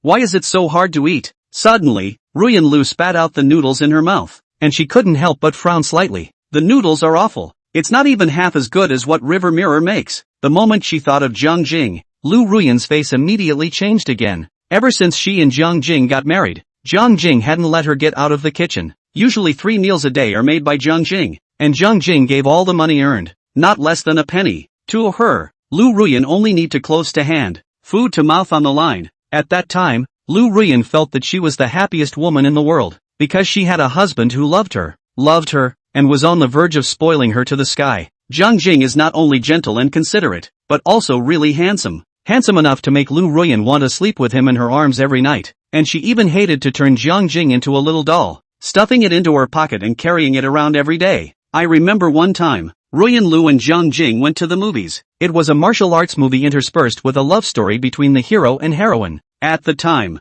there was this scene in the movie that left a deep impression on Ruyan Lu. The hero has just met the heroine for the first time, and because of a little misunderstanding, both parties fight. Immediately afterward, the male protagonist made a set of profound swordsmanship, and then cut off the female protagonist's clothes one by one. When she saw this, Lu Ruyan couldn't help but turn her head to Jiang Jing and ask half-jokingly, "Hubby, who is better in your sword skills compared to this male lead sword skills?" Jiang Jing replied without hesitation, "I'm better than him." Ruyan Lu, I don't believe it. Jiang Jing, why don't you try it at home tonight? I guarantee that I can cut off all the clothes on your body without hurting a single hair on your head. Ruyan Lu, fine. Just give it a try. As long as you can do it, old lady will massage and wash your feet every day from now on. Results. That night, Jiang Jing showed off a set of god-awful knife skills, and Ruyan Lu's underwear was chopped up and her stockings were also chopped up. Of course, Jiang Jing had only hacked Lu Ruyan's clothes and stockings to pieces, and hadn't hurt a single hair on her head at all. But, Ruyan Lu can't afford to lose. As soon as she thought of having to massage and wash Jiang Jing's feet every day in the future, Lu Ruyan's heart immediately recoiled. Perhaps relying on Jiang Jing's favor to her, Lu Ruyan greatly played the trick of denying the debt, and also made an even more demanding request to Jiang Jing. Honey, what's so unusual about chopping up a few dresses and a pair of stockings? If you have the ability, without hurting me, you cut all my hairs, I will admit that you are indeed powerful. and will be willing to gamble and accept defeat, and will wash and massage your feet every day in the future. Otherwise, you'll have to do the opposite and wash and massage my feet every day. Lu Ruyan had thought that this time, it should be a sure thing to eat Jiang Jing. Results. Without saying a word, Jiang Jing once again showed off a set of divine sword techniques. After 3 seconds had passed, Ruyan Lu was completely dumbfounded. The hair is gone. She's lost it all. But, Lu Ruyan just symbolically gave Jiang Jing a massage once, and then left her job. But, Ruyan Lu, however, became even more fascinated with Jiang Jing's sword technique.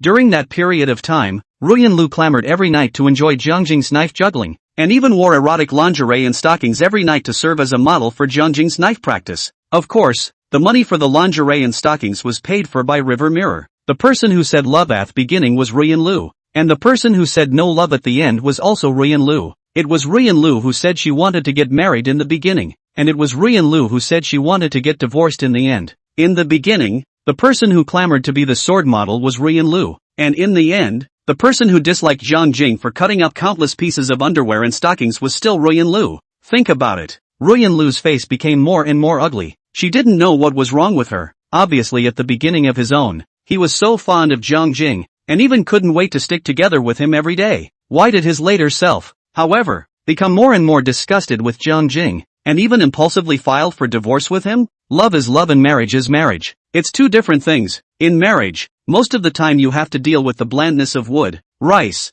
oil and salt, lacking the kind of passionate excitement in love. Perhaps it was because of this blandness that Lu Ruyan found it uninteresting and tasteless, and that's why she grew to dislike the unchanging Jiang Jing. However, Jiang Jing stepped into the secret realm this time. It was almost as if he had changed into a different person, subverting all of Lu Ruyan's perceptions of him. Ruyan Lu had to admit that her heart, which had been dormant for years, was beating again. It was as if when she was young, the first time she saw Jiang Jing juggling knives there, Lu Ruyan couldn't control her blush and heartbeat accelerated. But, Ruyan Lu also knew Jiang Jing's temper and character very well. Jiang Jing is a typical Leo man, that is absolutely affordable. Put down, can be a second on the head, can also be a second down the head of the man. If River Mirror really laid his head on her, even if she knelt down in front of Jiang Jing and kowtowed herself to death in the past, it was estimated that Jiang Jing wouldn't generate even half a bit of sympathy. What to do? I seem to have lost my husband. He doesn't want me, does he? Woohoo! Drip! Right at this moment, Ruyan Lu's cell phone rang an electronic beep.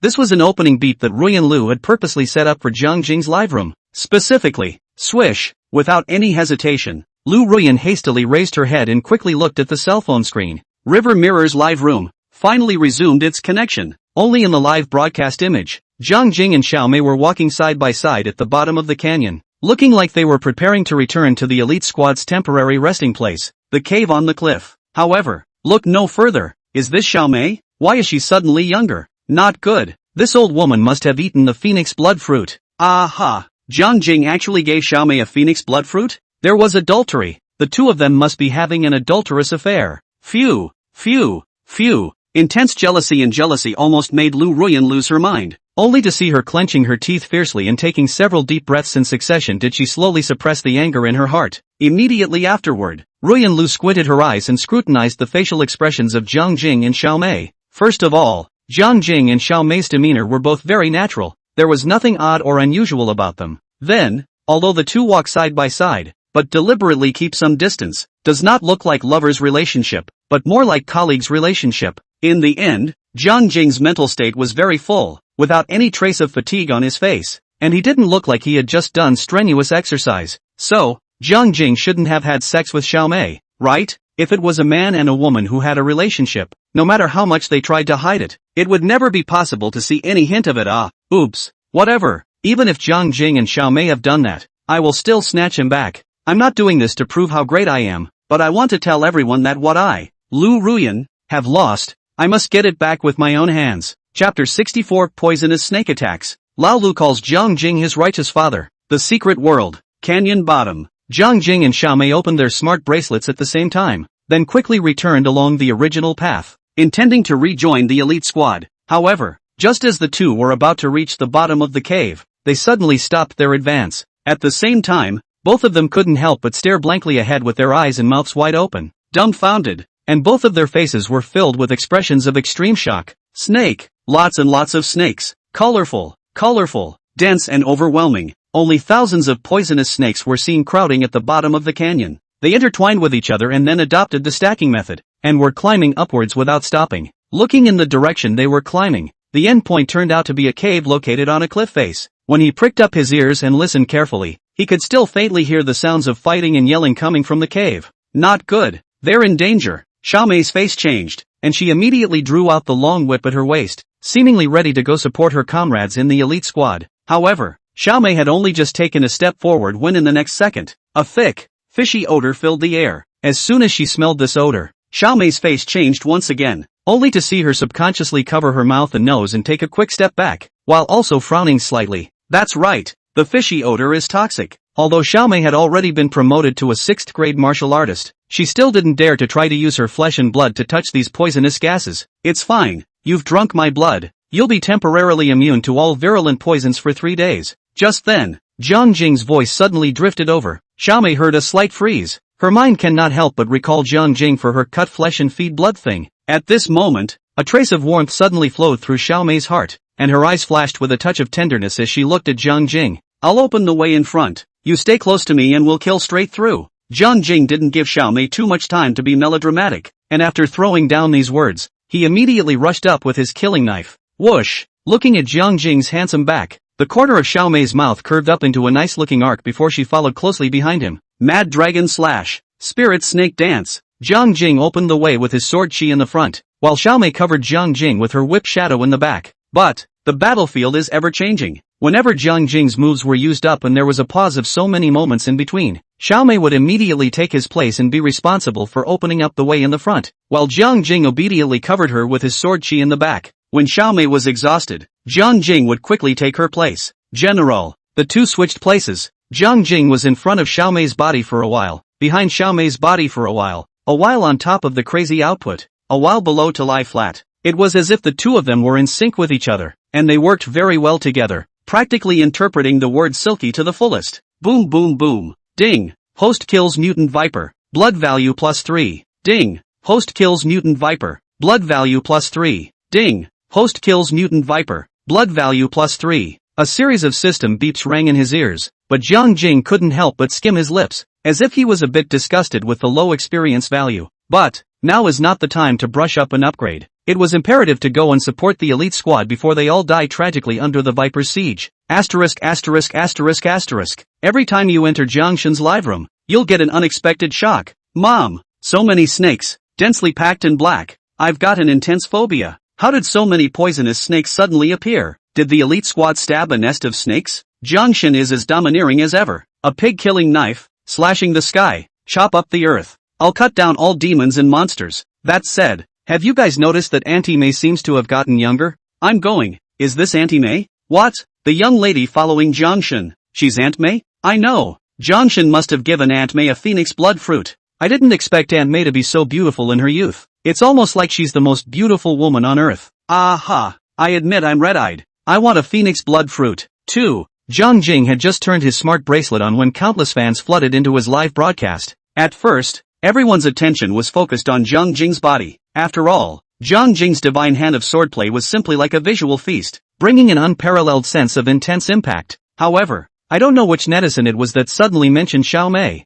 As a result, netizens turned their attention to Xiaomei. Look no further. Auntie, who was mature and gorgeous last night, has turned into a sexy and flirtatious young lady at this moment. This scene naturally shocked the jaws of countless people. If Jiang Jing and Suing Rose Nirvana Rebirth still had a portion of disbelieving netizens who remained skeptical, then Xiaomei's Nirvana Rebirth completely dispelled this portion of people's skepticism. Regardless of men and women, no matter how old they are, as long as they eat the phoenix blood fruit, they will surely be able to return to their old age and youthfulness. There is no doubt about the efficacy of the phoenix blood fruit. Boom! Under the joint efforts of Jiang Jing and Xiaomei, the snakes were quickly dispersed. Taking advantage of this opportunity, Jiang Jing and Xiaomei had executed their lightweight skills and quickly jumped onto the cliff platform. Then without making any stops, they turned around and killed their way back into the cave. Old 7, you're finally back. The moment Jiang Jing had just stepped into the cave, Shu Gang's surprised shout came from his ears. Swish! Jiang Jing hurriedly looked over at the sound,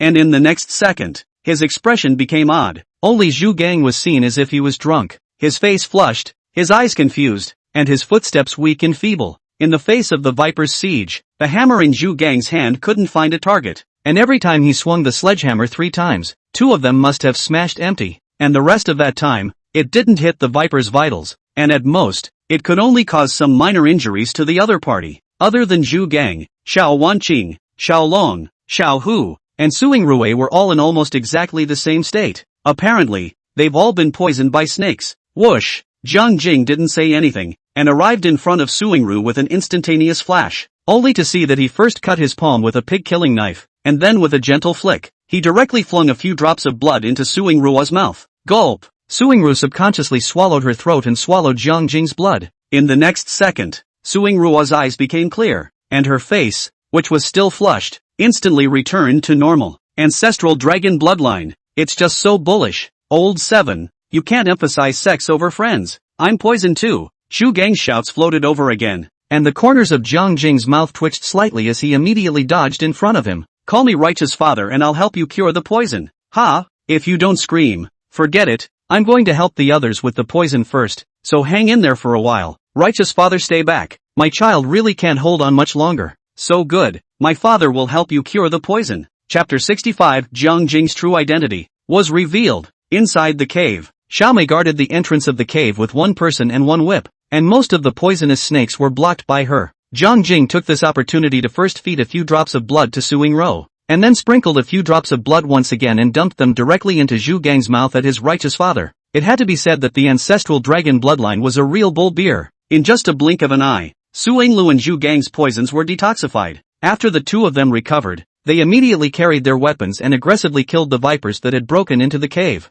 A look of hating to break these vipers into pieces. Swish! Jiang Jing looked at Xiao Wanqing, Xiao Long and Xiao Hu who were also suffering from snake venom before he raised his feet and walked towards them. However, as he passed by Xiao Long and Xiao Hu, Jiang Jing did not even bother to look at the 2 of them and walked straight towards Xiao Wanqing who was further away. Righteous father! Stay back! Righteous father! Just then, 2 cries rang out almost simultaneously. River Mirror almost stumbled and fell to the ground. He never expected that Xiao Long and Xiao Hu would follow Zhu Gang's example and shout out to him as their righteous father, and that both brothers were looking at him with bated breath. That aggrieved little look, that sultry expression, almost made Jiang Jing laugh. Swish! Jiang Jing immediately stopped advancing and turned around to the front of the brothers, then without saying a word, he directly flung out a few drops of blood and poured them into the brothers' mouths respectively. Thanks! Thanks a lot! Xiao Long and Xiao Hu clasped their fists in unison and saluted Jiang Jing before carrying their respective weapons and rushing over to help Zhu Gang and Suing Rou clear the poisonous snakes in the cave. Soon,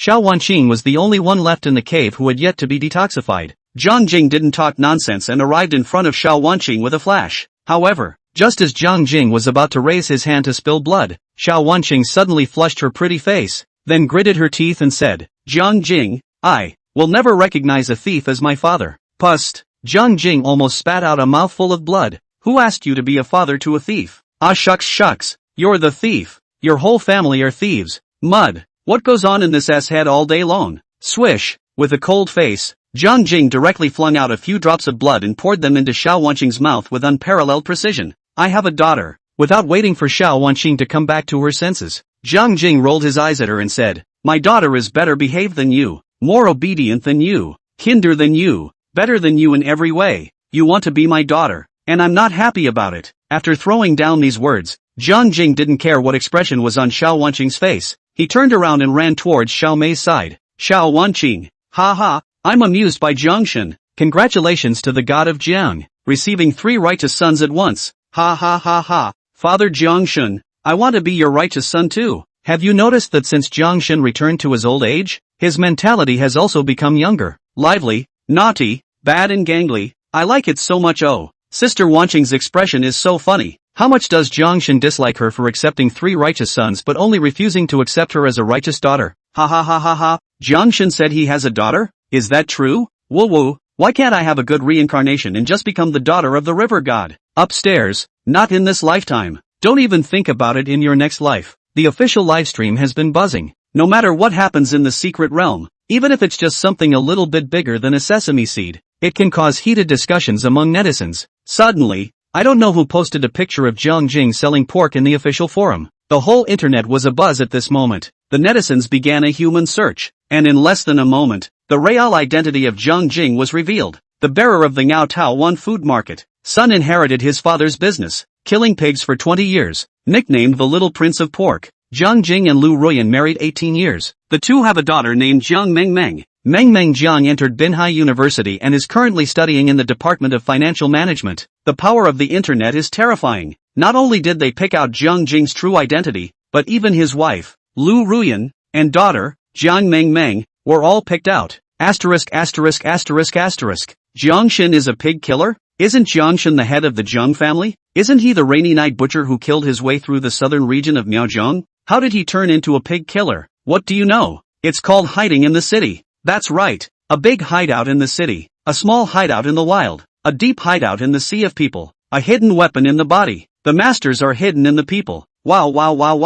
The way Jiang Shin kills a pig. It's really handsome. I like it so much. Oh, where does the river god sell pork? I'm going to bag his pork stall. Even though Jiang Jing's true identity was revealed, the fans' admiration and passion for him did not diminish. Instead, after seeing such a grounded photo of Jiang Jing, the fans felt that the distance between themselves and Jiang Jing was instantly brought a great deal closer. Even some of Jiang Jing's wife fans are already fantasizing about it. Husband went to sell pork during the day. She was responsible for collecting money on the sidelines, and after closing the stall in the afternoon, the two of them together with the sale of leftover pork to make a few dishes, and then a few drinks, and then at night through the strength of the drink was sleeping together. Such a simple and happy day. I feel weak in the knees just thinking about it. Unfortunately, Jiang Jing was married and had a daughter who had just come of age. Aha! How did that happen? Who the hell is Ruyan Lu? What makes her the wife of Brother Mirror? Who is she to monopolize Brother Mirror's favor? What is her right to be the wife of Brother Mirror? Breaking news, Jiang Jing and Lu Ruyan came out of the Civil Affairs Bureau,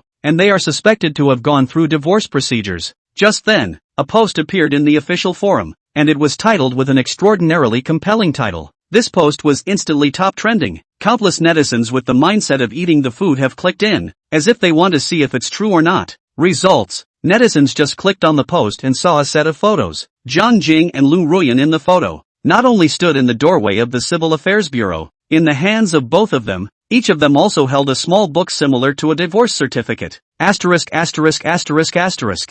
Shin is really divorced? No way. Jiang Shin is such a good man. How could Ruyan Lu be willing to divorce him? But then again, this ex-wife of Jiang Shin's is really pretty and has a first-rate body. It's simply the ceiling of the young women's world. So, Jiang Shin is now single? Aha! Great. Mirror brother is divorced, so I'll have a chance. Brother Mirror, I'm a gentle and virtuous woman, usually especially fond of small children. I can be a little mother to Meng Meng. Upstairs, you want to eat. Chapter 66, Lu Ruyan was depressed. Yu Lily awakened. Marina del Rey, Orchid Garden neighborhood. Ruyan Lu didn't go to work today, but instead took a day off and stayed home alone to watch the Secret Adventure livestream. Just as he saw Jiang Jing detoxify his teammate and then prepare to go support Xiaomei, a WeChat message suddenly popped up on his cell phone screen. Lily Yu, Ruyan, you divorced Jiang Jing? Emoticon, horror. Lu Ruyan, who had steeply seen this WeChat, had her heart violently tightened, and almost subconsciously wanted to deny this fact. However, the next second, Lily Yu sent her another WeChat. You Lily, Ruyan,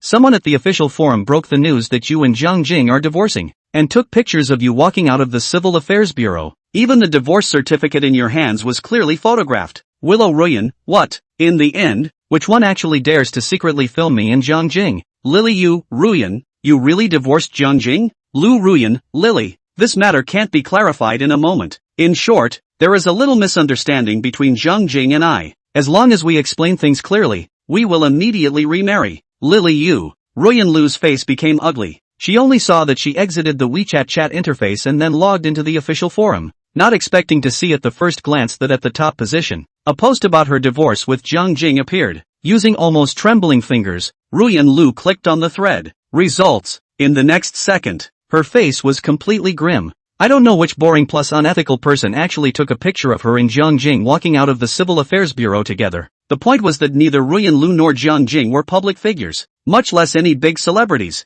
Is the person who took this picture out of their mind? Or is he just fed up with nothing to do? A sneak peek is a sneak peek. Offhand, this person had to post the photo online. I'll you up. Did I dig up your family's ancestral grave? Or did I kill your parents? Why do you want to hurt me so much? Lu Ruyan can fully imagine that when those female fans of Jiang Jing learned that Jiang Jing has been divorced news, they would surely be like hungry wolves, pouncing on Jiang Jing. even trying every possible means to climb into his bed. It is often said that when a man chases a woman, he is separated by a mountain, and when a woman chases a man, she is separated by a veil. If Zhang Jing can't hold on and is seduced by some vixen, won't I lose a lot of money? At the thought of this, Ruyan Lu instantly panicked a little, but she didn't know what to do. After all, it's a fact that she divorced Zhang Jing. Even if she wanted to refute this thread, she couldn't come up with strong evidence. At this moment, Lu Ruyan's mood was simply bad to the extreme, and at the same time, she hated the person who posted this. Marina Del Rey, Mercedes-Benz 4S store.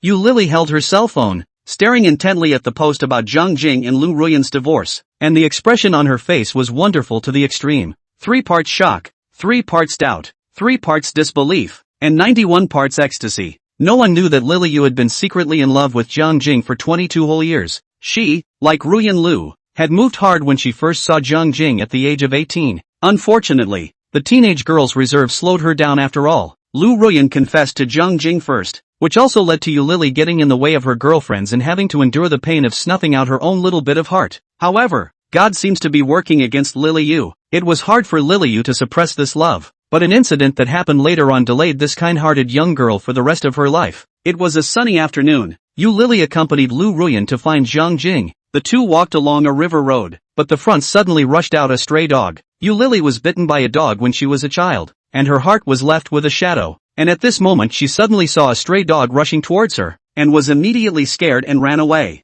Who knows? Yu Lily was so panicked that she accidentally fell into the river next to her as she was trying to avoid a stray dog. Yu Lily, who couldn't swim, merely struggled a few times and quickly sank. At that moment, Yu Lily was truly experiencing the feeling of death. Just when Lily Yu is about to suffocate, her heartbeat is getting weaker and weaker, and her consciousness is getting fuzzy. A strong, powerful arm suddenly emerged from behind her, and clasped her upper body in a death grip. Immediately afterward, Yu Lily felt herself being dragged and pulled, desperately swimming towards the surface of the water. At that time, Yu Lily, already in a semi-comatose state, and her consciousness was blurred, she simply did not know what was happening behind her. But, the moment she regained consciousness, the first thing she saw was that Zhang Jing was sitting on her knees and was giving her artificial respiration and CPR. At that moment, Zhang Jing's anxious eyes, worried expression, as well as the eyes of a touch of vowed to snatch people with the gods of death determination color, do not know to Yu Lily's heart caused a great impact. It was at that moment that Yu Lily's heartbeat value for Zhang Jing instantly exploded. Unfortunately,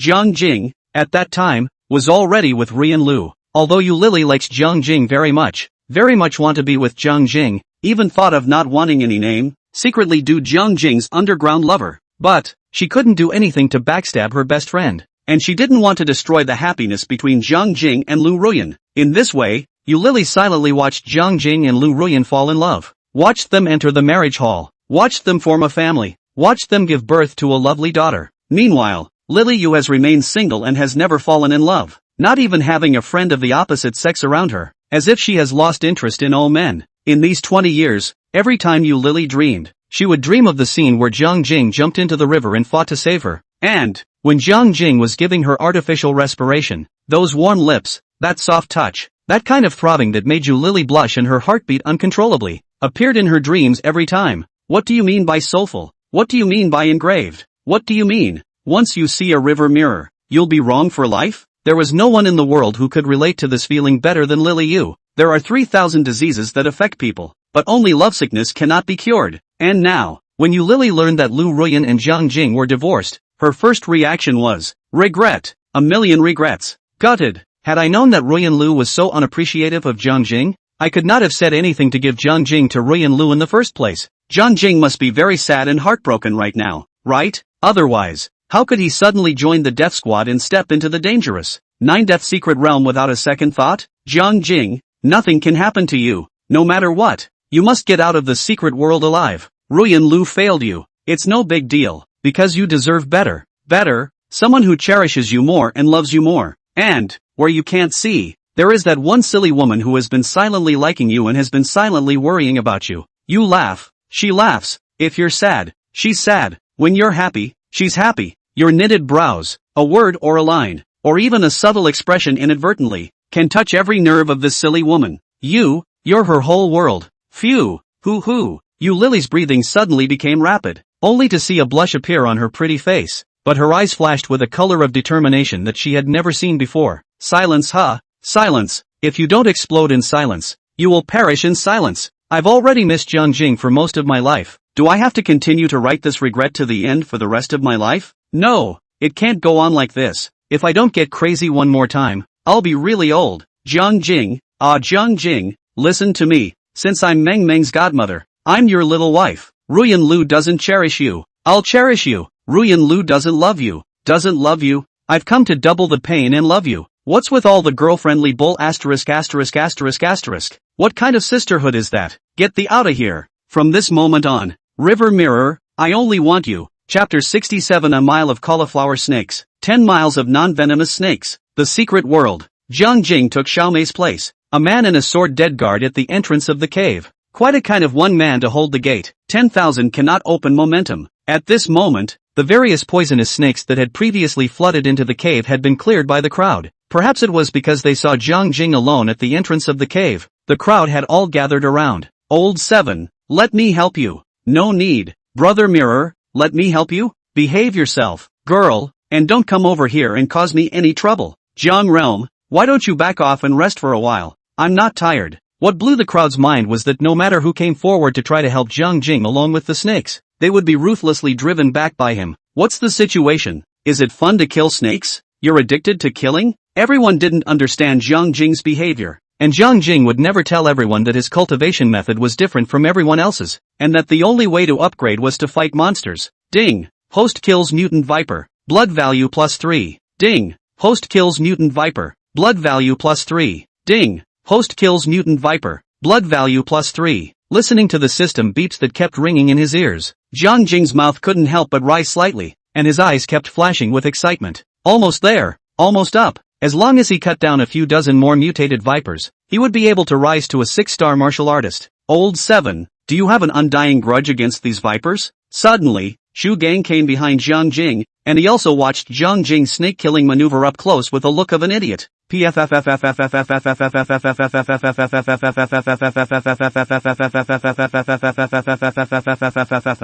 Jiang Jing was hacking and killing the poisonous snake, he took the time to glance at Zhu Gang and said, just now, he was still mouthing the words of my righteous father. What? After the poison has been detoxified and there's no danger to your life. You've changed your tone to call me Old 7? Shu Gang couldn't help but blush his old face, only to see him scratch his head in embarrassment, then stammered for a long time before he finally simply skipped the sensitive topic. Don't say these hurtful words. We are good brothers. Why do we care so much? Right. Where the hell did these vipers come from? Before we entered this cave, we had long ago scoped out all 10 miles around, and there wasn't a single venomous snake in the vicinity at all. Why is it that early this morning they suddenly appeared below the canyon and launched a frenzied attack on us? Upon hearing Zhu Gang's inquisitive voice, all of them, except for Jiang Jing, revealed expressions of curiosity and doubt. However, without waiting long for everyone to think about it, Jiang Jing relieved the crowd of the doubts in their minds. Old 6, have you ever heard the old saying? 1 mile of cauliflower snakes, 10 miles of non-venomous snakes. When Jiang Jing said this, not only Zhu Gang felt even more puzzled, the rest of the people likewise had question marks on their faces. Old 7, do you mean that we have a cauliflower snake in this neighborhood? So there are no poisonous snakes within a 10-mile radius? Old 6, you're very smart. Wait a minute. Since there are cauliflower snakes sitting here, what's with these vipers in front of us? Didn't you say that 1 mile of cauliflower snakes and 10 miles of no venomous snakes? Old 6, I just finished praising you for being smart, and you immediately turned stupid. Is this an attempt to slap my face? Jugong. Seeing that the crowd was feeling even more puzzled, Jiang Jing shook his head in tears and laughed, speaking again, because that cauliflower snake has already been killed by you guys. Quiet. The cave was quiet for so many moments. Immediately afterward, it was as if the crowd had a heart-to-heart, and they all turned their heads in unison to look at a certain corner of the cavern, because in that corner was lying the corpse of a reddish-colored python. Just then, Jiang Jing's voice drifted into the crowd's ears once again. The name of that snake was the red-scaled king brocade snake, which is known to be the scientific name of the cauliflower snake. The cauliflower snake you killed got its name, the red-scaled king brocade snake, because its skin was covered with a reddish pattern. Before, with it sitting here, all the poisonous snakes in the neighborhood were scared away, and now that it's dead, the poisonous snakes will naturally come and seize its nest. After all, we have successively discovered a purple jade Ganoderma, as well as a large amount of thousand-year Bells ooze in this cave. These heavenly treasures are fatally attractive to these vipers in front of us. After hearing Jiang Jing's explanation, the crowd all revealed expressions of sudden realization. However, the group quickly reacted and looked at Jiang Jing with stunned eyes. Why would River Mirror know this? How could he know so much about the ferocious beasts in the secret realm? Was it not his first time entering the secret realm? Old 7, how do you know so much? Could it be that this isn't the first time you've entered the secret realm? Ahem. Perhaps realizing that he had exposed certain secrets, Jiang Jing hastily coughed dryly, then made up nonsense without blushing. Doesn't that our Jiang family have a book passed down from our ancestors? That what ancient herbalism secret book? In the last few pages of this secret book, there are also details of some wild beasts and poisonous insects. After all, our Jiang family is a medicine family, and when our old ancestor went up the mountain to collect medicine, it was inevitable that he would encounter all sorts of wild beasts and poisonous insects. Therefore, the old ancestors recorded information about these beasts and poisonous insects, also to warn future generations. Jiang Jing earnestly finished the story, but the group stared at him unblinkingly with a half-hearted look. Even Xiao Mei and Suing Rua had a hint of suspicion on their faces. Holy, I've made up the story so perfectly, and my acting skills have been utilized to the fullest. It can be said that there are no loopholes at all. And you guys don't believe me? What about the most basic trust between people? Can the guys still have fun together? Forget it, believe it or not. Love it, as long as you're not embarrassed yourself, then it's others who are. Ding! Congratulations to the host's chi and blood values for breaking through 10,000 points, and his rank is automatically raised to a 6-star martial artist. Ding! Congratulations to the host for gaining 3 skill points. Ding! Congratulations to the host for obtaining an upgrade pack. Please open it? Right at this moment, a series of system beeps suddenly sounded in his ears, and a wave of warmth surged within Jiang Jing's body. Literally, finally upgraded. One step closer to the dream of becoming the world's #1 swordsman. A look of delight appeared on Jiang Jing's face, only to see him pull Zhu Gang to his body without saying a word. Old 6, come and stand guard for me while I rest for a while. After throwing down these words, Jiang Jing instantly made a flash and left the cave entrance location far away. Asterisk. Old 7, why don't you say hello in advance too? Aha, my ass. Damn viper, how dare you sneak up on Master Fatty. Let's see how I'll smash you into a meat pie. Zhu Gang was originally standing behind Jiang Jing in a daze, but he never expected that Jiang Jing would suddenly pull him in front of him. The consequence of doing so was that there were 5 or 6 poisonous snakes that bit hard on Zhu Gang's body right away.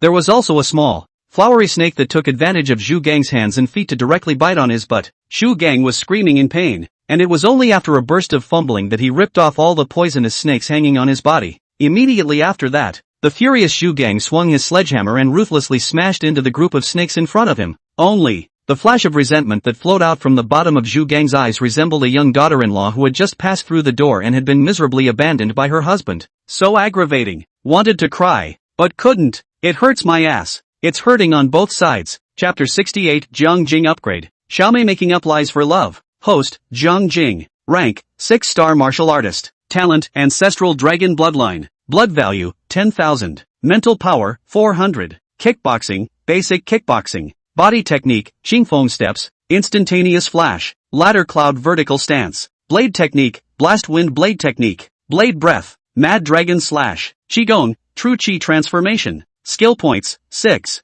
Brother Tuzi. I want to learn top-notch sword techniques. The first thing Jiang Jing wanted to do after raising his rank to a 6-star martial artist was to learn a top-notch blade technique. Ding! Will the host consume 4 skill points to automatically comprehend a top-tier blade technique? Listening to the system beeps coming from his ears, Jiang Jing forced down his inner excitement and murmured with incomparable certainty. Yes, ding! Congratulations to the host for automatically comprehending the top-tier sword technique, Xuntian battling blade technique. At this moment, Jiang Jing's skill points were instantly deducted by 4, and a huge wave of information suddenly surged in his mind. The Xuntian Batu technique is an extremely difficult, explosive, and terrifyingly destructive blade essential technique. Chopping heaven drawing blade technique. The only thing that comes out is one blade for life, one blade for death. Life and death come from no 2 blades. The art of Xuntian drawing the sword, which has extremely high requirements on the inner realm and spirit of the practitioner, requires a strong willpower to burst out in calmness and instantly enter the realm of human sword unity in order to exert the destructive power of destroying the heavens and the earth.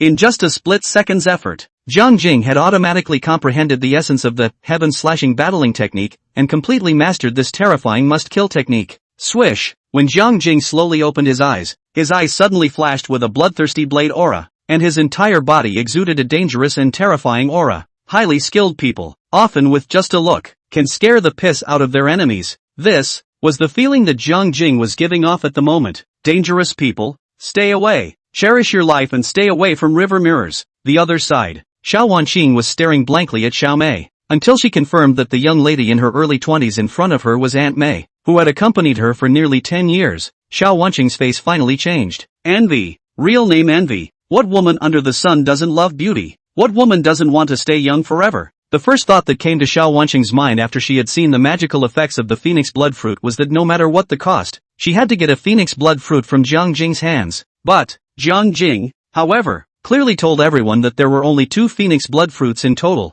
Suing Ro ate one and he himself ate one. Nope. The simple word gone from Jiang Jing's mouth almost made Xiao Wanqing lose her mind and explode on the spot. At that moment, she couldn't wait to cut open Jiang Jing's stomach and then pull out the phoenix blood fruit that Jiang Jing had just eaten. Aha! You can still eat it if you wash it. In the past 2 days, although Xiao Wanqing appeared as if nothing had happened, in her heart, she had been thinking about the phoenix blood fruit. Even when she slept at night, she could dream that she had eaten the phoenix blood fruit and was then reborn in nirvana and youthful. I thought that I had just missed out on the phoenix blood fruit in my life. After all, the phoenix blood fruit is not some crappy cabbage. The formation of the conditions are too harsh. It must be if the legendary phoenix fell after the fall, with their own body's essence blood breeding. It could be said that it was already a great fortune for an ordinary person to see a phoenix blood fruit in their lifetime. If you want to encounter the phoenix blood fruit again, even if the graves of your ancestors have gone up in smoke, you may not be able to encounter it. Xiao Wanqing was on the verge of dying. However, just for today, Aunt Mei, who was already 40 years old, actually appeared alive in the image of a young girl. Therefore, could Xiao Wanqing not feel shocked? Aunt Mei, Jiang Jing he gave you a phoenix blood fruit? Xiao Wanqing's heartbeat and breathing sped up by a few points, and in her eyes, in addition to shock, a touch of anger and resentment vaguely surfaced. That old bastard Jiang Jing, didn't you say that there were only 2 phoenix blood fruits in total? What's going on with Auntie Mei's situation now? Xiao Mei had long expected Xiao Wanqing to react this way, only to see her stroke the hair around her cheeks and say in a very calm tone, Wanqing, Jiang Jing did give me a phoenix blood fruit. What? That old liar Jiang Jing. I should have thought that he definitely has more than just 2 phoenix blood fruits in his hands. Xiao Wanqing was enraged. She never expected that Jiang Jing, who looked all righteous and moralistic on the outside, would not actually blush or gasp when he lied. Men, indeed, are no good. Aunt Mei, what exactly happened between you and Jiang Jing? For a man like him who was so petty and stingy, how could he spare a phoenix blood fruit for you? Xiao Wanqing finally asked to the point. A pair of clear and cold Danfang eyes were also staring tightly at Xiao Mei with an expression of desperately wanting to know the answer. At this moment, Xiao Mei's long eyelashes suddenly quivered, although she really didn't want to deceive Xiao Wanqing, but when she thought of her husband, Jiang Jing, she immediately became ruthless and started making up lies. I just helped Jiang Jing a small favor, and he gave me a phoenix blood fruit. This matter, I also feel very surprised. Auntie Mei, what favor did you do him? Wanqing, see that little sable in Jiang Jing's arms? I just helped him catch that little sable, and I didn't expect him to give me a phoenix blood fruit once he was happy. Ha! Xiao Wanqing looked over in the direction Xiao Mei was pointing. It was soon discovered that Jiang Jing, who was sitting cross-legged on the ground, was bulging in his arms as if he was hiding something. Immediately afterward, Xiao Wanqing's eyes narrowed, only to see a small sable covered in snow-white fur that looked to be only the size of a palm, with eyes as beautiful as rubies, suddenly poking its head out of Jiang Jing's arms, and was looking around curiously.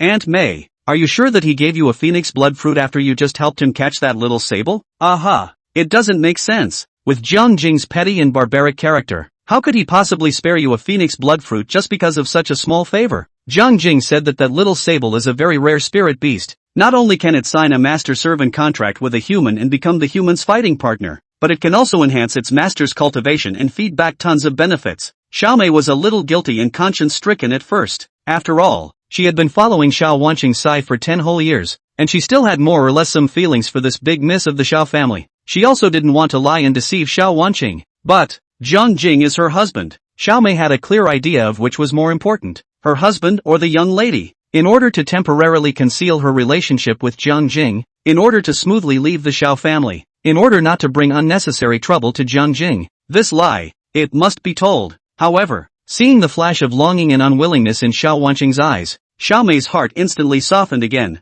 Wanqing, why don't I go beg Jiang Jing? Only Xiao Mei pursed her lips, then spoke. Perhaps for the sake of me helping him catch little Sable, he will also give you a phoenix blood fruit? Auntie May, there's no need for you to beg him. Xiao Wanqing suddenly raised her willow eyebrows, then turned her head and fiercely glared at Jiang Jing, who was not far away. Later, I'm going to personally talk to him. Xiao Mei. Chapter 69 Bloodline Inheritance. Blue Flame Red Chain Serpent. The Caves. Jiang Jing was immersed in the joy of the upgrade. Suddenly, he remembered that the system had also given away an upgrade pack. I wonder what surprises will open up this time. Brother Unicorn, open the upgrade packet for me. Without any hesitation, Jiang Jing immediately communicated with the system, and a look of anticipation appeared on his face. Ding! Congratulations to the host for obtaining the secret method Bloodline Inheritance. As a system beep sounded in his ears, another wave of unfamiliar information flooded into Jiang Jing's mind. Bloodline Inheritance, secret method. Using this secret method, one can pass on one's own natural bloodline to one's direct descendants. Note, the inheritor will not be affected by any side effects or weaken his or her own natural bloodline when using this secret method. Surprise!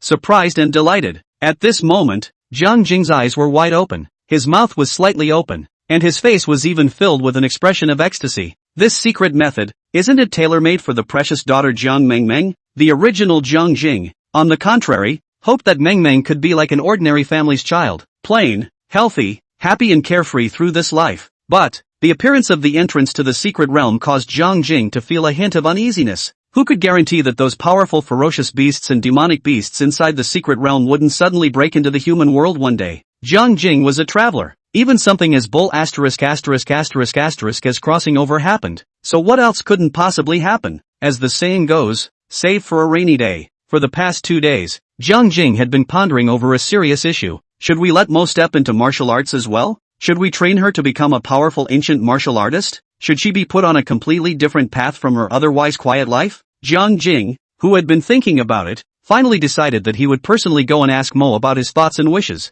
If she wanted to learn ancient martial arts, then Jiang Jing would definitely support her and do his best to train her to become a powerful ancient martial artist as well. If she didn't want to learn ancient martial arts, then Jiang Jing would never force her. But Jiang Jing would do his best to protect her for the rest of her life, so that she could live this life without any worries. General, regardless of what choice Meng Meng made in the end, Jiang Jing, the father, must save for a rainy day and prepare the resources for his daughter to cultivate ancient martial arts in advance. Swish! Thinking of this, Jiang Jing couldn't help but sink his consciousness inside the storage ring. The phoenix blood fruit could allow Meng Meng to shed her bones and be reborn in nirvana, and from then on, she would have a good body that was perfect for practicing ancient martial arts. The 1000-year Bell's milk liquid could quickly boost Mo's chi and blood values, and it wouldn't leave any side effects. As for the ink leaf lotus, this stuff doesn't do much for Mo. 12 lotus seeds could only increase their lifespan by 12 years, so it would be better to cultivate Meng Meng into a 9th grade martial artist. Wouldn't it smell better to increase their lifespan by a total of 310 years? So,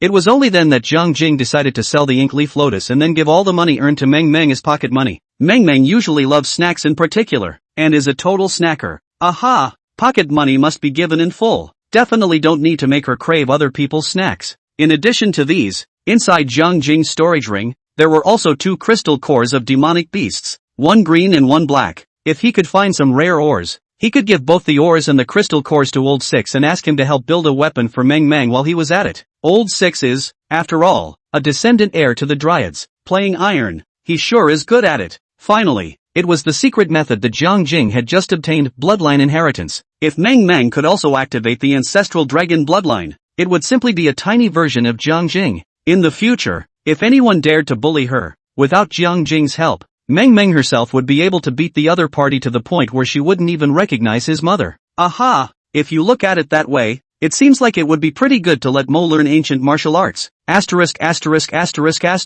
Here comes a big guy. Old 7, quickly, come quickly and help me. Just then, Shu Gang's shout suddenly drifted over. Jiang Jing first froze slightly at the words, then immediately raised his head and looked in the direction of the cave entrance. Boo! It was also at this moment that Zhu Gang seemed to have suffered a heavy blow, as his entire body took several consecutive steps back. His face flushed red beyond recognition, while also looking out of the cave with a terrified look. Swish! In the eyes of the people who were horrified, a huge and incomparable snake's head, unexpectedly, slowly poked in from outside the cave. The triangular head is covered with black and red patterns, a pair of turquoise eyes, pupils are vertical diamond-shaped. See people is extraordinarily panic. A bloody mouth was tightly closed. but the serpent's letter that spat out of its mouth from time to time, as well as the sharp fangs that flashed by, all exuded a creepy and chilling aura. Asterisk. Blue flame red chain snake. Everyone be careful. Not only does this guy spit poison, he also spits fire. If you accidentally touch its flames, ordinary water will not be able to douse it at all, and you can only consume a large amount of true chi to counteract the damage caused by the burning flames. The moment Jiang Jing said this, everyone present changed their faces. A fire-breathing snake? A flame that can't be doused by water? You can only use your true chi to resist the damage from the burning flames? I'll go. Is that ing fire? Or is it gasoline? If you accidentally get a little spark of fire on your body, won't you burn your whole body? How the hell is this going to play out? Hisses. Just as the crowd was slightly stunned, the blue flame red chain snake suddenly opened its bloody mouth, not only revealing two sharp and long fangs, but a faint blue light seemed to have lit up deep in its throat. Not good. It's going to breathe fire. In this instant, the thought surfaced in the minds of the crowd almost simultaneously. Swish swish swish. Without the need for Jiang Jing's voice to remind them, the group was like frightened rabbits, immediately scattering in all directions, searching everywhere for a cover that could avoid the flames. Crap! Who dares to carry this kind of flame hard? Injuries are trivial. I'm just afraid that my clothes will be burned and then I won't be able to mosaic them in time in front of my friends and viewers across the country. That would be embarrassing.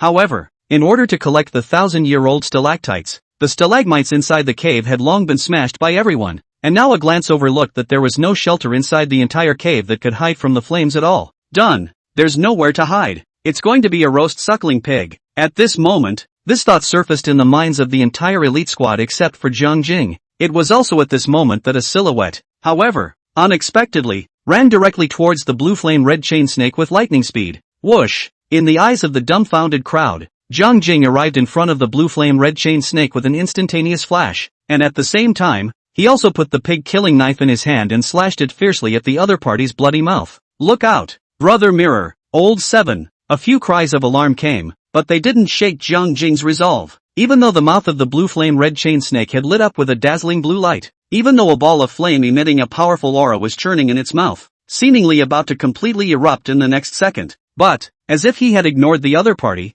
Jiang Jing resolutely raised the pig-killing knife and slashed down hard at its bloody mouth. Mad Dragon Slash. Boom. Chapter 70, Giant Snake Fury. Jiang Jing activates gifted bloodline. Rumble. A blue flame violently erupted out, engulfing Jiang Jing's figure in an instant. But, the flames came and went quickly. In just a blink of an eye, the flames didn't even fully spread and quickly dissipated in the air. It felt as if a dumb cannon had been fired. Just a burst of sparks, and then nothing more. Whoosh! Right at this moment, the blue flame red chain snake's immense head unexpectedly shrunk back with lightning speed, and the entire snake body retreated outside the cave. It was at this moment that the fire completely dissipated and disappeared, and Jiang Jing's figure was reflected in everyone's eyes. Only Jiang Jing was half crouched on the ground, his clothes were torn and tattered, and his exposed skin was scorched and black. Fortunately, Jiang Jing desperately protected his handsome face the moment the flames erupted so that he wasn't disfigured. He is, still, the most handsome boy in the world. Brother Mirror, are you okay? Suing Ruo's movements were the fastest, and with a flash, she came to Jiang Jing's side, then checked his injuries with a face full of anxiety. Xiaomei was the second person to come to Jiang Jing's side. Although her heart had been gripped in mid-air, and the bottom of her eyes were filled with the color of worry. However, she still stiffly stopped her advance, then biting her lips tightly, she stopped in front of Jiang Jing and Suing Ru, not squatting down to check Jiang Jing's injuries like Suing Ru did. 7. Are you okay? The remaining few people saw this and gathered around. Cough cough cough. Jiang Jing coughed a few times, then slowly stood up straight. Wow, who knew that? In the next second, Jiang Jing's clothes turned into a pile of crummy powder, which fluttered and spilled directly from his body. Hiss. At this moment, a sound of sucking in cool air came from the surroundings. Although the upper half of Jiang Jing's body was covered with various traces of being blackened by the flames, it couldn't hide his bronzed skin with a fascinating luster, as well as a robust muscle that exuded endless charisma. Inverted triangle back, male dog waist, 8-pack abs. These are not enough to surprise everyone. Mainly, that overbearing dragon head tattoo on Jiang Jing's chest. It's like it came to life, especially its eyes, which seemed to be staring at you all the time. The person staring couldn't help but feel a chill at the bottom of his heart. The rest of the people at the scene, except for Xiaomei, were all shocked by the tattoo. Asterisk. Seeing Jiang Shen's tattoo again. This tattoo is too dominant. Who can help me get a tattoo of the same style of river god? I'm willing to pay a high price. I want to get a tattoo of a phoenix and make a couple with Jiang Shen. The dragon and the phoenix will be happy for a lifetime. Ouch, ouch. Mirror Brothers 8-pack abs, that's too tempting, isn't it? Husband is so strong. I love it. Husband, I want you to be savage and never take pity on me because I'm a delicate flower. River Mirror couldn't see the pop-ups in the official broadcast room, so he has no idea that he already has countless wife fans. And these wife fans? One more spirited than the other. One crazier than the other. This is also an eye-opener for men. The original woman is also good astringent. Once they are good astringent up, will be more rogue than men. The caves. River Mirror was angry. Luckily, he had only lost his shirt to the fire. His pants were still on, and he wasn't exposed in any key places. Otherwise, he wouldn't even have the face to meet Xiao Mei. Whoosh! Without any hesitation, Zhang Jing suddenly made an instantaneous flash and chased straight out of the cave. The crowd first froze slightly when they saw this, then they also chased after him with their weapons. Just as he arrived outside the cave, he saw a giant snake more than 10 meters long, with a waist thicker than a bucket, its tail wrapped dead center on the edge of the platform, and its entire upper body standing up. Those green eyes were not only emitting a bloodthirsty glow, but they were also staring intently at the crowd running out of the cave. On top of that, the group of snakes that were originally attacking the cave had now gathered around the blue flame red chain snake. Not only were they heavily protecting the blue flame red chain snake, but they were all staring at the 7 ancient martial artists of the elite squad with a wary look in their eyes. Is this the collection to protect our output? To deliver a fatal blow to the enemy? Hisses. While Jiang Jing and the others were still slightly stunned, the blue flame red chain snake opened its bloody mouth once again. This time, the body of the blue flame red chain snake swelled up violently, and its originally huge head was even more like a blown-up balloon, directly distending more than twice its size. At the same time, a blinding flash of blue fire quickly lit up deep in its throat. Immediately afterward, a powerful aura like a titanic pressure instantly enveloped the 7 people of the elite squad. Not good. This serpent is going to go ballistic. The crowd's minds had only just surfaced this thought when, in the next second, Jiang Jing, who was standing at the very front, moved. Whoosh! Only to see Jiang Jing's leg slightly bent, then violently stomped. The whole person jumped into midair with a single leap. Next, in the eyes of the dumbfounded crowd, Jiang Jing's short, black hair turned snow white in a matter of moments. At the same time, a dangerous and terrifying aura violently erupted from Jiang Jing's body. Aha! The river god has changed again. The next moment is the moment to witness the miracle. He's coming! He's coming! He's coming on the clouds. My intended lover is a gaijin, and one day he will take a killing knife, with a head of gray hair, bare shoulders, revealing a domineering dragon head tattoo on his chest, and then gently say to me, "Woman, you have successfully caught my attention." Aha! Just thinking about it makes me so excited I can't close my legs. The 4th Hospital Psychiatry Chief Physician, upstairs. This side suggests that you as soon as possible for hospitalization procedures. Do not give up treatment. River God's great aunt, husband is so handsome. I love you. No matter how lively the official live broadcast room was, no matter how excited the netizens were, no matter how flamboyant River Mirror's wife's fans were, the secret world, the battle between the elite squad and the blue flame red chain snake continued. Boom! Just 3 seconds later, the blue flame red chain snake spewed out a huge and incomparable fireball. This blue fireball, as soon as it left the blue flame red chain snake's bloody mouth, immediately expanded rapidly, and in the blink of an eye, its diameter exceeded 10 meters. That's right, an oversized fireball with a diameter of 10 meters was smashing down towards the 7 people of the elite squad at an extremely fast speed. Shoo shoo shoo. Almost subconsciously, the crowd cast out their respective masterstrokes and fiercely blasted at the huge fireball. However, this fireball seems to have the function of devouring, not only swallowed everyone's attacks cleanly, but also seemed to have expanded itself by a circle. At this moment, except for Jiang Jing who was flying in midair, the faces of the rest of the people became ugly. Boom boom boom. Seeing that the fireball was getting closer and closer to everyone felt an unprecedented oppression,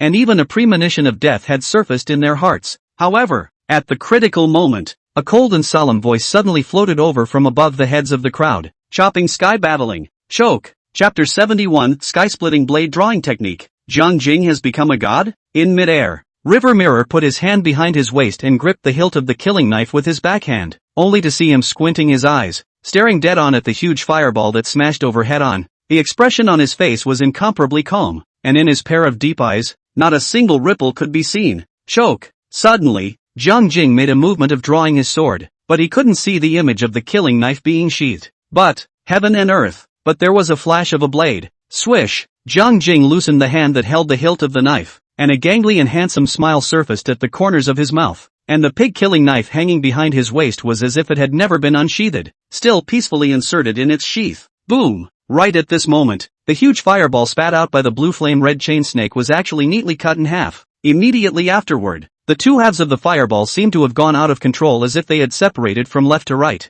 bypassing Jiang Jing and the rest of the elite squad, and finally smashing into the cliffs on both sides of the cavern. Rumble! Wow! After a burst of ground shaking, two large holes were instantly blown out of the cliff face, debris splattered and mud flew, only to see countless rocks and dirt, all rolling down the cliff wall in a sparse manner. At this moment, the whole world seemed to fall silent. Not far away, the blue flame red chain snake, maintaining the posture of spitting out fireballs, had its entire upper body stiffened in place. A pair of large green eyes were not only staring at Jiang Jing in death, a look of horror and disbelief surfaced in their eyes. Snap! Jiang Jing finally landed from mid-air. The moment his feet stepped on the ground, his flowing white hair gradually returned to black. Finish the fight and call it a day. As Jiang Jing lightly spat out these 4 words, a vertical line of blood suddenly appeared on the blue flame red chain snake's head. Put! In the next second, a stream of blood sprayed out from the top of the blue flame red chain snake's head, as if it was a fountain, spraying high and high, and then spilling down towards the surroundings like a heavenly maiden. That's not all. About 3 seconds later, the head of the blue flame red chain snake, like a peeled banana skin, neatly split into 2 petals and hung down towards the sides. Quiet. The scene was quiet, but after a short period of silence, immediately a sound of pouring cool air rang out. It's raining under. It's raining blood again? The Rainy Night Butcher truly lives up to his name. What a terrifying sword technique. Is this a move that a human can make? In terms of swordsmanship alone, he has become a god. Expressions of shock to the extreme surfaced on the faces of Xiao Wanqing, Xiao Long, Xiao Hu and Zhu Gang. Suing Ru looked at Jiang Jing dumbfounded, a hint of infatuation flashing through her eyes. I don't know if it was excitement, or something else, but a hint of redness flashed across her pretty face. And then look at Xiao Mei. She, who was always mature and steady, unperturbed, and did not change her color even when Tarzan was pressing down on her, was also shocked by Jiang Jing's knife and covered her mouth. Immediately afterward, Xiao Mei's face changed. Those flirtatious peach blossom eyes immediately swirled with surging waves of water, cascading, wave after wave, enduring. A tantalizing blush also surfaced on her beautiful face, and the heart can't help but thump. The pair of extraordinarily striking large headlights, but also in line with her rapid breathing, and up and down, trembling, shaking the ground. It was also at this moment that Xiao Mei's mind couldn't help but conjure up the scene where she and Jiang Jing were cavorting in the hot spring pool. Phew! Hoo! A screen full of mosaics. Marina del Rey, Mercedes-Benz 4S store. Yu Lily was upset. Originally, she was watching Jiang Jing's live broadcast and was seeing the key moment, but she didn't realize that a customer suddenly came to the store and specified that she should receive him personally. When Yu Lily put down her cell phone and rushed over to take a look, her face instantly became gloomy. Sun Jia, male, 50 years old, coal mine owner, typical thug. This guy bought a Grand Prix from this 4S store a month ago, and also met Lily Yu, who received him at that time. Since then, Sunja has been pestering Yu Lily non-stop. Sunja has been sending roses to Lily Yu every day for the past month, even though Yu Lily threw the flowers into the trash can every time, and also more than once clearly rejected Sunja's pursuit. But the other parties still do what I do. The word dead skin to the extreme. Maybe it's because they have money in their pockets, maybe they've gotten rich, or maybe what they can't have is always scratching. In the face of Yu Lily's repeated refusals, Sunja gradually lost patience. Once, Sunja used the excuse of buying a car to ask Yu Lily out for dinner, then secretly drugged her wine and tried to force Yu Lily to do it. If Yu Lily hadn't been alert and realized something was wrong, and had left the meal early, she probably would have gotten away with it by Sunja that night. Aftermath. Yu Lily angrily calls Sunja and sternly warns that if Sunja dares to harass her again, she'll just report him to the police. Sunja seemed to be startled and immediately subsided, not continuing to pester Yu Lily. However, to Yu Lily's surprise, after Sun Shul had subsided for a while, he actually made a comeback and started pestering her again with his dead skin. Lily, I've got my eye on this car. Why don't you take me for a test drive? When Yu Lily arrived at the showroom,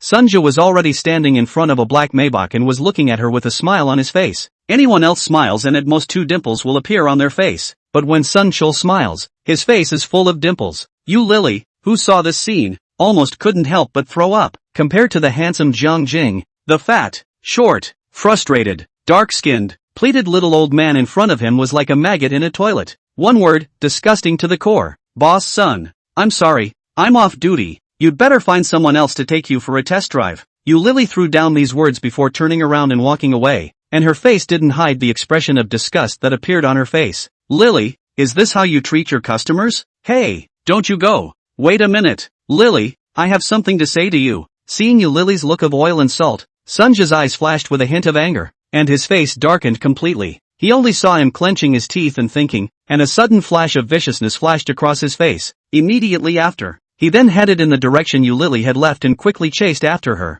Yu Lily didn't know that Sunja had already chased after her. She only had Jiang Jing on her mind, wondering if Jiang Jing would be injured or in danger when he faced that giant snake. Thus, Yu Lily hurried into a restroom, intending to watch Jiang Jing's live broadcast in peace. Swish! Unexpectedly, just as Yu Lily was about to close the door, a big fat hand suddenly reached in and stopped her from closing the door. Lily, listen to me. In Yu Lily's terrified eyes, Sunja barged right through the door, only to see a lewd smile on his face. After entering the room, not only did he backhandedly lock the door to the room, but he also scanned Yu Lily ruthlessly from head to toe with an evil look. You, who let you in? Get the hell out of here. Yu Lily subconsciously took 2 steps back, looking at Sunja with a face full of vigilance, and a touch of ominous foreboding surfaced in her heart. Lily, I've been chasing you for so long, you should understand my feelings. Get out. Lily, I really like you. I can give you tons of money if you obey me. I told you to get out. Can't you understand human language? Mud.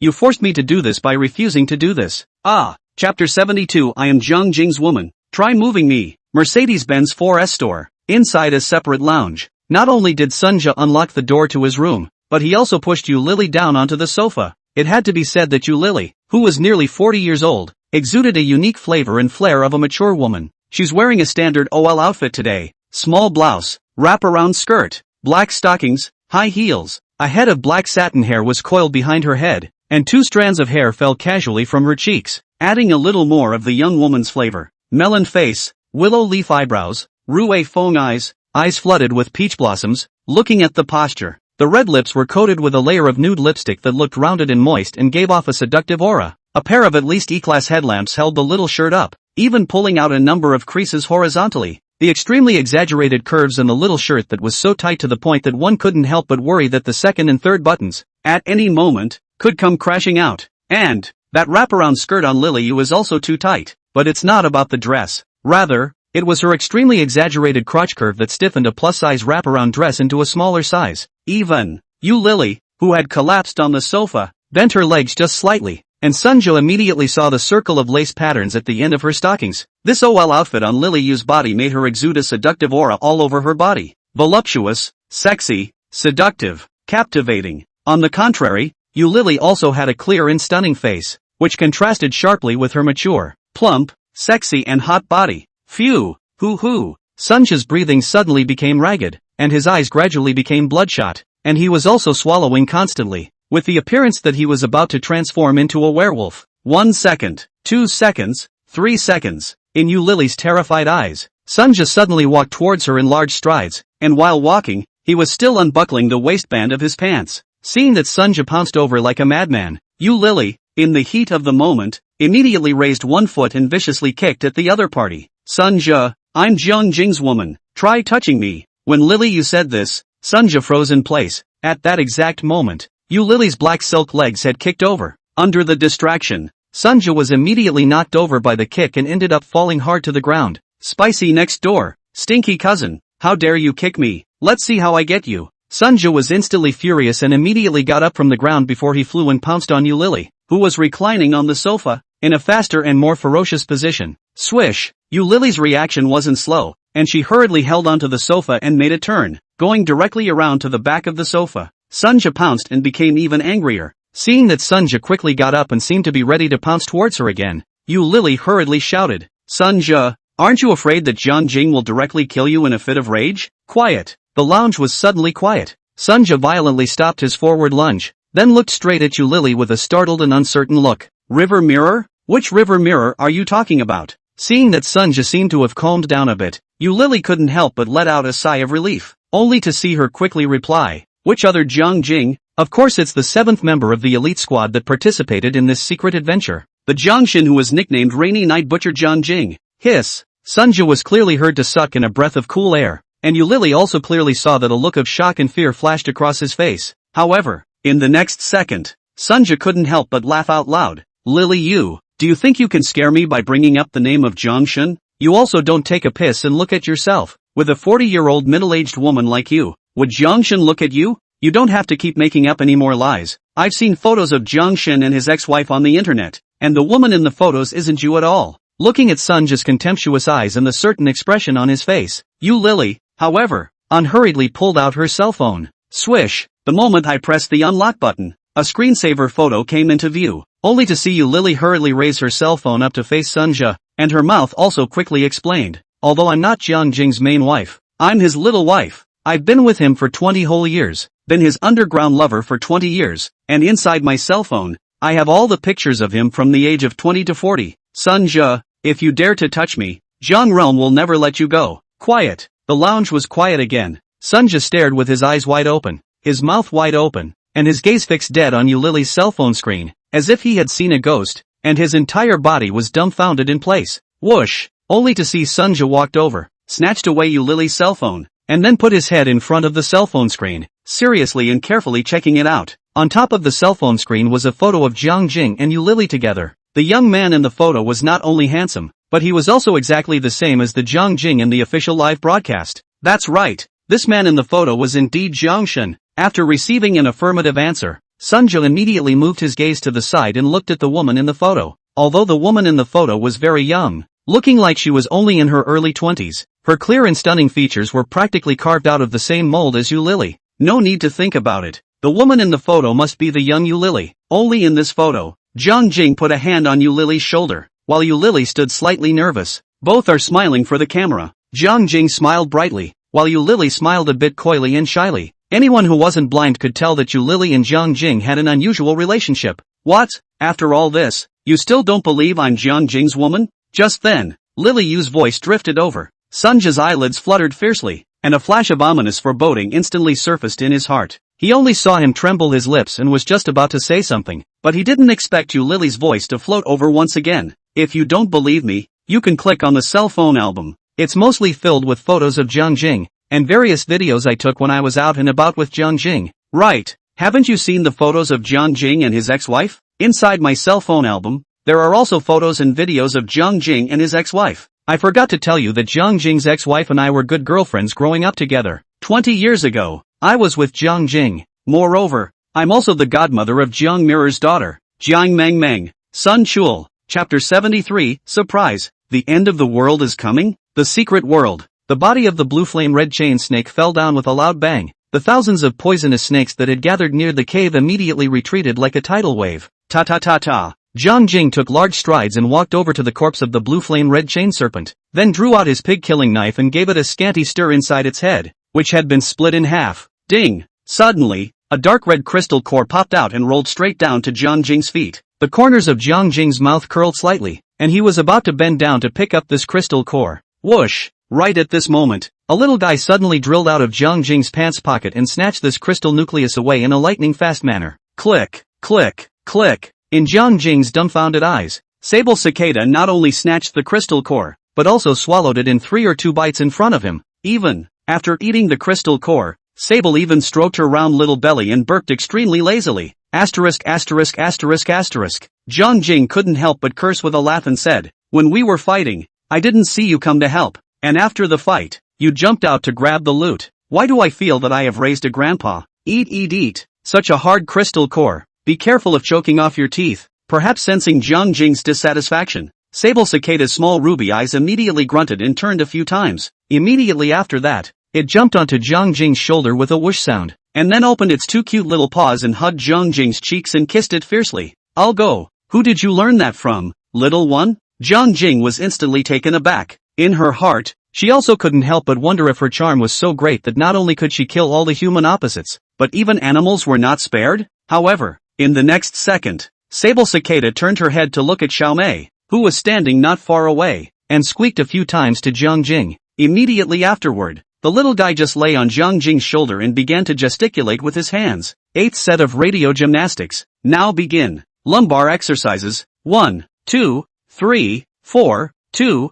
2, 3, 4. Change positions. 1 more. Watching Sable squeeze her 2 small paws into fists, placing them on either side of her waist, then holding up her round belly, her body twisted back and forth in rhythm, and a strange humming sound escaped her mouth. Jiang Jing was instantly shocked. Whoosh! Without any hesitation, Jiang Jing grabbed the sable cicada and forced it back into his pants pocket. At the same time, Jiang Jing also glanced at his teammates very sheepishly, perhaps realizing that the attention wasn't on him. No one had seen the scene where Sable had just done her radio gymnastics. It was only at this moment that Jiang Jing let out a slight sigh of relief. Mud. Solid hammer. Everything that happened between Jiang Jing and Xiao Mei in the hot spring pool was seen by Wolverine, and the little guy was able to mimic his and Xiao Mei's movements to perfection. What kind of spirit animal is this? Clearly a rogue ferret. A female rogue ferret that only knows how to eat, doesn't know how to help her master out, and is a mongrel, swinging and laying down, not learning the good ones, learning some of the bad ones. If it wasn't for the fact that it didn't have a few pairs of meat at all for its small body,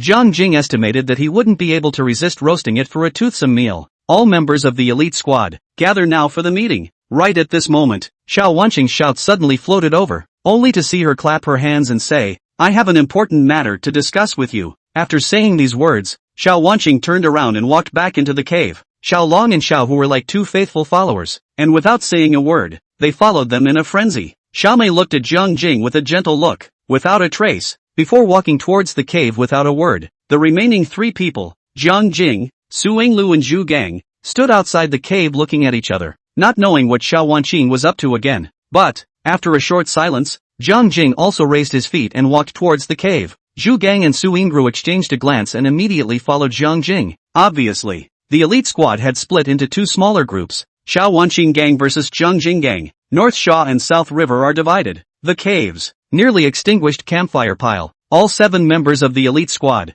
sitting in a circle, quietly waited for the captain, Xiao Wanqing, to speak. Who knew that the first sentence that Xiao Wanqing opened her mouth to speak out made the eyebrows of the crowd couldn't help but tighten slightly? Because what I'm going to say next concerns state secrets. Please turn off all your smart bracelets for now. Upon hearing this, Xiao Long and Xiao Hu barely hesitated and immediately moved to turn off their smart bracelets. Xiao Mei also silently turned off her smart bracelet, and at the same time gave Jiang Jing a reassuring look, as if she knew what Xiao Wanqing was going to say next. After Jiang Jing received Xiao Mei's look, he nodded his head without a trace, and then moved to close the smart bracelet as well. I have to say, the quality of this smart bracelet is pretty top-notch. The flame spewed out by the blue flame red chain snake destroyed Jiang Jing's top, but failed to burn the smart bracelet. The label made in China is really a cow beer. After everyone had turned off their smart bracelets, Xiao Wanqing slightly organized her language before opening the door. Old 5, Old 6, Old 7. Before I lead the team into the secret realm of Marina City, the higher-ups gave me one more task. Upon hearing this, Jiang Jing, Su Yinglu, and Shu Gang's faces did not show too much of a surprised expression, as if they had already anticipated all of this. After all, Xiao Wanqing was an official. Wasn't it a common thing to enter the secret realm with a mission? But, Jiang Jing was rather curious as to what exactly the specifics of Xiao Wanqing's mission were. Why did she have to bring up her mission at this point in time? Ahem. Only Xiao Wanqing lightly coughed twice and did not say what her mission was at first, but instead began to tell something else. Since the beginning of last year, some secret entrances have appeared one after another all over the world, and human beings can go through the secret entrances and directly enter into the otherworldly space. The secret realm is filled with all sorts of dangers, such as powerful ferocious beasts, bugs that carry intense poisons, plants that eat people, and even many powerful creatures that humans have never seen before. Besides the danger, there are many heavenly treasures in the secret realm, such as magical herbs that can cure cancer, magical fruits that can increase lifespan, all kinds of rare ores, and so on. These are all the information that the officials sent into the secret realm unexplored at the cost of countless lives.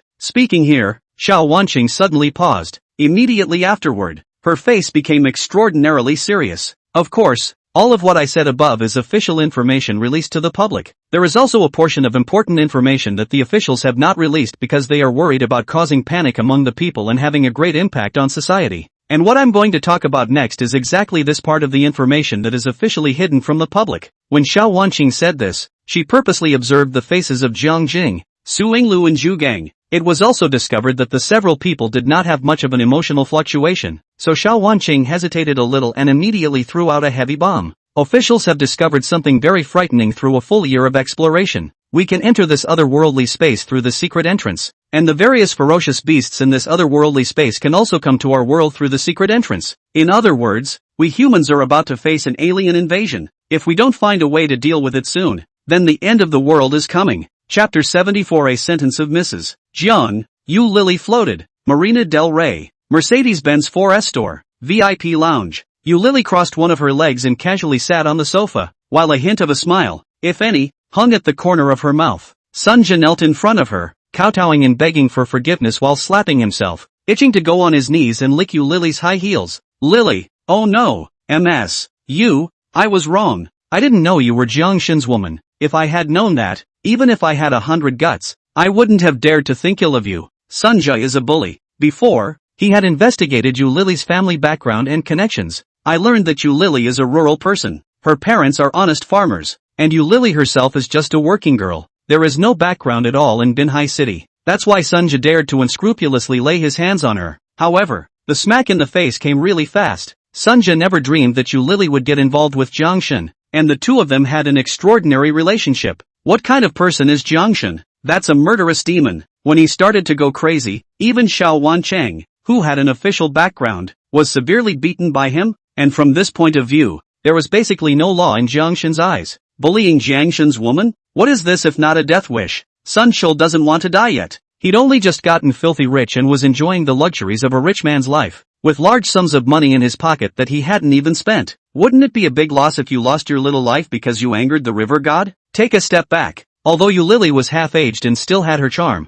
and was definitely a rare and extremely beautiful mature woman, she was ultimately 40 years old, and no matter how much she compared, she couldn't compare to those young and beautiful young girls. There are so many beautiful women in this world, like what pure female universities, sexy young models, workplace beauties, fitness female coaches, 18-line female stars, and even small young women who just got married. There is no woman you can't pick up if you're willing to spend the money. So, why do you have to hang on to one tree and give up the whole forest? Do you have to go for those few minutes of pleasure in your lower body? Throw away your life. Never enjoy the good life again. Never embrace the whole forest again, and be happy in doing so? It's sad when people die and the money isn't spent. Pop. Thinking of this, Sunja gave himself another hard slap, then looked at Yu Lily pitifully and said, Mrs. Jiang, I really know it's wrong. Oh, I can swear to God that if I come back to harass you in the future, I'll be struck by heaven and not be allowed to die. Please, please, please, please, just spare me this time?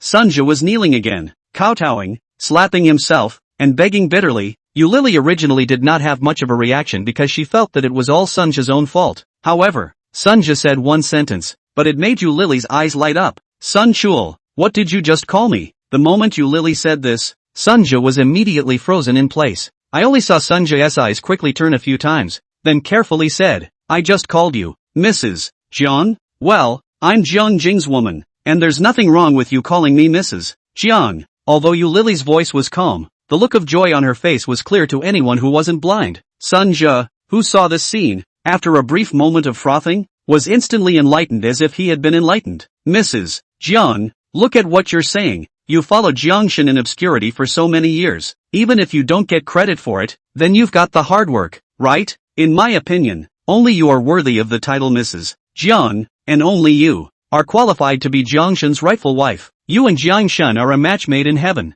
As Sunja patted down this series of horses' asses, although Yu Lily felt her cheeks were a little hot, those clear Ruifeng eyes were almost bent into two crescent moons. Yu Lily, who was in a good mood, instantly threw all the unpleasantness of just now out of the sky, only to see her casually waving her hand at Sunja, her tone indifferent. She said, all right, I'll spare your life this time. You can get lost. Ha, thank you, Mrs. Jiang. Sunja was overjoyed when he heard this and hurriedly said a few words of thanks before leaving this lounge in a hurry, looking as if he was afraid that Yu Lily would back out. Wait until Sun Shul leaves. Yu Lily suddenly covered her reddened cheeks and said to herself, Jiang Jing, you won't blame me for posing as your woman, right? After all, that situation just now was a real bummer. Jiang Jing is not a petty person, not to mention posing as his woman. Even if I really slept with him, would he still kill me? The moment she thought of Jiang Jing, Yu Lily was startled, only to see that she hurriedly took out her cell phone and logged into the official live broadcast once again. However, to Yu Lily's great surprise, Jiang Jing's live broadcast was disconnected again. Not only Jiang Jing, but even the remaining few members of the elite squad, all of their live streams were disconnected. What's going on? Why is everyone's live feed disconnected? No way. Absolutely not. Jiang Jing's body is so powerful. How could something happen to him? Even if Jiang Jing couldn't beat that giant snake, but his lightness was so good that if he couldn't beat it, wouldn't he still be able to run? Even though Lily was constantly consoling herself, a touch of ominous foreboding still surfaced, uncontrollably, in her heart, when she thought of the possibility of Jiang Jing having an accident and never seeing him again in her life. Lily couldn't help but feel her eyes reddening and her tears starting to fall. However, before Lily could cry out, she suddenly caught a glimpse of a pop-up screen in the live broadcast room out of the corner of her eye. Elite squad meeting? Shu Wanqing ordered everyone to turn off their smart bracelets? The content of the meeting involves state secrets? Swish! In an instant, Lily hurriedly brought her phone a little closer, and then carefully examined the various pop-ups in Jiang Jing's live broadcast. After a small half-day, Lily suddenly patted her chest and let out a long breath, and the original anxious and worried expression on her face disappeared in an instant. Scared the out of me. Thought something happened to the elite squad? So it's off to a meeting. Next, Lily quickly sent a pop-up in Jiang Jing's livestream. River God's second aunt, may I ask how to watch the replay footage of the live broadcast? That's right. The name of Lily Yu's account was called Jiang Shen's second aunt. Originally she wanted to take the name of great aunt, but the result of this account name has been registered first. Disappointed, she can only use the fastest speed to grab the name second aunt. Second auntie is actually quite nice. Since ancient times men have loved their concubines. With the 20 years of friendship between my mother and Jiang Jing, if I become his concubine, he'll hurt me hard, unmercifully and hotly until he makes me cry, right? Hiss. It's exciting just to think about it. I can't hold it any longer. I'll go to the restroom first. Chapter 75, Squad Meeting. Mysterious Altar. The Secret World. The elite squad sat around the campfire. Everyone, including Xiao Wanqing, had a grave and suppressed expression on their faces. A few moments later, Xiao Wanqing lightly coughed twice and continued. The country had all originally initiated a level 1 state of war readiness, and even drew up a plan for a nuclear strike, ready to fully meet the invasion of the alien race. However, the former leader of the Martial Arts Authority's Special Warfare Team 1, that is, my father, unintentionally discovered a shocking secret while leading a team into the secret realm of Black River City once. It was because of this secret that the country stopped its nuclear strike program and then kept sending ancient martial artists into the secret realm in an attempt to close the entrance to the secret realm. When Xiao Wanqing said this, apart from Xiao Mei, Xiao Long and Xiao Hu, the remaining Jiang Jing, Suing Lu and Zhu Gang all had surprised expressions on their faces. The entrance to the secret realm can still be closed? Jiang Jing couldn't help but interject a question. Xiao Wanqing, as the captain of the elite squad, when she spoke at the meeting, only Jiang Jing dared to go and interrupt. What I'm about to say next is the point. Xiao Wanqing pursed her lips and did not feel any dissatisfaction because of Jiang Jing's interjection. Only after a moment of contemplation did she say, my father found an altar in the secret realm, and the discovery shocked him greatly, because countless times before when we explored the secret realm, we never found any traces of human existence, and the appearance of this altar seems to be telling everyone that there are not only ferocious beasts in the secret realm, but also humans. To find out, my father ascended this altar. I didn't realize that just the moment he stepped onto the altar, the entire altar lit up with a dazzling light. Immediately afterward, the ferocious beasts within a 100-mile radius, as if summoned, all surged towards this side of the altar. Speaking here, Xiao Wanqing's emotions seemed to be a bit out of control, and her tone became choked up, and her pair of clear and cold Danfang eyes were flooded with tears.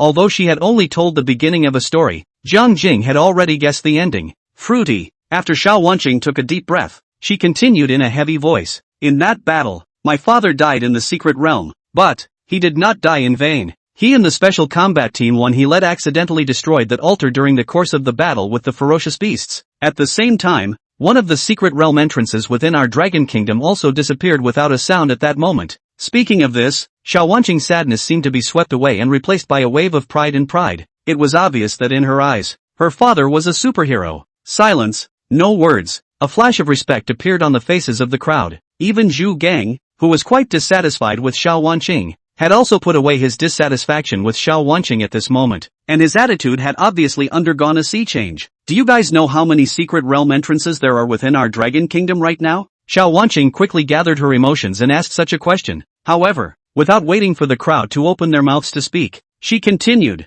other than the one secret realm entrance that my father closed, there are still 15 secret realm entrances in our dragon kingdom. According to the speculation of the National Academy of Sciences, once we let the entrance of the secret realm increase to 20, then the ferocious beasts in the secret realm will pass through these portals and come directly to this world where we exist. Originally, this was just a speculation, and at first it didn't attract the attention of the country's top management, until something happened later, and this speculation was completely confirmed. Hearing this, Jiang Jing couldn't help but interject again. It wasn't that Jiang Jing liked to interrupt when Xiao Wanqing was speaking, but when Xiao Wanqing spoke, she always liked to sell her words and whet everyone's appetite. Bottom line, this woman is bad. Bad. Bad. Not a nice person. What happened after that? As Jiang Jing asked the question in everyone's mind, Xiao Wanqing suddenly changed her face and said in an extraordinarily grave tone, "In the distant Antarctica, 20 secret realm entrances have appeared." It was also the moment the 20th secret realm entrance appeared that countless ferocious beasts traveled through these secret realm entrances and directly crossed over,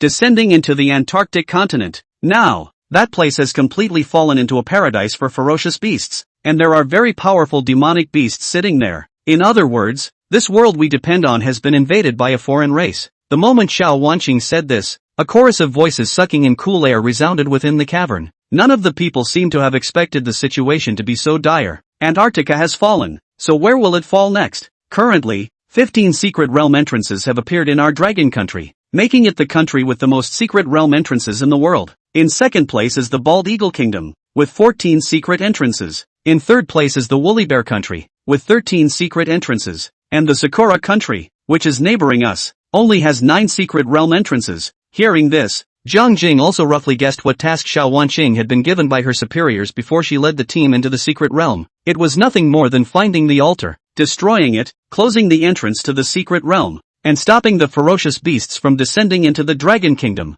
Fruity, Xiao Wanqing continued. My task is to destroy the altar in the secret realm at all costs during these 10 days. If you can destroy one, it's one. If we can find and destroy 15 altars in one breath, then our Dragon Kingdom will be completely safe. Speaking here, Xiao Wanqing suddenly turned her words around, only to see her staring closely at Jiang Jing, Su Yinglu, and Zhu Gang. She said, Old 5, Old 6, and Old 7. I am now formally launching an invitation to the three of you in my capacity as the captain of the first team of the Special Warfare of the WMA. I hope that you can join the Armed Forces Administration and become members of our Special Warfare Team 1, and then together you can contribute to the protection of the Dragon Kingdom. Would you like to? Silence, no words. The cave was suddenly quiet. What made Xiao Wanqing unexpected was that she had just said so much. Not only had she analyzed the current grim situation of the Dragon Kingdom, clearly, but she had also issued a sincere invitation to Jiang Jing, Su Yinglu and Zhu Gang. But, the Jiang Jing gang all frowned tightly and fell silent.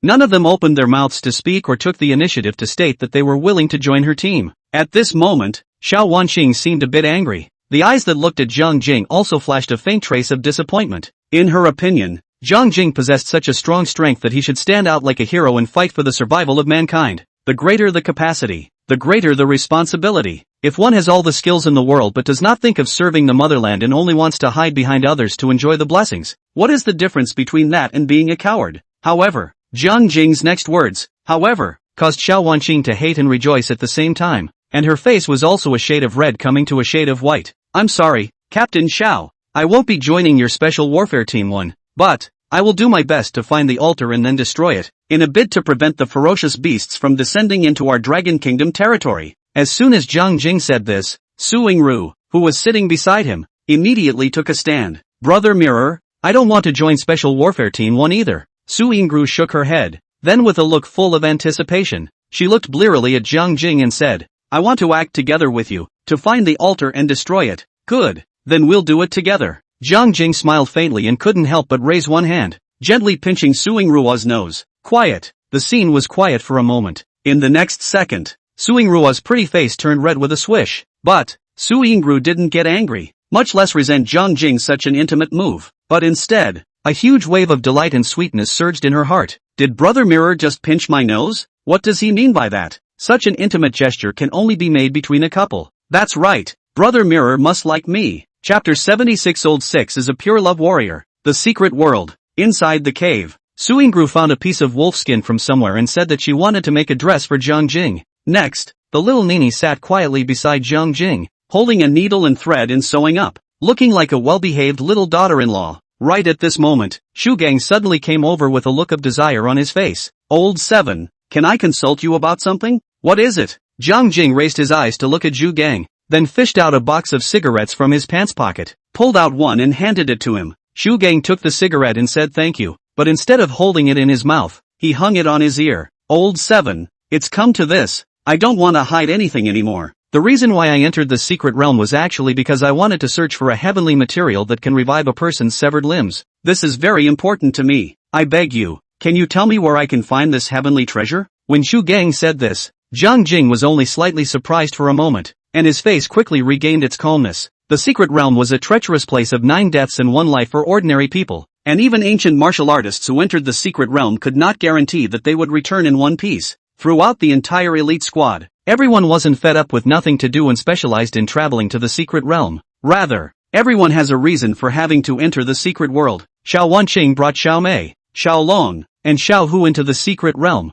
Firstly, to carry out a mission to find the altar and destroy it. The second was to look for ginseng and Ganoderma lucidum type heavenly treasures to be used to heal the injured members of the first team of special operations. Suing Ru entered the secret realm in search of heavenly treasures, wanting to recover her lost memories. Jiang Jing entered the secret realm, firstly to fight monsters and upgrade, and secondly to earn some money for his daughter to spend. And finally, there's Zhugong. Jiang Jing thought that this descendant of Dryad Moxie was trying to find some special or to use to forge some divine weapon. Now it didn't seem to be what he had suspected it would be. Old 6, you have a friend who's hurt? Jiang Jing's eyes narrowed slightly, while his brain was rapidly thinking about what heavenly materials could bring back a severed limb. Well, she's my fiancée. What made Jiang Jing unexpected was that he just casually asked, and Xu Gang explained the whole thing. She and I were engaged earlier this year and were going to get married at the end of the year. But, just 2 months ago, my fiancée was in a car accident that resulted in the amputation of both her legs, leaving her in a wheelchair for the rest of her life. Ever since that car accident, my fiancé's will sank. There was no light in her eyes. Her attitude toward me was particularly cold, and she even committed suicide several times. Speaking here, Zhu Gang's eyes suddenly reddened, and a look of guilt and self-reproach flashed across his face. Pop, only to see him suddenly raise his hand and give himself a hard slap. His voice also choked. It's all my fault. It's me who didn't protect her. That night, when it was clearly pouring outside, she said she had to make a trip out in an emergency, and I was going to drive her. But she was so distressed that I had worked all day that she let me rest at home for fear that I would be exhausted. So I'll just... Oh, speaking of which, Xu Gang, a big fat man of more than 200 pounds, was like a small child who had been robbed of candy, crying in a loud and sad manner. It wasn't until this moment that Jiang Jing realized with a jolt. With a big, heartless exterior, Xu Gang turns out to be a pure love warrior. Swish! Right at this moment, Suingru suddenly took out a tissue from her bag and casually handed it to Xu Gang. Thanks, woohoo! Xu Kong gave a polite thank you, then went back to sobbing. Come on, don't cry.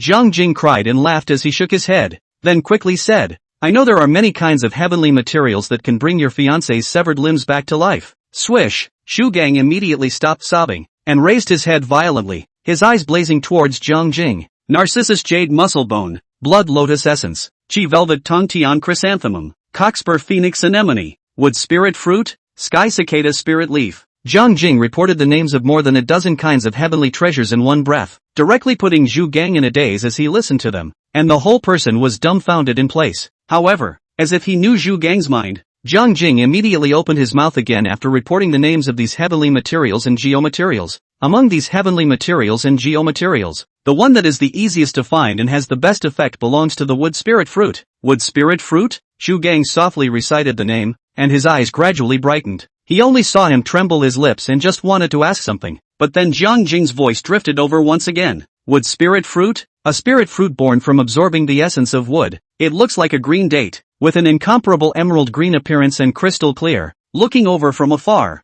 one can clearly see that it is enveloped by a layer of faint green light. As for where do wood spirit fruits usually grow? Old 6, you're still lucky, only in the deepest part of the primordial forest, where the essence of wood is the most dense, can the wood spirit fruit be born. And the misty forest we're in right now has a great probability of being able to give birth to a wood spirit fruit. As soon as Jiang Jing said this, Xu Gang's eyes instantly became miserably bright, and his heartbeat and breathing increased sharply. Old 7, thank you. The information you've given me is really so important to me. Old 7, oh no, righteous father is above. Please accept my child's bow. After Xu Gang finished his last sentence, he immediately kneeled down on one knee and directly gave Jiang Jing a big salute. Jiang Jing had wanted to reach out to help Xu Gang, but on second thought, there was nothing wrong with a pure love warrior like Xu Gang taking in a righteous son. Okay, the father expressed his relief that his righteous son was so affectionate. This gift is accepted by dad. Swish, after Xu Gang paid his respects to Jiang Jing, he immediately got up and looked at Xiao Wanqing.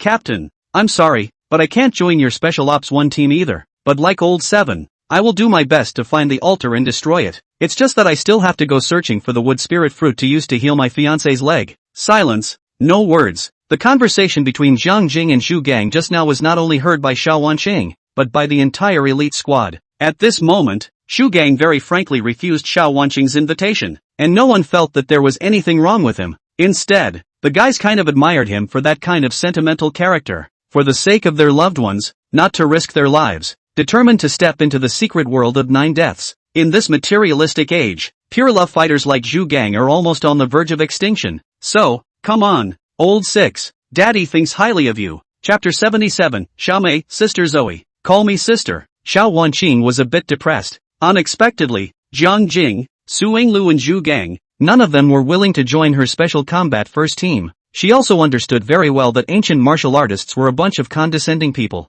In the ancient martial arts world, it had always been practiced that the strongest man was the most respected. Strength was paramount, and whoever had the biggest fist would be able to gain respect. It was clear that she wasn't convincing with her current strength. Phew! Xiao Wanqing suddenly took a deep breath, and a complex look flashed across her eyes. If that accident hadn't happened, my body wouldn't have been so badly damaged. With my talent, coupled with the Xiao family's massive cultivation resources, even if I can't reach the 9th grade martial artist, I'm at least an 8th grade martial artist now, right? Right. Jiang Jing had the phoenix blood fruit in his hand. If the phoenix blood was really as miraculous as Jiang Jing said, not to mention restoring the previous cultivation realm, there was even a possibility that the strength could be further advanced. As soon as she thought of this, Xiao Wanqing instantly stared at Jiang Jing dead in the face. River Mirror, come out with me for a moment. I have something to talk to you alone. In the eyes of the crowd that were slightly surprised, Xiao Wanqing suddenly stood up and walked straight towards the outside of the cave. River Mirror.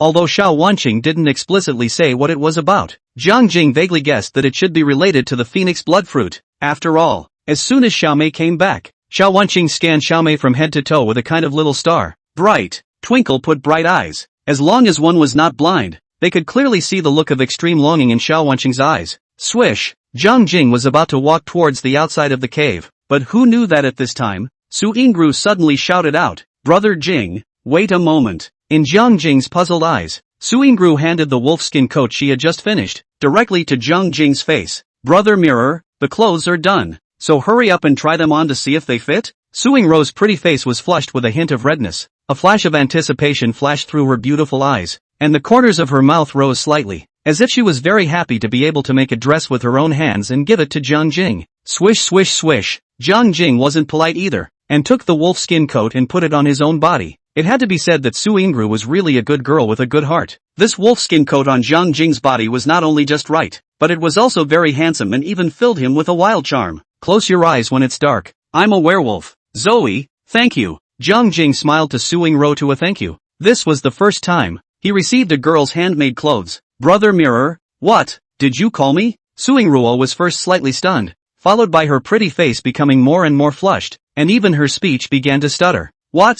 Don't like it when I call you Zoe? Then I'll just keep calling you girl. No, I love it. Seeing Su Yingru being teased and blushing, her 2 cute little ears already red, Jiang Jing couldn't help but laugh and said, "Then I'll call you Rower from now on." Aha! Su Yingru nodded with incomparable seriousness, and that little look in her eyes towards Jiang Jing was like a spring lake rippling with layers of water. Eyes of autumn? No, no, no, it should be a river flowing east, not far. Xiaomei, who saw this scene, couldn't help but cover her forehead, and a look of crying and laughter appeared on her face. When you find an honest husband, you have to put up with his boringness. When you find a flamboyant and dashing husband, you have to put up with the countless bees and butterflies around him. Looking for a husband who is so handsome that all women can't breathe, very powerful, exudes a charm that women can't get enough of, and simply can't find any flaws. This kind of heavenly goodness will wake you up with a smile in your dreams. Not to mention that Jiang Jing is attracting butterflies all around. Even if he has a harem of 3,000 and is surrounded by a group of beauties,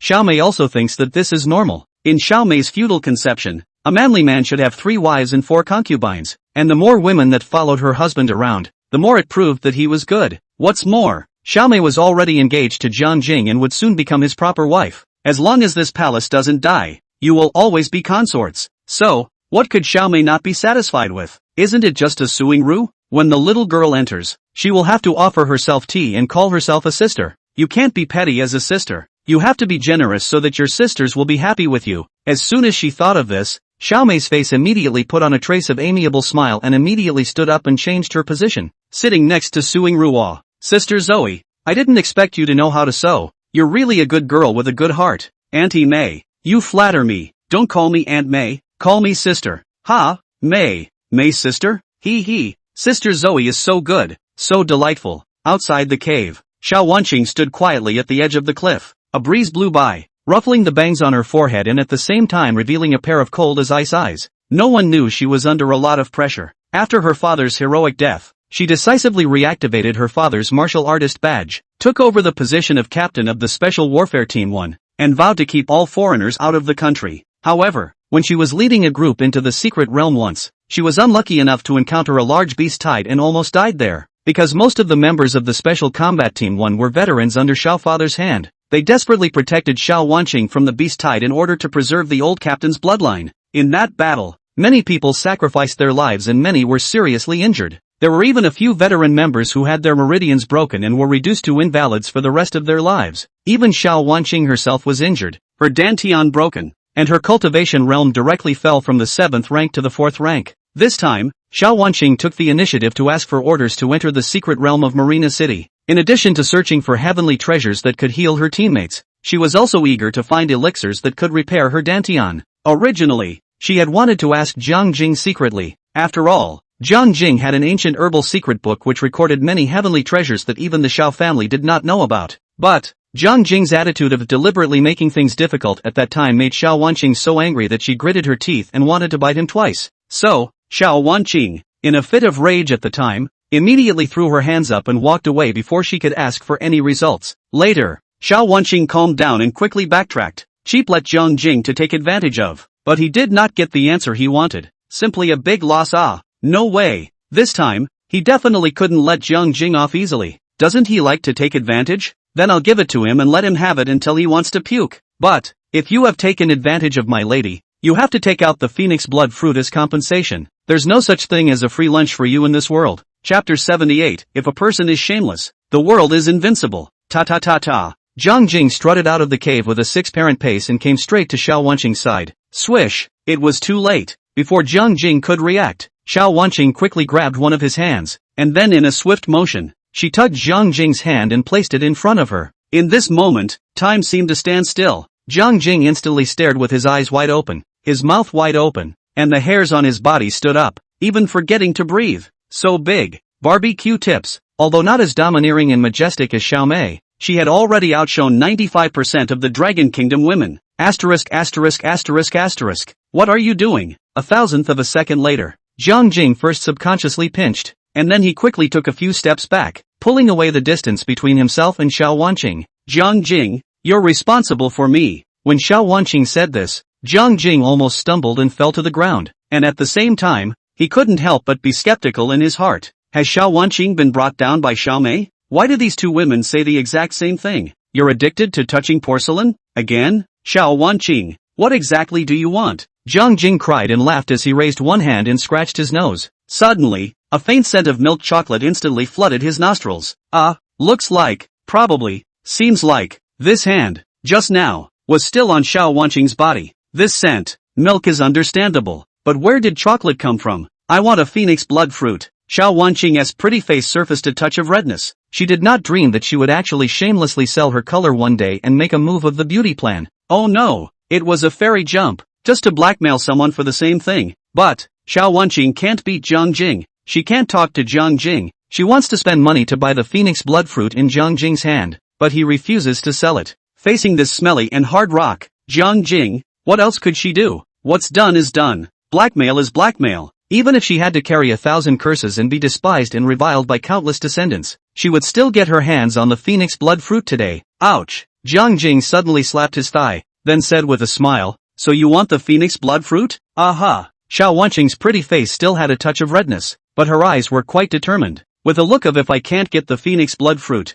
I won't give up. You wanted the phoenix blood fruit, you could have said that to me? How do I know you want it if you don't tell me? If you said you wanted it, wouldn't I still give it to you? Why did you grab my hand and molest you for a while before telling me you wanted the phoenix blood fruit? You're trying to blackmail me because you're afraid I won't give it to you, aren't you? How can you be so bad? Where has the most basic trust between people gone? Can the little ones continue to play happily together? Jiang Jing spewed out a whole bunch of nonsense in one breath, the main hit being a wordy one, as if he wanted to gloss over what had just happened. Shut up! Xiao Wanqing's head was about to explode. She never thought that Jiang Jing's most powerful thing was not his fabulous sword skills, but his mouth that could make people's blood pressure soar wildly and make life worse than death. Swish! Only to see Xiao Wanqing's cold face, she directly stretched out a hand towards Jiang Jing and said, "Phoenix blood fruit, bring it!" Ha! Jiang Jing didn't say anything, but only laughed softly, and at the same time, he also used an unsuspecting look to recklessly survey Xiao Wanqing from head to toe. "You just said yourself that you'll give it to me whenever I want it." Xiao Wanqing was a bit flustered inside by Jiang Jing's stare, but she still forced herself to be calm and asked,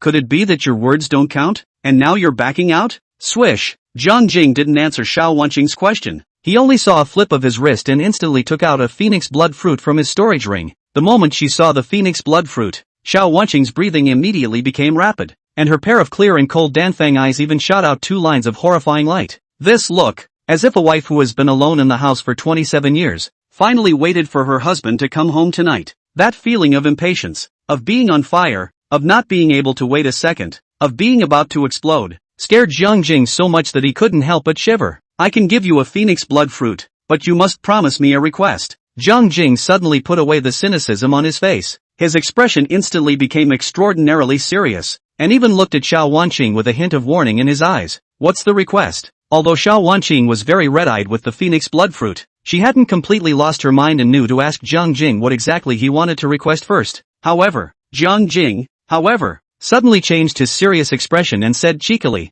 "That, I haven't thought about what exactly I'm asking you to do, so I'll tell you when I do. A blank check first, fill in whatever you want after that." Xiao Wanqing frowned slightly, always feeling that Jiang Jing's stomach did not have a good heart. But, the temptation of the phoenix blood fruit was too great for her, not to mention that Jiang Jing had only made one request. Even if he made a few more, Xiao Wanqing would not be able to refuse this phoenix blood fruit. "Okay, I promise." Xiao Wanqing only pondered a little before agreeing without hesitation. "Okay." Jiang Jing didn't squirm and directly threw the phoenix blood fruit to Xiao Wanqing before adding, "I believe in you. You're definitely not a villain who goes back on his word." Xiao Wanqing, who had obtained the phoenix blood fruit, a flash of joy flashed across the bottom of her eyes, and her entire body couldn't stop trembling slightly due to her excitement. "Don't worry, I, Xiao Wanqing, have always been true to my word." After Xiao Wanqing got the phoenix blood fruit, she didn't back out on the spot and even made a very solemn promise to Jiang Jing. At this moment, Jiang Jing expressed great relief.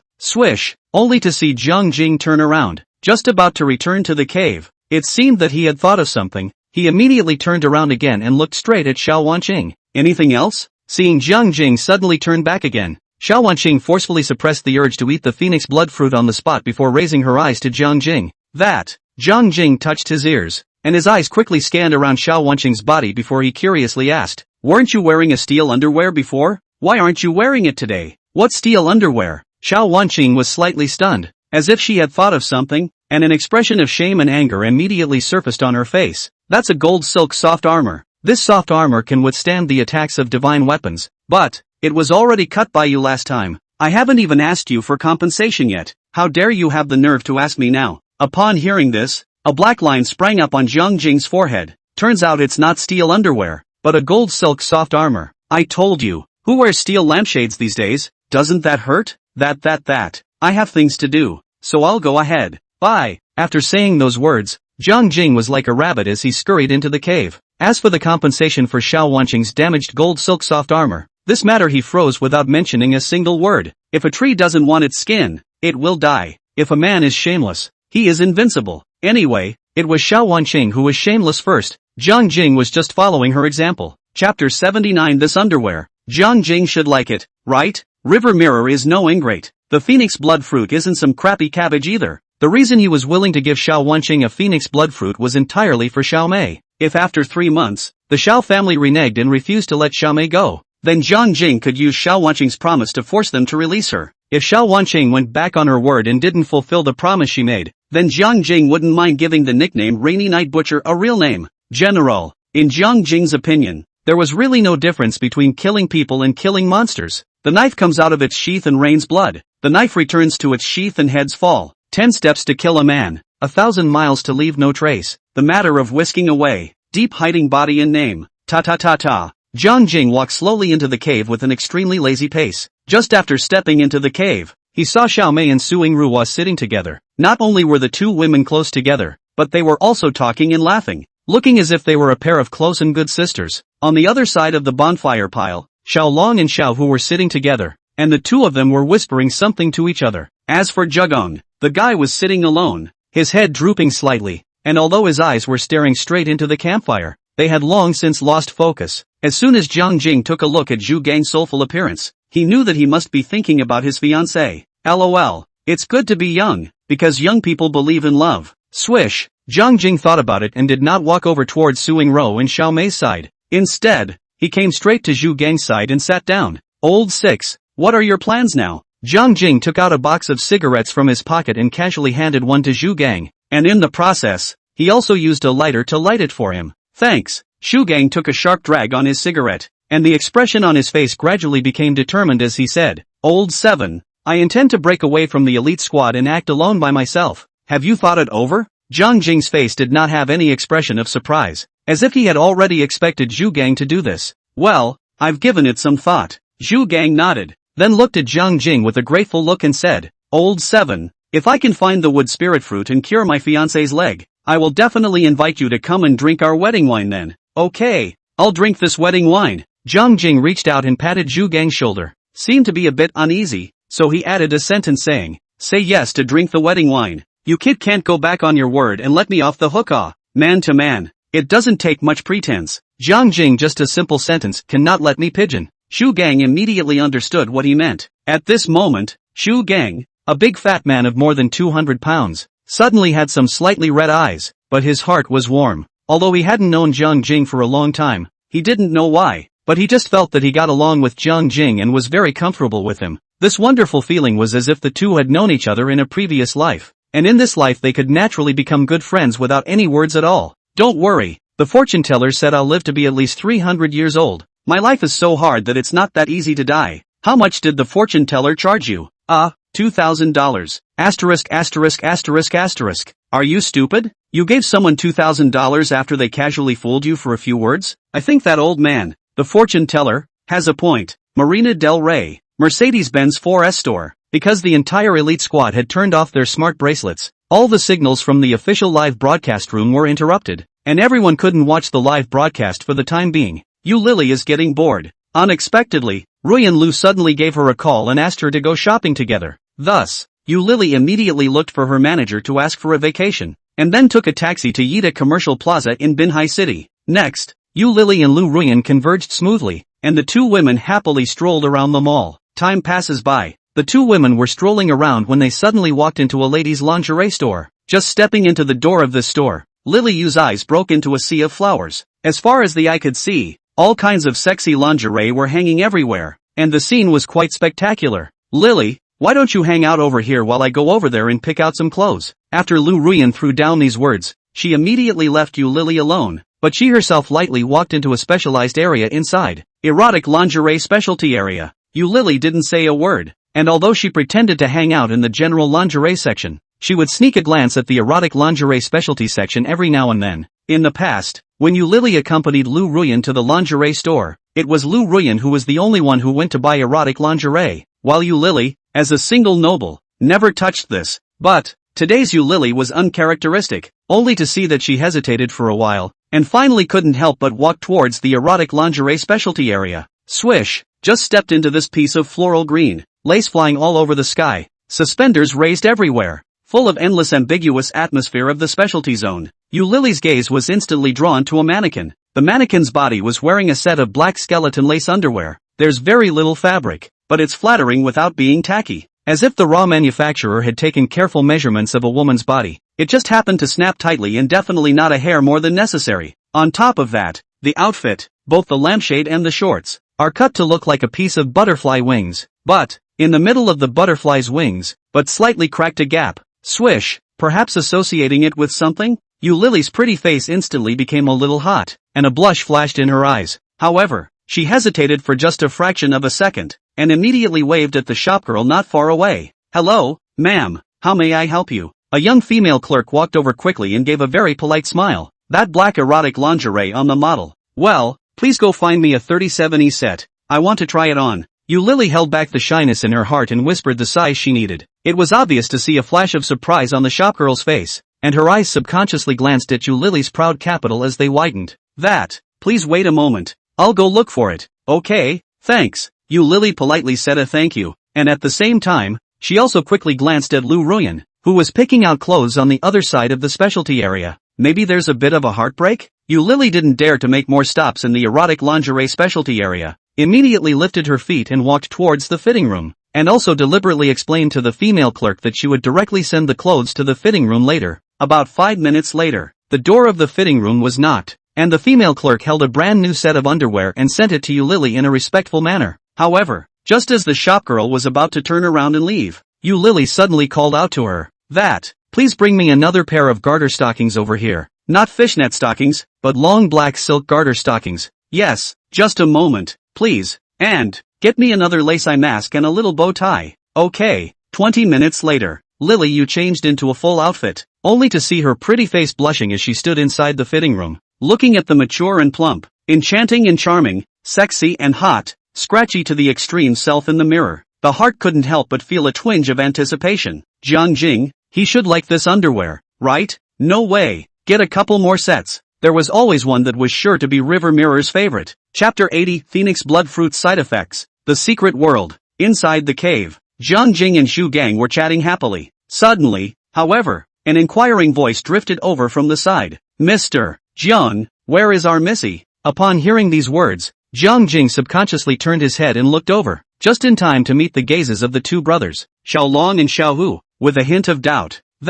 Your first lady. Jiang Jing lifted his wrist to look at the time, then estimated back. At this point in time, she should have already been reborn in Nirvana, right? As soon as the words left his mouth, there was a crisp sound of footsteps from outside the cave. Ta-ta-ta-ta. As the sound of footsteps came from far away, everyone, including Jiang Jing, couldn't help but turn their heads and look at the cave entrance in unison. First, it was a long leg that stepped through the hole, slim calves with firm, meaty thighs. Even loose combat pants can't hide the graceful curves of these legs. Next, a pair of proud headlights of a car poking out violently from the corner of the hole. A capital C letter is sufficient to describe the scene. Then, a shapely and graceful silhouette quickly came into everyone's eyes. In the end, everyone, including Jiang Jing, couldn't help but suck in a breath of cool air, and a look of stunned amazement appeared on their faces. That's right, Xiao Wanqing was reborn in Nirvana. The whole person was not only 7 or 8 years younger, but the aura on his body had also changed radically. A classical melon face with a pair of cool Danfeng eyes, coupled with an agar nose and Yao lips,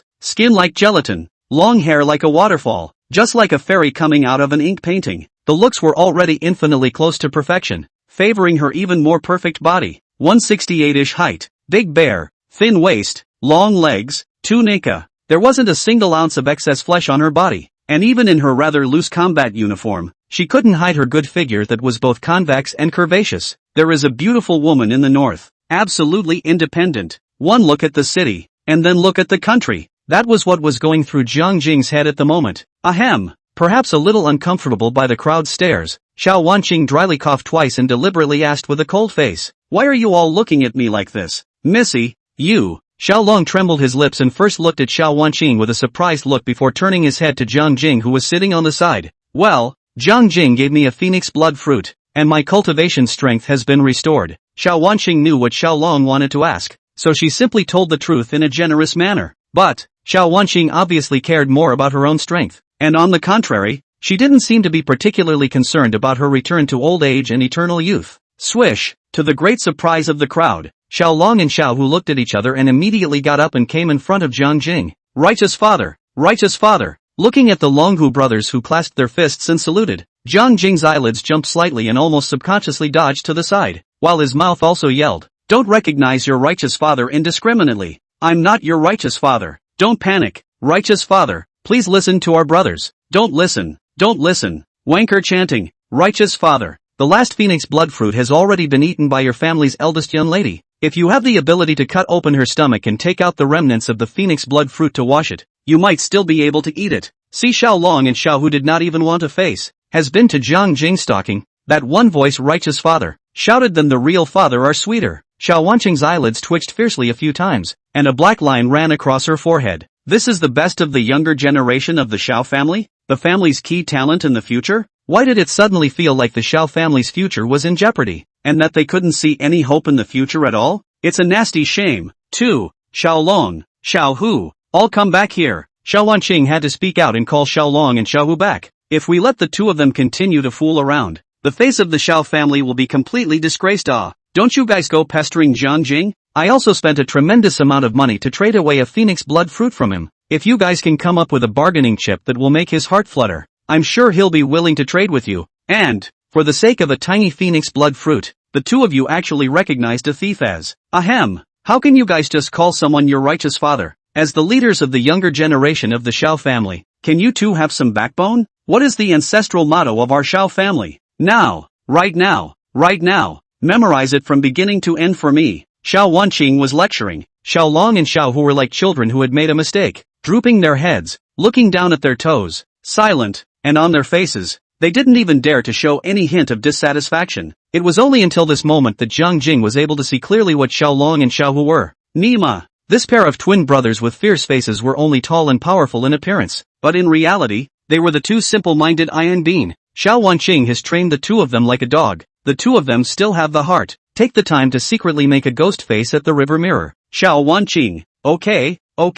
Don't lecture. Well, they're both just kids. Half an hour later, Xiao Wanqing seemed to be tired of training, so she let Xiao Long and Xiao Hu go. Both brothers couldn't help but let out a long breath before they silently sat to the side, never daring to come over and disturb Jiang Jing again. Right at this moment, Xiao Wanqing, however, walked straight to Jiang Jing's side and then sat down with great generosity. I thought Xiao Wanqing had something to say. Who knows? After she sat down, she didn't say a word, just kept frowning tightly and had a rather odd expression on her face. Jiang Jing was a curious person. Seeing Xiao Wanqing reveal such an odd expression, he waited for less than 3 seconds before he couldn't help but ask out loud, "Captain Xiao, what are you doing?" Upon hearing Jiang Jing's voice, Xiao Wanqing looked as if she had suddenly come to her senses and jerked her head up before staring straight into Jiang Jing's eyes. Jiang Jing subconsciously hid his hands behind himself, and at the same time quickly moved back some distance, fearing that Xiao Wanqing would come to him again to touch him. However, Xiao Wanqing's next sentence, however, caused Jiang Jing to freeze in place.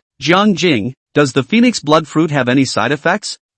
Nirvana rebirth, marrow cleansing, rejuvenation, youthfulness, a spiritual fruit with such heaven-defying efficacy. I don't believe it doesn't have a single side effect. Well, seeing Jiang Jing's expression of stammering and wanting to say something, at this moment, Suing Ru, Xiao Mei and Xiao Wanqing, those who had already taken the phoenix blood fruit, couldn't help but drop their gazes on Jiang Jing's face. As for Zhu Gang, Xiao Long and Xiao Hu, who had not eaten the phoenix blood fruit, they also turned their heads curiously and looked straight at Jiang Jing. General, all the members of the entire elite squad were looking at Jiang Jing with bated breath at this moment, causing Jiang Jing to be under a lot of pressure, and his old face couldn't help but be slightly hot. Ahem, only to hear Jiang Jing lightly cough twice. Then with his eyes closed and his teeth clenched, he quickly explained, the phoenix blood fruit doesn't have any side effects, and if you have to pick out a little problem for it, it's, those who take the phoenix blood fruit will not only become younger in body and appearance, but also in mind. Of course, if you're a strong-minded person,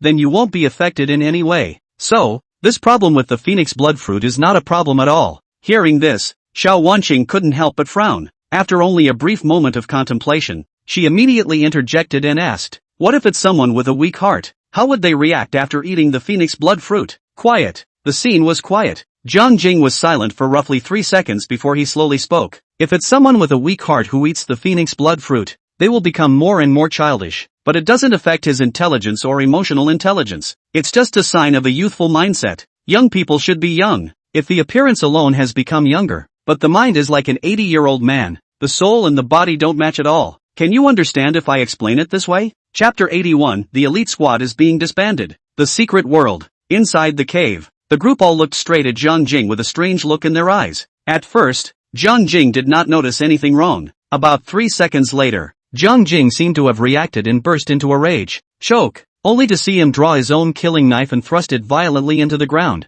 then said with a cold face, I, Jiang Jing, as a swordsman, am definitely someone with a firm heart. So, I won't be affected by the phoenix blood fruit's side effects at all. Quiet. The cave was deathly silent. Everyone, including Xiao Mei and Suing Ru, all stared straight at Jiang Jing with an odd look. Although no one spoke, Jiang Jing deeply experienced the feeling of not being trusted. But, Jiang Jing knew that there was no way to explain this kind of thing. And only the more you explain, the more vain you look. Forget it. A summer insect cannot speak of ice. A frog in a well cannot speak of the sea. A mortal cannot speak of the way. And a floating swimmer cannot speak of the bright moon. The thing of talking to a cow. Jiang Jing didn't want to do it. Swish! Jiang Jing had just put the killing knife back and had not yet inserted it into its sheath when a royal voice with a smirk drifted in his ears. Ah yes, yes, yes, you have the best ass. You're right about everything. Quiet. The cave was quiet for so many seconds. This was followed by a chorus of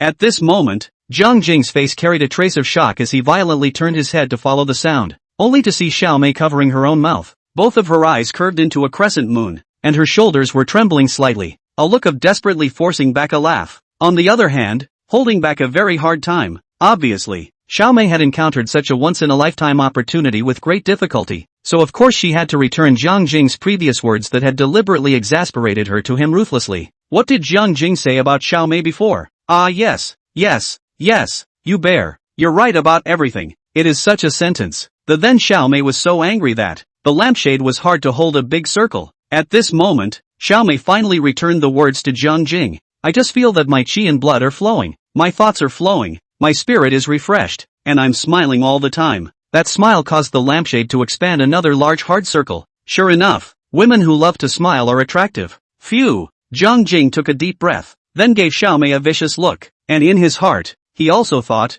women can't be spoiled. As the saying goes, if you don't fight for 3 days, you're going to the roof. There had to be an opportunity, a whip with a candle, to teach Xiao Mei a hard lesson. To make her realize deeply what it means to have a husband who is the biggest and a wife who is the second. And if you offend your husband, you're just waiting to go cry. Okay. Xiao Wanqing suddenly clapped her hands, drawing everyone's attention, then said with a straight face, I have one more thing to announce. Since Old 5, Old 6, and Old 7 are all unwilling to join the Special Warfare Team 1, I naturally won't force you. However, the next part of our elite squad's journey may have to change a little bit. Speaking here, Xiao Wanqing suddenly drew out a branch from the bonfire pile and then drew on the ground. At this moment, the group all gathered around, looking at Xiao Wanqing with curiosity. Soon, under Xiao Wanqing's careful drawing, a very scribbled map came into everyone's eyes. Swish! Only Xiao Wanqing marked the location of the word cave on the map and drew an arc directly to the north. Next, I will take the second,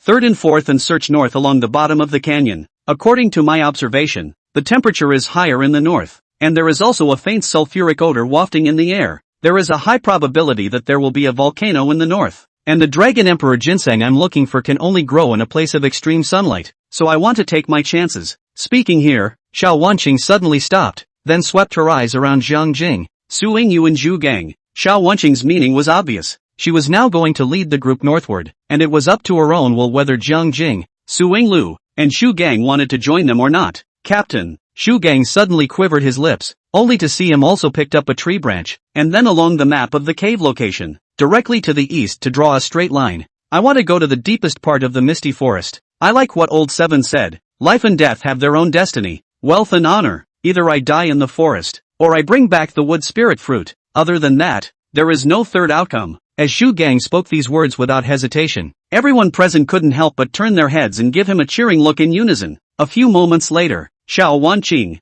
Xiao Mei, Xiao Long, and Xiao Hu again shifted their gazes to Jiang Jing and Suingru one after another. At this moment, Suingru couldn't help but blush with her pretty face and turned her head to look at Jiang Jing and said, that, wherever brother Jing goes, I'll go. Seeing that Suingru had handed over the decision to Jiang Jing, the group's gazes landed on Jiang Jing's face again in unison. Phew! He only saw Jiang Jing gently exhale, then pulled out a branch from the campfire. Then he casually drew a straight line on the map in front of the crowd's astonished eyes. This straight line starts from the cave position on the map and extends all the way to the south. The strokes are strong and forceful, without any bit of bending, which seems to represent Jiang Jing's determination that he will never modify the line. It's cooler in the south, and the cold winds are coming from that direction, so I want to take Zoe's sister to see the snow. Jiang Jing lightly finished this sentence and casually threw the branch aside. Although Jiang Jing's reason for watching the snow sounds a bit unprofessional, there is always a flavor of dangling. Do not take the secret world seriously. But,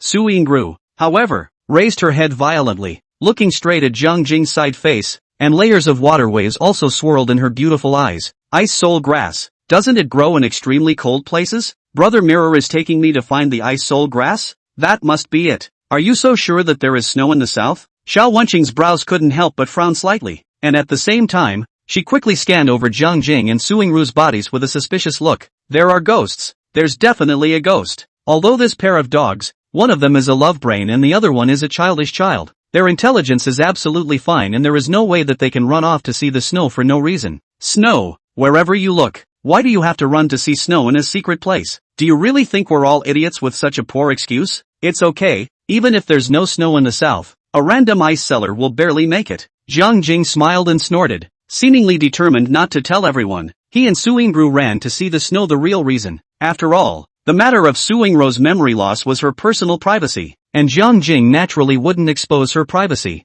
Phew, Xiao Wenqing seemed to understand Jiang Jing's temper, only to see her take a deep breath and no longer dwell on why Jiang Jing wanted to take Suing Ru to see the snow. Old 5, Old 6, Old 7, I now solemnly ask you, as the captain of the Dragon Country Martial Arts Authority, Special Warfare Team 1, 2, if you come across the altar on your travels, make sure you destroy it. If you really can't destroy it, please make sure to contact us with your smart bracelet. As soon as we receive the signal, we will immediately come over as fast as we can. Chapter 82, Parting of Ways, each carrying his own weight. 2 p.m. The blazing sun is high in the sky. This point in time was also when the misty forest fog was at its lightest. All the members of the elite squad, all came outside the cave and stood on top of the platform on the cliff face. Gentlemen, take care. Chu Kong was the first to speak up. He only clasped his fists at the crowd, then took another deep look at Jiang Jing, and then turned around, seemingly ready to perform a light power to fly to the opposite side of the canyon. Old 6, wait a minute.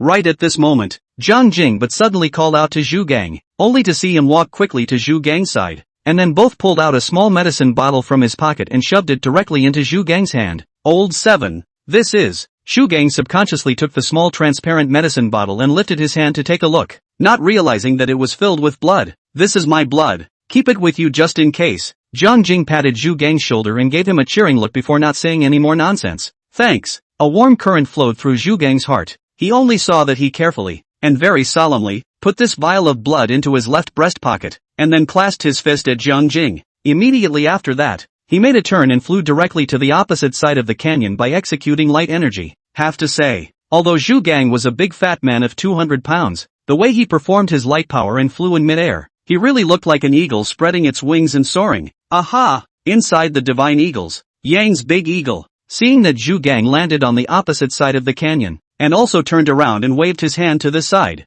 Immediately after that, he plunged headlong into the dense forest. Jiang Jing couldn't help but sigh, and muttered under his breath, "Son, Dad wishes you a safe journey." Put. Seemingly hearing what Jiang Jing was chanting, Suing Ru, who was following closely beside him, couldn't help but squirt out a laugh on the spot. Zoe, how is this new righteous son that brother has taken in? Well, I think it's fine. What exactly is good about it? Although he's a bit fat and a bit naive, he's affectionate and has a good character. I think so too. Ha ha, ha. Seeing Jiang Jing and Suing Ru exchanging pleasantries, giggling and chatting, with the intimate appearance of a young couple biting their ears, Xiaomei couldn't help but cover her forehead again. At the same time, my heart was wondering if my husband likes girls who are a bit more lively and cute. So should I wear a double ponytail, change into a JK suit, carry a small school bag and show my youthful and lively side in front of him?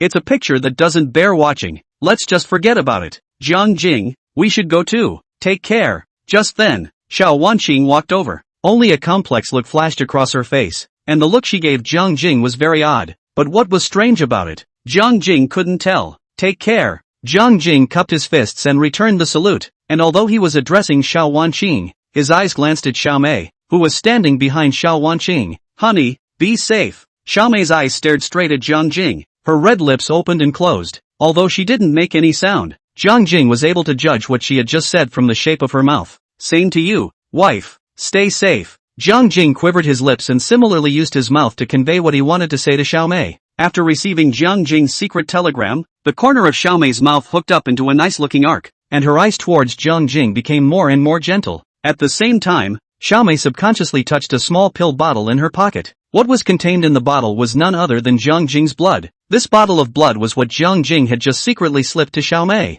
And this bottle, obviously, was more than a circle larger than the one Jiang Jing had given Zhu Gang, and there was more than double the amount of blood contained within. From this, it could be seen that Xiaomei was much more important in Jiang Jing's heart than that righteous son of Zhu Gang. Next, Xiao Wanqing brought Xiaomei. Xiao Long and Xiao Huan climbed directly down the cliff to the bottom of the valley before carefully exploring towards the north. When only Jiang Jing and Suingru were left on the platform, Suingru suddenly made a bold move. Swish! She only saw that she leaned over towards Jiang Jing's side, then gathered her courage and carefully, tentatively, tried to hold Jiang Jing's hand. Seemingly worried about being rejected by Jiang Jing, Suingru had just touched Jiang Jing's finger and immediately retracted it again. Seemingly unwilling, Suingru just retracted her hand and quickly reached over again, wanting to hold Jiang Jing's hand again. After repeating this several times, Suingru did not succeed in holding Jiang Jing's hand. However, just after Suingru's nth attempt to hold hands failed, the next second, Jiang Jing took the initiative to reach his hand over and steadily held her hand. Brother mirror. Suingru was instantly surprised and delighted, and a blush instantly appeared on her pretty face. They're all gone. Why don't we go too? Jiang Jing smiled and held Suingru's hand tightly, giving the little ninny enough security and sweetness. Aha! Suingru nodded her head obediently, then smiled like a little fool and was led away by Jiang Jing in such a daze. Young girl, it's easy to be cheated out of love because you believe in it. This was a problem that Jiang Jing had been worrying about for 18 years, because he had given birth not to a son, but to a daughter. When he thought of his precious daughter, there would always be a day when she would marry. Jiang Jing's heart couldn't help but feel a pang of sadness. This was going to be a vicious cut in his heart. Woo-woo, the signal in the live room is back online. Aha! I've been waiting for a whole morning, and I can finally watch Brother Mirror fight monsters again. Ha! What's going on? Why aren't the elite squads together, but split into 3 groups, and also heading in 3 different directions? Can someone tell me what's going on? Why did the elite squad split up? I don't know. As soon as I came in, I saw Suingru holding Brother Mirror's hand, causing my heart to break all over. Suingru, let go of Brother Mirror's hand. Let me hold it. Mirror and Shadow CP, finally officially announced together. Great. The official livestream had just restored the signal connection, and it immediately exploded. Everyone wonders why the elite squad was disbanded. There is speculation that the players may have had a disagreement at the meeting, had a conflict, and then had a complete falling out. There was also speculation that it was the captain, Xiao Wanqing, who was on an important mission. Because it involved state secrets and could not be known to outsiders, they could only leave behind Jiang Jing, Suinglu and Zhu Gang and turned around to carry out the mission. There was also speculation that it must have been because Jiang Jing and Suingru had gotten together and didn't want outsiders to disturb their two-person world, so they took the initiative to break away from the group. General, all sorts of speculations and rumors were flying around, and the official broadcast room was almost flooded with pop-ups from netizens. Soon, the administrator of the official broadcast room popped up and directly banned everyone from sending pop-ups. And an announcement was quickly made on the official broadcast.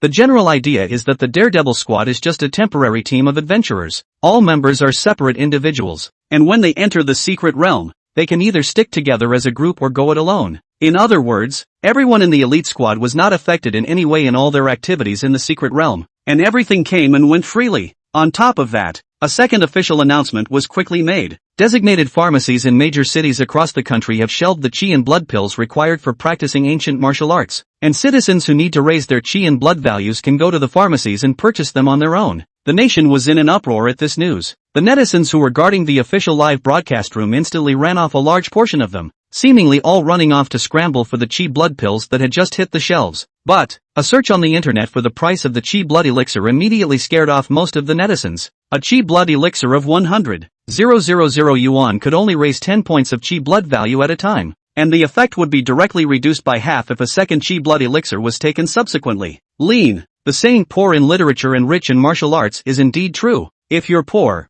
you can't really do anything. Chapter 83, Sable showing warning. Creepy figures. The secret world. Jiang Jing and Suingru walked at the bottom of the quiet canyon for about an hour, and they actually didn't encounter a single ferocious beast on the way. Listening to the various birdsongs coming from the neighborhood and smelling the fresh air of nature, coupled with not being able to detect any aura of danger, both of them couldn't help but relax. Brother Mirror, can I ask you a question? Suingru held Jiang Jing's hand tightly all the way. Her little face was flushed and the corners of her mouth had been rising slightly, looking lovely. What do you want to ask? Jiang Jing seemed to be infected by Suingru's smile, and the corners of his mouth couldn't help but rise slightly as well. His mood seemed to be quite good. Brother Mirror, everyone in our elite squad has their own reasons for entering the secret realm. so what about you? And what did you enter the secret realm for? The moment Suing Ruo said this, Jiang Jing was first slightly stunned, then he half squinted his eyes and fell into deep thought. Jiang Jing had to admit that in addition to wanting to fight monsters and upgrade, and incidentally earn some money for his baby daughter to spend, he actually had another small selfishness when he entered the secret realm. Didn't his ex-wife Ruyan Lu always dislike him? Ruyan Lu's original words were this: "You only know how to kill and kill pigs every day. You don't know anything else in this life except killing pigs. You are simply a loser. How could my mother have been blind in the first place, choosing from 1,000 choices, only to end up choosing such a loser like you? If you like killing pigs so much, why don't you just hug them for the rest of your life?" Jiang Jing also did not expect that success also kills pigs, but also kills pigs. When Ruyan Lu was young, she was attracted by Jiang Jing's pig-killing knife skills, and then married him without a second thought. 20 years have passed in a flash. Lu Ruyan had reached middle age, but she began to dislike Jiang Jing's profession, and along with it, she began to dislike Jiang Jing's sword technique, and even Jiang Jing himself. This is love? I love your hemp-selling twist love. Scientists have confirmed that the shelf life of love is only 3 months at most. Once after this time period, the freshness will be over, and the so-called love will naturally fade. Thinking back now, Lu Ruyan actually managed to stay by his side for 18 years, seemingly, probably, as if it was quite difficult for her. Oh, over the years, if not for Jiang Jing killing pigs diligently, earn more, and he himself does not spend much money, the money was Lu Ruyan took to spend. If it wasn't for the sake of money, I guess Ruyan Lu would have patted her butt and left long ago, right? Back to the main topic. Jiang Jing joined the Daredevil team and subsequently entered the secret realm, not to prove how great he was, but to fight for his breath. That's what he was going to tell Ruyan Lu. Open your ing eyes and see if I'm a loser or not. On top of that, Jiang Jing also wanted to tell Ruyan Lu, you said that you had chosen me from 1,000 choices and finally went blind. How could I not have turned down thousands of women's advances and finally agreed to yours blindly? Do you think that by divorcing me and kicking me out, I'm a wasted man who's abandoned and unwanted? Oh, I'll only be better off without you, and there are tons of women prettier and better than you waiting for the old man to pick them out. In the future, I will only become a god that you can't reach. You, on the other hand, will only grow old and eventually wither away in some unknown corner. Who's a loser? Who's the wimp? Who's never going to amount to anything in their life? It should be obvious at a glance now. Brother Mirror, what are you thinking about? Right at this moment, Suing Ruo's voice pulled Jiang Jing back from his contemplation. Only Jiang Jing shook his head, then smiled faintly and said, "It's nothing, Brother Mirror. If it's not convenient for you to tell me the reason for entering the secret realm, then I won't ask." Suing Ruo was really well behaved, and Jiang Jing really couldn't help but like her. However, just as Jiang Chen trembled his lips, he was just about to tell Suing Ru directly the reason why he had entered the secret realm. Squeak! The little cicada that was originally hiding in Jiang Jing's arms and huffing and puffing, suddenly poked its head out from inside the wolfskin coat, and it was also screaming one after another. Wow! What a cute little sable! Suing Ruo's attention was instantly attracted by little cicada, and a pair of big, beautiful eyes also bloomed with a twofold glow of fondness. Brother Mirror, can I touch it? Could be. Ha! Why does it keep squeaking? Is it hungry and wants to eat? Jiang Jing had thought that little cicada had just woken up from her nap and wanted to come out for some air. Who knows? The little cicada's eyes were dead set on a direction, and not only did his mouth emit a sharp cry, his demeanor and movements looked particularly anxious. Swish! Jiang Jing, who had a feeling in his heart, immediately turned his head and looked over in the direction that little cicada was looking. Look no further. Right in front of Jiang Jing and Suing Ruo's left, on a cliff face roughly a dozen meters high, a silhouette unexpectedly appeared. Because of the thick fog that filled the canyon above, Jiang Jing couldn't see the other party's appearance clearly, but judging from the other party's size, he was at least a sturdy man over 2 meters tall. Swish! Without any hesitation, Jiang Jing hastily let go of Suing Ruo's hand, and then touched the pig-killing knife hanging behind his waist, instantly entering a state of combat. Crap! In this alien space where ferocious beasts were rampant, a figure suddenly appeared in front of him, regardless of whether the other party was a foe or a friend. Jiang Jing absolutely did not dare to slack off.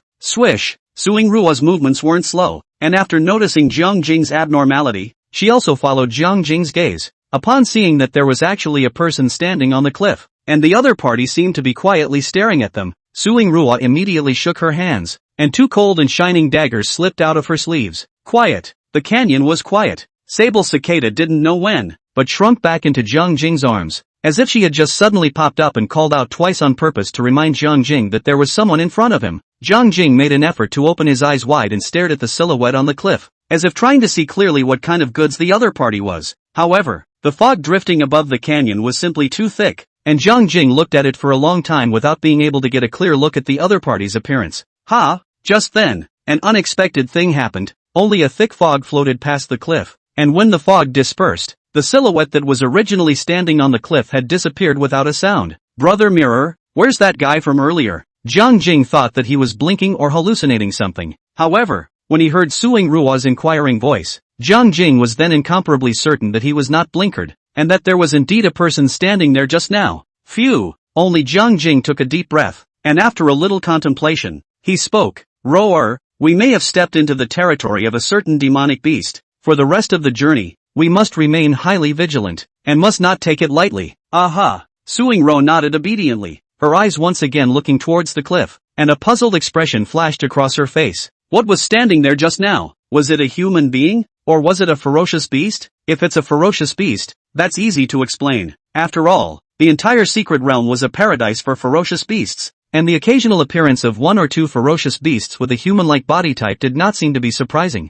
But if it's a human being, Suing Ruo didn't dare to imagine at all that the people living in this otherworldly space. What kind of race were they? Could it be the legendary demon clan? The witch race? The gods? The blood race? The soul race? The underworld? Or maybe it's hell eaters? Hiss. Just thinking about it makes your heart grow fuzzy. Chapter 84, it's that shadowy figure again. Canyon bottom. Jiang Jing and Suing Ruo maintained a high level of vigilance as they groped their way south. After about 10 minutes of walking, the two of them clearly felt the temperature around them getting lower and lower, and a gust of piercing cold wind was blowing over in front of them. But, even though there was a cold wind blowing over in front of them, the thick fog floating above the canyon still didn't decrease a bit, but instead became thicker and thicker. The fog that can't even be blown away by the wind. It's so bossy. How capricious. Real cow beer. Zoe, get behind me. Seeing that a turn close to 90 degrees appeared ahead, Jiang Jing hurriedly pulled Suing Ruo behind him, and at the same time, he also gripped his killing knife tightly,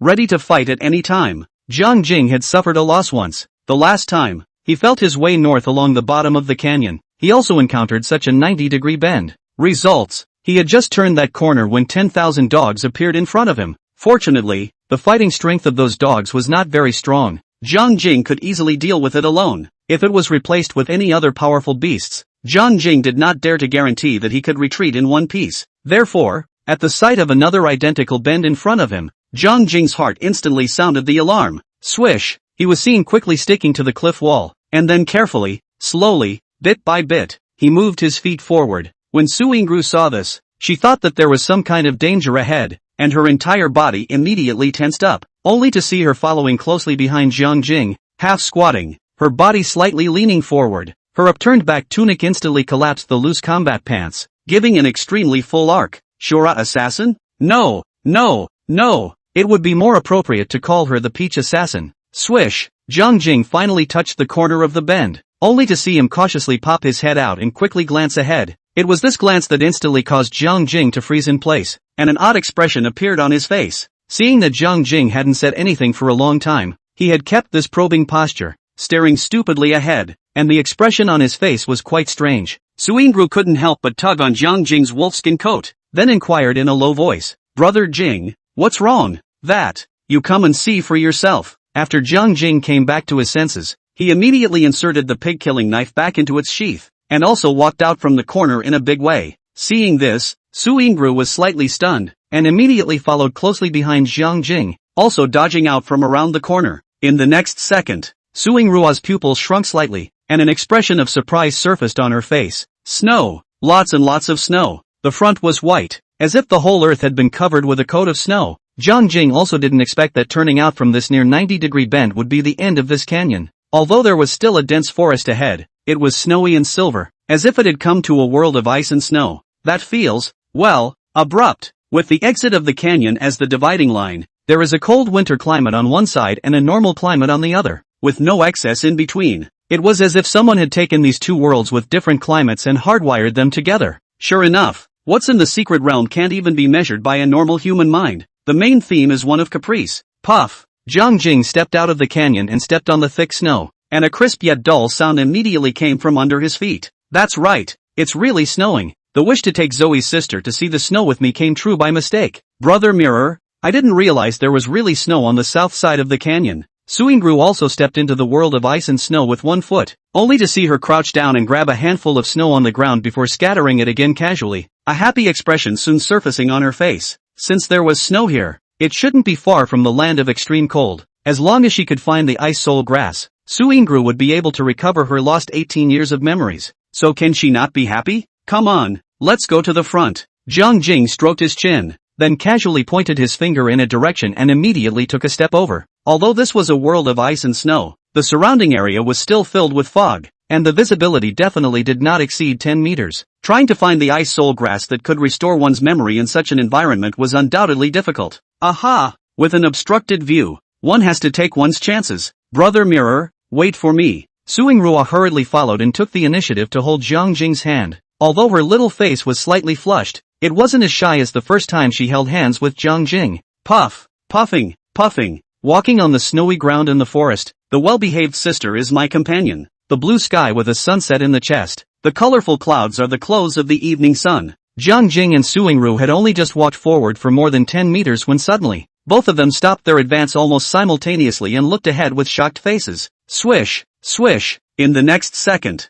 Jiang Jing reached out and touched the pig-killing knife behind his waist, while Suingru also shook her sleeve and instantly gripped a cold, shining dagger. Someone. It was that lanky 2-meter-tall man again. He just appeared without a sound, like a PPO, in front of Jiang Jing and Suingru's left side. Due to the foggy forest, Jiang Jing and Suingru still couldn't see each other's appearance. Who are you? Jiang Jing's eyes narrowed, and after hesitating for a moment, he still had the guts to take the initiative to ask about the other party's identity. However, this lanky man just stood quietly in front, not moving at all, as if he was a statue, and ignored Jiang Jing's shouts. How are you? Seeing that the other party didn't have any reaction, Jiang Jing tried to change the language again, wanting to communicate with this burly man in a friendly manner. Results: the other party still didn't react half-heartedly, still standing still and not moving at all. Savadika? Ashi it. Yay for buying a disc? Ola. Jiang Jing tried to switch several languages in a row, but the other party was like a little cutie. The other party was like a little cutie pie,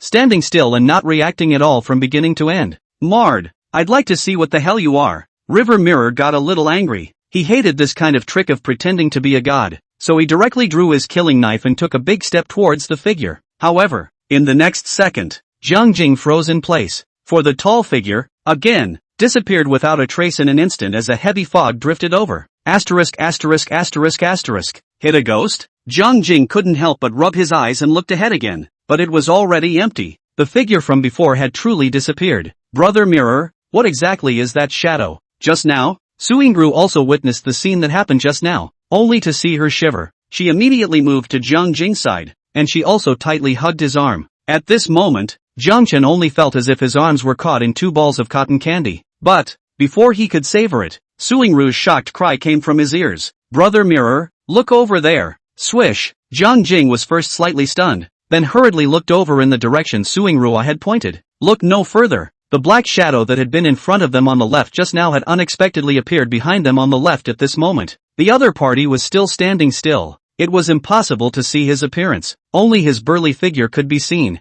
But, Jiang Jing, however, had a strong premonition that the other party's pair of eyes hidden in the darkness were staring straight at him and Suingru without blinking. When a martial artist was being stared at with his eyes, his heart would instinctively surface with alertness, and this strong sixth sense could never be wrong. The guy, who was surveying them with impunity. It's as if we're watching the prey. Chapter 85, Suingru was switched. Asterisk asterisk asterisk asterisk. Why do I get the feeling I'm watching a horror movie? What the hell is that black shadow? How come it appears in front one moment and runs behind the other? Is this thing a human or a ghost? I'll bet a pack of chili fries that this thing is definitely an a-hole. Nima. Jiangshun and Suingru hit a ghost? Don't scare me. Why do I feel like my whole back is chilling in broad daylight? Upstairs. You're a sister, right? Don't be afraid. Come into brother's arms. Brother will protect you. Rolling, rolling, rolling. I'm a man. River Mirror's live stream had exploded. Many of the timid netizens were scared a little to the core after witnessing the eerie figure. Imagine that. In the middle of a foggy, silent forest, an unknown figure suddenly appeared ahead. He just stood there quietly, staring at you without moving. When you try to get close to him, he immediately disappears without a trace. Immediately afterward, he reappears very suddenly behind you and continues to stare at you without moving a muscle. It's damn near the same plot as in a horror movie. In the face of this situation, Not only the timid netizens were frightened, but even Suing-ru, who was following Jiang Jing's side, was also frightened. Brother Mirror, we can't be bumping into a ghost, right? Although the expression on Suing-ru's face was still quite calm, the two hands holding Jiang Jing's arms could not stop trembling slightly. Zoe, you're the peach assassin who terrorizes your enemies, and you're actually afraid of ghosts and monsters? Jiang Jing cried and laughed as he glanced at Suing-ru, and was just about to turn his head away to continue observing that mysterious black shadow. However, it was such a short moment that the black shadow that originally stood behind them on the left side disappeared again. At this moment, Jiang Jing couldn't help but frown, and his heart began to grow a little fuzzy. Coming without a trace, going without a shadow, no footprints left in the snow. When the black shadow disappeared, the fog around it did not produce a single flow. I'll go. That mysterious black shadow, it can't really be a PPO, can it? No fear, no fear. Lao Zi has the bloodline of the ancestral dragon, which has an extremely strong restraining effect on all evil things. If you really need a Piao, the male directly killed. As for the female, well, dragged home and then killed. Brother Mirror, who stipulated that assassins can't be afraid of ghosts, Suing-ru couldn't help but blush with a pretty face, perhaps because she realized that the dark shadow had disappeared again. The little nymph immediately hugged Jiang Jing even tighter. It doesn't make sense? It's not scientific? Brother Mirror, do you feel something is wrong too? I told you, that black shadow is probably a ghost. No, when I say wrong, I mean you're very wrong. Ha, it was too late. Just as Suing-ru was slightly stunned, Jiang Jing slashed out a knife directly towards her with lightning speed. Swish, only to see a cold light flashed. Suing-ru was caught unawares,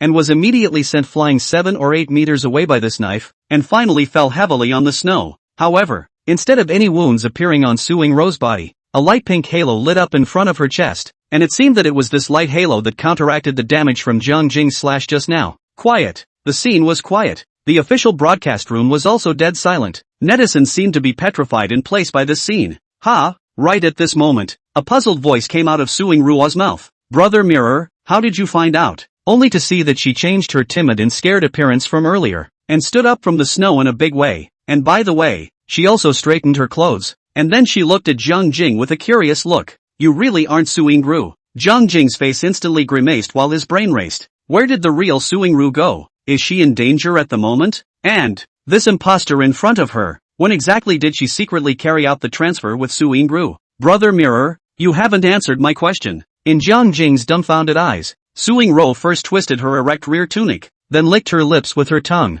revealing an extremely flirtatious expression, and even threw a wink to Jiang Jing. This action, this demeanor, this look, this tone of voice, simply put the word flirty to the extreme. The real Suing-ru, she wouldn't even frown at death, so how could she be afraid of ghosts and monsters, or even show an expression of cowardice and fear? While Jiang Jing was conversing with the imposter Suing-ru, he was rapidly thinking of ways to cope. The imposter in front of me can be killed at any time, but the real Suing-ru must be retrieved. With that, you're sure I'm not your Zoe sister? The imposter Suing-ru suddenly narrowed her eyes and looked at Jiang Jing with a face full of suspicion, as if she didn't really believe this explanation from Jiang Jing. Of course, that's just one of the things that makes me suspicious. Jiang Jing seemed to have figured out something. The corner of his mouth suddenly hooked up into a nice-looking arc, and his originally tightly wrinkled brows also stretched out. Yes? The imposter Suing-ru frowned, then looked at Jiang Jing with a winking expression again and asked, then I'd like to ask, what other flaws did I have just now that you saw?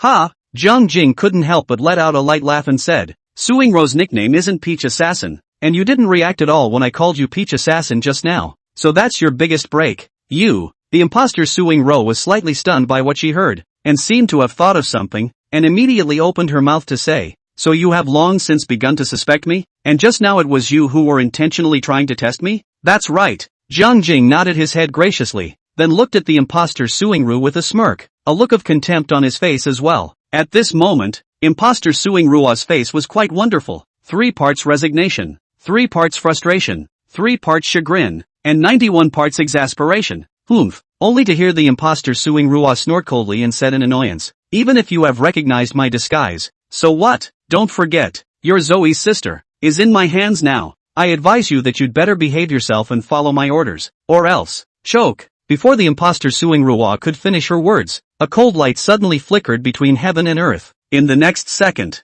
imposter Suing-ru's body flew backwards, then heavily smashed into a large tree not far away. This time, although a light pink halo lit up again in front of imposter Suing-ru's chest, the halo was split apart by the blade chi in an instant. The knife chi went on unabated, not only leaving a bone-deep wound on her body, but also splattering a scarlet splash of blood. You, the imposter, Suing Ruo, also didn't expect Jiang Jing to pull out a knife and kill someone at the drop of a hat. Just now, this blade, whether it was in terms of power or speed, caused imposter Suing Gru to feel palpitations. Almost, it was really only that close. She died under this knife of Jiang Jing. Ah, ha, you're not even dead from this? You have a tough life. Jiang Jing's voice floated over from a short distance away, and imposter Suing Ro hurriedly looked up just in time to see Jiang Jing taking a step towards her. You don't come over here. Cough cough cough. The imposter, Suing Gru, almost subconsciously shrank back, seemingly frightened by Jiang Jing's ruthlessness. However, behind her was a large tree, and just as she took a step backward, her back was pressed against the thick trunk. At the moment, she was tempted to go around the tree and scamper away, but Jiang Jing had already walked over,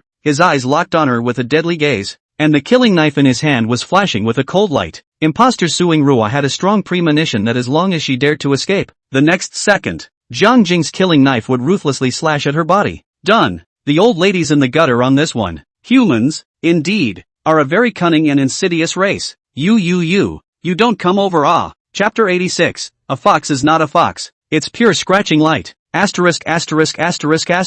What's going on? Why did the river god suddenly strike out at Suing Gru? I'll be damned. Suing Gru is an imposter? Then where did the real Suing Gru go? Why can't I understand it? Can that big brother explain it to me? The real Suing Gru disappeared, and this fake Suing Gru, not knowing what method she used, silently blended into Jiang Shen's side, intending to misbehave with him, only to be caught by Jiang Shen on the spot. Asterisk.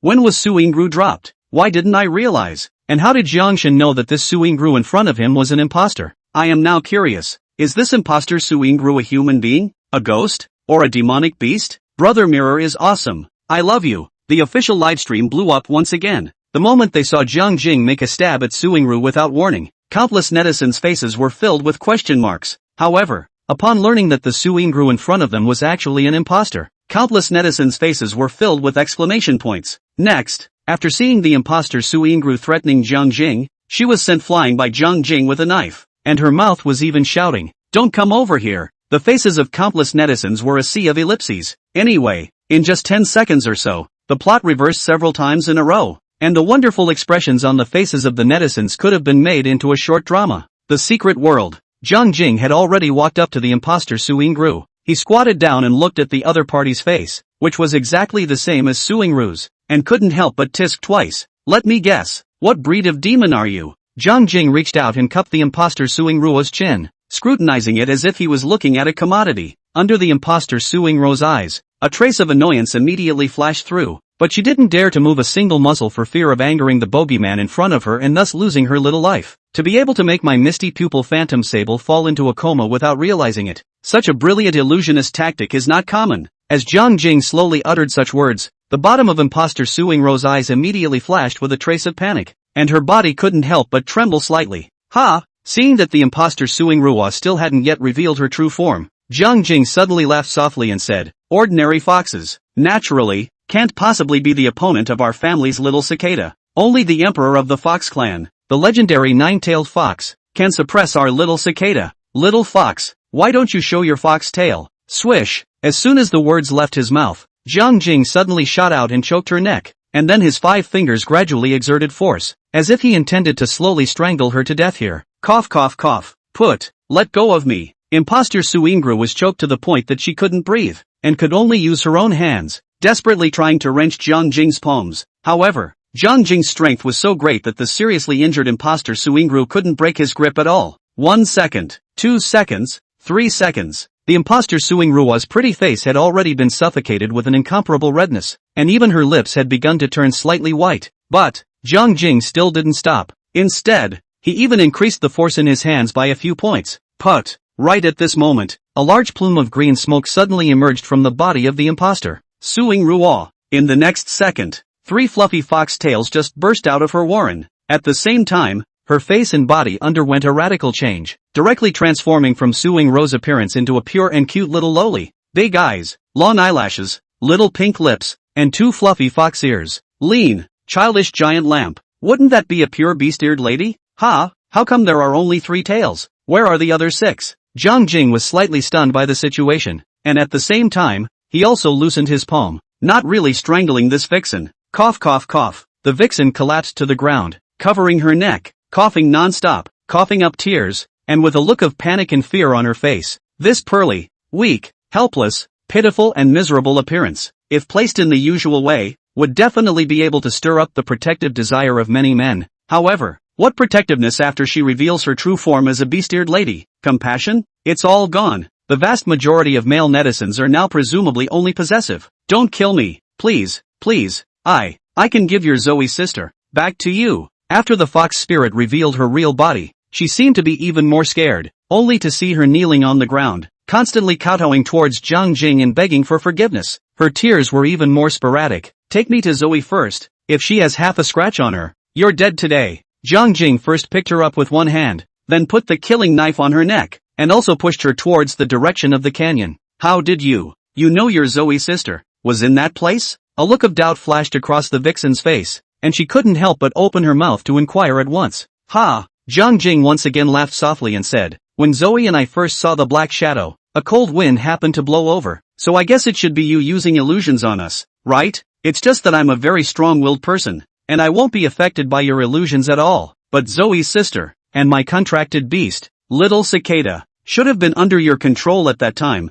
right? Hearing this, a complex expression flashed across the fox spirit's face, and her 2 lovely fox ears slowly drooped. It looks like a failure. At first, I didn't know exactly what method you used, but you actually switched with Zoe's sister under my nose, without a sound, but it doesn't matter. The important thing is that I've been thinking about it for a while, and I've finally figured out the moment in which you got rid of my Zoe sister and replaced her with yourself. All this way, Zoe has always been within my line of sight, and there was only one moment when Zoe ever left my sight. Speaking of which, Jiang Jing had already escorted the vixen into the canyon, and right in front of their eyes was the bend that was close to 90 degrees. Swish! Only Jiang Jing pushed the fox spirit to turn the corner, and immediately saw a woman lying peacefully underneath the cliff wall next to him. That's right, this woman who had fallen into a coma was none other than Su Yingru. The me at the time had my back to Zoe and was checking out the outside of the canyon. You, on the other hand, took the opportunity to knock out Zoe's sister, then transformed into her form and quietly followed me. I knew I smelled a scratchy odor at that time, so it was you. The vixen. Jiang Jing couldn't help but let out a slight sigh of relief in his heart even after seeing the real Su Yingru. He only saw that he inserted the killing knife back into its sheath, then used one hand to pinch the back of the vixen's neck, and walked directly in front of Su Yingru. Next, Jiang Jing slowly crouched down, one hand still pinching the back of the vixen's neck, while the other hand carefully examined Su Yingru's physical condition. Phew! When Jiang Jing realized that Su Yingru had only fainted and her body wasn't in any serious condition, she couldn't help but let out a long breath, and the heart that was originally hanging in the air was finally released. Whoosh! It was also at this moment that something unexpected happened to Jiang Jing. The fox spirit that he had choked on the back of his neck instantly transformed into a small snow-white fox, then broke free from his grip with lightning speed. In Jiang Jing's dumbfounded eyes, the little fox whoosh scurried to the side, and then quickly climbed up along the cliff face. Asterisk asterisk asterisk asterisk. Careless, foxes, indeed, are all very cunning and devious creatures. Vixens are not only cunning and insidious, they're also scratchy. Jiang Jing didn't go after this vixen. He just couldn't help but curse a few times before taking Su Yingru, who had fallen to the ground, in his arms. Next, Jiang Jing cut his finger, squeezed out a few drops of blood, and dripped it into Su Yingru's mouth. In less than 3 seconds, Su Yingru's mouth let out a few murmurs, and her tightly closed eyes slowly opened. However, just at this time, a furious and angry voice suddenly floated from the cliff face. Brother Mirror, you're the one with the scratchy odor. You and your Zoe sister both smell scratchy. Your whole family smells like scratch. Poof! River Mirror almost stumbled and fell to the ground. I didn't expect this little vixen to be so vindictive, only to see that he raised his head violently and looked towards the fox spirit standing above the cliff. Then without hesitation, he shouted, Little fox, you only have 3 tails. You obviously haven't cultivated into a spirit yet. Brother now sends you a word of advice. The fox has not become refined, pure scratching light. If you are more daring, more courageous, put aside all worldly moral concepts, and release your scratchy nature to the fullest, you may immediately grow 9 tails and become a real 9-tailed fox. Cheer up, my brother thinks highly of you. Chapter 87, I've thought of a name for the baby. Asterisk asterisk asterisk asterisk. It's actually a vixen. My goodness, even the legendary fox spirit has appeared. What demons and devils can't appear in the secret realm? The fox has not become a sperm. It's purely a light scratch. I'm so amused by Jiangshan's words. What a cute beast-eared lady. Love, love, love. Jiangshan's charm is just extraordinary. Even the fox spirit is attracted to him. Next step, is it going to invite all the spider spirits, white bone spirits, peepa spirits and whatnot? Don't run away. Eat my old sun stick. There are a lot of internet comedians in this session. The atmosphere of Jiang Jing's live broadcast room was very lively and festive under their baking, and there wasn't even the slightest bit of tension or depression. It was like the group was watching a movie, and many of them were even getting high on melon seeds, eating fruits, smoking cigarettes, and watching Jiang Jing fight monsters with great interest. No way. Jiang Jing's strength was too strong, at least so far. There were no demonic beasts that could pose a threat to him, and the netizens enjoyed watching this kind of drama that crushed its way through. Brother Mirror, what's wrong with me? Su Yingru, who had just woken up, gripped her dagger at the first opportunity and her body subconsciously tightened up. However, when she realized that there was no dangerous situation around her, and her entire body was held in Jiang Jing's arms, Su Yingru couldn't help but blush, but her body gradually relaxed, only to see her pursing her lips. Then she burrowed into Jiang Jing's arms, and even took a deep breath, as if she was secretly sniffing the manly odor of Jiang Jing's body. The matter is like this. Just now we encountered a sinister and cunning demonic beast. It first stunned you with its illusions, then took on your appearance and quietly followed me. Jiang Jing didn't notice Su Yingru's small movements, but used concise language to quickly explain to Su Yingru what had just happened. After hearing Jiang Jing's account, a flash of anger appeared on Su Yingru's face. Little vixen? Not only did it mesmerize me, but it also took my form to seduce Brother Mirror? Aha! Who gave it the nerve? Can't stand it. Definitely can't stand a little. Don't ever let me meet this little vixen. Otherwise, I would definitely skin it and make it into a foxskin scarf for Brother Mirror as a gift. Squeak! Just then, Cicada suddenly woke up, only to see it drilled out from inside Jiang Jing's clothes and quickly climbed onto Jiang Jing's shoulder, squeaking and gesticulating at the same time. Cicada wiggled her ass into a blossom, and her little ruby red eyes were even more glazed over, almost out of their sockets, obviously a look of exasperation. Ha! Jiang Jing couldn't help but laugh softly, then reached out and stroked little Cicada's head, softly comforting. Little Cicada, don't be angry. Wasn't it just a case of being mesmerized? What's the big deal? How about next time I get that little vixen over here so you can beat it up and take a good breath of fresh air? Squeak! Little Cicada first nodded vigorously, then grimaced, eyes fierce, two small claws also in mid-air gesture a tear movement. Tick! A drop of cold sweat immediately ran down Jiang Jing's forehead. Sure enough, regardless of whether it was a human, a spirit beast, or a goblin, as long as they were female, they were all particularly careful and vindictive species. The woman at the bottom of the mountain is a tiger. If you meet her, you must avoid. After a few minutes of rest, Jiang Jing, Su Yinglu, and little Cicada once again embarked on the path of searching for the ice soul grass. This time, Su Yingru was extra cautious, fearing that she would encounter the little vixen again and then be dazed by the other party's illusions. Jiang Jing had wanted to tell Su Yingru not to be so nervous. After all, Jiang Jing carried the bloodline of an ancestral dragon, immune to all illusions, curses, evil spirits, virulent poisons, and so on, and his own blood had an extremely strong restraining effect on evil things. As long as a demonic beast dared to use illusion magic on him, the ancestral dragon tattoo pattern on Jiang Jing's chest would immediately create a blazing sensation and lift all negative effects on the spot. This amounts to a warning in disguise.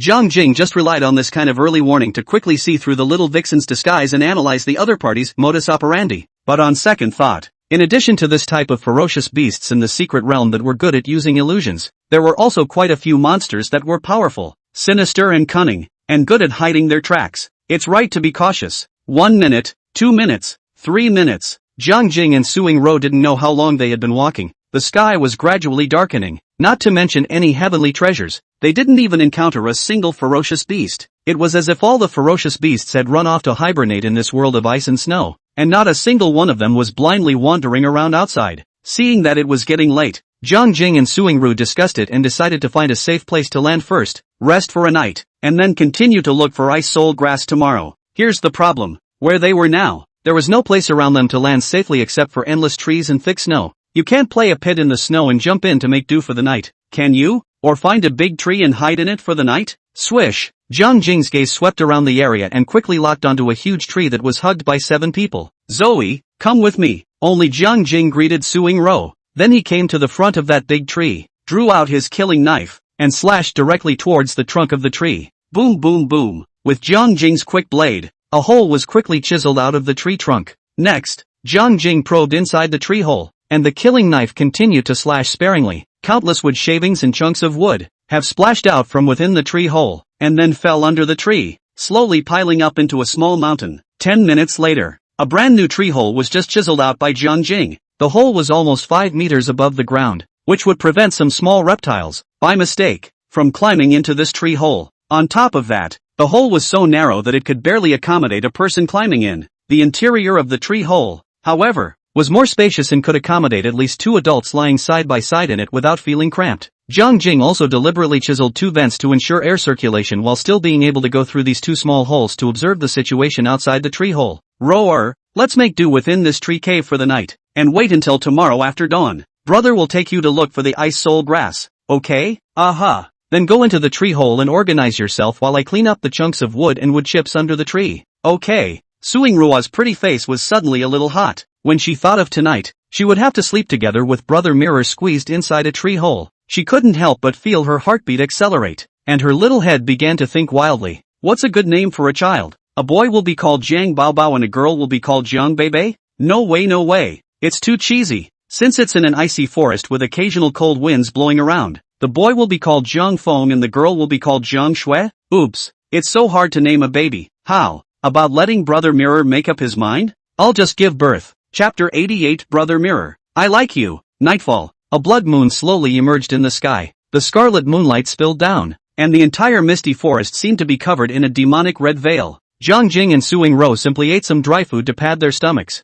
Then they drilled into the tree hole one after another. Ka-ching! When Jiang Jing was chiseling the tree hole, he purposely left behind a large piece of tough bark, which could just be used as a doorplate at this moment, tightly blocking the entrance to the tree hole. Inside the hole in the tree, Suingru had already folded the 2 waterproof blankets and laid them underneath to use as mattresses. Jiang Jing had just closed the door panel, and the moment he turned his head, he saw Suingru take off the smart bracelet, press the off button, and casually stuffed it into his backpack. After a slight hesitation, Jiang Jing also turned off his smart bracelet. Crap, it's nationally televised. Jiang Jing didn't want to live stream the entire process of him and Suingru sleeping together in front of the nation's netizens. Swish, swish. Suingru placed both her and Jiang Jing's backpacks at the bedside position, seemingly to be used as pillows. Immediately after that, Suingru turned her back to Jiang Jing, took off her jacket, and then lay down, and used her jacket as a quilt to cover her body. Although the light in the tree hole was dim, River Mirror could still see clearly. The tiny piece of sports underwear on Suingru's body couldn't even pocket her proud headlights. And even more so, it couldn't hide a tight and elastic skin.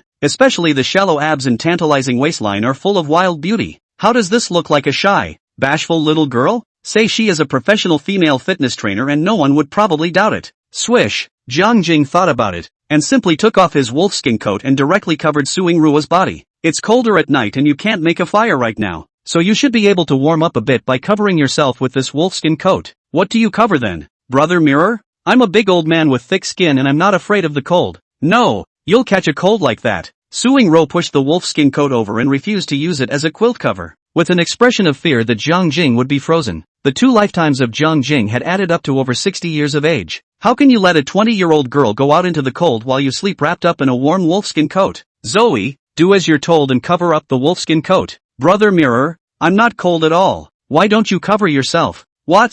You don't listen to your brother now? No, Brother Mirror. In this way, the 2 men pushed the wolfskin coat around and argued for a long time without arriving at a result. Finally, Suingru bit her lip, stole a glance at Jiang Jing, then said with a pretty scarlet face, Brother Jing, why don't we both cover this wolfskin coat together? Perhaps he was worried that Jiang Jing would refuse. Without waiting for Jiang Jing to open her mouth, Suingrua continued, at night here, the temperature is extremely low. Even if you're a martial artist, there's no guarantee that you'll be able to harden yourself against this kind of cold for a night, right? In case you catch a cold, your strength will be greatly reduced. And how are you going to deal with the various dangers in the secret realm tomorrow? What's more, when spread out, this wolfskin coat is big enough to cover both of us. Brother Mirror, sleep over a bit, we can keep each other warm when we're huddled together. Suingru said as she spread out her wolfskin coat and covered herself. Immediately afterward, she lifted a corner of her wolfskin coat, then beckoned to Jiang Jing,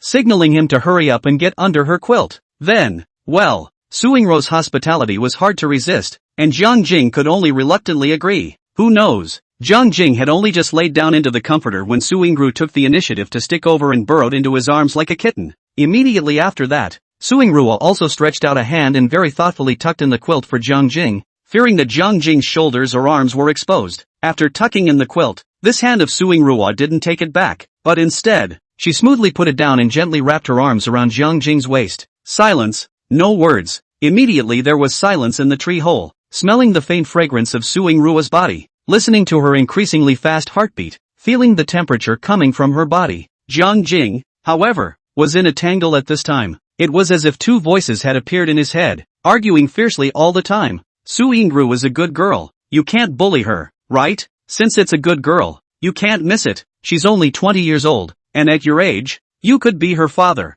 You've already eaten the phoenix blood fruit. Your appearance, body, and mind have all returned to 20 years old. You are now a 20-year-old lad. Don't forget, you're already engaged to Xiaomei. Xiaomei allowed you to take a concubine. Inside the hole in the tree, Jiang Jing closed his eyes tightly, but a tangled expression hung on his face. Right at this moment, he clearly sensed that Suingru in his arms suddenly lifted her head slightly. Jiang Jing was still puzzled as to what exactly Suingru was going to do. The next second, a shy voice drifted into his ears. Brother Mirror, I like you. As soon as Suingru said this, Jiang Jing instantly felt as if the string that was tightly taut in his mind had snapped all of a sudden. Got it. Neisan took the initiative to confess. To reject her would be to break her heart. Accepting her would hurt her again. No matter which choice she made, Suingru was destined to be hurt. It's a sin. Perhaps it was because she saw that Jiang Jing hadn't opened her mouth to speak for a long time. Suingru couldn't help but get a little nervous. Brother Mirror, do you not like me? Hearing Suingru's voice with a few moments of nervousness and uneasiness,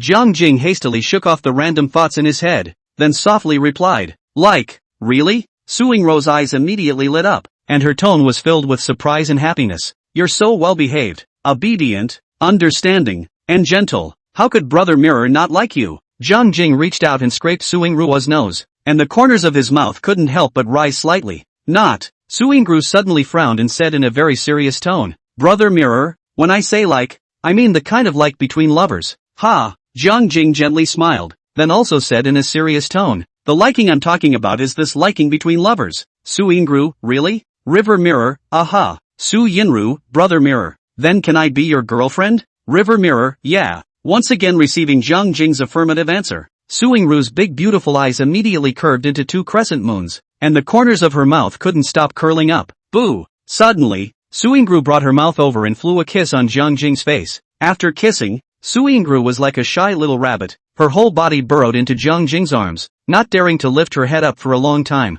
But, Jiang Jing, however, clearly saw that Suingru's two little ears that were exposed were already scarlet. It was so red it was dripping blood. Lovely. Chapter 89. What if you have a childhood friend? Marina del Rey, Orchid Garden neighborhood. Ruyanlu returned home with a large bag. She was seen running to take a shower before putting on a set of erotic lingerie that she had just bought today. Immediately after that, she went to the bedroom, posed provocatively in the mirror, and took a number of provocative photos on her cell phone. Jiang Jing likes black silk with suspenders the most. Lao Ao will send these sexy photos to him at that time. Let's see if he can top it. Lu Ruyan was playing a small game in her heart while holding her cell phone and lying on the bed, then carefully retouching these photos one by one. After all this was done, the night was late. Lu Ruyan reached out and tugged on the garter stockings, although it felt like it was strangling her flesh a bit, but once she thought of Jiang Jing liking this tone, the corners of her mouth couldn't help but rise slightly. Right, what is Jiang Jing doing in the secret realm at this moment? Go check it out.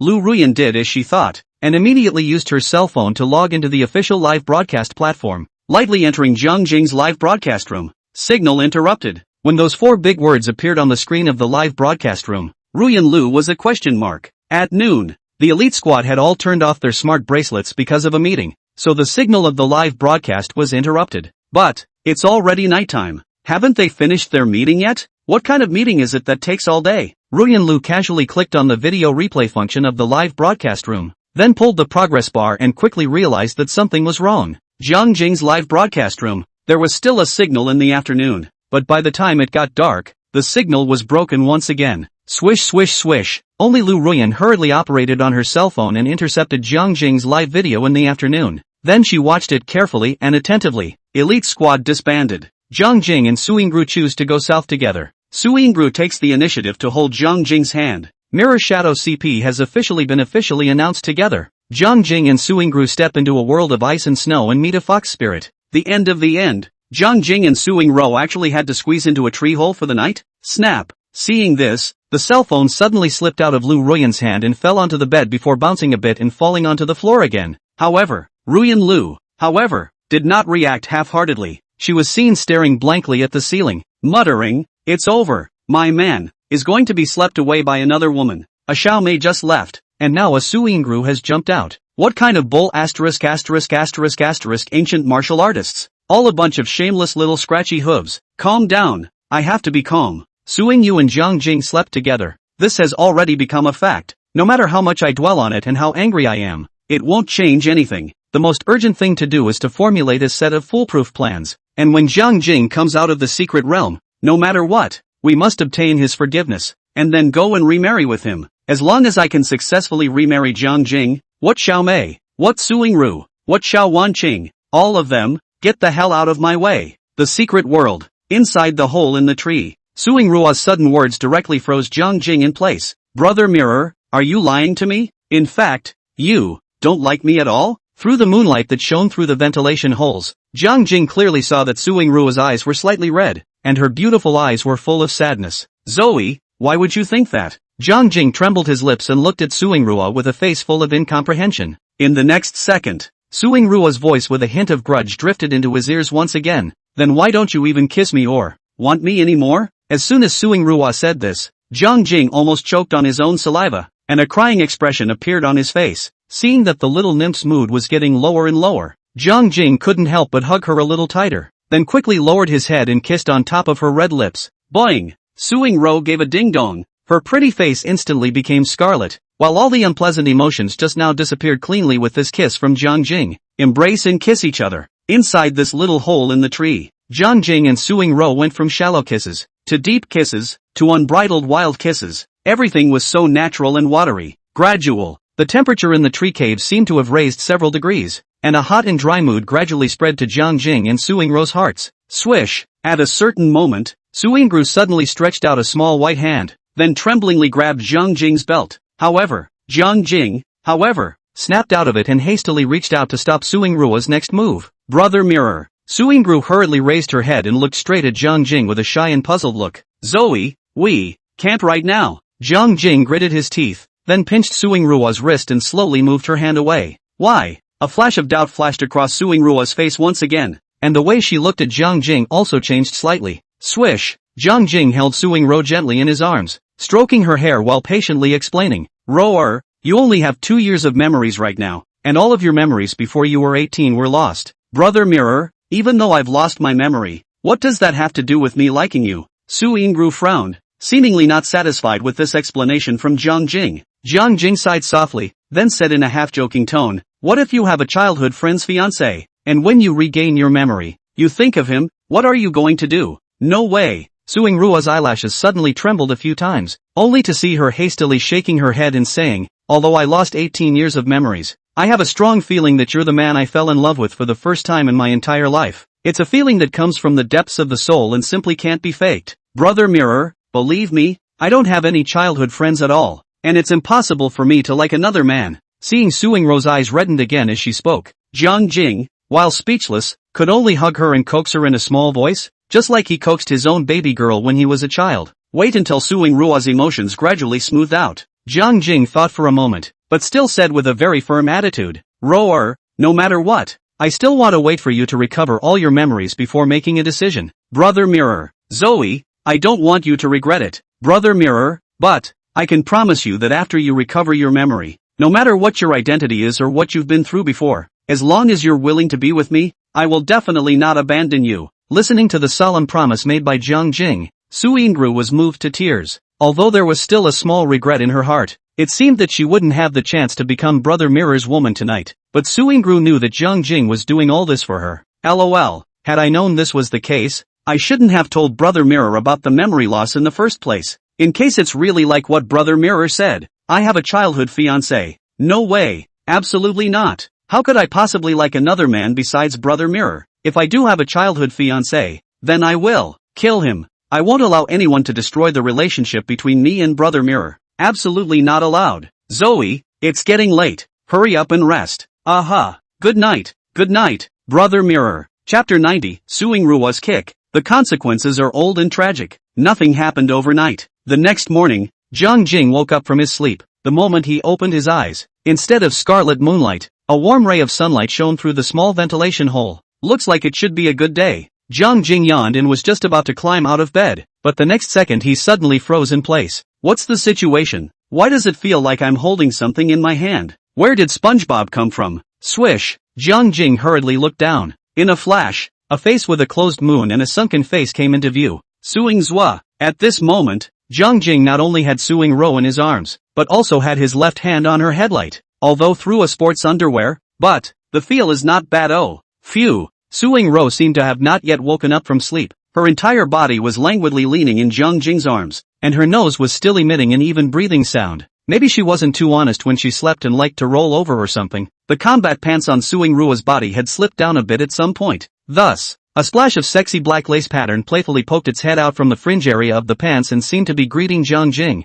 Come here. Tick. A drop of cold sweat immediately ran down Jiang Jing's forehead. Opening his eyes early in the morning, he saw such a stunning image. Can't stand it. Can't stand it at all. Phew. Jiang Jing took a deep breath, and after a moment of slight agonizing, a determined expression quickly appeared on his face, only to see that he did not take his hand back, but moved very carefully and cautiously, holding it lightly, and studied it earnestly. It was this time that seemed to wake Suing Ru up. The little ninny not only moved her body, but also let out an unconscious murmur from her mouth. Jiang Jing stopped in a hurry. The eyes quickly glanced at Suing Rua's face. Luckily, Suing Ru only gave a light grunt and didn't wake up. Her eyes were still tightly closed. Jiang Jing couldn't help but let out a sigh of relief. After waiting a little while, he began to carefully study it again like a curious baby. Swish! It was also at this time that Suing Rua violently opened her eyes, only to see her body tense up, as if she had received some kind of shock. Her hands clasped Jiang Jing's head in a swift manner. Boo! Before Jiang Jing could react, Suing Rua's knee toppled over, ruthlessly hitting the underside of his stomach. Ouch! Under the pain,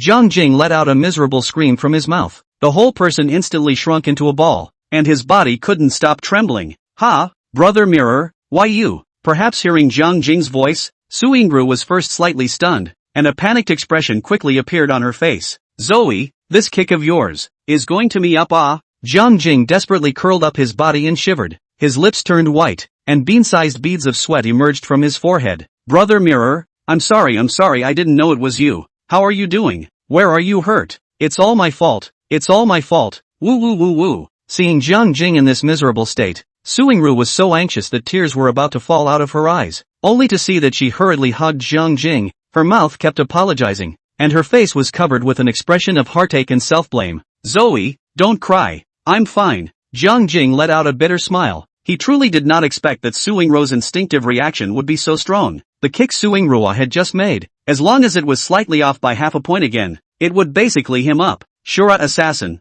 it's really fierce. Brother Mirror, I'm sorry, I forgot that we slept together last night. As Suing Ru spoke, she couldn't stop her tears from falling. Jiang Jing just wanted to speak out to comfort her. Who knew that in the next second, Suing Ru made an unexpected move. Brother Mirror, show me, where exactly did I hurt you? Suing Ru didn't care what Jiang Jing's expression was. She reached out and unbuckled his belt, then her entire body shrank downward, as if she intended to go and check Jiang Jing's injuries up close. Don't! Jiang Jing wanted to reach out and stop it, but it was too late. Brother Mirror, is it hurting here? Let me rub it for you? Suing Ru, whose pretty face was scarlet, suddenly bit her lips before she reached out and pressed her hand on Jiang Jing's stomach, and at the same time, she also looked up and glanced at Jiang Jing's face. Silence. No words. Jiang Jing didn't even know what to say. Looking at Suing Rua's self-condemning and heartbroken eyes, Jiang Jing really couldn't harden his heart to reject her good intentions. Thus, Jiang Jing hesitated a little, then spoke. Not here, but a little further down. Is it here?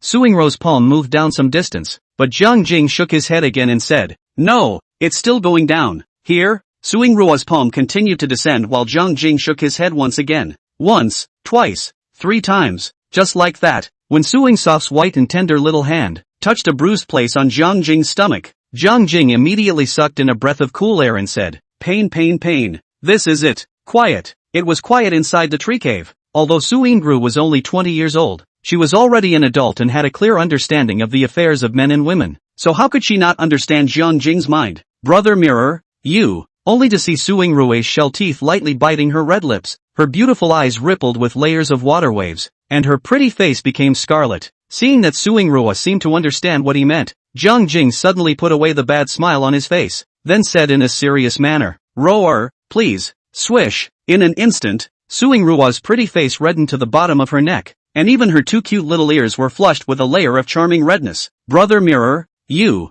bad. Although Su Ingru was saying that Jiang Jing was very bad on her lips, she only hesitated for a mere moment and immediately carefully rubbed the bruises for Jiang Jing. Zoe, you're so good. Brother loves you so much. Having received Jiang Jing's praise, the corners of Su Ingrua's mouth immediately curled up. Half an hour later, a blush lingered on Su Ingrua's pretty face as she directly drilled out of the tree hole, and her feet also stepped on the snowy ground outside. The first thing she did when she got out was to crouch down and grab a big handful of snow, then rub it in her hands. Seemingly thinking of something, a hint of cunning suddenly flashed under Su Ingrue's eyes, only to see her grab a large handful of snow once again and knead it into a snowball. Then with a bad smile on her face, she quickly burrowed back into the tree hole. Soon, the alarming sound of Jiang Jing came from the tree hole. Asterisk asterisk asterisk asterisk. What is it? So cold? Brother Mirror, I call this an ice compress. It will ease your pain. Zoe, how dare you play bad tricks on me? He. Let's see if I don't break your little ass. Yikes. Chapter 91 Ice Storm Bear. Ice Heart Grass. AM. The sun is shining. The fog in the misty forest also became much lighter, and the visibility gradually extended from less than 10 meters at the beginning to about 50 meters. Put. Jiang Jing and Su Ingru were walking hand in hand in the snow. The surrounding area was terribly quiet. Couldn't hear any insect chirping or birds chirping. Could only hear the dull sound of boots stepping into the snow. Snap. Suddenly, Jiang Jing stopped his advance and quickly crouched down on the ground, as if he had discovered something. Brother Mirror, what's wrong? Su Ingru hurriedly came over and squatted by Jiang Jing's side, then inexplicably looked at the snow under her feet. Swish! Only Jiang Jing stretched out a hand and swept it lightly on the snow, and a huge footprint was immediately revealed underneath the snow layer. Hiss! Such big footprints! Su Ingrua's eyelids fluttered slightly, and a look of horror appeared on her face. Ha! Jiang Jing's eyes narrowed slightly before he said with slight excitement, "If I'm not mistaken, these are the footprints left behind by the ice blizzard bear." Ice and snowstorm bear? Is this kind of ferocious beast hard to deal with? Su Ingru couldn't help but frown. Perhaps in her cognitive range, the larger the size of the ferocious beast, the worse it was to deal with. The ice storm bear's strength is just average, though,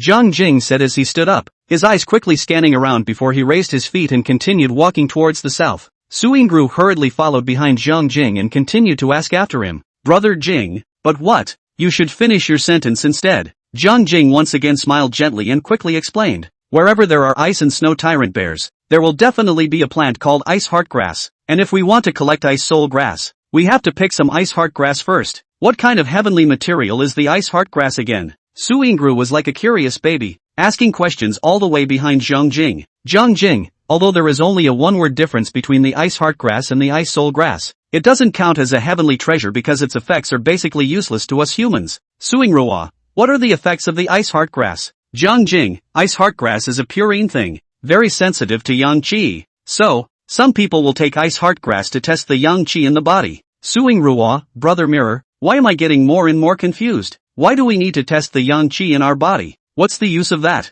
Looking at the little ninny with a puzzled expression, Jiang Jing simply stopped his advance. He only saw that he drew out his killing knife and chopped down a big tree beside him, leaving only a stump more than half a meter high. Then he took a big stride and sat on the stump with his butt. Su Ingru happened to be a bit tired as well, so she also walked over and sat down right next to Jiang Jing. Swish! Jiang Jing touched out a cigarette in his mouth, and was about to use the lighter to light it. Who knew that Su Ingru immediately unlocked her jacket, and seemed to be planning to come over to Jiang Jing to block the wind again. Thanks, I don't drink milk. Jiang Jing hurriedly waved his hand to refuse, and Su Ingru was first slightly stunned, followed by a big red face. Brother Mirror, you hate it. Su Ingru stomped her feet in shame and annoyance, and hurriedly buttoned up her clothes before giving Jiang Jing a big blank stare. Oh, next time I'll drink it. This time it's even. Brother Mirror, you, if you have to shove it down my throat, I'll just have to grudgingly drink some of it. Ha ha ha ha. Brother Mirror, if you keep this up, I'm going to ignore you.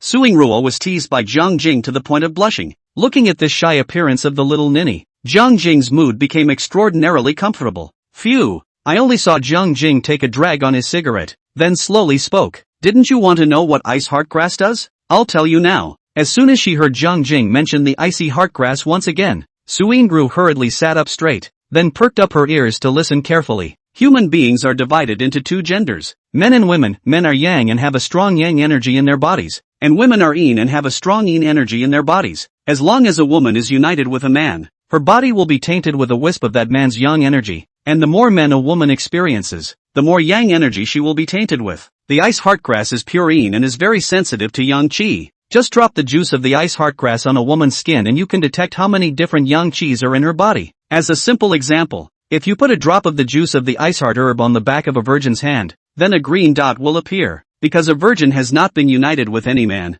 and her body is pure of yin and not tainted with any yang. When the ice heartgrass can't detect yang qi, it will coalesce into a green dot. Hearing this, Suingru couldn't help but ask curiously, if it's not a virgin, what kind of result will the ice heartgrass detect? Ha! Jiang Jing once again smiled gently and said, if one is not a virgin and has only experienced one man, the juice of the ice heartgrass will coalesce into a red dot, which represents the woman's body, mixed with a wisp of a man's yang qi. If the woman, experiencing two men, coalesces into two red dots, by analogy, as long as the more men you experience, the more miscellaneous the yang energy in your body is, the more red dots will coalesce from the ice heartgrass. Hearing this, Suingru came to a realization, only to see her touching her chin and pondering for a while, and finally came to a conclusion. It turns out that the ice heartgrass is a herb used to test a woman's chastity. Well, there's nothing wrong with you saying that. Jiang Jing nodded his head, indicating that he agreed with this statement from Suingru. Suddenly, Suingru seemed to have thought of something, only to see her open her mouth again and ask, Brother Mirror, if you were to put a drop of ice heartgrass's juice on the back of a man's hand, what would be detected? Jiang Jing was slightly stunned at his words, and he was suddenly in deep thought. That, the ice heartgrass is only sensitive to yang qi, while it will not react to yin qi. No matter how many women this man has experienced, and no matter how many strands of yin qi are stained in his body, the ice heartgrass can only detect his own yang qi. So, a drop of icy heartgrass juice on the back of a man's hand will normally only result in a red dot. Hearing this, Suingru asked out of the blue, what if this man, two red dots appeared on the back of his hand? What does that represent? Jiang Jing couldn't help but shiver and said, then it only proves that this man and other men have had that. So in his body, he carries two different kinds of yang qi. Quiet. The scene was suddenly quiet. Jiang Jing and Suingru looked at each other, and immediately afterward, both of them couldn't help but rub their arms together, as if goosebumps were rising all over their bodies. Suingru frowned and said, so disgusting. Jiang Jing dry heaved. Yeah, it's all your fault for having to ask such a disgusting question. Suingru, how would I know? I'm just curious. Jiang Jing, curiosity killed the cat. Are you happy now? Brother Mirror, why don't I use the ice heartgrass later, and test it for you? What do you want? I was wondering if you've ever gotten a boyfriend. Hee. Asterisk. Your ass itchy again? Want to get your ass kicked by me again? Chapter 92 Big Dog Bear is a vegetable? Suingru was pure. Asterisk. Is the ice heartgrass so magical? The ice heartgrass can not only detect whether or not a woman is a virgin, but also how many men a woman has experienced. This is too heavenly, right? I suspect my wife is cheating on me, but I haven't found any evidence. If I can get an ice heartgrass, all the truth can surface. Jiang Shun, I'm begging for an ice heartgrass on my knees. I'm willing to pay a high price. I'm getting married, but my fiancé refuses to take a marriage test, so I want to kneel down and beg for an ice plant. 2. What kind of girlfriend are you suspicious men who don't even have the most basic trust in your other half? What kind of marriage? Upstairs. What's your hurry? Do you have a ghost in your heart? I'm a man. I just want a child of my own. Why is it so hard? The official livestream blew up again. The conversation that Jiang Jing and Suingru had just had was heard by hundreds of millions of viewers across the country. At this moment, as long as one was a normal man,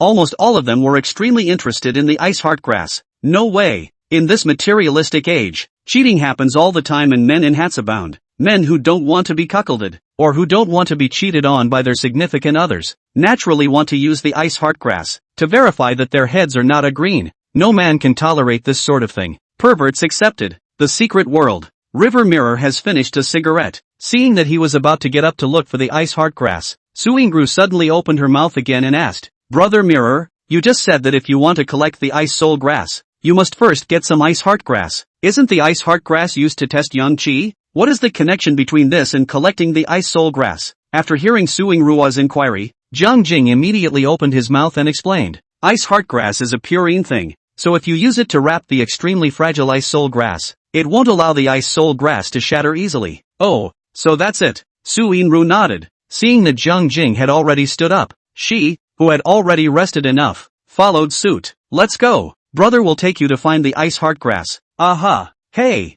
found the ice heart grass. Ha, that fast? The two had only just stood up when Jiang Jing's gaze locked onto a large tree not far away, and a light smile bloomed on his face. Just ahead of them on the right, underneath a large tree, covered in snow, two tiny leaf tips peeked out quietly from under the snow cover. Jiang Jing's eyes were sharp. Just such a little bit of tiny leaf tip was actually discovered by him. It was really like a torch and a fiery eye. Whoosh! Only Jiang Jing made a flash and came under that big tree, then swept away the layer of snow covering it, immediately revealing a large green ice heart grass underneath.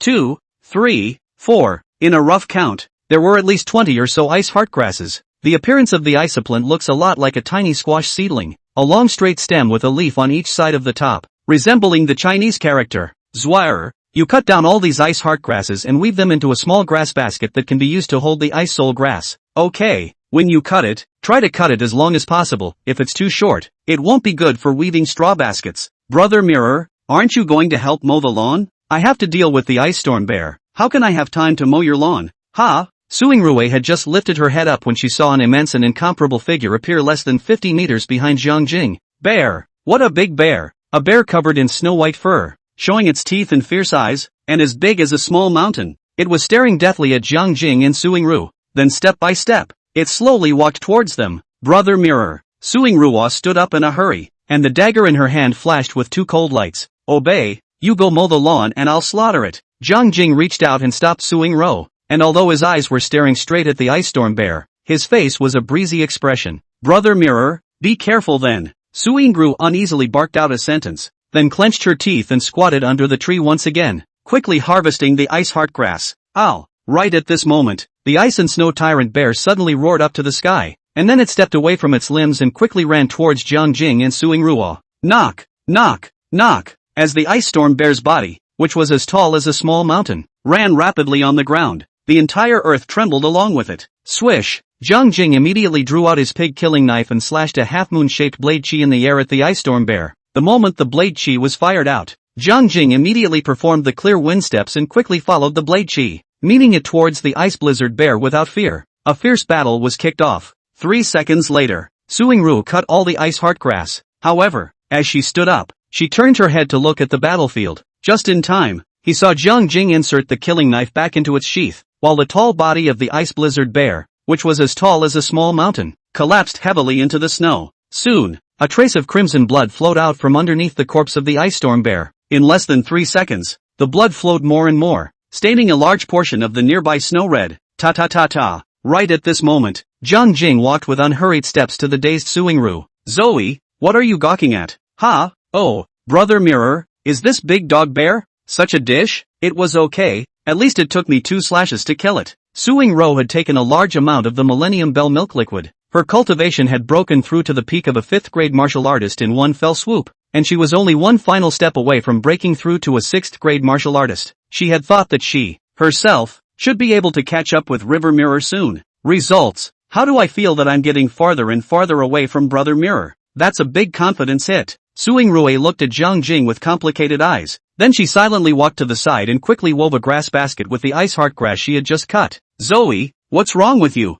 Jiang Jing walked over and squatted beside Suing Rue, watching with interest as she was weaving a straw basket. Nothing. Suing Ru shook her head before revealing a sweet smile and said, Brother Mirror, you're awesome. After saying these words, Suing Rua suddenly plucked a leaf from the top of an ice heart grass, then squeezed out a drop of juice and directly dripped it onto the back of her hand. In the next second, the drop of juice was absorbed by the skin on the back of Suing Rue's hand at a speed visible to the naked eye. 1 second, 2 seconds, 3 seconds. It was just a short moment's effort. A small green dot gradually appeared on the back of Suing Rua's hand. Brother Mirror, look, I'm still a virgin. Suing Ru had a delighted smile on her face, and hurriedly raised her hand, showing that green dot on the back of her hand in front of Jiang Jing's eyes. River Mirror. Chapter 93 Ruyan Lu's first parents' meeting. Marina del Rey, Orchid Garden neighborhood. Ruyan Lu got up early today. Not only did she put on a delicate makeup, but she also changed into a new Chinese national-style long dress, pink and gold dress halter long dress with exquisite hand-embroidered flowers, and then with an ancient-style tool mini mallet, the ancient kind of small temperament of the great lady, scratching a little up. A head of long hair was coiled behind her head, and a hairpin was casually inserted, instantly adding a few points of the young woman's soft and charming atmosphere. Underneath the long skirt, it was only through the ankle and instep portions that a thin layer of flesh stockings wrapped around her legs could be detected. The pair of nude-colored high heels stepping under her feet not only drew her figure up a few points, but also made her figure look even more forward and backward. Still, if Ruyan Lu wasn't an extremely beautiful woman, how could she have gotten into Jiang Jing's eyes? After breakfast, Lu Ruyan briefly touched up her makeup, then carried her newly purchased bag out the door. Next, Ruyan Lu drove the new Passat that Jiang Jing had bought for her and came directly to Binhai University. Damn girl, knowing that it's mom's first time at your school, you don't know to come down and pick her up. After Ruyan Lu parked her car, she immediately took out her cell phone and tapped on the WeChat dialogue box between herself and her daughter. Mo, mommy's already here, where are you now? After this voice was sent over, Jiang Mengming's side quickly replied with a voice. Mom, come straight to Academic Building 1, the faculty meeting room on the 5th floor. I'll meet you here. After listening to this voice, Lu Ruyan wanted to scold Jiang Mengming and question why she didn't come to pick up her mom in person. But, when he thought of all these years, Jiang Mengming was only very close to her father, Jiang Jing, but her relationship with her mother, was only average. A flash of bitterness flashed through Lu Ruyan's heart. At the same time, for the first time, she also had self-doubt. Was she a very incompetent mother? Is she a failure as a mother? Probably, seemingly, as if Mo hadn't gone to a single parent-teacher conference himself since kindergarten and all the way through college. And every time Mengming was sick since she was a child, it was Jiang Jing who stayed by her side and was busy, simply taking care of Mengming as if she were a princess. Lu Ruyan had even been jealous of her daughter a few times because of this. In retrospect, the reason why Mengming was so close to Jiang Jing could not be separated from Jiang Jing's companionship and care for her over the years. And Lu Ruyan only knows how to eat, drink and have fun, either spending money or on her way to spend money. And even she shamelessly makes excuses for herself. She can't lower her quality of life just because she's married. As a wife, she doesn't sympathize with her husband's hard work, she doesn't take care of her family, and she doesn't even have her heart in this family. As a mom, she's even less than halfway through her responsibilities as a mother.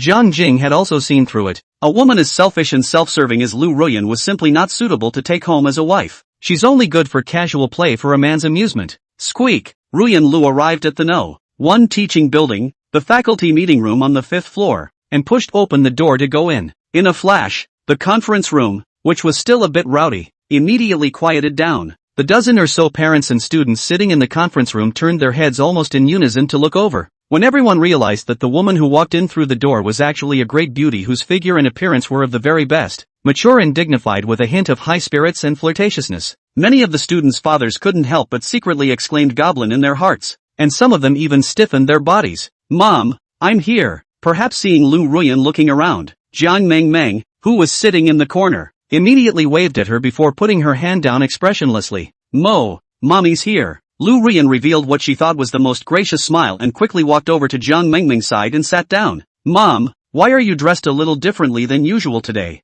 Jiang Mengming curiously surveyed Lu Ruyan. In her impression, her mother's dressing style had always been very sexy and hot, and she had never seen her wear this kind of dignified and atmospheric new Chinese national style set dress. Well, mommy didn't embarrass you by wearing this to the parent-teacher conference today, did she? Ruyan Lu smiled smugly, seemingly quite satisfied with the outfit she had picked out. Jiang Mengming also had to admit that Lu Ruyan was a natural clothes rack. No matter what style of clothing you wear, not only can you handle it easily, but you can also perfectly show the unique temperament of that clothing. It's okay. Jiang Mengming nodded casually before opening her mouth to correct herself. Mom, I didn't ask you to come to a parent-teacher conference. This time it's the leaders of the martial arts administration who came to our school to conduct a chi and blood value test on us. Blood and gas value test? A trace of doubt flashed across Ruyan Lu's face, and her gaze also turned around the conference room before she curiously asked, is it the entire school that is tested? Why do we have to call the parents to the school as well? Mom, Jiang Mengming sighed helplessly, then pulled Lu Ruyan and explained in a whisper. Not a school-wide test, but a specialized test for those students whose chi and blood values have reached 100 points or more, and who have the talent to cultivate ancient martial arts. Mo, what do you mean? That's right, my chi and blood values have exceeded 100 points. An ordinary test paper can only detect a maximum of 100 chi in blood values, so I must redo a more accurate test. The leader of the Armed Forces Administration, personally giving you a test? I'm not the only one. Any student sitting in this meeting today is a genius with a chi blood value of over 100 points. Jiang Mengmeng told Lu Ruyan all about what had happened, and Lu Ruyan quickly understood what she had been called to the school by her daughter this time. Simply put, there was a group of talented students at Binhai University whose chi and blood values exceeded 100 points, and the WAA wanted to recruit these people as their reserve combatants. This time, the Armed Forces Administration sent someone to Binhai University. Not only did they have to do precise chi and blood value tests on this group of students, but they also called the parents of the students over, seemingly asking them to sign a document of some kind. After listening to Jiang Mengmeng's narration, Lu Ruyan's face immediately became grave. Isn't it obvious? The martial arts authority wanted to capture strong men, and Jiang Mengmeng, a group of talented young men, became their target of choice. At this moment, Ruyan Lu was angry. One could guess with one's buttocks that the WUA had recruited these young people into its ranks, surely to train them to become ancient martial artists, and in the future, they would surely be asked to enter the secret realm to fight against those ferocious demonic beasts. On what grounds? Why should my daughter be allowed to join the Armed Forces Council? Why should my daughter be trained as a warrior and then sell her life for the WMA to fight to the death against those ferocious beasts? It was also at this moment that Lu Ruyan finally had a little bit of being a mother, and for the first time, she considered for her daughter. Chapter 94. Squeak. The door to the conference room was suddenly pushed open from outside. A valiant female officer, accompanied by the principal and a bunch of school leaders, strides into this conference hall. On top of that, the female officer was followed by 2 men and 2 women, a total of 4 heavily armed soldiers. Students, parents, everyone be quiet for a moment. This chief standing beside me, she is the newly appointed chief of our Binhai City Armed Forces Administration, Chen Yun. Chief Chen. Next, I would like to invite Director Chen to say a few words to you. Everyone applaud. Snap. The conference room was filled with sparse applause, and most of the students and parents were quite facetious, clapping along. But Lu Ruyan, who was sitting in the corner, but skimmed her mouth disdainfully. Not only did she not applaud, but instead, she wrapped her arms around her chest and looked at Chen Yun from head to toe with a hateful look. No way. Beauty and beauty are born to hate each other. Chen Yun looked to be only in her early 30s. Not only was her appearance quite stunning, her body was also very hot, coupled with a valiant temperament. Her comprehensive rating even overshadowed Lu Ruyan. The only thing that Ruyan Lu could beat Chen Yun was the unique young woman hot mom flavor she had. Swish! Chen Yun walked to the podium and just slightly raised her hand. A powerful aura immediately spread out. The students and parents sitting at the bottom who were applauding seemed to have been affected by this aura, and actually stopped their clapping motions unanimously. Quiet. The conference room immediately fell silent. Chen Yun, also no nonsense, immediately opened the door and said, after the emergence of the secret realm,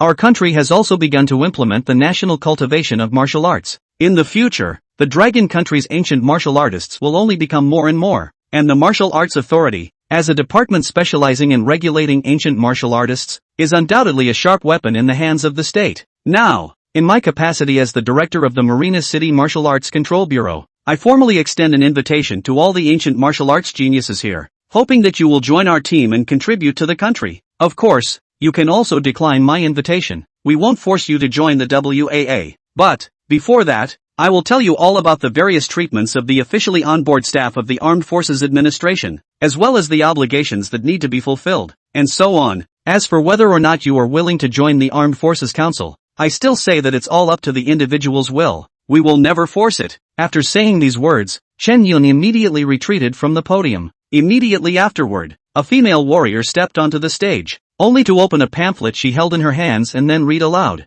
According to the National Supreme Combat Command, the No. 1 Redhead document issued yesterday, clearly stipulates that the Central Armed Forces Administration of the Dragon Kingdom, as well as the local Armed Forces Administration bureaus, wherever the official on-staff personnel, will enjoy the following various welfare benefits. The female warrior reads carefully from the stage. All the students and parents were listening carefully at the bottom. Only Lu Ruyan and Jiang Mengmeng, who were sitting in the corner, were exchanging words at this time, seemingly discussing something in a whisper. Meng, are you crazy? You're really going to join the Armed Forces Council? There was a hint of surprise in Ruyan Lu's voice, and her tone was slightly trembling, as if she was very dissatisfied with the decision Jiang Mengmeng had made. Mom, I had no choice. Jiang Mengmeng sighed helplessly, and then stared straight at Lu Ruyan with a kind of looking at an idiot look, and an odd expression appeared on her face. Compelled? Lu Ruyan first frowned, then immediately exploded in place. Mang, is it someone who forced you to join the martial arts council?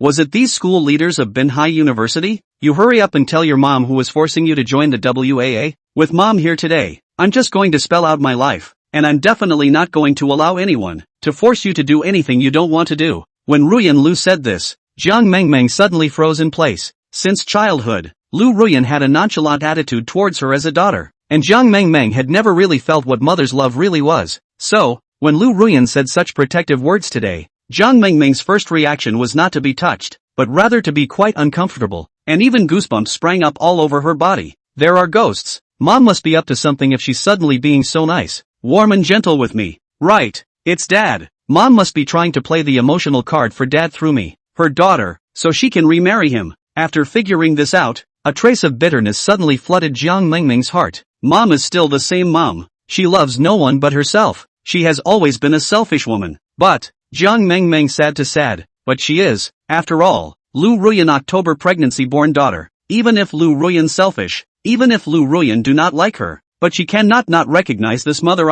Phew. Only Jiang Mengmeng took a deep breath and tried to calm down her emotions, then said with a slight mockery, Mom, I even feel strange. How did Dad see you in the first place? You have nothing but a pretty face, nothing else, pure and simple. This one. The key is no brain. No wonder Dad always said you were a bear of a woman. When Jiang Mengmeng said this, Lu Ruyan froze in place. Only her eyes were wide and her mouth was open. A look of shock and disbelief on her face. She had never dreamed that her own daughter would speak such words that would make her useless as a mother. Hey, you damned girl, how do you talk to mommy? Lu Ruyan's anger instantly bubbled up, just wanting to ruthlessly scold Jiang Mengmeng for a few sentences. Who knew that Jiang Mengmeng's next sentence froze her in place again? Mom, if I don't join the WAA soon, both of our lives will be in danger. Do you understand?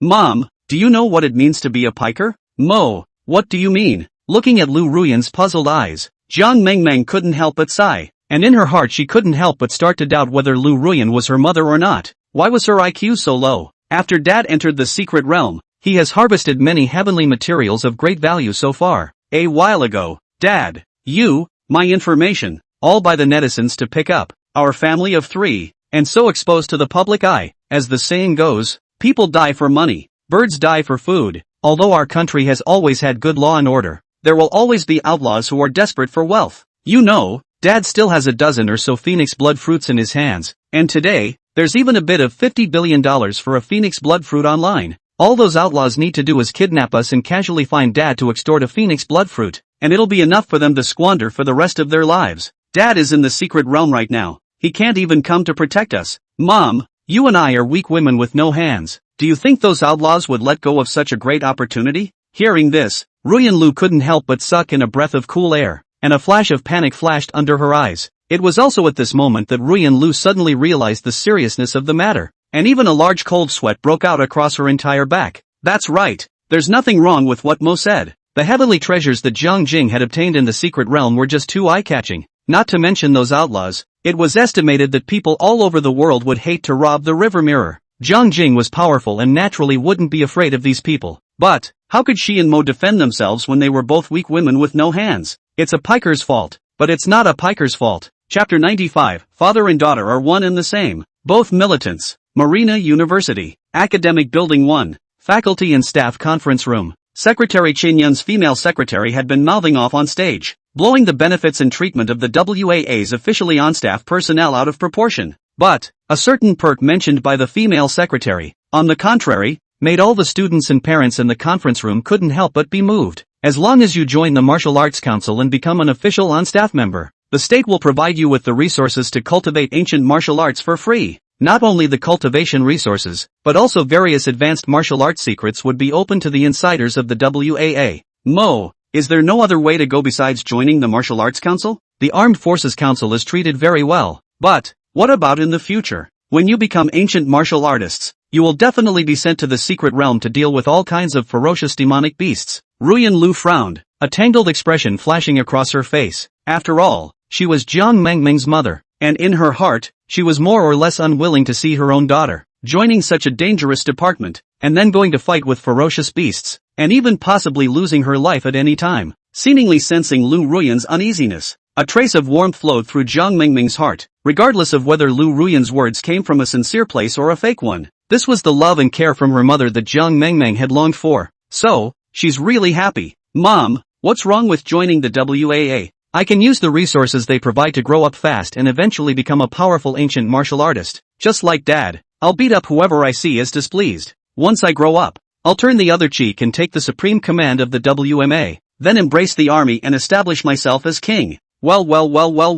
Before Jiang Mingming could finish her words, she was given a hand to cover her mouth by Lu Ruyan. Lu was truly taken aback. I didn't realize that this daughter of his, not only was she bold, but her ambition was even greater, that she had even thought of making herself king. Damn girl, are you trying to rebel? Lu Ruyan exasperatedly pinched Jiang Mingming's ear, then questioned in shock and fear. Say, just who taught you all this? Did you join some evil organization and then get brainwashed? Mom! Jiang Mingming cried and laughed as she slapped off Lu Ruyan's hand, then said in a serious manner, a soldier who doesn't want to be a general is not a good soldier. I'm just giving you an example. Why are you nervous? I've already thought about it. I'm going to join the WUA and then climb up the ladder step by step until I reach the highest point and become a female general or a female god of war that is admired by all. I didn't have that opportunity before, and I didn't dare to think about it, but times are different now, and Speaking here, Jiang Mingming suddenly realized that she seemed to have let her words slip, and immediately stopped, not finishing her last sentence. What's wrong with you already? Lu Ruyan frowned, looking towards Jiang Mingming with a face full of curiosity, always feeling that this daughter of hers seemed to have some secret she was hiding from her. Mom, it's nothing. In short, I just want to join the WAA. I just want to become a powerful ancient martial artist. Whether you agree or not, it won't change my decision. Silence, no words. Ruyan Lu quieted down. At this moment, she suddenly realized with some guilt that she really knew too little about her daughter Jiang Mingming. What does my daughter like to eat? What does she like to do? And what are the things she hates? What are her dreams? What about her personality? It was surprising that Lu Ruyan didn't know all of these things. Fail. As Mo's mom, I'm really not qualified at all. Mo, it's mommy who's been sorry for you all these years. Perhaps it was because of her conscience, or perhaps she felt guilty. Lu Ruyan's eyes reddened slightly before she apologized to Jiang Mingming in a trembling voice. Jiang Mingming didn't say a word, just pursed her lips tightly and looked at Lu Ruyan with a complicated look. Mo, it's all mommy's fault. Since I was a kid, mom only knew how to eat, drink and enjoy life alone, and didn't even care much about you, what you like, what you hate, and what your dreams are, all of which mom doesn't know. Time flies, in the blink of an eye you're an adult, but mommy never got the chance to be there for you. And mommy missed out on your childhood forever. Mom really knows it's wrong now and is really sorry. Mo, mommy really wants to be a good mother for once and do her duty as a mother. Can you forgive mommy and give her another chance to make it up to you? Lu Ruyan said these words with tears and true feelings. It does not look like lying, but like words from the heart. Jiang Mingming is a kind girl and has longed for her mother's love since she was a child. At the moment, she seemed to be moved by these words of Ruyan Lu. After hesitating again and again, Jiang Mingming really couldn't harden her heart to reject her own mother, and finally nodded gently. Mom, I can forgive you and I'm willing to give you a chance. Hearing Jiang Mingming's reply, Lu Ruyan's face immediately blossomed into a delighted smile, only to see that she stretched out her hands and took Jiang Mingming in her arms, hugging her very tightly, with a look of fear of losing her daughter, and her tears couldn't stop flowing down. The bottom of Jiang Mingming's eyes were also flooded with tears, but she was stubborn and held them back, because her father had taught her from a young age that men and women were only allowed to shed blood, not tears. Although Jiang Mingming didn't agree with her father, she listened to him very well and had hardly cried since she was a child. I've said all that needs to be said. I will now give you 30 minutes to think about it. And those of you who would like to join the Marina City Armed Forces Bureau, please report to me in the next classroom. At that time, I will do a precise test on you, and then give you different treatment and cultivation resources based on your talent level. After finishing this sentence, Chen Yun immediately left the conference room with 4 warriors, leaving behind a group of school leaders, students and parents, chattering away in the conference room. This is a good thing to do for our country. Of course I'm raising my hands in favor of letting our family how join the Armed Forces Bureau. The Martial Affairs Bureau and the military can be different. What the WMA has to face is a variety of powerful beasts in the secret realm. And if you're not careful, you'll lose your life. Didn't Director Chen say earlier? As long as they haven't reached the rank of a 3rd grade or higher martial artist, they will never be arranged to enter the secret realm. Even if a 3rd grade martial artist enters the secret realm, it's still a 1 in 9 chance of survival. Do you think everyone is like Jiangshan, where a pig-killing knife can hack the secret realm upside down? Joining the WMA is like letting the state raise your children for free. And the expenses required for practicing ancient martial arts are not something an average family can afford. There's no such thing as a free lunch under the sky. And since you want your child to embark on the martial arts path, you'll have to pay accordingly. I think it's better to ask the kids what they think. They're all adults now, too, and can decide their own future paths. Listening to the parents' chattering discussions, Lu Ruyan suddenly let go of Jiang Meng, then wiped the tears from the corners of her eyes and inquired in a low voice, Meng, have you really made up your mind that you want to join the WMA? Mom, the world is full of dangers. You can be walking down the street and be killed by a flower pot falling from a building. Or you can be crossing the street and suddenly be hit by a car. Or even while driving, you can die in a car accident. Since you never know which will come first, tomorrow or the accident, why not try to follow your dreams while you can? Even if your dreams don't come true, you'll be incredibly happy in the process of chasing them, won't you? I know what Dad's dream is. He wants to be the world's #1 swordsman, and my dream is even bigger than his. I want to become the #1 ancient martial artist in the world, and then I'm going to kick Dad's ass. Ruyan Lu, Chapter 96, White-haired Jiang Meng, you are the daughter of Jiang Xin, Marina University, Academic Building No. 1, 5th floor corridor. Lu Ruyan held a hand-signed consent form and looked at Jiang Meng, who was sitting quietly in the classroom, waiting in line to have her qi and blood values tested. For a moment, her emotions were overwhelming. I just handed my daughter over to the state? I haven't even had a chance to see my daughter properly, and she's going to leave me and turn around to serve her country? At this moment, it was as if Lu Ruyan's vision had traveled through time and space to her own home, and then she saw a small figure, sitting obediently at the desk, conscientiously working on her homework. But the tiny figure quickly disappeared. All that remained was a desk and a chair, along with a variety of extracurricular books neatly arranged on the desk, and a pencil holder resting peacefully on the table. My daughter is growing up. She was, at last, leaving the house. From now on, she will have her own life path to take, and at the same time she will be farther and farther away from her parents, until her life path and her parents' life path become two parallel lines that do not intersect with each other. It was also at this moment that a strong wave of reluctance bubbled up in Ruyan Lu's heart. Blood is thicker than water. After all, Jiang Meng is her daughter born in October. Even if Lu Ruyan is no longer how selfish and self-interested, in the end, still can't give up this piece of meat that fell off his body. Hello, this beautiful lady, may I add your contact information? Right at this moment, a mature and steady voice suddenly drifted into Lu Ruyan's ears. Swish, Lu Ruyan's thoughts were suddenly interrupted, and a wave of annoyance instantly bubbled up in her heart, only to see her turn her head, and a middle-aged man in a suit immediately intruded in her line of sight. The other party looked like he was in his early 40s, in an Armani suit, with his hair combed and oiled, and a Vacheron Constantin watch on his wrist, so he knew at a glance that he was a rich man. Get out! Ruyan Lu frowned and nonchalantly rejected the other party's accosting. Although this man is not bad-looking, perfectly fits the image of handsome uncle in the mouth of the little girls, and also seems to be very rich. But, comparing him to today's Jiang Jing, it was like one was on the ground and the other was in the sky.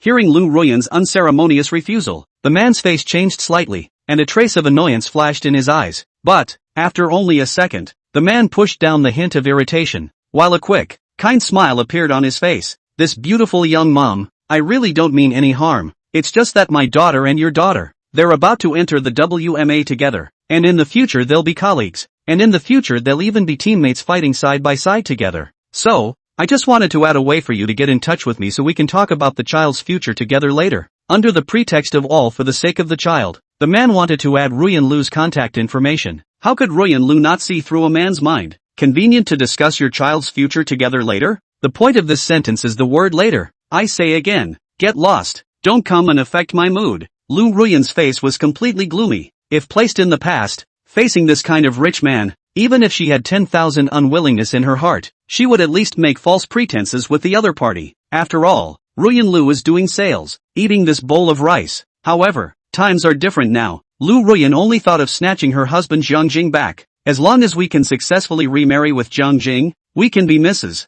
Jiang in peace. What's the point of selling? Do you still need to curry favor with these rich people? The second time he was unceremoniously rejected by Lu Ruyan, the man's face finally became a bit strained. He had wanted to just shake his hand and walk away. After all, he was the president of a listed company. His status was right here. Didn't he need to save face? However, Ruyan Lu had grown into his heart, both in terms of her figure and her looks. At the first sight of Ruyan Lu, it was as if a kitten had burrowed into his heart and was scratching and scratching. It tickled him so much that his blood boiled, and even his body stiffened uncontrollably. Mud. A stinking cousin. What's the point of pretending in front of me? After I take you down, let's see how you kneel in front of me and sing your conquest. The man's name was Zhou Zihua, the youngest master of the Zhou family in Binhai City, as well as the current president of the Zhou Group, whose worth had exceeded $10 billion.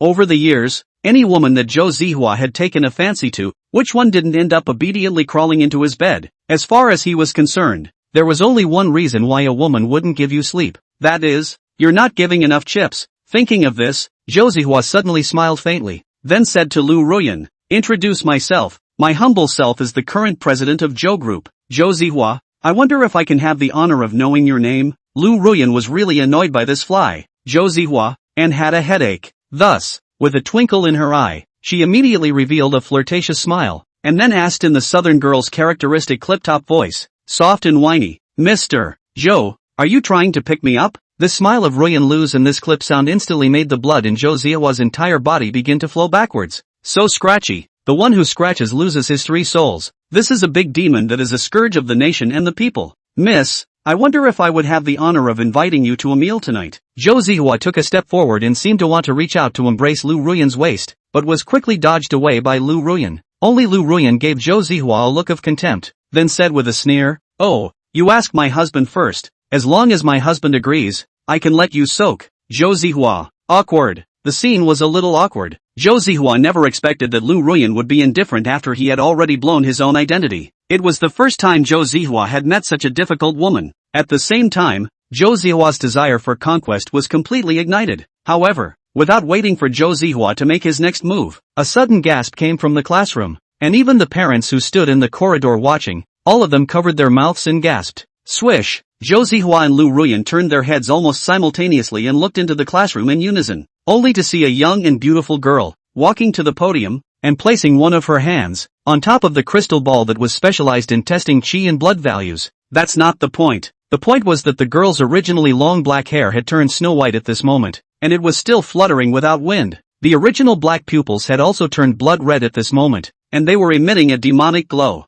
On top of that, the blood value floating on top of the crystal ball was soaring from 120 points, directly rising to 1,200 points before coming to a halt. 1,200 points of blood value? Isn't that the realm of a third-grade martial artist? How could an 18-year-old girl be a third-grade martial artist? And so on. White hair, bloody pupils? This image, why does it feel a bit familiar? Jiang Meng, you're Jiang Shen's daughter? Suddenly, a startled cry came from Director Chen Yun in the classroom. At this moment, all the people at the scene, no matter whether they were the school leaders, or the students, or the parents standing in the corridor, all looked at Jiang Meng standing on the podium in unison. That's right, my father is none other than Jiang Jing. Jiang Meng blinked her eyes, and in less than 3 seconds, a head of white hair slowly turned back to black, and her blood-colored pupils gradually returned to normal. At this moment, the whole room was shocked. Everyone looked straight at Jiang Meng with a look of surprise, envy, jealousy, and fervor. Zhou Zihua was even more shocked. His eyes widened and his mouth opened wide, with an expression of having seen a ghost, and his entire body stiffened in place. Done. That girl turned out to be the daughter of the river god. So this woman standing next to me is Jiang Shen's wife? Have I eaten my bear's heart and leopard's guts? How dare I pick up Jiang Shen's wife? Mom, it's too dangerous here. I want to go home. Woohoo. Chapter 97, The Altar Covered by Ice. River Mirror's identity information was picked up by netizens. Lu Ruyan and Jiang Meng were also exposed to the public eye. However, not everyone in the world knew Ruyan Lu and Meng Jiang. Zhou Zihua is one of them. He was such a big president of a listed company. He was busy dealing with big and small matters every day. He simply didn't have much free time to go online. Even though he had inadvertently seen Lu Ruyan's photo on the internet, a photo was a photo after all, and there was still a big difference between it and the real person. Zhou Zihua failed to recognize Ruyan Lu at first glance, and even had the audacity to try to pick up this Jiang Shen's ex-wife. After learning about Ruyan Lu's identity, he was about to pee in his pants. It is really Jiang Jing's ferocious reputation. At the drop of a hat, every time you pull the knife must be a bloody rain. People send nickname Rain Night Butcher. The richer you are, the less bold you are. Zhou Zihua is not the brain-dead president in the skit. He doesn't want to bury his great future for a woman, and he doesn't want to become a strand of dead souls under the Jiang Shen sword. Mr. Zhou, aren't you trying to pick me up? Just at this moment, Lu Ruyan's voice suddenly drifted over, only to see her leathery smile said, I will give you my husband's contact information, or, You make a phone call to ask his opinion? No, no, no. Zhou Zihua was immediately startled, only to see him waving his hands and saying, that, Mrs. Jiang, when I came over just now, my head was accidentally caught in the door. Really? No kidding, my head seems to have been caught in a door. And none of the things I said to you just now came from me. I sincerely apologize to you now, and I hope you don't mind. That, I've got a pain in my brain and I want to go to the doctor. So if you're not doing anything, I'll go first? After saying the last sentence, Zhou Zihua didn't care what Lu Ruyan's expression was, and immediately slipped away quickly with his feet on the ground. Looking at Zhou Zihua's fleeing back, Lu Ruyan disdainfully skimmed her mouth, and a flash of thick mockery flashed under her eyes. That's it? The youngest master of the Chao family? Chao's successor? The future of the Zhou family and the Zhou group seems to be a bit worrisome. The secret world. Zhang Jing had just inserted the pig-killing knife back into its sheath when a series of system beeps rang in his ears. Ding! Host kills Ice Storm Bear, cub, blood value +5. Ding! Host kills Ice Storm Bear, adult male, blood value +10. Ding! Host kills Ice Storm Bear, adult female, blood value +10. Looking at the neatly organized family of 3 in front of him, Zhang Jing nodded with satisfaction before turning to look at Suingru, who was not far away. At this moment, Suingru was squatting under a large tree, rapidly harvesting a large area of ice heartgrass. When Zhang Jing came to her side, the little ninny happened to have stuffed dozens of ice heartgrasses into her backpack, and her face was filled with a bright smile. Zoe, what are you doing collecting so many ice heartgrasses? Zhang Jing couldn't help but ask the question in his heart. In his opinion,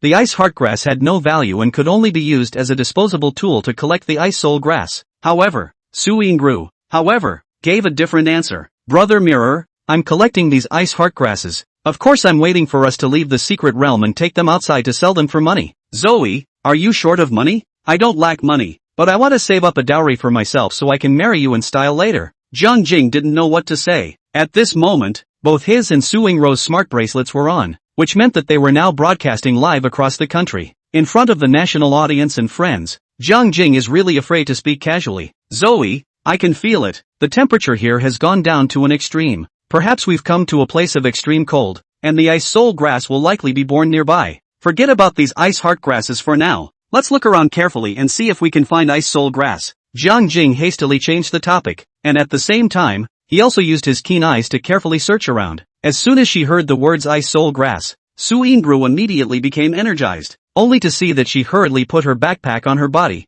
and then followed closely beside Zhang Jing, with a pair of big beautiful eyes, staring like copper bells, and constantly looking towards the surrounding. 1 minute, 2 minutes, 3 minutes. As the two of them searched forward carefully for some distance, the light in their vision suddenly brightened, and a clearing unexpectedly appeared in front of them. The sun poured down overhead, illuminating the clearing beyond measure, only to see a 4-square big cake, so abruptly appeared in this open space, and clearly reflected in the eyes of Jiang Jing and Suingru. Why is it a big piece of cake? Because this piece of 4-square cake, about 3 meters high, side length of about 30 meters, all wrapped up by the snow, cannot see what is inside, but, from its shape, it looks like a square cake made of ice and snow. In this foggy, lush forest with ferocious beasts and snakes crawling all over the place, the sudden appearance of such a big cake naturally aroused the curiosity of Zhang Jing and Suingru. Brother Mirror, what is this? Suingru pulled Zhang Jing's arm, then blinked again, looking at the large snow-white cake with a face full of curiosity. I don't know. Why don't we both take a closer look? Zhang Jing didn't know what was hidden inside the snow-covered cake, so he proposed to walk a little closer to take a look. Next, Zhang Jing and Suingru cautiously approached this big cake, and at the same time, they also raised their vigilance, carefully guarding against any unforeseen circumstances. However, until the two walked to the front of the big cake, the surrounding area is still quiet, cannot hear any abnormal noise, also did not detect any beast's breath. Phew! Zhang Jing took a deep breath and gave Suingru a careful and wary look before he raised a hand and slowly touched the large cake. Swish! As Zhang Jing swept away the layer of snow on the surface of the cake, a pure black stone slab was unexpectedly revealed underneath, with many mysterious patterns engraved on it. It's not, is it? Could this be? At this very moment, Zhang Jing couldn't help but thump in his heart. A thought that shocked him instantly surfaced in his mind. The altar? Could this be the mysterious altar that Xiao Wanqing had said could close the entrance to the secret realm by destroying it? Swish! Without any hesitation,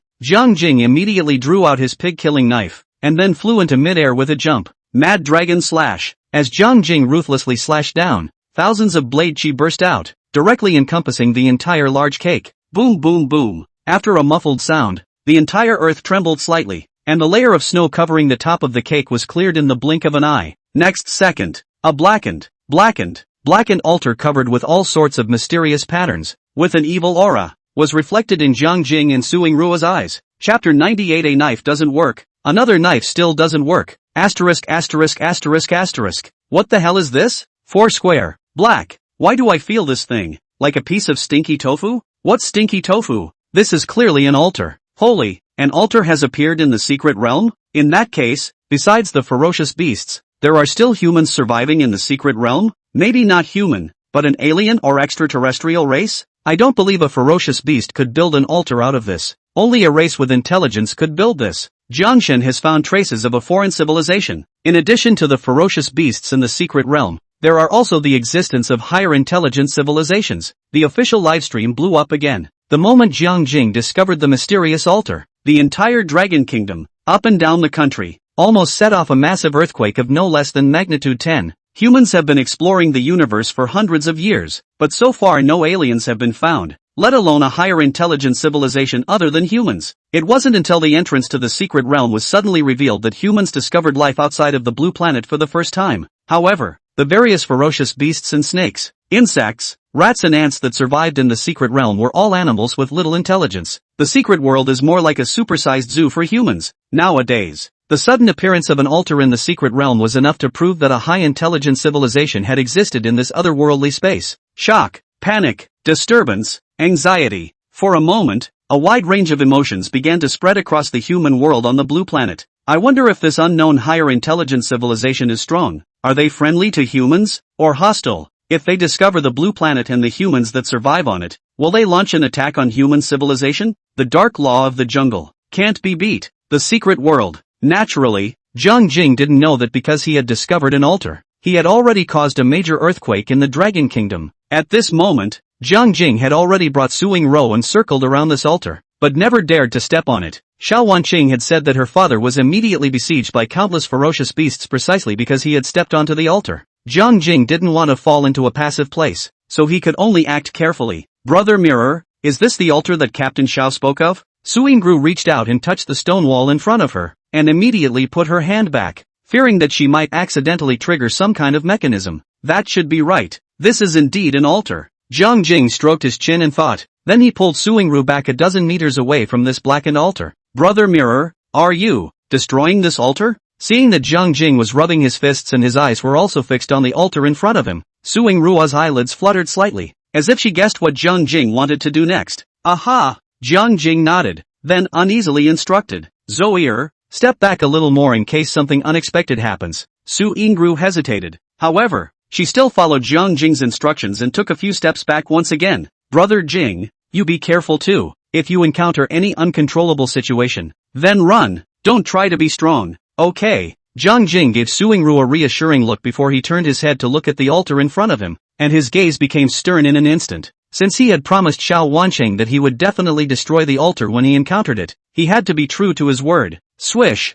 Only to see Jiang Jing once again jumped into midair, and his right hand also flew to touch the pig-killing knife hanging behind his waist. At the same time, a mountainous and powerful aura erupted from Jiang Jing's body, chopping sky battling. Choke! In the middle of the sky and earth, a blade aura flashed away, followed by an ear-piercing air-breaking sound. Boo! In the next second, the blade slammed hard into the altar, sending out another deafening roar. Snap! It was also at this time that Jiang Jing's body fell from midair and his feet steadily stepped on the ground. However, the imagined image of the altar being split in half with a single slash did not appear. The altar was still well and truly standing there, safe and sound. Jiang Jing instantly stared at the altar in front of him without the slightest breakage, his mouth wide open, and a shocked expression was also on his face. What's the situation? Without activating my natural bloodline, that slash just now was my full strength. Such a terrifying and destructive slash, but it didn't even cut off a single hair of the altar? Mud! All these years of practicing hard on Lu Ruyan's sword skills, had they been in vain? Brother Mirror, what is it now? Behind him came Suing Ruo's inquiring voice. Jiang Jing couldn't help but blush his old face and hurriedly waved his hand toward his back and said, Zoe, don't come over, I'll try again. After saying these words, Jiang Jing unwillingly jumped into midair once again. This time, his black hair turned white in an instant, and his originally black pupils turned blood red in a flash. That's right, Jiang Jing was furious. The natural bloodline was completely activated, chopping sky battling, choke, between the heavens and the earth. Another blade flash passed by. Boo! In the next second, the sword on once again crashed hard into the altar and let out a deafening roar. However, the scene that made River Mirror's eyes drop appeared again. The altar was still the same altar, not broken in the slightest. It only shook slightly and then fell silent. Lean. This stinky tofu. It's so hard? What kind of material is it built out of? Anyway, it's too resistant to beatings. Snap. Jiang Jing landed on the ground. His white hair gradually turned black, and his blood pupils slowly returned to normal. But a look of concentration flashed across his face. What went wrong? Didn't Xiao Wanqing say that his father had once unintentionally destroyed an altar, and a secret entrance had disappeared within the Dragon Kingdom as a result? An altar that can be destroyed. This has already been confirmed by Xiao Wanqing's father, so there shouldn't be any mistakes. What are the defense mechanisms of the altar itself? Must this defense mechanism be shut down before you can destroy it successfully? As soon as he thought of this, Jiang Jing's face became more and more gloomy. If it's as he suspects, the altar's defense mechanism must be turned off before it can be destroyed. That meant that one had to step on this altar, and Xiao Wanqing had clearly told everyone that her father had just stepped onto the altar, and all of the ferocious beasts within a 100-mile radius were attracted to it. Mud. Did they have to follow the same old path of Xiao Wanqing's father and stand against the siege of the beasts in order to destroy this altar? Brother Mirror, what should we do now? Suing Ruo was not a little cutie. Seeing that Jiang Jing's 2 strikes had failed to cause a single bit of damage to the altar, she naturally guessed that there must be something fishy about this altar. Silence. No words. Only Jiang Jing looked down and pondered for a while. Then he turned to look at Suing Ruo and said, Roar, why don't you leave this place first? I'll stay and study what method to use to destroy this altar.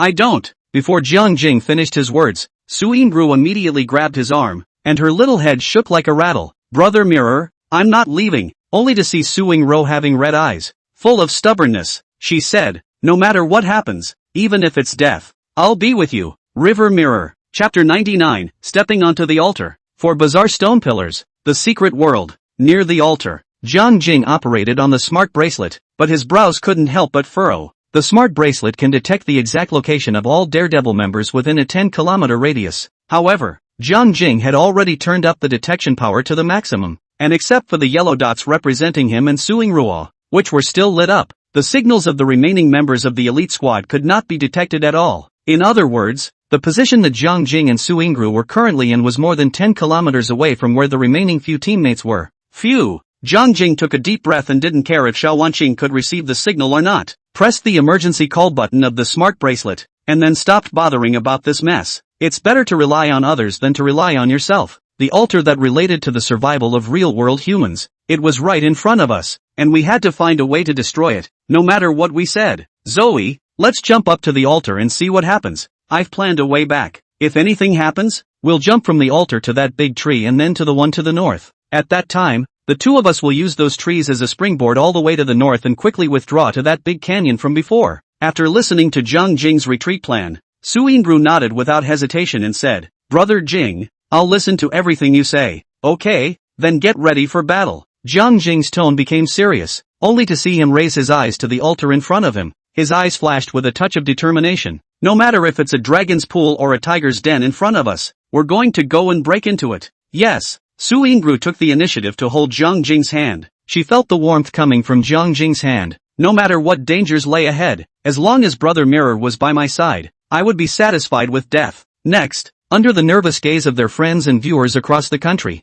Jiang Jing and Suing Ruo leaned towards the altar step by step. When the two of them were less than 3 meters away from the altar, Jiang Jing suddenly performed a light power and jumped to the edge of the altar with a single leap. Suing Ruo's movements weren't slow either. The moment Jiang Jing had just jumped, she also immediately performed a light skill and landed on the edge of the altar right after her. Quiet. There was silence all around. The imagined scene of the altar suddenly emitting a dazzling light and countless ferocious beasts being attracted to it did not happen. The altar was still the same dead altar, without any hint of abnormality, and the surrounding foggy ice forest was still quiet like a pool of stagnant water. How come it's a bit different from what Captain Xiao said? Suing Ruo blinked her eyes and quickly looked towards her surroundings, a trace of doubt also appearing on her face. Jiang Jing didn't speak, but instead quickly surveyed the altar with his gaze. The altar was covered with black square stone slabs, and on top of each slab, there were some patterns carved that Jiang Jing couldn't understand. In addition to this, in the center of the altar, according to the 4 directions of southeast, west, north and west, there were 4 square stone pillars dealing with each other. Each stone pillar was as big as a chessboard, about 3 meters in height, and on the body of each pillar, about 1.5 meters from the ground, a handle as thick as an arm and about a foot long protruded horizontally. To put it simply, these 4 stone pillars were a bit like wooden stakes, but there was only one handle on them, and the pillars were black all over, with a hint of dark red bloodlight faintly glowing on their surfaces. Of course, the top of the altar was bare, and apart from the floor carved with mysterious patterns, and these 4 bizarre stone pillars, there was nothing else. Ta-ta-ta-ta. Jiang Jing suddenly took a step, and step by step, carefully, he slowly walked towards these 4 stone pillars. Suing Ro held 2 chilling daggers, half crouching, her upper body slightly leaning forward, her small Chao Tun standing tall, closely following Jiang Jing's back, while also carefully guarding her surroundings. When the 2 of them walked near a stone pillar, the entire altar above was still silent, and nothing unusual had happened. Ha! Is this altar broken? Suingru couldn't help but gently exhale, but didn't let her guard down. The 2 daggers were still firmly clutched in her hands. If this altar is really broken, it would certainly be a good thing for us to be afraid.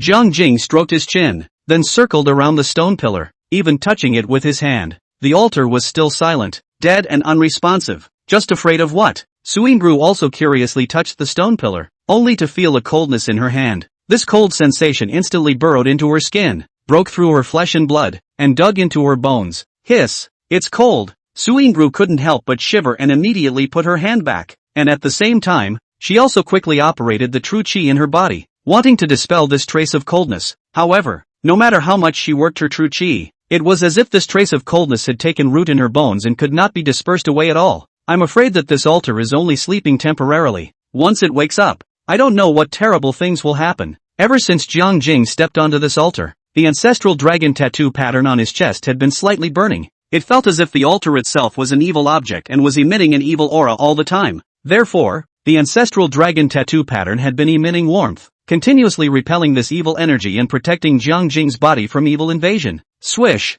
Jiang Jing suddenly took Suing Ruo's hand. In the next second, a warm breath instantly passed from the heart of Jiang Jing's palm to Suing Ru's palm before spreading throughout her body. Brother Mirror, your hand is so warm. Suing Ruo comfortably squinted her eyes, and the trace of coldness that had just burrowed into her bones disappeared without a trace in an instant. Brother has a warmer place. Would you like to touch it? The corners of Jiang Jing's mouth suddenly curled slightly, revealing a bad, gangly and handsome smile, instantly bashfulizing Suing Ru. Brother Mirror, you are bad. Who wants to touch that place of yours? Ah? Suing Ru stomped her foot, and that little look she gave Jiang Jing was on the verge of being drawn. Oh, I was talking about the chest. What were you thinking? Jiang Jing couldn't help but reach out and scrape Suing Ru's nose, looking at the little ninny's blushing, shy and angry appearance. His mood also became beautiful. Brother Mirror, you deliberately bait me? What did I induce you to do? You deliberately induced me to think in that direction. You're just bad. Ha ha. Jiang Jing's smile immediately bashfully made Suing Ru even more ashamed of herself, only to see Suing Ru glaring fiercely at Jiang Jing, then storing the dagger into her sleeve, followed by raising her 2 small fists and smashing them against Jiang Jing's chest in shame and anger. Jiang Jing hastily dodged, and Suing Ru suddenly pounced. Suing Ru gritted her teeth and once again raised her small fist to attack Jiang Jing, while Jiang Jing continued to choose to dodge. Just like that, Jiang Jing and Suing Ru were actually on top of this altar, playing around recklessly. She chased, he ran, he had no way out. There was a putrid odor of love in the air. Ka-ching! Suddenly, Suing Ru accidentally touched the handle on the stone pillar. I didn't expect that this stone pillar was actually movable, and after being touched by Suing Ru's handle, the stone pillar instantly turned a 90-degree bend. Rumble! Immediately afterward, the entire altar trembled. Jiang Jing and Suing Ru were so frightened that they stopped fighting in a hurry. Both of them half crouched in place, subconsciously drew their respective weapons, and then nervously observed the situation around them. To the dumbfounded surprise of both men, the danger didn't happen. Instead, in the center position surrounded by the 4 stone pillars, a stone slab was automatically opened, revealing a stone step path that could lead to the underground level. River Mirror, Suing Ru, Chapter 100, Mysterious Coffin, Ice Soul Grass. Brother Mirror, am I in trouble? Suing Ru spat out her tongue, a look of fear appeared on her face, and then she also looked pitifully at Jiang Jing. What's all this nonsense? Jiang Jing cried and laughed as he glared at Suing Ru, only to see his expression suddenly change, and then said in a deep tone, let alone the fact that you didn't get into trouble at all. Even if you did, no matter how big the trouble is, even if you break the sky, Brother Mirror will cover for you. Brother will never let you get hurt halfway. As soon as Jiang Jing said this, Su Yingru was immediately moved. He even hated to jump into Jiang Jing's arms on the spot, holding him tightly and never letting go for the rest of his life. Little girls. A few random sweet words can lull them into a frenzy. There's nothing technical about picking up little girls. Wow wow wow wow. The Mirror and Shadow CP is too sweet. Brother Mirror's words just now. If he had said them to me, how good they would have been. Brother Mirror is overbearingly protective of Zoe's sister. Even if Zoe's sister gets into serious trouble, he will back up Zoe's sister. I love you, husband, can you take a look at me? I'm better behaved, more obedient, more gentle, more considerate, and more knowledgeable about taking care of men than Su Yingru. This wave of dog food caught me off guard. I can smell the stench of love through the cell phone screen. Egami, you're confused. A woman will only affect the speed at which you draw your sword. There's no woman in my heart. Drawing the sword is naturally divine. The first page of the swordsmith's manual is to chop off the man of your dreams first. River Mirror couldn't see the pop-ups in the official broadcast room. Naturally, he also didn't know that the interaction between him and Su Yingru just now had set off a hot debate on the internet, and at the same time caused the public anger of countless single dogs. At this moment, Jiang Jing carefully observed the situation around him, and after determining that there wasn't any danger, he slowly walked towards that stone step path. Ta.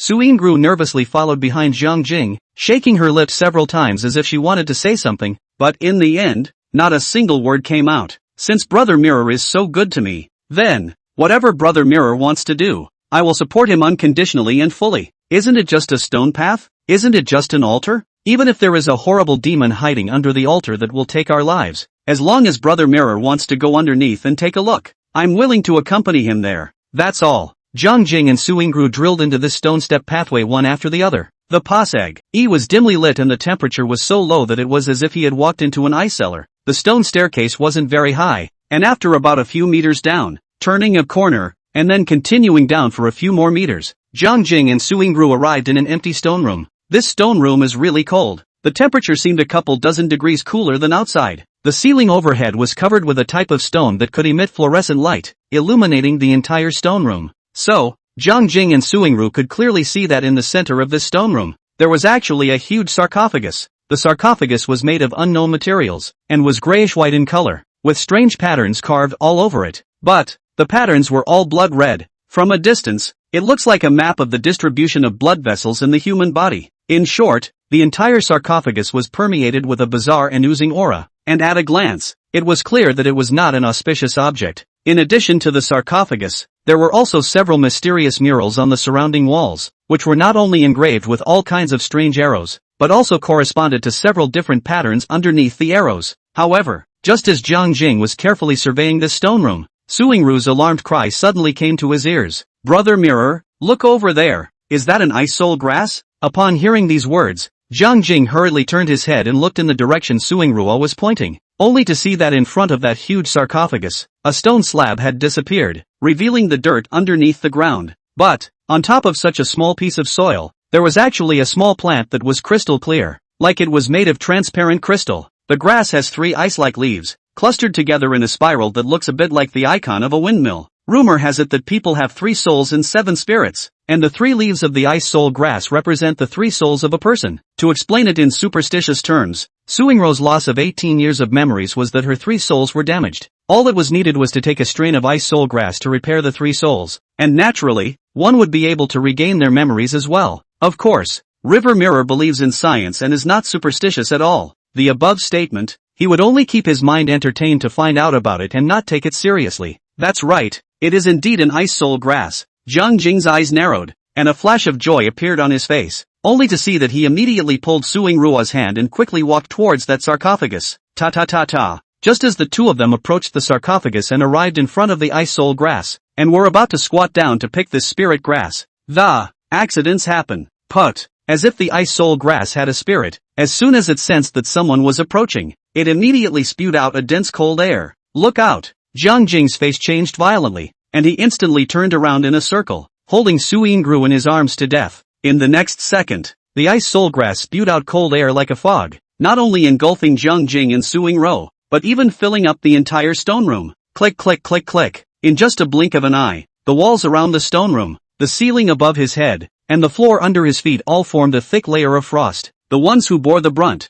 Jiang Jing and Suing Ru, were even frozen into 2 ice sculptures in an instant. River Mirror's live broadcast, signal interrupted. Suing Ru's live room, signal interrupted. It was also at this moment that Jiang Jing's and Suing Ru's live broadcast rooms almost simultaneously interrupted their live signals. On the public channel of the live broadcast, it was only quiet for a second, and countless pop-ups immediately appeared. The whole internet is abuzz. Asterisk asterisk asterisk asterisk. What's going on? Why is the signal in the live room cut off again? It's over. Jiang Shun and Suing Ru are in danger. Did you guys notice that the moment before the live signal was disconnected? I seem to have seen Jiang Shun and Suing Ru frozen into ice sculptures. I also saw that Jiang Shun and Suing Ru were really frozen into ice sculptures. My mirror brother, why are you so careless? Oh, the smart bracelets are frozen and automatically turned off. Jiang Shun and Suing Ru won't really be in trouble, right? Brother Mirror will never be in trouble. All of you crows, shut your mouths. Husband, I'm still so young. I don't want to be widowed. Woohoo! Chapter 101, if you can't give true love, then give her favoritism. Inside the stone room, the chill gradually dissipated. Jiang Jing and Suing Ru, who had been frozen into 2 ice sculptures, were so tightly embracing each other, standing motionless in front of the ice soul grass. The entire stone room was quiet, without a single sound. 1 minute, 2 minutes, 3 minutes. Ka-ching! Suddenly, the ice sculpture seemed to tremble slightly, while a slight sound was also emitted. Immediately afterward, the one ice sculpture that represented Jiang Jing unexpectedly cracked a tiny slit on it. Wow! It didn't take long for a palm-sized snow-white figure to break through the ice directly from inside this crevice, then quickly climbed onto the shoulders of the ice sculpture. That's right, this little guy was none other than Jiang Jing's contracted spirit beast, Wolverine. Whoosh! The little cicada first looked around for a while, perhaps to find that there is no danger around. Immediately came to the ice sculpture's ears, and then Squeak called out, click, ka-chow, click. Right at this moment, the 2 ice sculptures made a crisp sound almost simultaneously, and a crack spread out like a spider's web across the body of the ice sculpture. Boo! After about 3 seconds, the thick layer of ice and snow that covered Jiang Jing and Suing Ru's bodies all shattered into ice cubes after a muffled sound, falling to the ground one after another. Jiang Jing and Suing Ru broke the ice. Zoe, are you okay? I'm fine. Brother Mirror, are you hurt? I'm fine too. Phew, it's good to be okay. Suing Ru let out a slight sigh of relief, and immediately afterward, she tidied up Jiang Jing's clothes and gently patted away some of the ice slag crumbs that were sticking to his clothes. I have to say, Suing Ru, this little nymph, more and more has that flavor of a little petite wife. Roar, take out the basket you wove with the ice heart grass before. Let's collect this ice soul grass first. Jiang Jing reached out to help Suing Ru straighten her hair, and in the process, gently scraped on her small nose. Suing Ru couldn't help but blush with her pretty face, and the corners of her mouth rose slightly, as if she liked this intimate little action of Jiang Jing. Brother Mirror, the ice soul grass won't spit out ice again and freeze both of us into 2 ice sculptures again, right? Suing Ru glanced at the ice soul grass at her feet, and a crying expression appeared on her face as well. Although the ice soul grass could spit out cold air and instantly freeze a person into an ice sculpture, this amount of damage was simply harmless to a martial artist. No, it won't. For every cold breath that the ice soul grass spews out, there must be at least an hour's interval before it has the strength to spew out a second breath of cold breath. As soon as Jiang Jing said this, Suing Ru's face immediately revealed an expression of curiosity and said, is that so amazing? Jiang Jing, hee, there are many magical heavenly treasures in the secret realm, and the ice soul grass is just one of them. Suing Ru, Brother Mirror, then how should we collect this ice soul grass? Jiang Jing, just do whatever I say later. Suing Ru, okay. Next, Jiang Jing drew out his killing knife, and with an amiable smile on his face, he squatted directly in front of the ice soul grass. Suing Ru, on the other hand, took the basket woven from the ice heart grass, took it out and cupped it in her hands, then squatted on the other side of the ice soul grass. Seemingly sensing Jiang Jing and Suing Ru's kindness, the ice soul grass actually trembled gently, as if expressing its inner joy.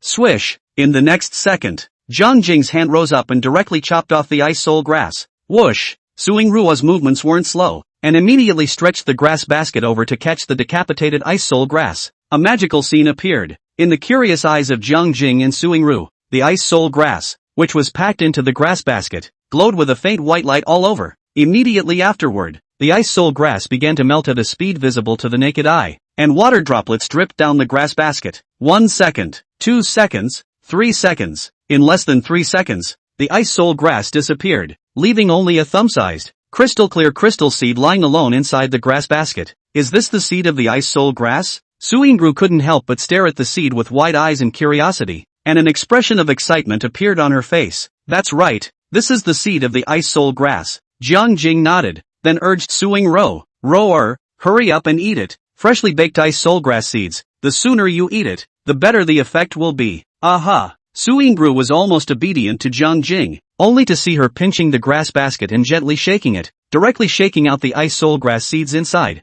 The ice soul grass seed was still in midair when Suingru opened her mouth and quickly came over to it before swallowing it into her mouth in one gulp. Sit on your knees, run your true qi, slowly digest the medicinal effects of the ice soul grass seed. Don't rush it. Under Jiang Jing's guidance, Suingru immediately sat down on her knees and closed her eyes, slowly digesting the medicinal effects of the ice soul grass seeds. This process can take as little as half an hour or as much as 2 hours. The main point is to see how much of Suingru's brain memory area has been damaged. If the damage is high, it will take longer to repair the memory area. 1 minute, 2 minutes, 3 minutes. As Suingru was digesting the medicinal effects of the ice soul grass seeds, Jiang Jing was not idle either, only to see that he left Suingru's side, then wandered around the stone room, and in the meantime, he carefully admired all the murals engraved on the surrounding walls. In the first mural, 4 arrows are depicted in the upper part, with the top arrow pointing down, the bottom arrow pointing up, the left arrow pointing right, and the right arrow pointing left. If you draw another dot right in the center of the 4 arrows,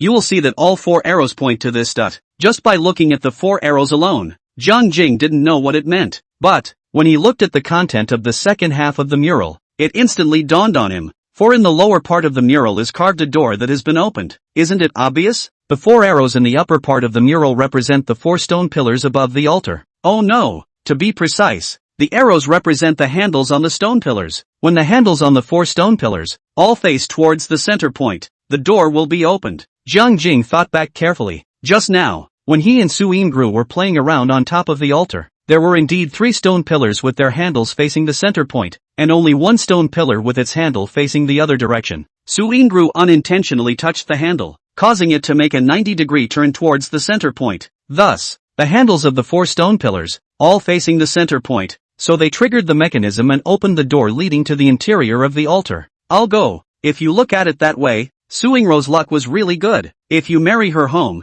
you don't have to think about it. She will definitely be a prosperous husband in the future. I just don't know if she minds being small. After all, Jiang Jing had already promised Xiaomei that he would take her as his main wife, and the two of them had even made a private bet for life. Jiang Jing couldn't go back on his word, abandon Xiaomei and turn around to marry Suingru as his main wife again, right? Oops. It's not easy being a scumbag. The tiny bit of conscience left in my body doesn't allow me to hurt such a good girl as Suingru. But if I miss such a good girl, my buddy's conscience will be even more disturbed. Whatever. What conscience does a scumbag need? Since she couldn't give Suingru true love, she should give her favoritism. Chapter 102, Instruction Manual on Mural Painting. Inside the stone room, Jiang Jing looked toward the second mural. Only the 4 arrows in the upper part of the mural, all back to the center point, that is, all towards the outside, and the bottom half of the mural features a pot lid. Jiang Jing stared at the pattern and studied it for a small amount of time, and in the end, he was incomparably certain that it was a pot lid.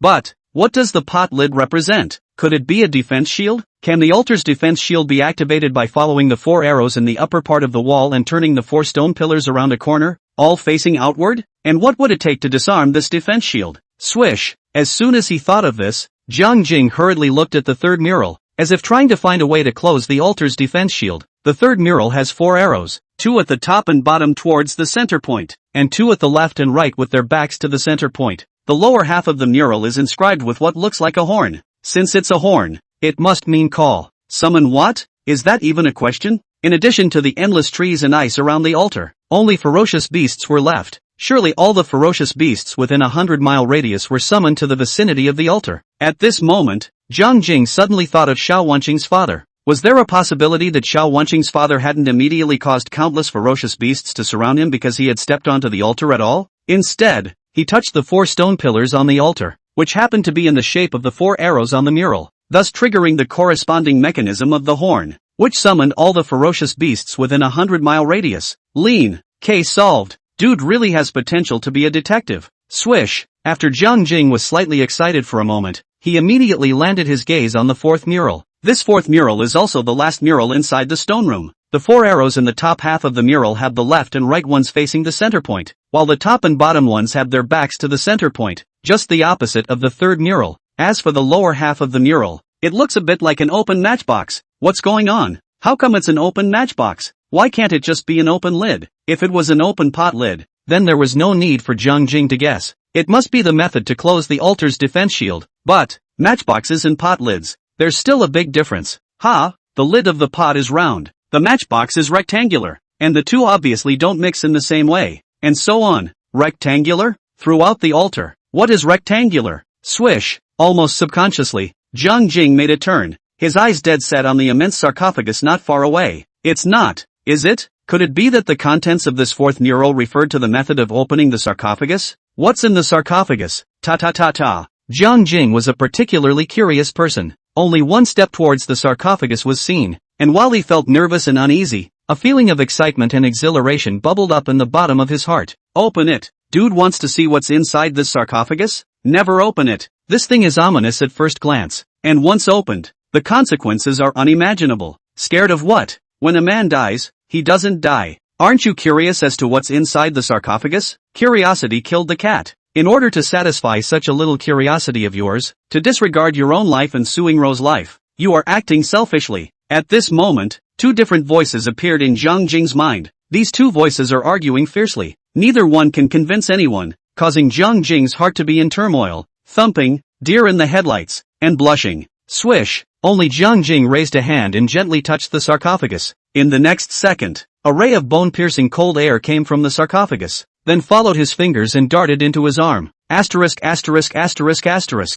Jing was instantly startled and hastily withdrew his finger. But it's too late for everything. This strand of bizarre coldness had followed his arm and drilled into his chest cavity, and it was still running rapidly towards his heart. Buzz! At the critical moment, the ancestral dragon tattoo pattern on Jiang Jing's chest suddenly emitted a fiery energy. In just a blink of an eye, this wisp of cold air that had drilled into Jiang Jing's body was vaporized by this blazing energy. Miss, River Mirror is safe and sound. Ancestral dragon bloodline is bull beer. Seemingly thinking that he was carrying the bloodline of an ancestral dragon that could restrain all evil things, Jiang Jing made a decision on the spot that went against his ancestors. I'm going to open the sarcophagus and take a look at it today, no matter what I say. If he didn't open the sarcophagus, Jiang Jing would definitely not even be able to sleep well when he went back, and would even be haunted for the rest of his life, never having peace. Brother Mirror, what are you doing? Right at this moment, a familiar yet unfamiliar voice suddenly drifted into Jiang Jing's ears. Familiar because in the entire elite squad, only Suingru would call him Brother Mirror. Strange because Suingru's voice had become much more composed.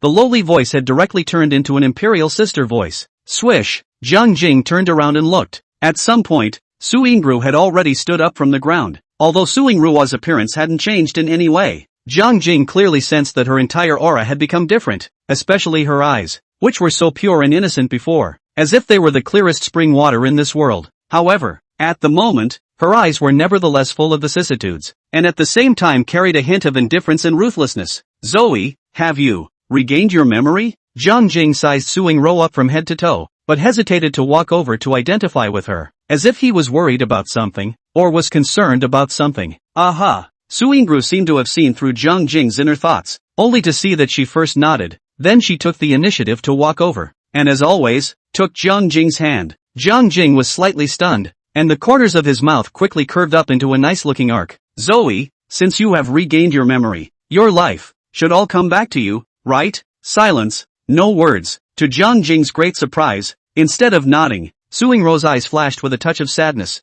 I don't know who my parents are. I don't know where my family is. Maybe I'm just an abandoned orphan. Listening to Suingru's voice with a hint of despondency, Jiang Jing's eyelids couldn't help but twitch slightly, and an expression of heartache surfaced on his face. Can you tell me what you've remembered since you regained your memory? Jiang Jing suddenly stretched out his hands and gently wrapped Suingru in his arms. Suingru shuddered slightly, her body instantly tightening, but after a blink of an eye, she leaned her head on Jiang Jing's shoulder and her body slowly relaxed. The memories before the age of 6 are a little fuzzy and I don't remember them too well. All I know is that I was abducted by traffickers when I was 6 years old and sold abroad to that killer organization. I'm not the only one who was also sold into this assassins organization. There are probably more than 200 little kids my age. In order to train a group of gold medal assassins, the organization arranged many instructors to teach us all kinds of knowledge. Fighting, assassination, stealth, disguise, reconnaissance and counter-reconnaissance, hacking, etiquette. By the time all of us turned 18,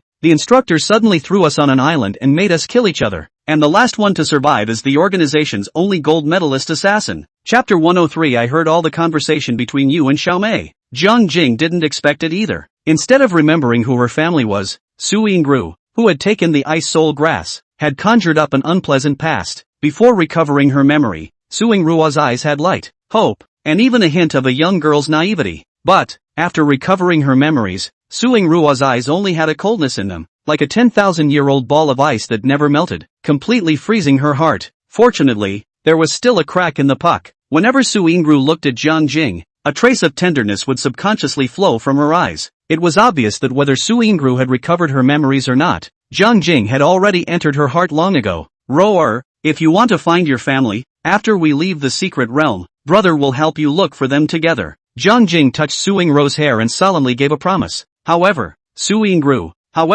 gently shook her head and said, forget it, let everything be as it is. Upon hearing this, Jiang Jing's hand froze in midair. Although Su Yingru didn't have any explanation, Jiang Jing heard a hint of confusion, a hint of fear, a hint of inferiority, and a hint of overwhelming resistance from her tone. After all, Su Yingru had lived under a killing environment since she was 6 years old. In this life, she didn't know how many people she had killed, and she didn't know how much blood was on her hands. Maybe, deep down she thinks she's a dirty executioner, that even her soul is no longer clean, and that's why she's resisting going to look for her family, isn't it? Beyond that, Jiang Jing kills monsters without blinking an eye, and every time he creates a rain of blood, it seems to make Su Yingru feel like she has found a kindred spirit, which is why she has become close to Jiang Jing. Coupled with Jiang Jing's repeated rescues, as well as his favoritism towards Su Yingru, which in turn caused Su Yingru to fall hopelessly in love with Jiang Jing. Zoe, no matter what decision you make, Brother Mirror will be on your side. Jiang Jing did not persuade Su Yingru,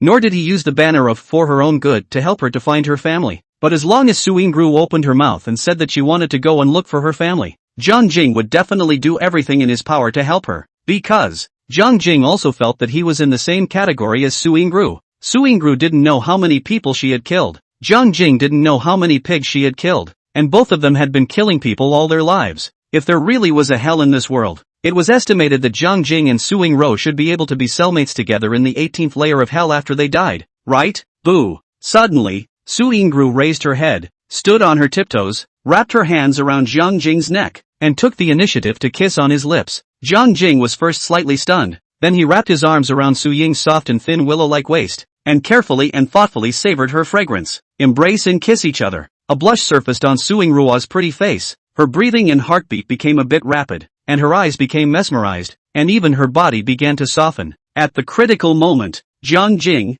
however, gently pushed Su Yingru away. Phew! I only saw Jiang Jing take a deep breath. Then in Su Yingru's puzzled eyes, he slowly opened his mouth and said, Roar, in fact, I have a fiancée.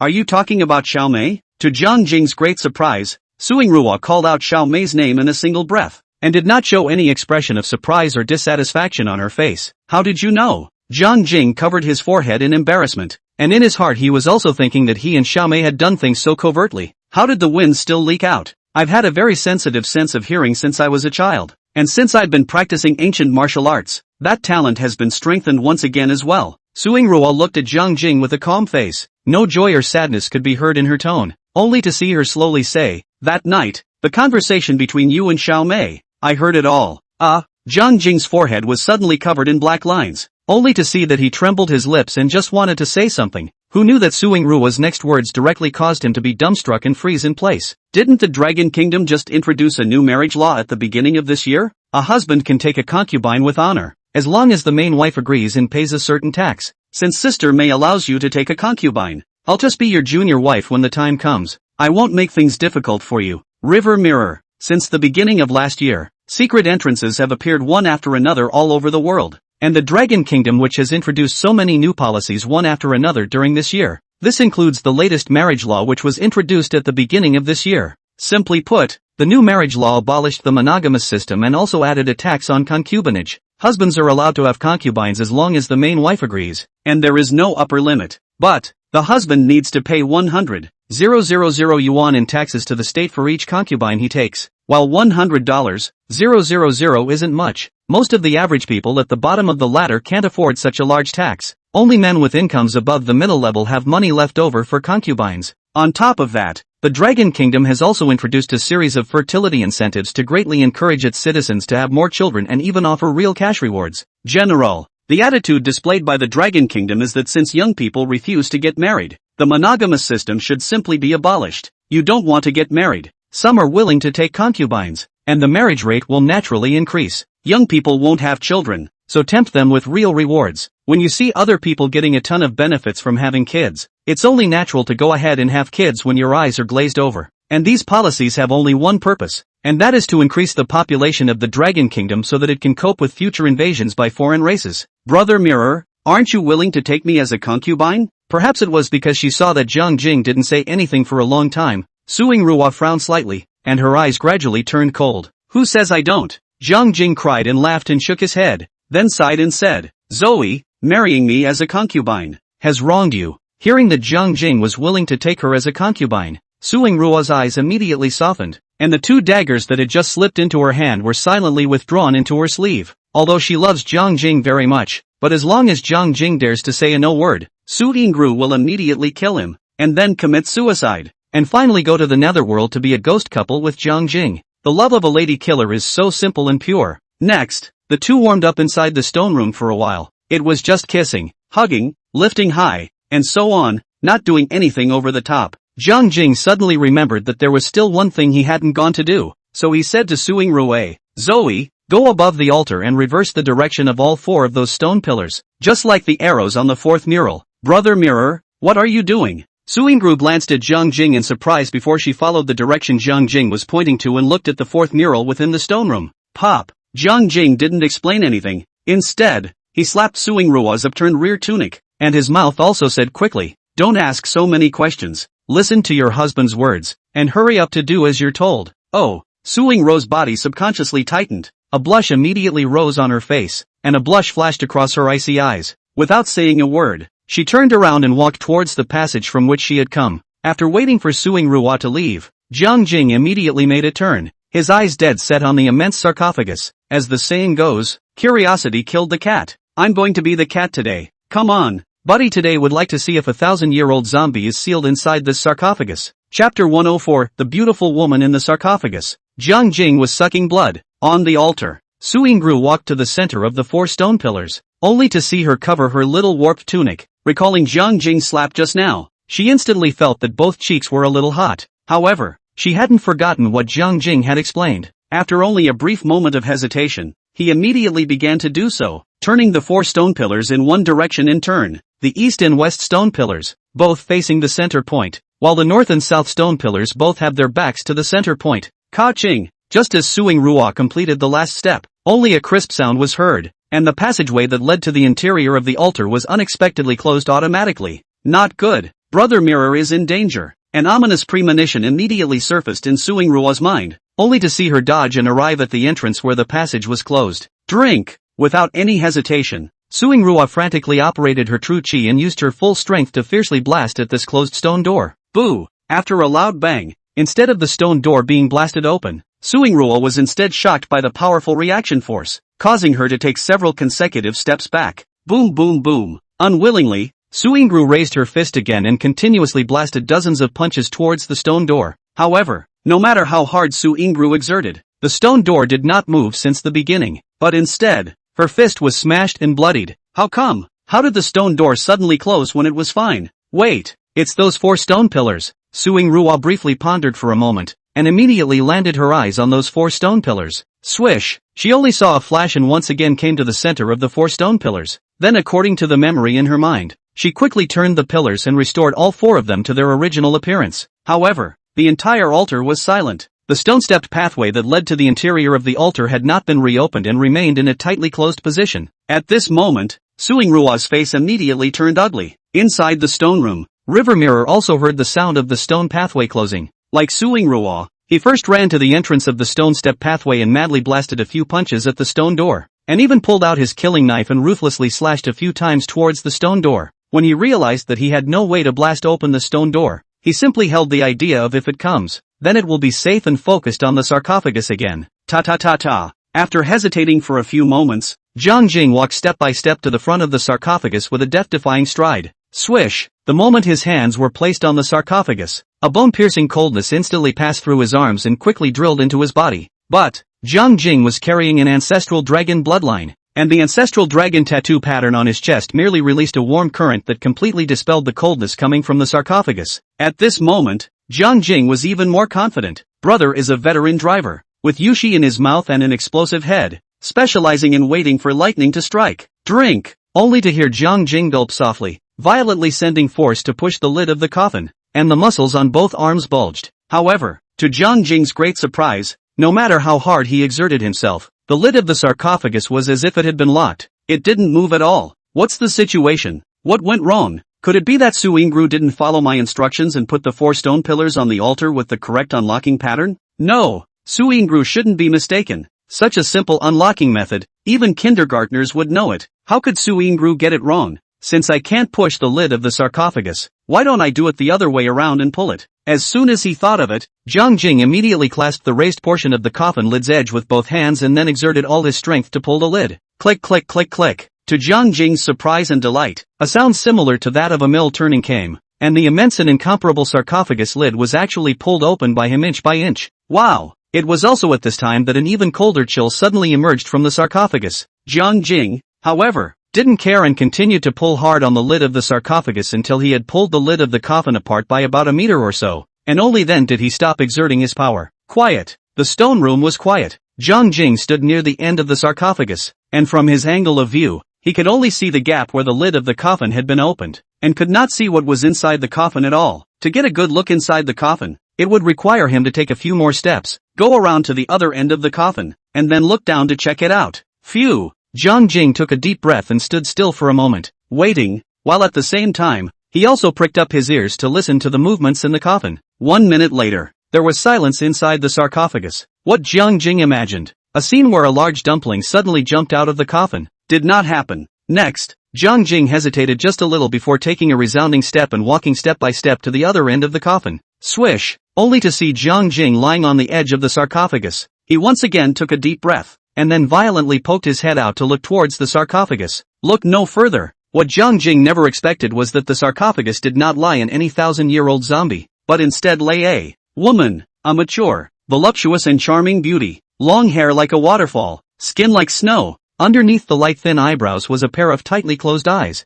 and underneath the high nose were 2 red lips like rose petals. The whole face was flushed with a ripe and charming flavor. Although she looked like she was all at least 35 years old, it was this aura of a mature woman that was more likely to stir a man's desire to conquer. On top of that, the woman was voluptuous to a fault. The loose-fitting palace dress on her body froze with an extreme tightness, perfectly outlining the curves of her fat body. The proud capital seems not to lose to Xiaomei at all. The waist of a full grasp, such as the weak wind to help the willow. Extremely exaggerated hip curve, noticeably wider than the shoulders. Standard gourd-shaped body. There was a crime-inducing aura all over her body. Swish! After Jiang Jing froze slightly for a moment, he subconsciously stretched out 2 fingers and slowly brought them under the beautiful woman's nose. He seemed to want to check whether the stunningly beautiful woman sleeping in the coffin was dead or alive. However, accidents happen. Right at the moment Jiang Jing had just brought her fingers over, the beautiful woman, who had originally closed her eyes tightly, suddenly opened them. In Jiang Jing's stunned eyes, the beautiful woman opened her mouth, revealing 2 sharp tiger teeth, then with a swift and hard bite on his wrist, "Gollum, Gollum, Gollum." A strange sound came from him, and Jiang Jing realized with horror that the beautiful woman was actually sucking his blood. She was like a person who had been thirsty for 100 years, suddenly encountered a clear spring, immediately defiantly pounced on it, and the main thing to do was to have a quick drink. Asterisk asterisk asterisk asterisk. Jiang Jing, who reacted, immediately roared angrily and immediately tried to retract this hand of his. However, the beautiful woman, snatched a step ahead of him and locked her hands deadlocked on Jiang Jing's arm, her mouth still biting on his wrist, continuing to suck his blood freely. Seek death. Angry and furious, Jiang Jing immediately used his other hand and quickly drew out the pig-killing knife, then ruthlessly slashed at the beautiful woman's head. Dang! What made Jiang Jing greatly surprised again was that the beautiful woman merely raised a hand and put up 2 fingers. Then she easily clamped Jiang Jing's pig-killing knife, and throughout the entire process, the beautiful woman's mouth had never left Jiang Jing's wrist, and had been constantly sucking his blood like a hunger.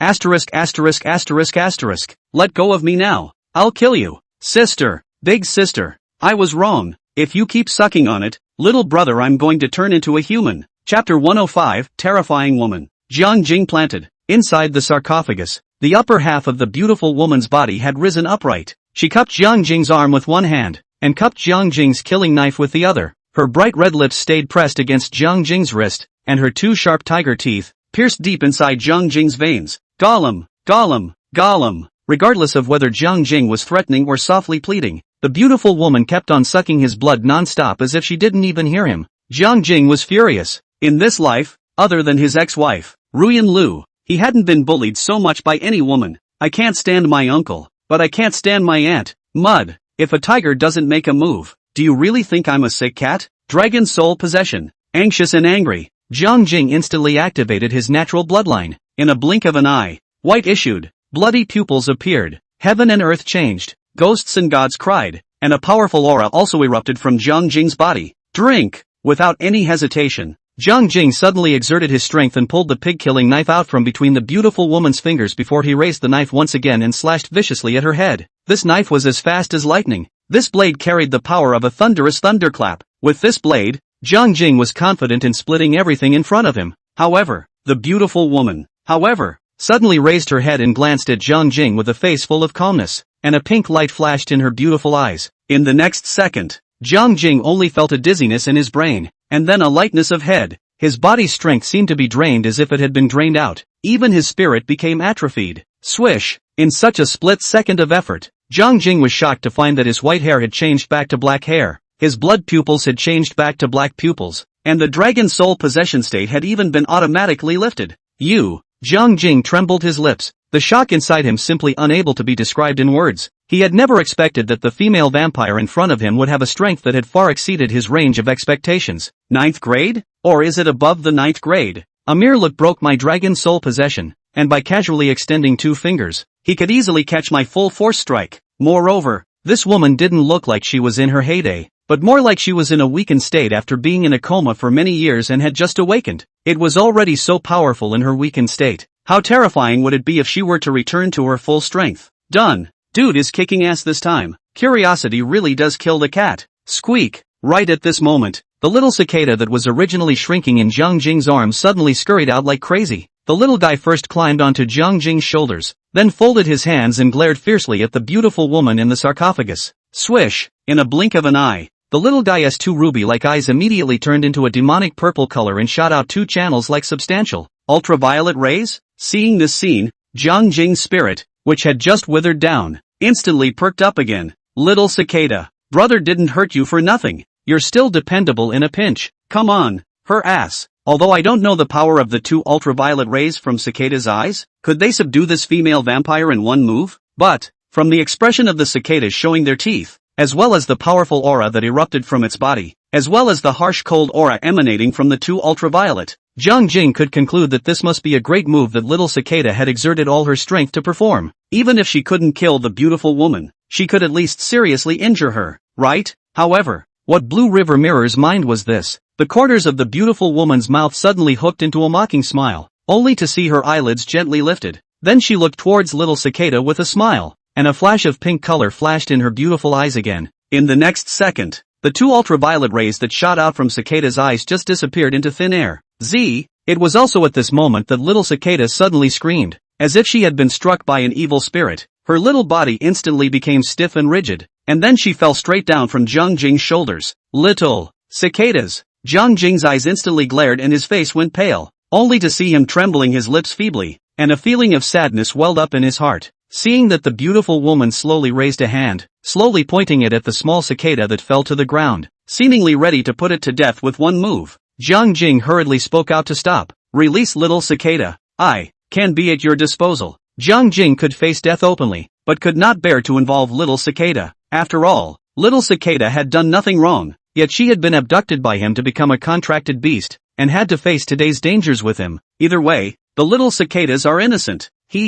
Little human. I didn't expect you to be a sentimental person. To Jiang Jing's great surprise, the beautiful woman spoke. She was seen licking her own lips, her mature voice with a hint of huskiness, but also with a strong feeling of seduction. That look, that demeanor, that gesture, that tone. Not good. This is scratchy. seeing as you opened the ceiling prohibition for me and fed me blood, I can spare this misty pupil illusion sable. But, as the beautiful woman said this, her entire body floated out of the sarcophagus, and then silently hovered in midair. Immediately afterward, a heaven-destroying pressure violently erupted from her body. But, Jiang Jing's already incredibly weak body naturally couldn't carry this terrifying pressure, only to see him gritting his teeth and struggling to support himself. But he was still pressured by this pressure and knelt on one knee on the ground. Quiet. The stone room was quiet. The beautiful woman just quietly hovered in midair. Then with a pair of charming peach blossom eyes, she sized up Jiang Jing from head to toe in a serious manner. A few moments later, the beautiful woman suddenly exhaled softly,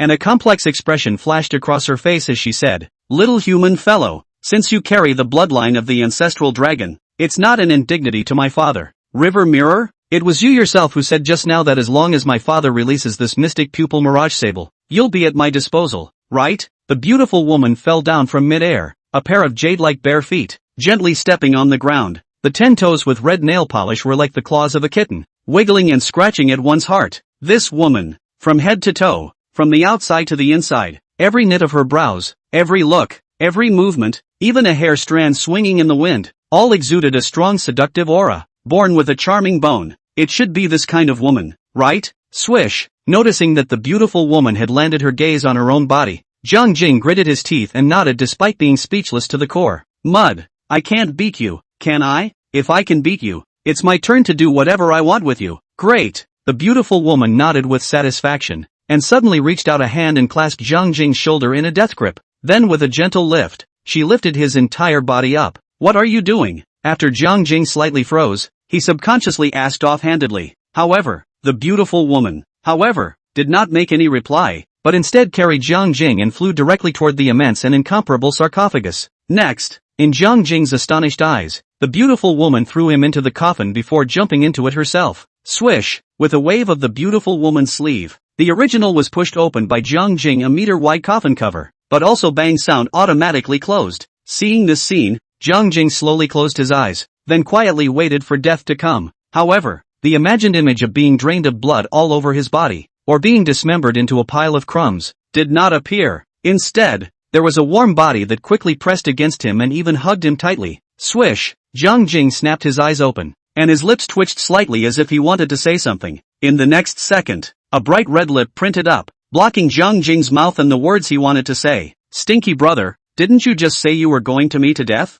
Sister is giving you that chance now. Come on, vent your anger and resentment all you want. Cackle cackle cackle. Jiang Jing, Chapter 106, Nine Tails? It's a fox spirit. Jiang Jing never dreamed of it. One day, he would actually be kidnapped by a strange woman and thrown inside a coffin, left to be slaughtered without the ability to fight back. It was also at this moment that Jiang Jing profoundly understood a truth. Life is like a forced X. Since you can't fight it, you have to learn to enjoy it. Time passes by. At first, Jiang Jing's mindset was still very optimistic. After all, it's just a little bullying. It's not going to kill him, so what's there to worry about? Chastity is precious. Love is more expensive. If for life, both can be thrown away. However, an hour later, Jiang Jing's face looked a little off. 2 hours later, Jiang Jing's lips began to turn white. 3 hours later, Jiang Jing's face had completely changed drastically. Not only had his face and lips completely lost their blood color, even the dark circles under his eyes had popped up. On the contrary, the beautiful woman,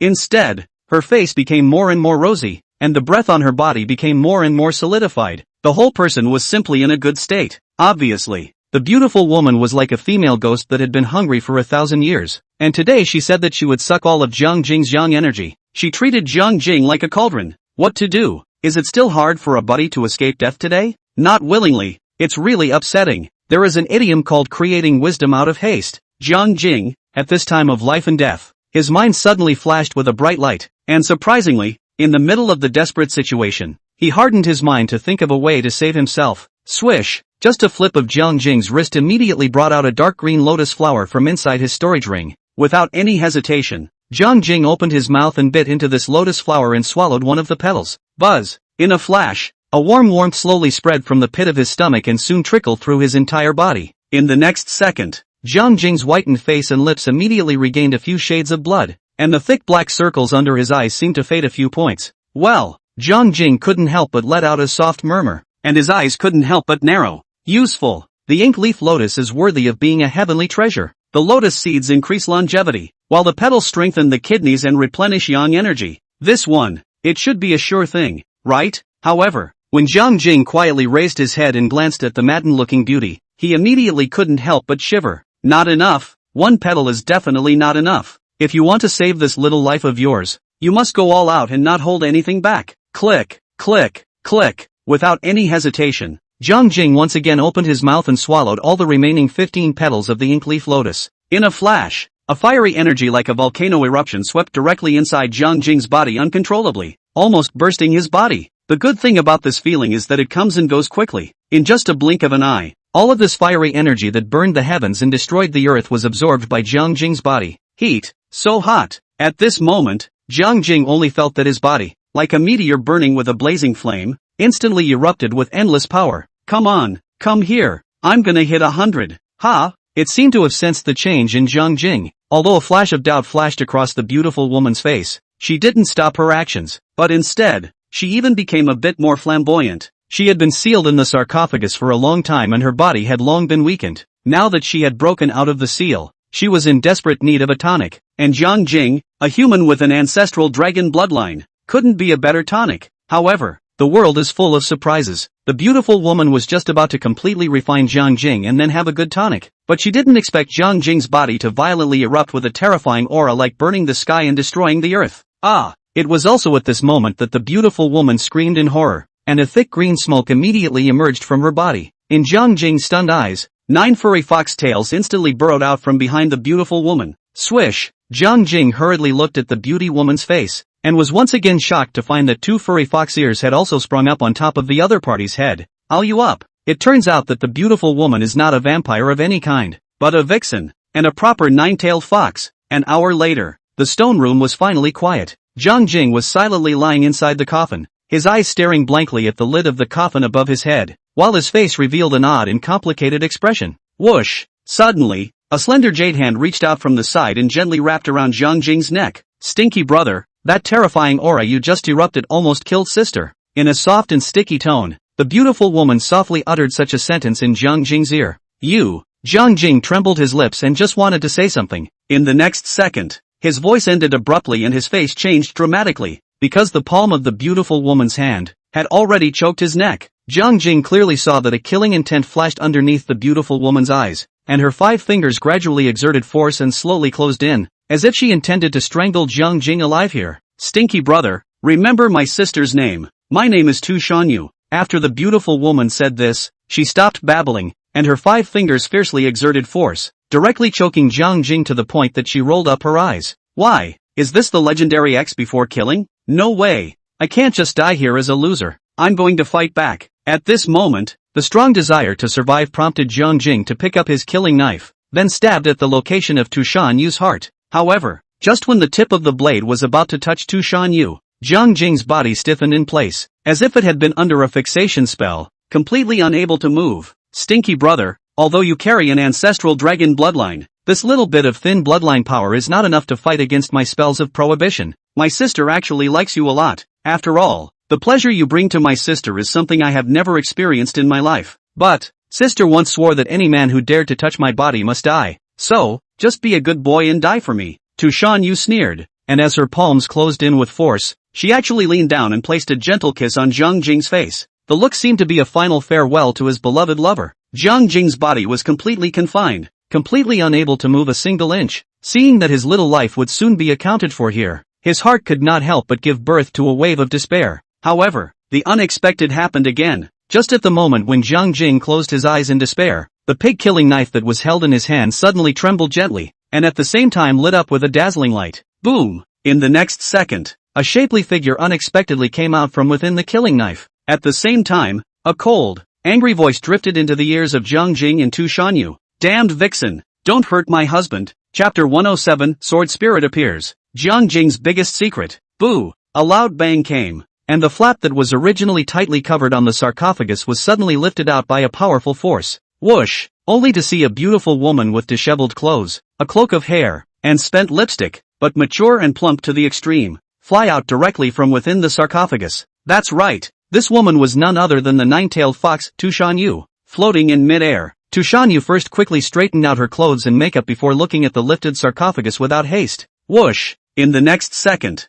a woman with a dark red glow all over her body also flew out from within the sarcophagus, only to see her head lowered as she silently floated right across from Tushanyu. However, the moment she raised her head, a stunning face so beautiful that all men couldn't breathe was clearly reflected in Tushanyu's eyes. Tushanyu, as a nine-tailed fox with a pure bloodline, had always been extremely confident in her looks and figure, but in front of this woman, she actually felt a hint of pressure. It wasn't because the other party's strength was stronger than hers, but the other party's appearance and figure, surprisingly, vaguely overpowered her by one step. Willow leaf eyebrows, Danfang eyes, under the high bridge of the nose, a lip like a rose petal, with a hint of seductive luster. The white and flawless skin was permeated with a light reddish pink, and the whole person exuded a noble, dignified, elegant, and cold temperament. Her face is already explosive, but her body is even more so. The headlights on the 38F Plus are as dominant as the Tuscan moon. The black, palace-waisted gown on her body had an open collar, revealing a small blood-red wrap inside. The hem of the skirt opened up on both sides with two high forks, revealing a pair of long,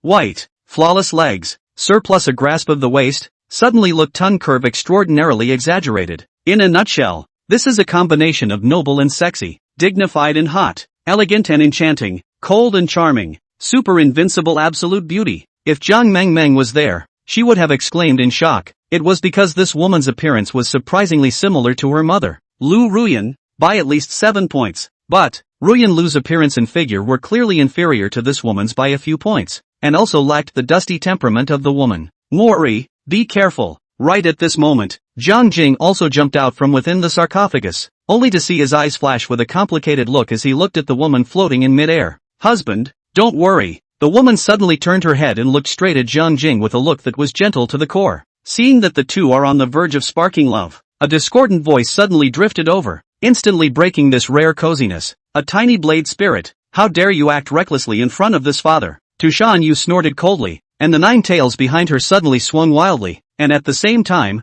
her pupils turned a demonic purple color. In a blink of an eye, an invisible and powerful pressure enveloped towards Zhang Jing and Mori. Seek death. Mori suddenly snorted coldly, and the layer of dark red light on his body suddenly became dazzling, and in just a blink of an eye, the brightness of the light even surpassed that of the sun. At this moment, Zhang Jing hastily closed his eyes, and Tushanyu also raised her arms and blocked her eyes. 1 second, 2 seconds, 3 seconds. When the light dispersed, Mo Li's figure had disappeared, and in its place was a black dragon that emitted a faint bloodlight, cold, majestic, and domineering without losing its elegance. You're actually an ancient dark dragon, Tushanyu exclaimed, her face instantly turning ugly. A tiny vixen, how dare you bully my husband? Today this honored one will skin you and draw out your tendons, giving my husband a fierce outburst of bad anger. After Mori said these words, he immediately opened his mouth and directly spewed out a mouthful of powerful dragon's breath, instantly wrapping up Tushanyu. Swish! To Mori's great surprise,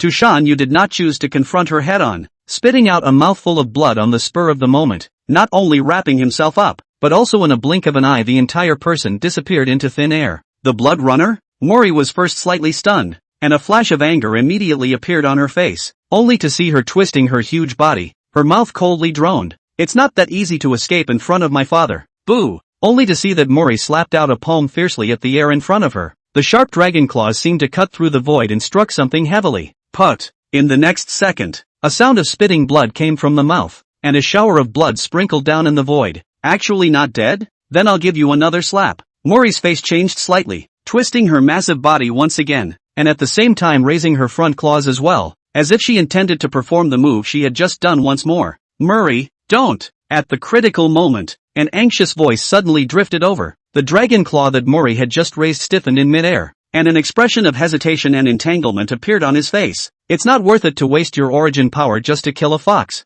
Zhang Jing once again spoke out to persuade, and in his tone, besides anxiety, there was only a strong concern and worry. That's right. Mori was the spirit of the Dragon Slayer sword. Her original body was an ancient dark dragon, and because she died under this Dragon Slayer sword, her soul was trapped inside the sword and finally transformed into a sword spirit. When the system gifted the dragon-slaying knife to Zhang Jing, not only the knife, but also the knife spirit, Mori recognized Zhang Jing as the master together. But, after all, Mori was only a spirit body, and every strike she made would consume a large amount of origin power. Once the power of the origin was exhausted, she would completely disappear into this world, never to be resurrected again. The only way to replenish Mori's origin power was to have the dragon-slaying blade absorb enough chi and blood values to be used to nourish Mori's spirit body. So, every time Jiang Jing fought monsters and upgraded, half of his blood value would be sucked away by the dragon slayer. This was the main reason why Jiang Jing had killed so many monsters in the secret realm, but his upgrade speed wasn't very fast. But, Jiang Jing,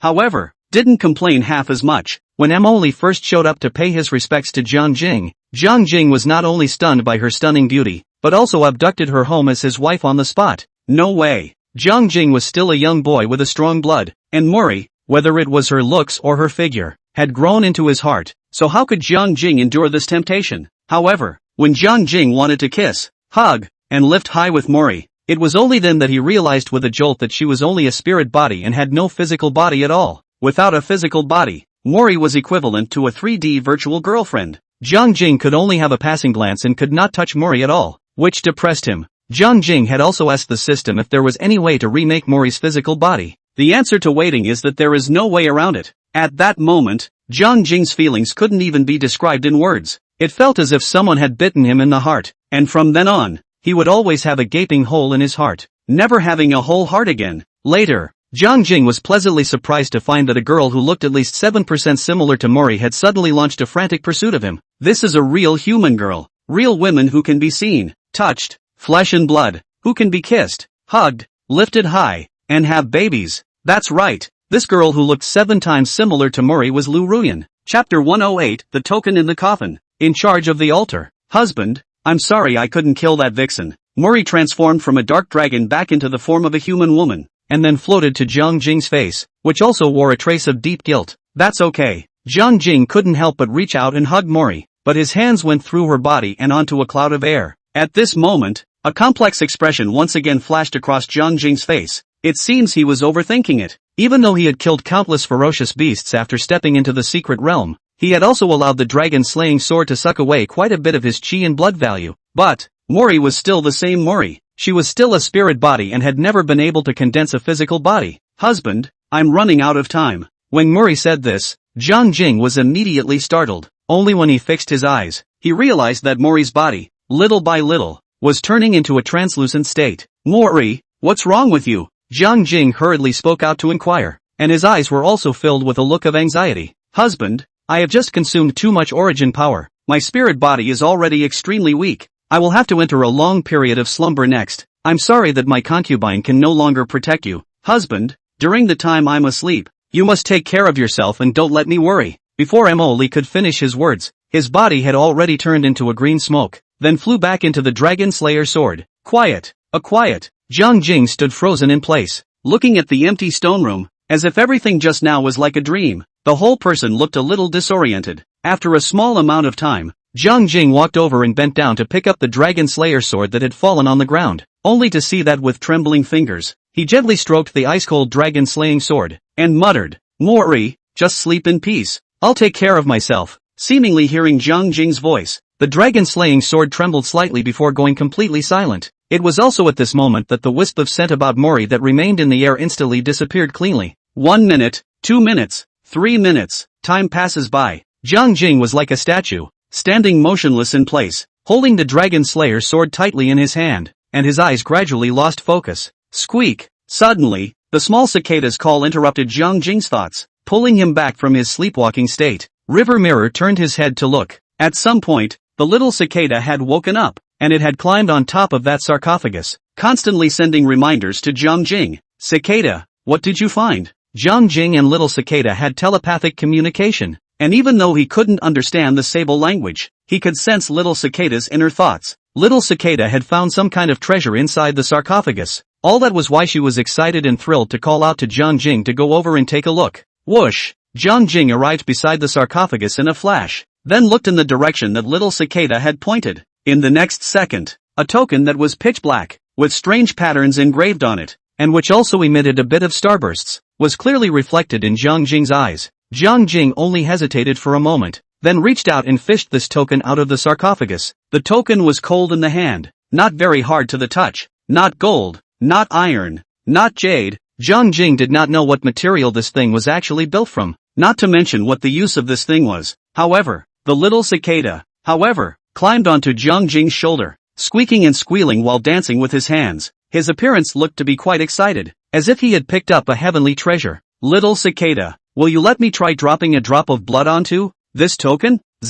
This token was sealed inside the sarcophagus along with the nine-tailed fox. It can't be some kind of evil thing, right? Squeak, really dripping blood? Jiang Jing knew that little cicada wouldn't harm him. After all, he and little cicada had already signed a contract. One for all, one for all. If Jiang Jing died, little cicada was affected by the master-servant contract and would die along with Jiang Jing. Therefore, cicada had no reason to harm Jiang Jing. Swish, only Jiang Jing cut his finger, squeezed out a drop of blood, and directly dripped it onto this mysterious token. Shoo! To Jiang Jing's great surprise, right at the moment the blood was dripped on, the token immediately transformed into a ray of light as if it had come to life, drilling into the center of his forehead. What the hell? Jiang Jing hastily reached out and covered his forehead, as if he was trying to pick out the token. However, in the next second, Jiang Jing froze in place, because there was a stream of unfamiliar information that suddenly flooded into his mind. This feeling was very familiar to Jiang Jing, because every time Jiang Jing used skill points,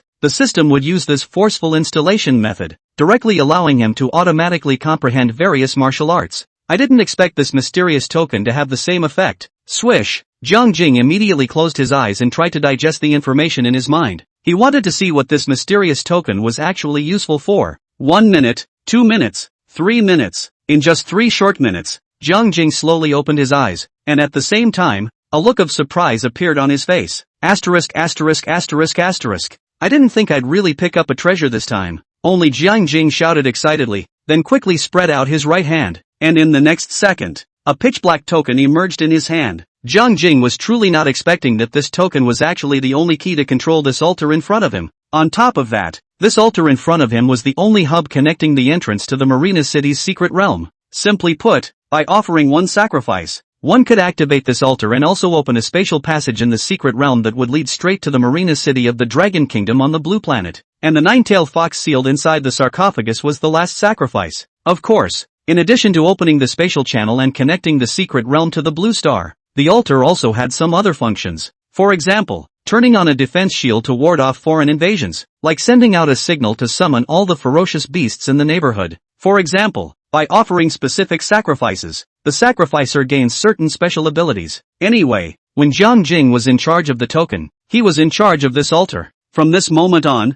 he was the sole owner of this altar. One word, awesome. But, while Jiang Jing was pleasantly surprised, a series of questions surfaced in his mind. Why would such an important token be casually placed in a sarcophagus? And who was the previous owner of the token? Who actually built the altar? And who had sacrificed the nine-tailed fox? Who was so powerful? As a sacrifice? This superb terror who had sacrificed the nine-tailed fox. How strong was he? Although Jiang Jing did not know the answers to these questions, he smelled a hint of intrigue. In the secret realm, there is a mysterious and powerful horrible creature that is brewing a huge conspiracy of unprecedented proportions. Without knowing exactly what bad things the other party was going to do, there was only one way Jiang Jing could come to grips with the situation. What the enemy embraces, I will oppose. What the enemy opposes, I will embrace. Bottom line, you can never go wrong by going against him. Brother is an old Chinese doctor, driving a tractor, running around inside the secret realm, specializing in blowing up. Chapter 109, Opening the Altar Defense Shield, Summoning Fierce Beasts. Ka-ching!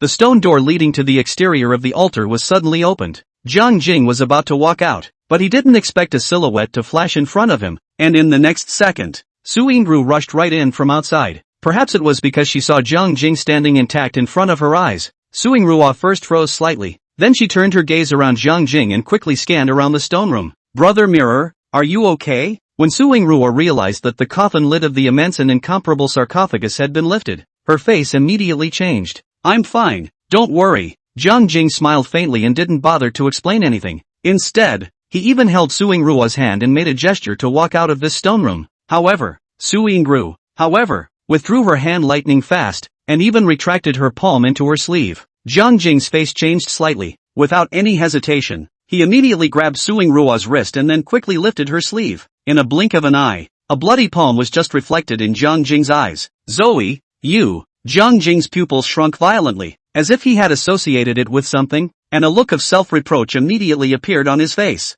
I'm fine, Suingrua put down her sleeve with a calm face, and then added in a whirlwind, a small injury. It will automatically heal after a while. I'm sorry, I didn't realize that the stone door would close automatically after triggering the mechanism. Jiang Jing trembled his lips, and the color of guilt under his eyes became even more intense. But, as a qualified scumbag, Jiang Jing still knows very well how to make a girl happy. Swish, only to see that without saying a word, he grabbed Suingrua's wrist, then gently lifted up her sleeve, and then he took this bloody palm and slowly brought it to his mouth. Phew, who? Next, Jiang Jing had a very distressed expression on his face and moved very carefully, gently blowing on this hand of Suingru's. While blowing on it, he also asked in a heartbreaking manner, "Does it hurt?" In the face of Jiang Jing's gentle to the extreme care, where could Suingru resist? A heart instantly melts.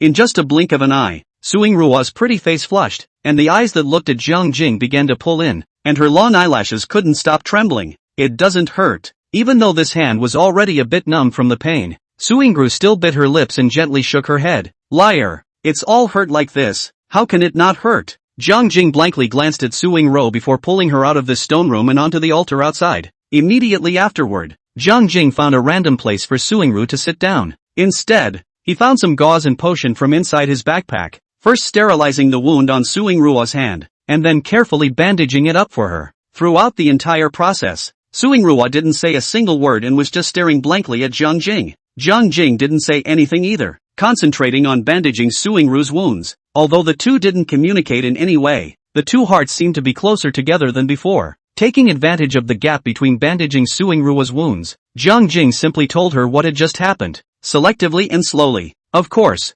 Jiang Jing hid what happened to Mori, and also hid the fact that he was bullied by the nine-tailed fox. In the former case, it was because Jiang Jing didn't want anyone to know about Mori's existence. The latter, because Jiang Jing didn't have the face to tell Suingru that he, a big man, had been bullied by a vixen. It's really embarrassing. Woohoo! After listening to Jiang Jing's narration, Suingrua's eyes brightened slightly. Brother Jing, now that you're holding the token in your hand, it's the same as controlling this altar? River Mirror nodded. Aha! So what's next for you? Is it to destroy this altar? Or do you want to use this altar to do something else? An odd expression flashed across Suingru's face. Although she hadn't known Jiang Jing for a long time, she understood Jiang Jing's mind, and Jiang Jing was definitely not a peaceful person. You guess? The corners of Jiang Jing's mouth curled slightly, then he spread out his palm and directly summoned the token. I'm not guessing. Suingru shook her head, her eyes staring curiously at the token in Jiang Jing's hand, and her tone of voice was also extremely calm as she said, no matter what you're going to do,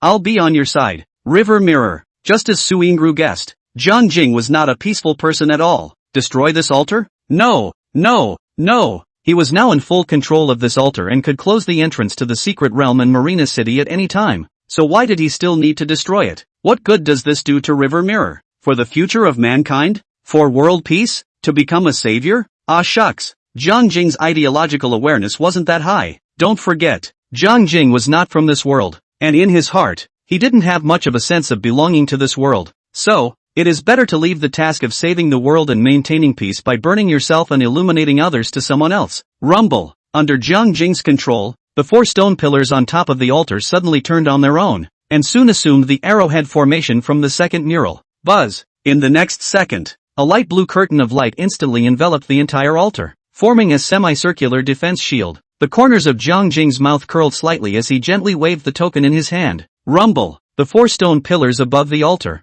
once again, turned on their own, and quickly assumed the arrowhead formation from the third mural. Quiet. A quiet. Whether it was above the altar, below the altar, or the perimeter of the altar, all of them fell into absolute silence at this moment. 1 second, 2 seconds, 3 seconds. A very slight rumbling sound suddenly came from the distance, and immediately afterward, the sound grew louder and louder, and even the entire earth began to tremble slightly. Suingrua hurriedly stood up, her gaze peering over toward the distance, only to see that heavy black shadows had appeared in the foggy forest at some point, and they were all running quickly in this direction towards the altar. Whoosh! It wasn't long before a huge and incomparable black shadow directly drilled out of the thick fog, and then also showed its teeth and rushed towards the altar. Ice storm bears. This was a ferocious beast that Jiang Jing and Suingru were very familiar with. Nothing to make a fuss about. Whoosh! Following the first ice blizzard bear, dozens of other ice blizzard bears drilled out of the fog and rushed towards the altar in unison, showing their teeth. It's just a bunch of rabble. It's no big deal. Whoosh! Ho ho ho! Hisses! when thousands of ferocious beasts, one after another, had burrowed out of the thick fog and were all rushing towards the altar's side, Suing-Ruwa suddenly felt a hint of pressure. Lion, tiger, bear, leopard, wolf, ox, elephant, rhinoceros, horse, camel, pig, monkey, python, snake, rat, cat, dog, lizard, spider, centipede, toad. In addition to those that crawl on the ground, there are those that fly in the sky: eagle, rock, eagle, falcon, finch, crane, griffin, bat, parrot, aspen, mosquito, moth, praying mantis, bee, butterfly. All the animals that Suing-Ru had seen on TV almost all appeared in front of her. Even, there was also a large portion of oddly shaped ferocious beasts that Suing-Ru couldn't even name them. In just a blink of an eye, the entire altar was surrounded by these ferocious beasts. A huge piece, dense, watertight. Brother Mirror, the ferocious beasts you summoned over, isn't it a bit too much? Suing-Rua's eyelids jumped fiercely, and a crying expression hung on her face. Zoe, don't be afraid. Even if there were a million more ferocious beasts, they wouldn't be able to break through the altar's defense shield. They wouldn't be able to attack at all. Go rest next to me for a while. Brother is going to start practicing. Oh no, brother, I'm going to utilize these ferocious beasts to sharpen my blade skills. Chapter 110, The Butcher on a Rainy Night. So scared the children dare not cry. Aha, Mirror brother is fine. That's great. Jiangshun and Suing-Ru's live room finally restored the signal. I thought something had happened to Jiangshun, causing me to cry, but now that I see that Jiangshun is still alive and well, I'm really happy. Asterisk asterisk asterisk asterisk. What's going on here? Where did all these ferocious beasts come from? It's estimated to be over 100,000 of them. What's going on? I don't know. As soon as I entered the live broadcast room, I saw Jiangshun calling for blessings. Has Jiangshun stirred up a hornet's nest? How did he attract so many ferocious beasts at once? Brother Mirror, can you develop indecently? Don't wave. Smart bracelets are equipped with self-healing features. Previously, it shut off automatically because it was frozen by the frost and the battery could not supply power to the smart bracelet at low temperatures. At this moment, the layer of frost covering the smart bracelet had completely melted. The smart bracelet also restarts and turns on automatically. However, as soon as the netizens entered Jiang Jing's live room, they were taken aback by the images in front of them, only to see Jiang Jing and Suing-Ru standing on the altar, surrounded by densely packed, thousands of strange, ominous, countless all kinds of ferocious beasts. It's a scene that anyone who sees it can't help but shout. Asterisk asterisk asterisk asterisk. Next, in the heart-stopping eyes of the netizens, Jiang Jing didn't even furrow his brows, and instantly wielded the butcher knife in his hand, aggressively slashing at the dense group of ferocious beasts in front of him. Clunk! At this moment, the jaws of countless netizens were dropped to the ground in shock. Meanwhile, at the same time, almost all of the netizens felt their blood burning and their souls roaring when they saw Jiang Jing, one man and one sword, preparing to single-handedly take on 1,000 armies. Without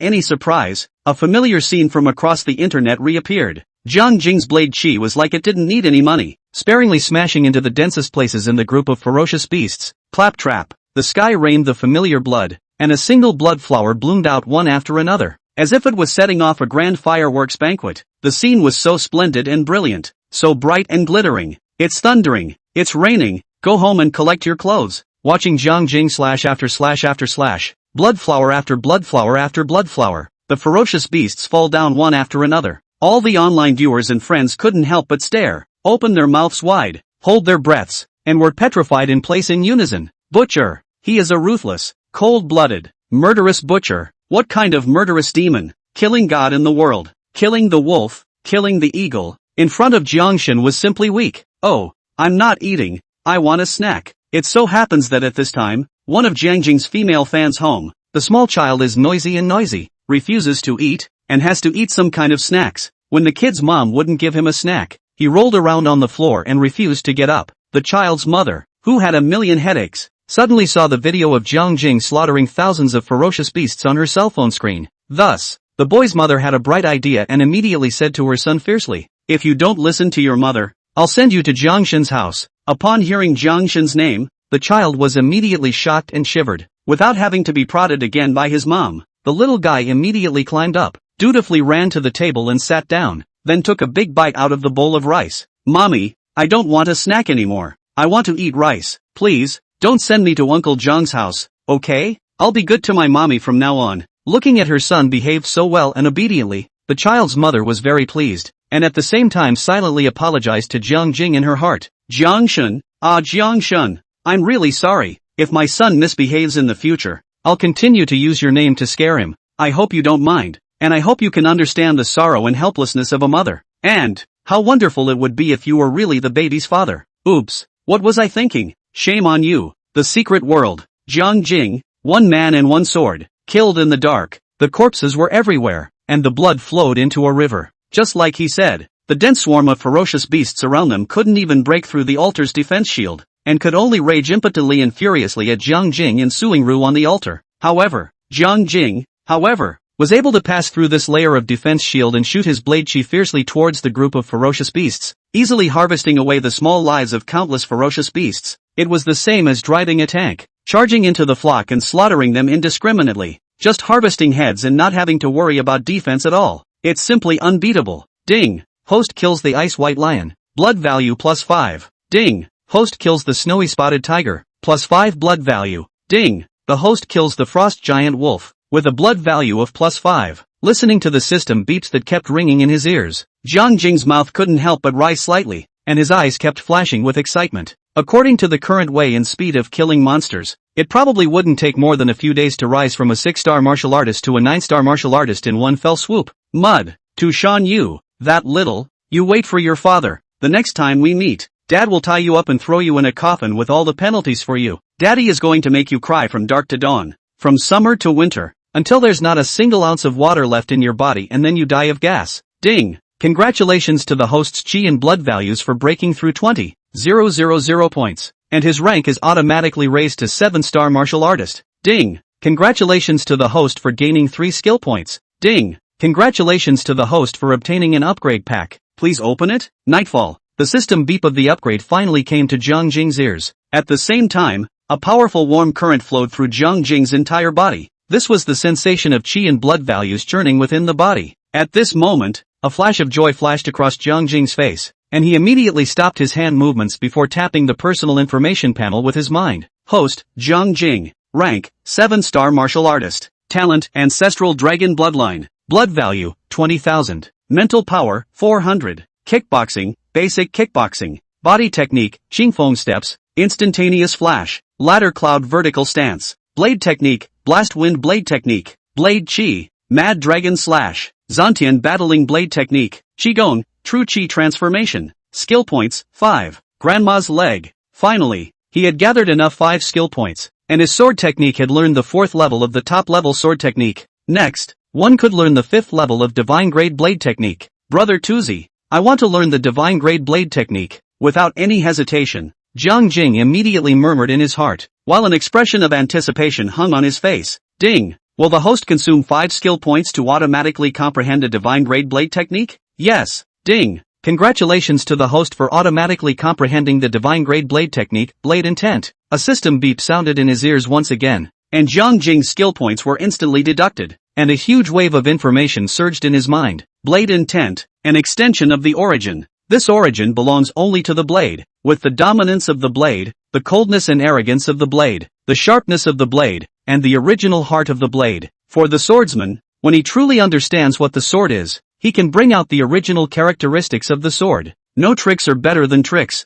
Everything comes from the heart, and is completely fused with the sword. Blade intent is actually the comprehension of the blade. The deeper the comprehension, the stronger the blade intent. I have a blade that can cut through the sky, the earth, and the gods and demons. Chapter 111 8-star martial artist. 2 upgrade gift packs. The sun rises and the moon sets. Time flew by. In the blink of an eye, it was the evening of the 10th day. As long as they stayed up until 12 o'clock tonight, all those who were in the secret realm, dead or alive, would be automatically teleported back to the blue star. Unless you've been eaten clean by a ferocious beast with no crumbs left. Otherwise, even if you have a strand of hair left, that strand will be transported back. It felt as if you were not qualified to stay in this otherworldly space if you were not from the secret realm. The secret world, south of the misty forest. Thousands of miles of ice, 10,000 miles of snow. Silver, enchanting. If you pull the camera up into the middle of the sky and look down, you'll see a black and red patch on top of the pristine, icy earth. If you pull the camera in close quickly on this patch, you'll see a 4-square altar covered in a light blue shroud of light.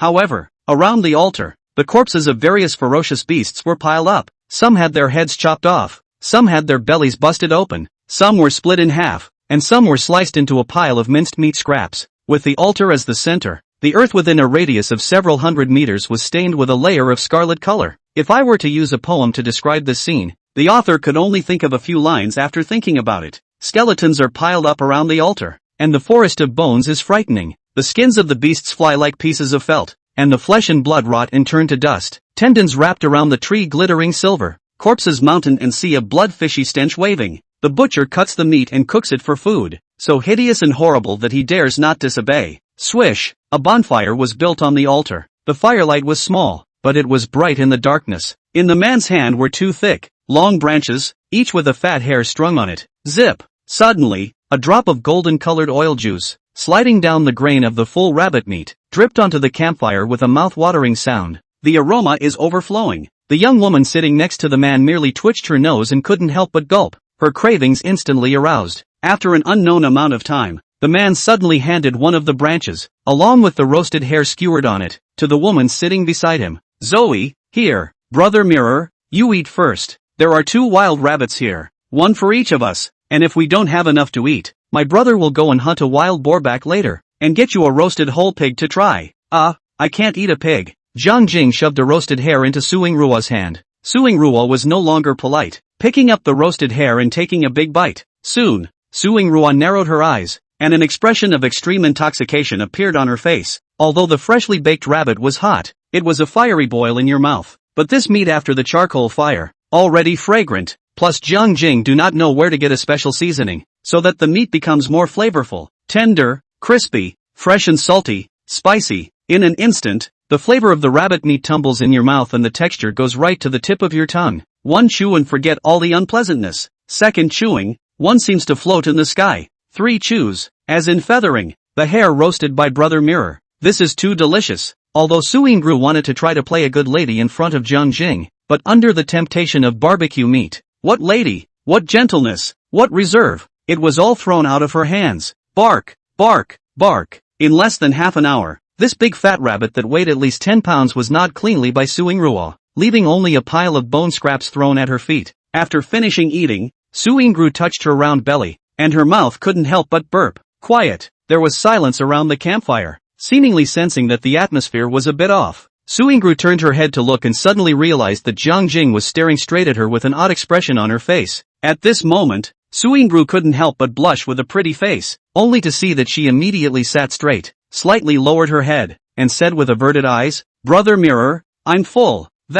I'm going to go for a walk, and in the meantime, I'm going to dissipate my food. After saying these words, Suing Ruo didn't wait for Jiang Jing to respond and immediately stood up before walking towards the edge of the altar. Oh, so it's a snacker. Jiang Jing couldn't help but smile gently and glanced at Suing Ruo's departing back before he held the roasted hare and feasted on it. Host, Jiang Jing. Rank, 8-star martial artist. Talent, ancestral dragon bloodline. Blood value, 99, 999, 999. Mental power, 400. Kickboxing, basic kickboxing. Body technique, Qingfeng steps, instantaneous flash. Ladder cloud vertical stance. Blade technique, blast wind blade technique. Blade chi, mad dragon chop. Zantian battling blade technique. Blade intention. Qigong, true chi transformation. Flame true chi. Skill points, 3. In the past few days, Jiang Jing utilized the altar's defense shield and summoning ferocious beasts function to fight and upgrade monsters at a rapid pace, directly raising his chi blood value to 999 points. However, just as he was about to break through 100,000 points of chi blood value in one fell swoop and directly advance to a 9-star martial artist, he was suddenly stuck again. The ferocious beasts around the altar could no longer provide Jiang Jing with half a point of chi and blood value. Jiang Jing needed to go and kill higher-level ferocious beasts in order to gain the chi blood value and be promoted to a 9-star martial artist. No way. Jiang Jing could only stop the behavior of upgrading the monsters and let go of the low-level ferocious beasts that had been summoned by the altar. In the past few days, Suing Ruo hadn't been idle either. She took all of the 1,000-year-old bell milk liquid that she had previously scavenged in the cave and refined and absorbed it, and her cultivation realm broke through to the ranks of an 8th-grade martial artist in one fell swoop. To be honest, Jiang Jing was a little envious of Suing Ru. He was exhausted from fighting monsters and upgrading, and only then was he promoted to an 8th grade martial artist, while Suingru only drank a few bottles of water and then meditated within the altar for a few days before she was also promoted to an 8th grade martial artist. Is that the difference between a wage earner and a boss? Different people really do have different lives. LOL. Dude was born to labor. But Jiang Jing had risen from a 6-star martial artist to an 8-star martial artist, and the system had rewarded him with a total of 2 upgrade packs, which was a small consolation. The first gift pack. Jiang Jing opened out a Qigong secret book, Flame True Qi. Flame True Qi, Qigong. After learning this secret, you can transform your own True Qi into a special Flame True Qi, and every time you use Flame True Qi for an attack, it will come with burning damage. Remember the blue flame red chain snake that broke into the cave? The flames that came out of that guy's mouth, which even water couldn't douse, were actually a special kind of Flame True Qi. Jiang Jing had learned this, Flame True Qi. His strength was undoubtedly on a higher level. As for the second upgrade gift pack, it actually opened a treasure that surprised and delighted Jiang Jing. Martial Way Inheritance, secret method. Using this secret method, one can pass down all of one's own martial arts skills, as well as one's own sense of the martial way, to a designated target person using the method of memory infusion. Note 1, each time this secret method is used, 1000 points of mental energy are consumed. Note 2, the target character who receives the martial arts inheritance needs to decide on the completeness of the inheritance to be obtained based on his/her talent level. Note 3, martial arts inheritance between direct bloodlines, regardless of talent level. Inheritance degree defaults to 100%. Chapter 112 Secret Realm Entrance closed. Elite Squad reunited. 11:50 p.m. Jiang Jing and Suingru sat side by side on the edge of the altar, only to see the two of them looking up at the blood moon in the sky in unison, both of them wearing a complex expression on their faces. Zoe, it's almost 12 midnight. Jiang Jing suddenly turned his head and looked straight at Suingru's side face and asked, "What are your plans after leaving the secret realm?" Silence, no words. A trace of confusion flashed across Suingru's face, but after touching Jiang Jing's gaze, her eyes immediately became firm. "Marry a chicken and follow the chicken. Marry a dog and follow the dog. Naturally, I'll go with you." Su Yinru rolled her eyes and moved her body towards Jiang Jing before leaning her head on his shoulder. "I actually have a daughter. She's 18. Well, only 2 years younger than you." As soon as Jiang Jing said this, Su Yingru immediately raised her head, and a look of surprise appeared on her face. At this moment, Jiang Jing couldn't help but blush in his old face, so embarrassed that even his toes curled up. "Jiang Jing, Jiang Jing, you're with your age, you could be Suingru's father, and you actually abducted someone home to be your wife, and as a concubine at that, a tree of pear blossoms pressing down on the begonia? Doesn't your conscience hurt?" But, it seems, probably, as if scum have no conscience, no pain. It doesn't hurt at all, and it's kind of cool, that, Zoe, you. Only Jiang Jing trembled his lips and was just about to say something. Who knew that Su Yingru had spoken before him? So what kind of meet and greet gift would be appropriate for me? A little mom, to prepare for my daughter? Suingru suddenly frowned, stroking her chin and thinking seriously, her face completely devoid of a hint of mindfulness. Seeing this scene, Jiang Jing was first slightly stunned, and the corner of his mouth quickly curved up into a nice-looking arc. "There's no need to prepare any meet and greet gifts. Our family doesn't have so many rules. That won't do. After all, this is my first meeting with her. How can I lose my manners?" "Then just give her a random red packet." "No, this is my first time being a little mom. How can I just give a red packet and send my daughter away? By the way, what's our daughter's name? What does she like? What are her hobbies?" Time passes by. Jiang Jing and Suingru chatted and soon it was 12 midnight. Right at this moment, the altar underneath his feet suddenly shook gently, followed by a light layer of blood-colored light. At the same time, the blood moon in the sky seemed to have been sensed by something, and immediately descended a bloodlight that shone straight onto this altar. The altar was red, the moon was red, and the line of blood between heaven and earth that connected the moon and the altar was even more red and unusually blinding. Swish! Jiang Jing suddenly felt a wave of dizziness, and then a feeling of lightheadedness hit him. In the next second, he and Su Yingru disappeared onto the altar together. Quiet. The altar was quiet. It was as if Jiang Jing and Su Yingru had never been here at all. All traces had been wiped clean. Whoosh! A few minutes later, a black shadow suddenly descended from the sky and landed lightly on the altar. Next, the dark figure looked around the altar and also turned the 4 stone pillars right in the center. Ka-ching! Only a muffled sound came from the stone door that led to the interior of the altar, and it opened automatically, without any hesitation. The black shadow immediately passed through this stone door and flew into the interior of the altar. However, it didn't take long for a woman's growl to come from within the altar. Who stole the palace's token? Aha! That old fox, Tu Shan Yu. How dare she escape? Shameless little thief who stole the token. No matter how far you escape to the ends of the earth, this palace will definitely find you out and then skin you and bone you. Dragon Nation, Marina del Rey, the entrance to the secret world. Even though it was 12 midnight at the moment, there were crowds of people all around. Many of them had support signs in their hands, with several names that had become household names in the recent past. River God, Sister Wanqing, Auntie May, Zoe, Aaron and Tiger. Old 6. The scene is clear at a glance. It's the Elite Squad's fans, coming to welcome their idols back safely. Of course, in addition to these enthusiastic fans, there were also reporters from major newspapers, media, and TV stations, as well as some netizen anchors who wanted to rub off on the heat, squatting at the place early. Officials also sent a large number of patrolmen to maintain order at the scene. Even Chen Yun, the director of the Binhai City Armed Forces Bureau, personally led a team to guard the place early. Anyway, the entrance to the secret realm at this moment was like a train station during the Spring Festival. It was simply bustling to the extreme. Swish! Right at this moment, the huge stone door that represented the entrance to the secret realm, the layer of light blue light curtain above it, suddenly lit up with a demonic blood-colored glow. In the next second, 7 silhouettes flew out from the curtain of light and landed one after another on the open space in front of the stone gate. Wow! Look! They're coming out! Aha! Brother Mirror, I've finally waited for you. Evening sister, please look at me. I can be your most obedient little milk dog. Auntie May, I don't want to make an effort. Ah long ahoo. Sis has plenty of money. Want to consider going with sis. Sister Zoe, you mustn't go with Jiang Shun. He won't be able to give you happiness. Woo woo. Old 6. Old 6. You're the best show. Seeing the 7 members of the elite squad, one after another, being teleported to the open space in front of the stone gate, the scene immediately boiled over. The fans were like a tidal wave, frantically surging towards the entrance of the secret realm. The patrolmen who were responsible for maintaining order at the scene immediately became nervous, and each one of them exerted their utmost efforts to barely keep these fans outside the cordon. The other side, Zhang Jing's feet had just stepped on the ground, and his dizziness hadn't dissipated yet, so he immediately squinted his eyes and looked around. Soon, a familiar figure caught his eye. Melon face, willow leaf eyebrows, agar nose and cherry lips, skin like snow, exquisite features, as if it was a perfect goddess created by AI. No flaws could be picked out at all. A pair of soul-seducing peach blossom eyes, and a mole of tears below the corner of her right eye, which added a bit of softness and flirtatiousness to her already charming face. What a big soft and charming siren. Looks had sealed the deal, favoring her body to do the same. A pair of eye-catching headlights is at least the pinnacle of G-class territory, coupled with a section of weak wind willow-like waist, giving people a kind of thin branches hanging fruit a strong sense of impact. That's right.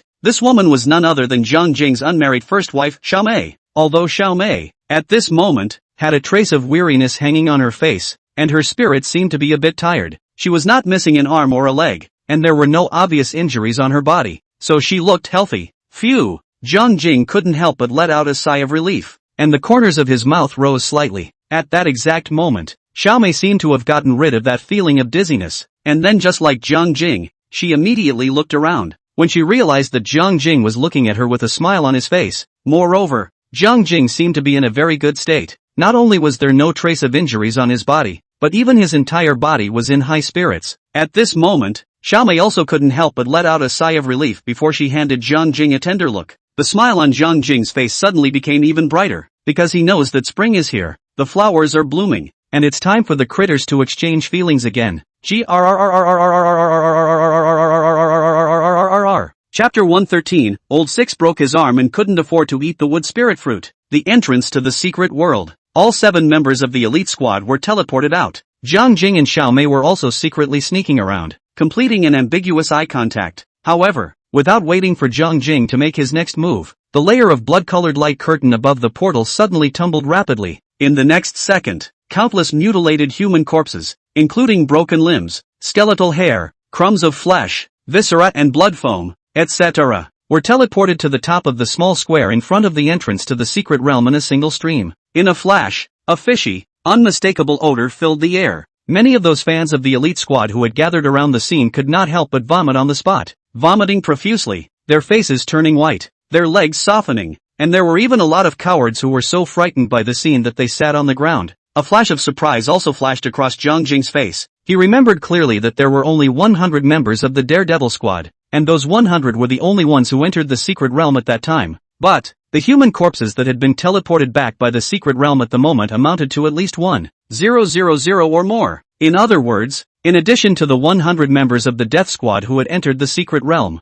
there were at least 900 stowaways who had quietly slipped into the secret realm through the spatial gap near the entrance. Moreover, 900 was only the figure estimated by Jiang Jing. Perhaps the real figure was doubled upwards. After all, some stowaways might have been eaten by the ferocious beasts with no crumbs left, and their bodies naturally couldn't be teleported back. Swish, swish, swish. Right at this moment, the layer of blood-colored light curtain above the portal, once again tossed a few times, the light immediately dimmed, and then the entire light curtain disappeared. All that was left was a huge empty stone door, standing alone in the middle of nowhere, as if nothing had happened just now. This also represented that this secret entrance of Marina City had officially entered a dormant period, and would need to wait until 20 days before it would reopen. Phew! Jiang Jing couldn't help but let out a long breath, then brought his gaze back from the small square, and turned to land on the few people from the elite squad. Among them, Su Yingru was in the best shape. After all, she and Jiang Jing had been hiding in the altar for the past few days and had turned on the defense shield, so they didn't have to worry about their own safety at all.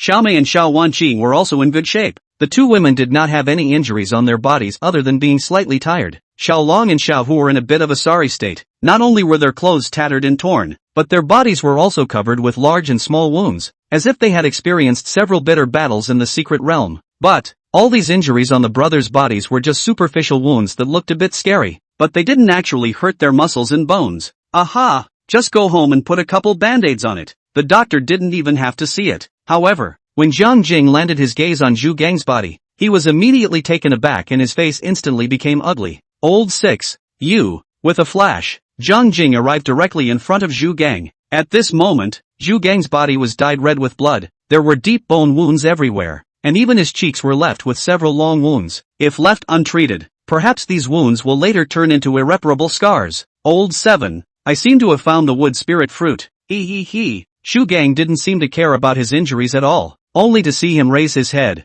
grin, and show a naive smile to Jiang Jing. You kid, you really don't want to die for a wood spirit fruit? A complex expression flashed across Jiang Jing's face. Even though Zhu Gang had gotten himself all bruised up and almost lost half of his life, he had at least made it back alive. It's kind of a blessing in disguise, isn't it? Old 7, quickly help me see if this fruit in my pocket is a wood spirit fruit or not. The fruit is in my left pants pocket. Help me get it. Zhu Gang's tone suddenly became urgent, only to see his eyes flashing with excitement, urging Jiang Jing one after another to hurry up and help him identify the authenticity of the wood spirit fruit. What's your hurry? I'll check your injuries first. Jiang Jing couldn't help but roll his eyes and reached out to grab Zhu Gang's left arm that had been drooping. From the moment he met Zhu Gang, this arm of his had been hanging there, and it would also swing back and forth inertially as he moved his body. Jiang Jing guessed that this arm of Zhu Gang's was either dislocated or broken. However, when Jiang Jing reached out and grabbed Zhu Gang's sleeve, he suddenly noticed that inside the sleeve, it was surprisingly empty. In a flash, Jiang Jing's entire body froze in place. Old 6, your arm. Jiang Jing hurriedly lifted up Zhu Gang's sleeve, as if he wanted to determine if this kid Zhu Gang was deliberately joking with him. Old 7, there's no need to look. I've only broken an arm. It's nothing serious. Zhu Gang laughed dryly twice, then urged in an eager tone. Don't you freeze? Hurry up and help me see if the fruit I managed to snatch back is a wood spirit fruit or not. Silence. No words. Jiang Jing's eyes once again flashed with a complex look. Then without a word, he pulled out an emerald green incomparable fruit from his left pants pocket. This fruit looks like a green date, with a bright green appearance. Crystal clear. The surface is also covered with a layer of faint green aura, and even faintly emits a strong breath of life. Old 7, how is it? Is this a wood spirit fruit or not? Zhu Gang stared at Jiang Jing dead on, as if he was trying to get the answer he wanted in advance through Jiang Jing's facial expression. That's right, this is indeed a wood spirit fruit. As soon as Jiang Jing said this, Zhu Gang first let out a sharp breath of relief, and immediately afterward, an ecstatic smile blossomed on his face. Great! Vivi is saved. Ha ha ha ha ha. Listening to Zhu Gang's happy laughter, looking at his empty left sleeve, and the bruises that could be seen everywhere on his body, those dried bloodstains were on the verge of congealing into a scab on his body. At this moment, Jiang Jing didn't even know what to say. Old 6, I suggest that you eat this wood spirit fruit yourself first. After all, you have this injury. Before Jiang Jing could finish his words, Zhu Gang's face changed violently and immediately extended his right hand, taking the wood spirit fruit back from Jiang Jing's hand. Old 7, I know you're doing this for my own good, but this wood spirit fruit, I can't eat it. What's this injury of mine? It won't kill me anyway. Wei Wei is still waiting for me. I must feed her the wood spirit fruit. Right at this moment, the remaining few members of the elite squad all gathered around. They all heard the conversation between Jiang Jing and Zhu Gang. At this moment, everyone looked at Zhu Gang, who had been dyed into a bloody man. With a complicated look, a wave of admiration seemed to flash through the depths of everyone's eyes. Zhu Gang had spelled out half of his life to retrieve a wood spirit fruit, and had even broken an arm to do so. He could have eaten this wood spirit fruit to bring his broken arm back to life, as well as restore his severely injured body to its original state. Yet he couldn't bear to eat this wood spirit fruit, preferring to turn himself into a cripple and leave the wood spirit fruit to his fiancée. Pure love warriors, great indeed. Men like that are a very rare breed in these materialistic times. Let's hope he doesn't lose, right? Pure love warriors, never fall. Chapter 114 Old Sixth Gift to Jiang Jing. Buddha Heart Fruit, Ula Ula Ula Ula. The sirens suddenly sounded, and the ambulances, police cars, fire trucks, and corpse carriers that had long been waiting at the entrance to the secret realm all started up at this moment. The inspectors, doctors, paramedics, staff, and a group of mysterious people wearing the uniforms of the Armed Forces Administration, all of whom the officials had long arranged to be here, were all busy. Ta-ta-ta-ta. Just then, a rush of footsteps drifted into Jiang Jing's ears. Jiang Jing subconsciously turned his head to look, and immediately saw a beautiful young woman with a hot body, leading a group of people hurriedly walking towards their side. Heroes, welcome back safe and sound. First of all, introduce myself. I'm the newly appointed director of the Binhai City Armed Forces Administration, Shen Yun. This time I'm specially here to take you back to the city. I've already notified the paramedics in advance and waited at the scene early. Let's take the injured team members to the hospital for treatment first. Although Chen Yun was the director of the Marina City Martial Arts Bureau, her attitude and tone were extremely respectful when facing the 7 ancient martial artists of the elite squad. As the saying goes, reach for the stars. And inside the elite squad, 3 members needed to travel to the hospital for treatment. Thus, under Chen Yun's arrangement, Xu Gang, Xiao Long and Xiao Hu were stuffed into 3 ambulances respectively. As Xu Gang's righteous father, Jiang Jing naturally drilled into Xu Gang's ambulance. Su Yingru, as Jiang Jing's little petite wife, of course she would follow wherever Jiang Jing went. Xiao Long and Xiao Hu, on the other hand, were accompanied to the hospital by Xiao Wanqing and Xiao Mei. The 3 ambulances pulled their sirens and sped toward the hospital, escorted by a dozen police cars. Oozing road. Jiang Jing carefully checked Zhu Gang's injuries and made sure that his life was not in danger before he couldn't help but let out a slight sigh of relief, just as Jiang Jing was about to close his eyes and rest a little. However, Xu Gang pulled him back, and then from his own right pants pocket, he pulled out a yellow fruit,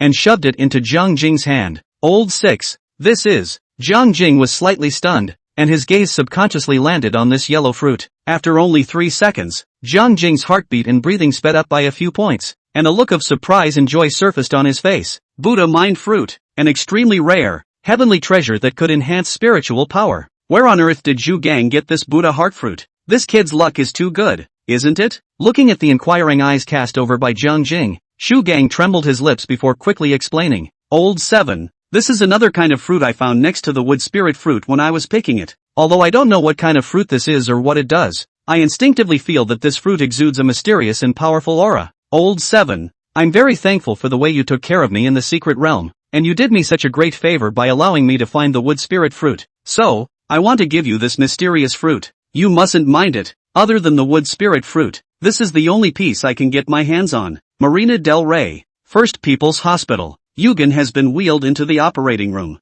Jiang Jing and Su Yingru were sitting on the bench in the corridor. The two of them exchanged words and laughed, and didn't seem to be worried about Zhu Gang's safety at all. A martial artist's physique is different from an ordinary person's. Don't look at Zhu Gang. His body was covered with deep visible wounds. He didn't know how much blood he had shed, and he even broke an arm. But both Jiang Jing and Su Yingru could clearly sense that the aura emanating from Zhu Gang was not only very smooth, but it was also much stronger than before. This aura, it definitely wouldn't be lower than an 8th grade martial artist. Xu Gang was only a 5th grade martial artist before, but now he had jumped 3 levels in a row and was promoted to an 8th grade martial artist. Jiang Jing thought about it and only thought of one possibility. That is, Xu Gang had refined and absorbed all 5 bottles of the 1,000-year-old clockwork liquid that he had collected. This guy is really putting his life on the line. Su Yingru refined 5 bottles of 1,000-year-old bell milk liquid. It was in the case of the altar opening the defense shield, without having to worry about their own safety and security, and continuous refining continuously for 7 days, before the cultivation realm was raised to the 8th grade. And then look at Jugon.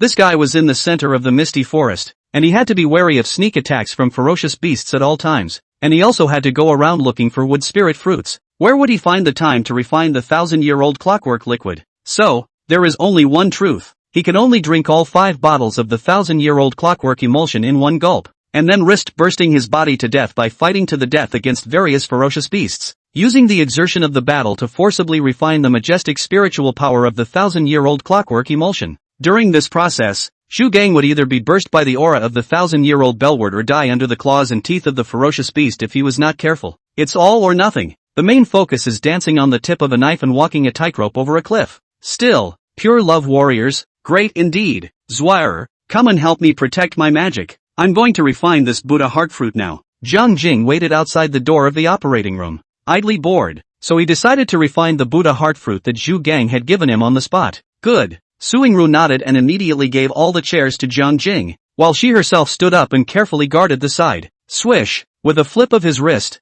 Jiang Jing took out the Buddha's heart fruit from inside his storage ring, then stuffed it into his mouth without hesitation. In an instant, a powerful yet soft energy aura emanated from Jiang Jing's body. Ding! Host's mental strength plus 10. Ding! Host's mental strength plus 20. Ding! Host's mental strength plus 30. Listening to the system beeps that kept ringing in his ears, a flash of joy flashed across Jiang Jing's face. He only saw that he hastily shook off the distracting thoughts in his mind, and then concentrated and focused, quickly digesting the spiritual power of the Buddha heart fruit. The monster fighting and upgrading system, while restricting Jiang Jing to only fighting monsters to raise his chi and blood values, did not restrict him from utilizing heavenly materials and treasures to raise his spiritual power. It was only that heavenly materials that could enhance spiritual power were too scarce. Shu Gang had been lucky to find a Buddha heart fruit, so, Jiang Jing treasured this hard-won fruit very much. He had to refine it properly, and absolutely couldn't waste a single bit of the Buddha heart fruit's spiritual power. Ta-ta-ta-ta.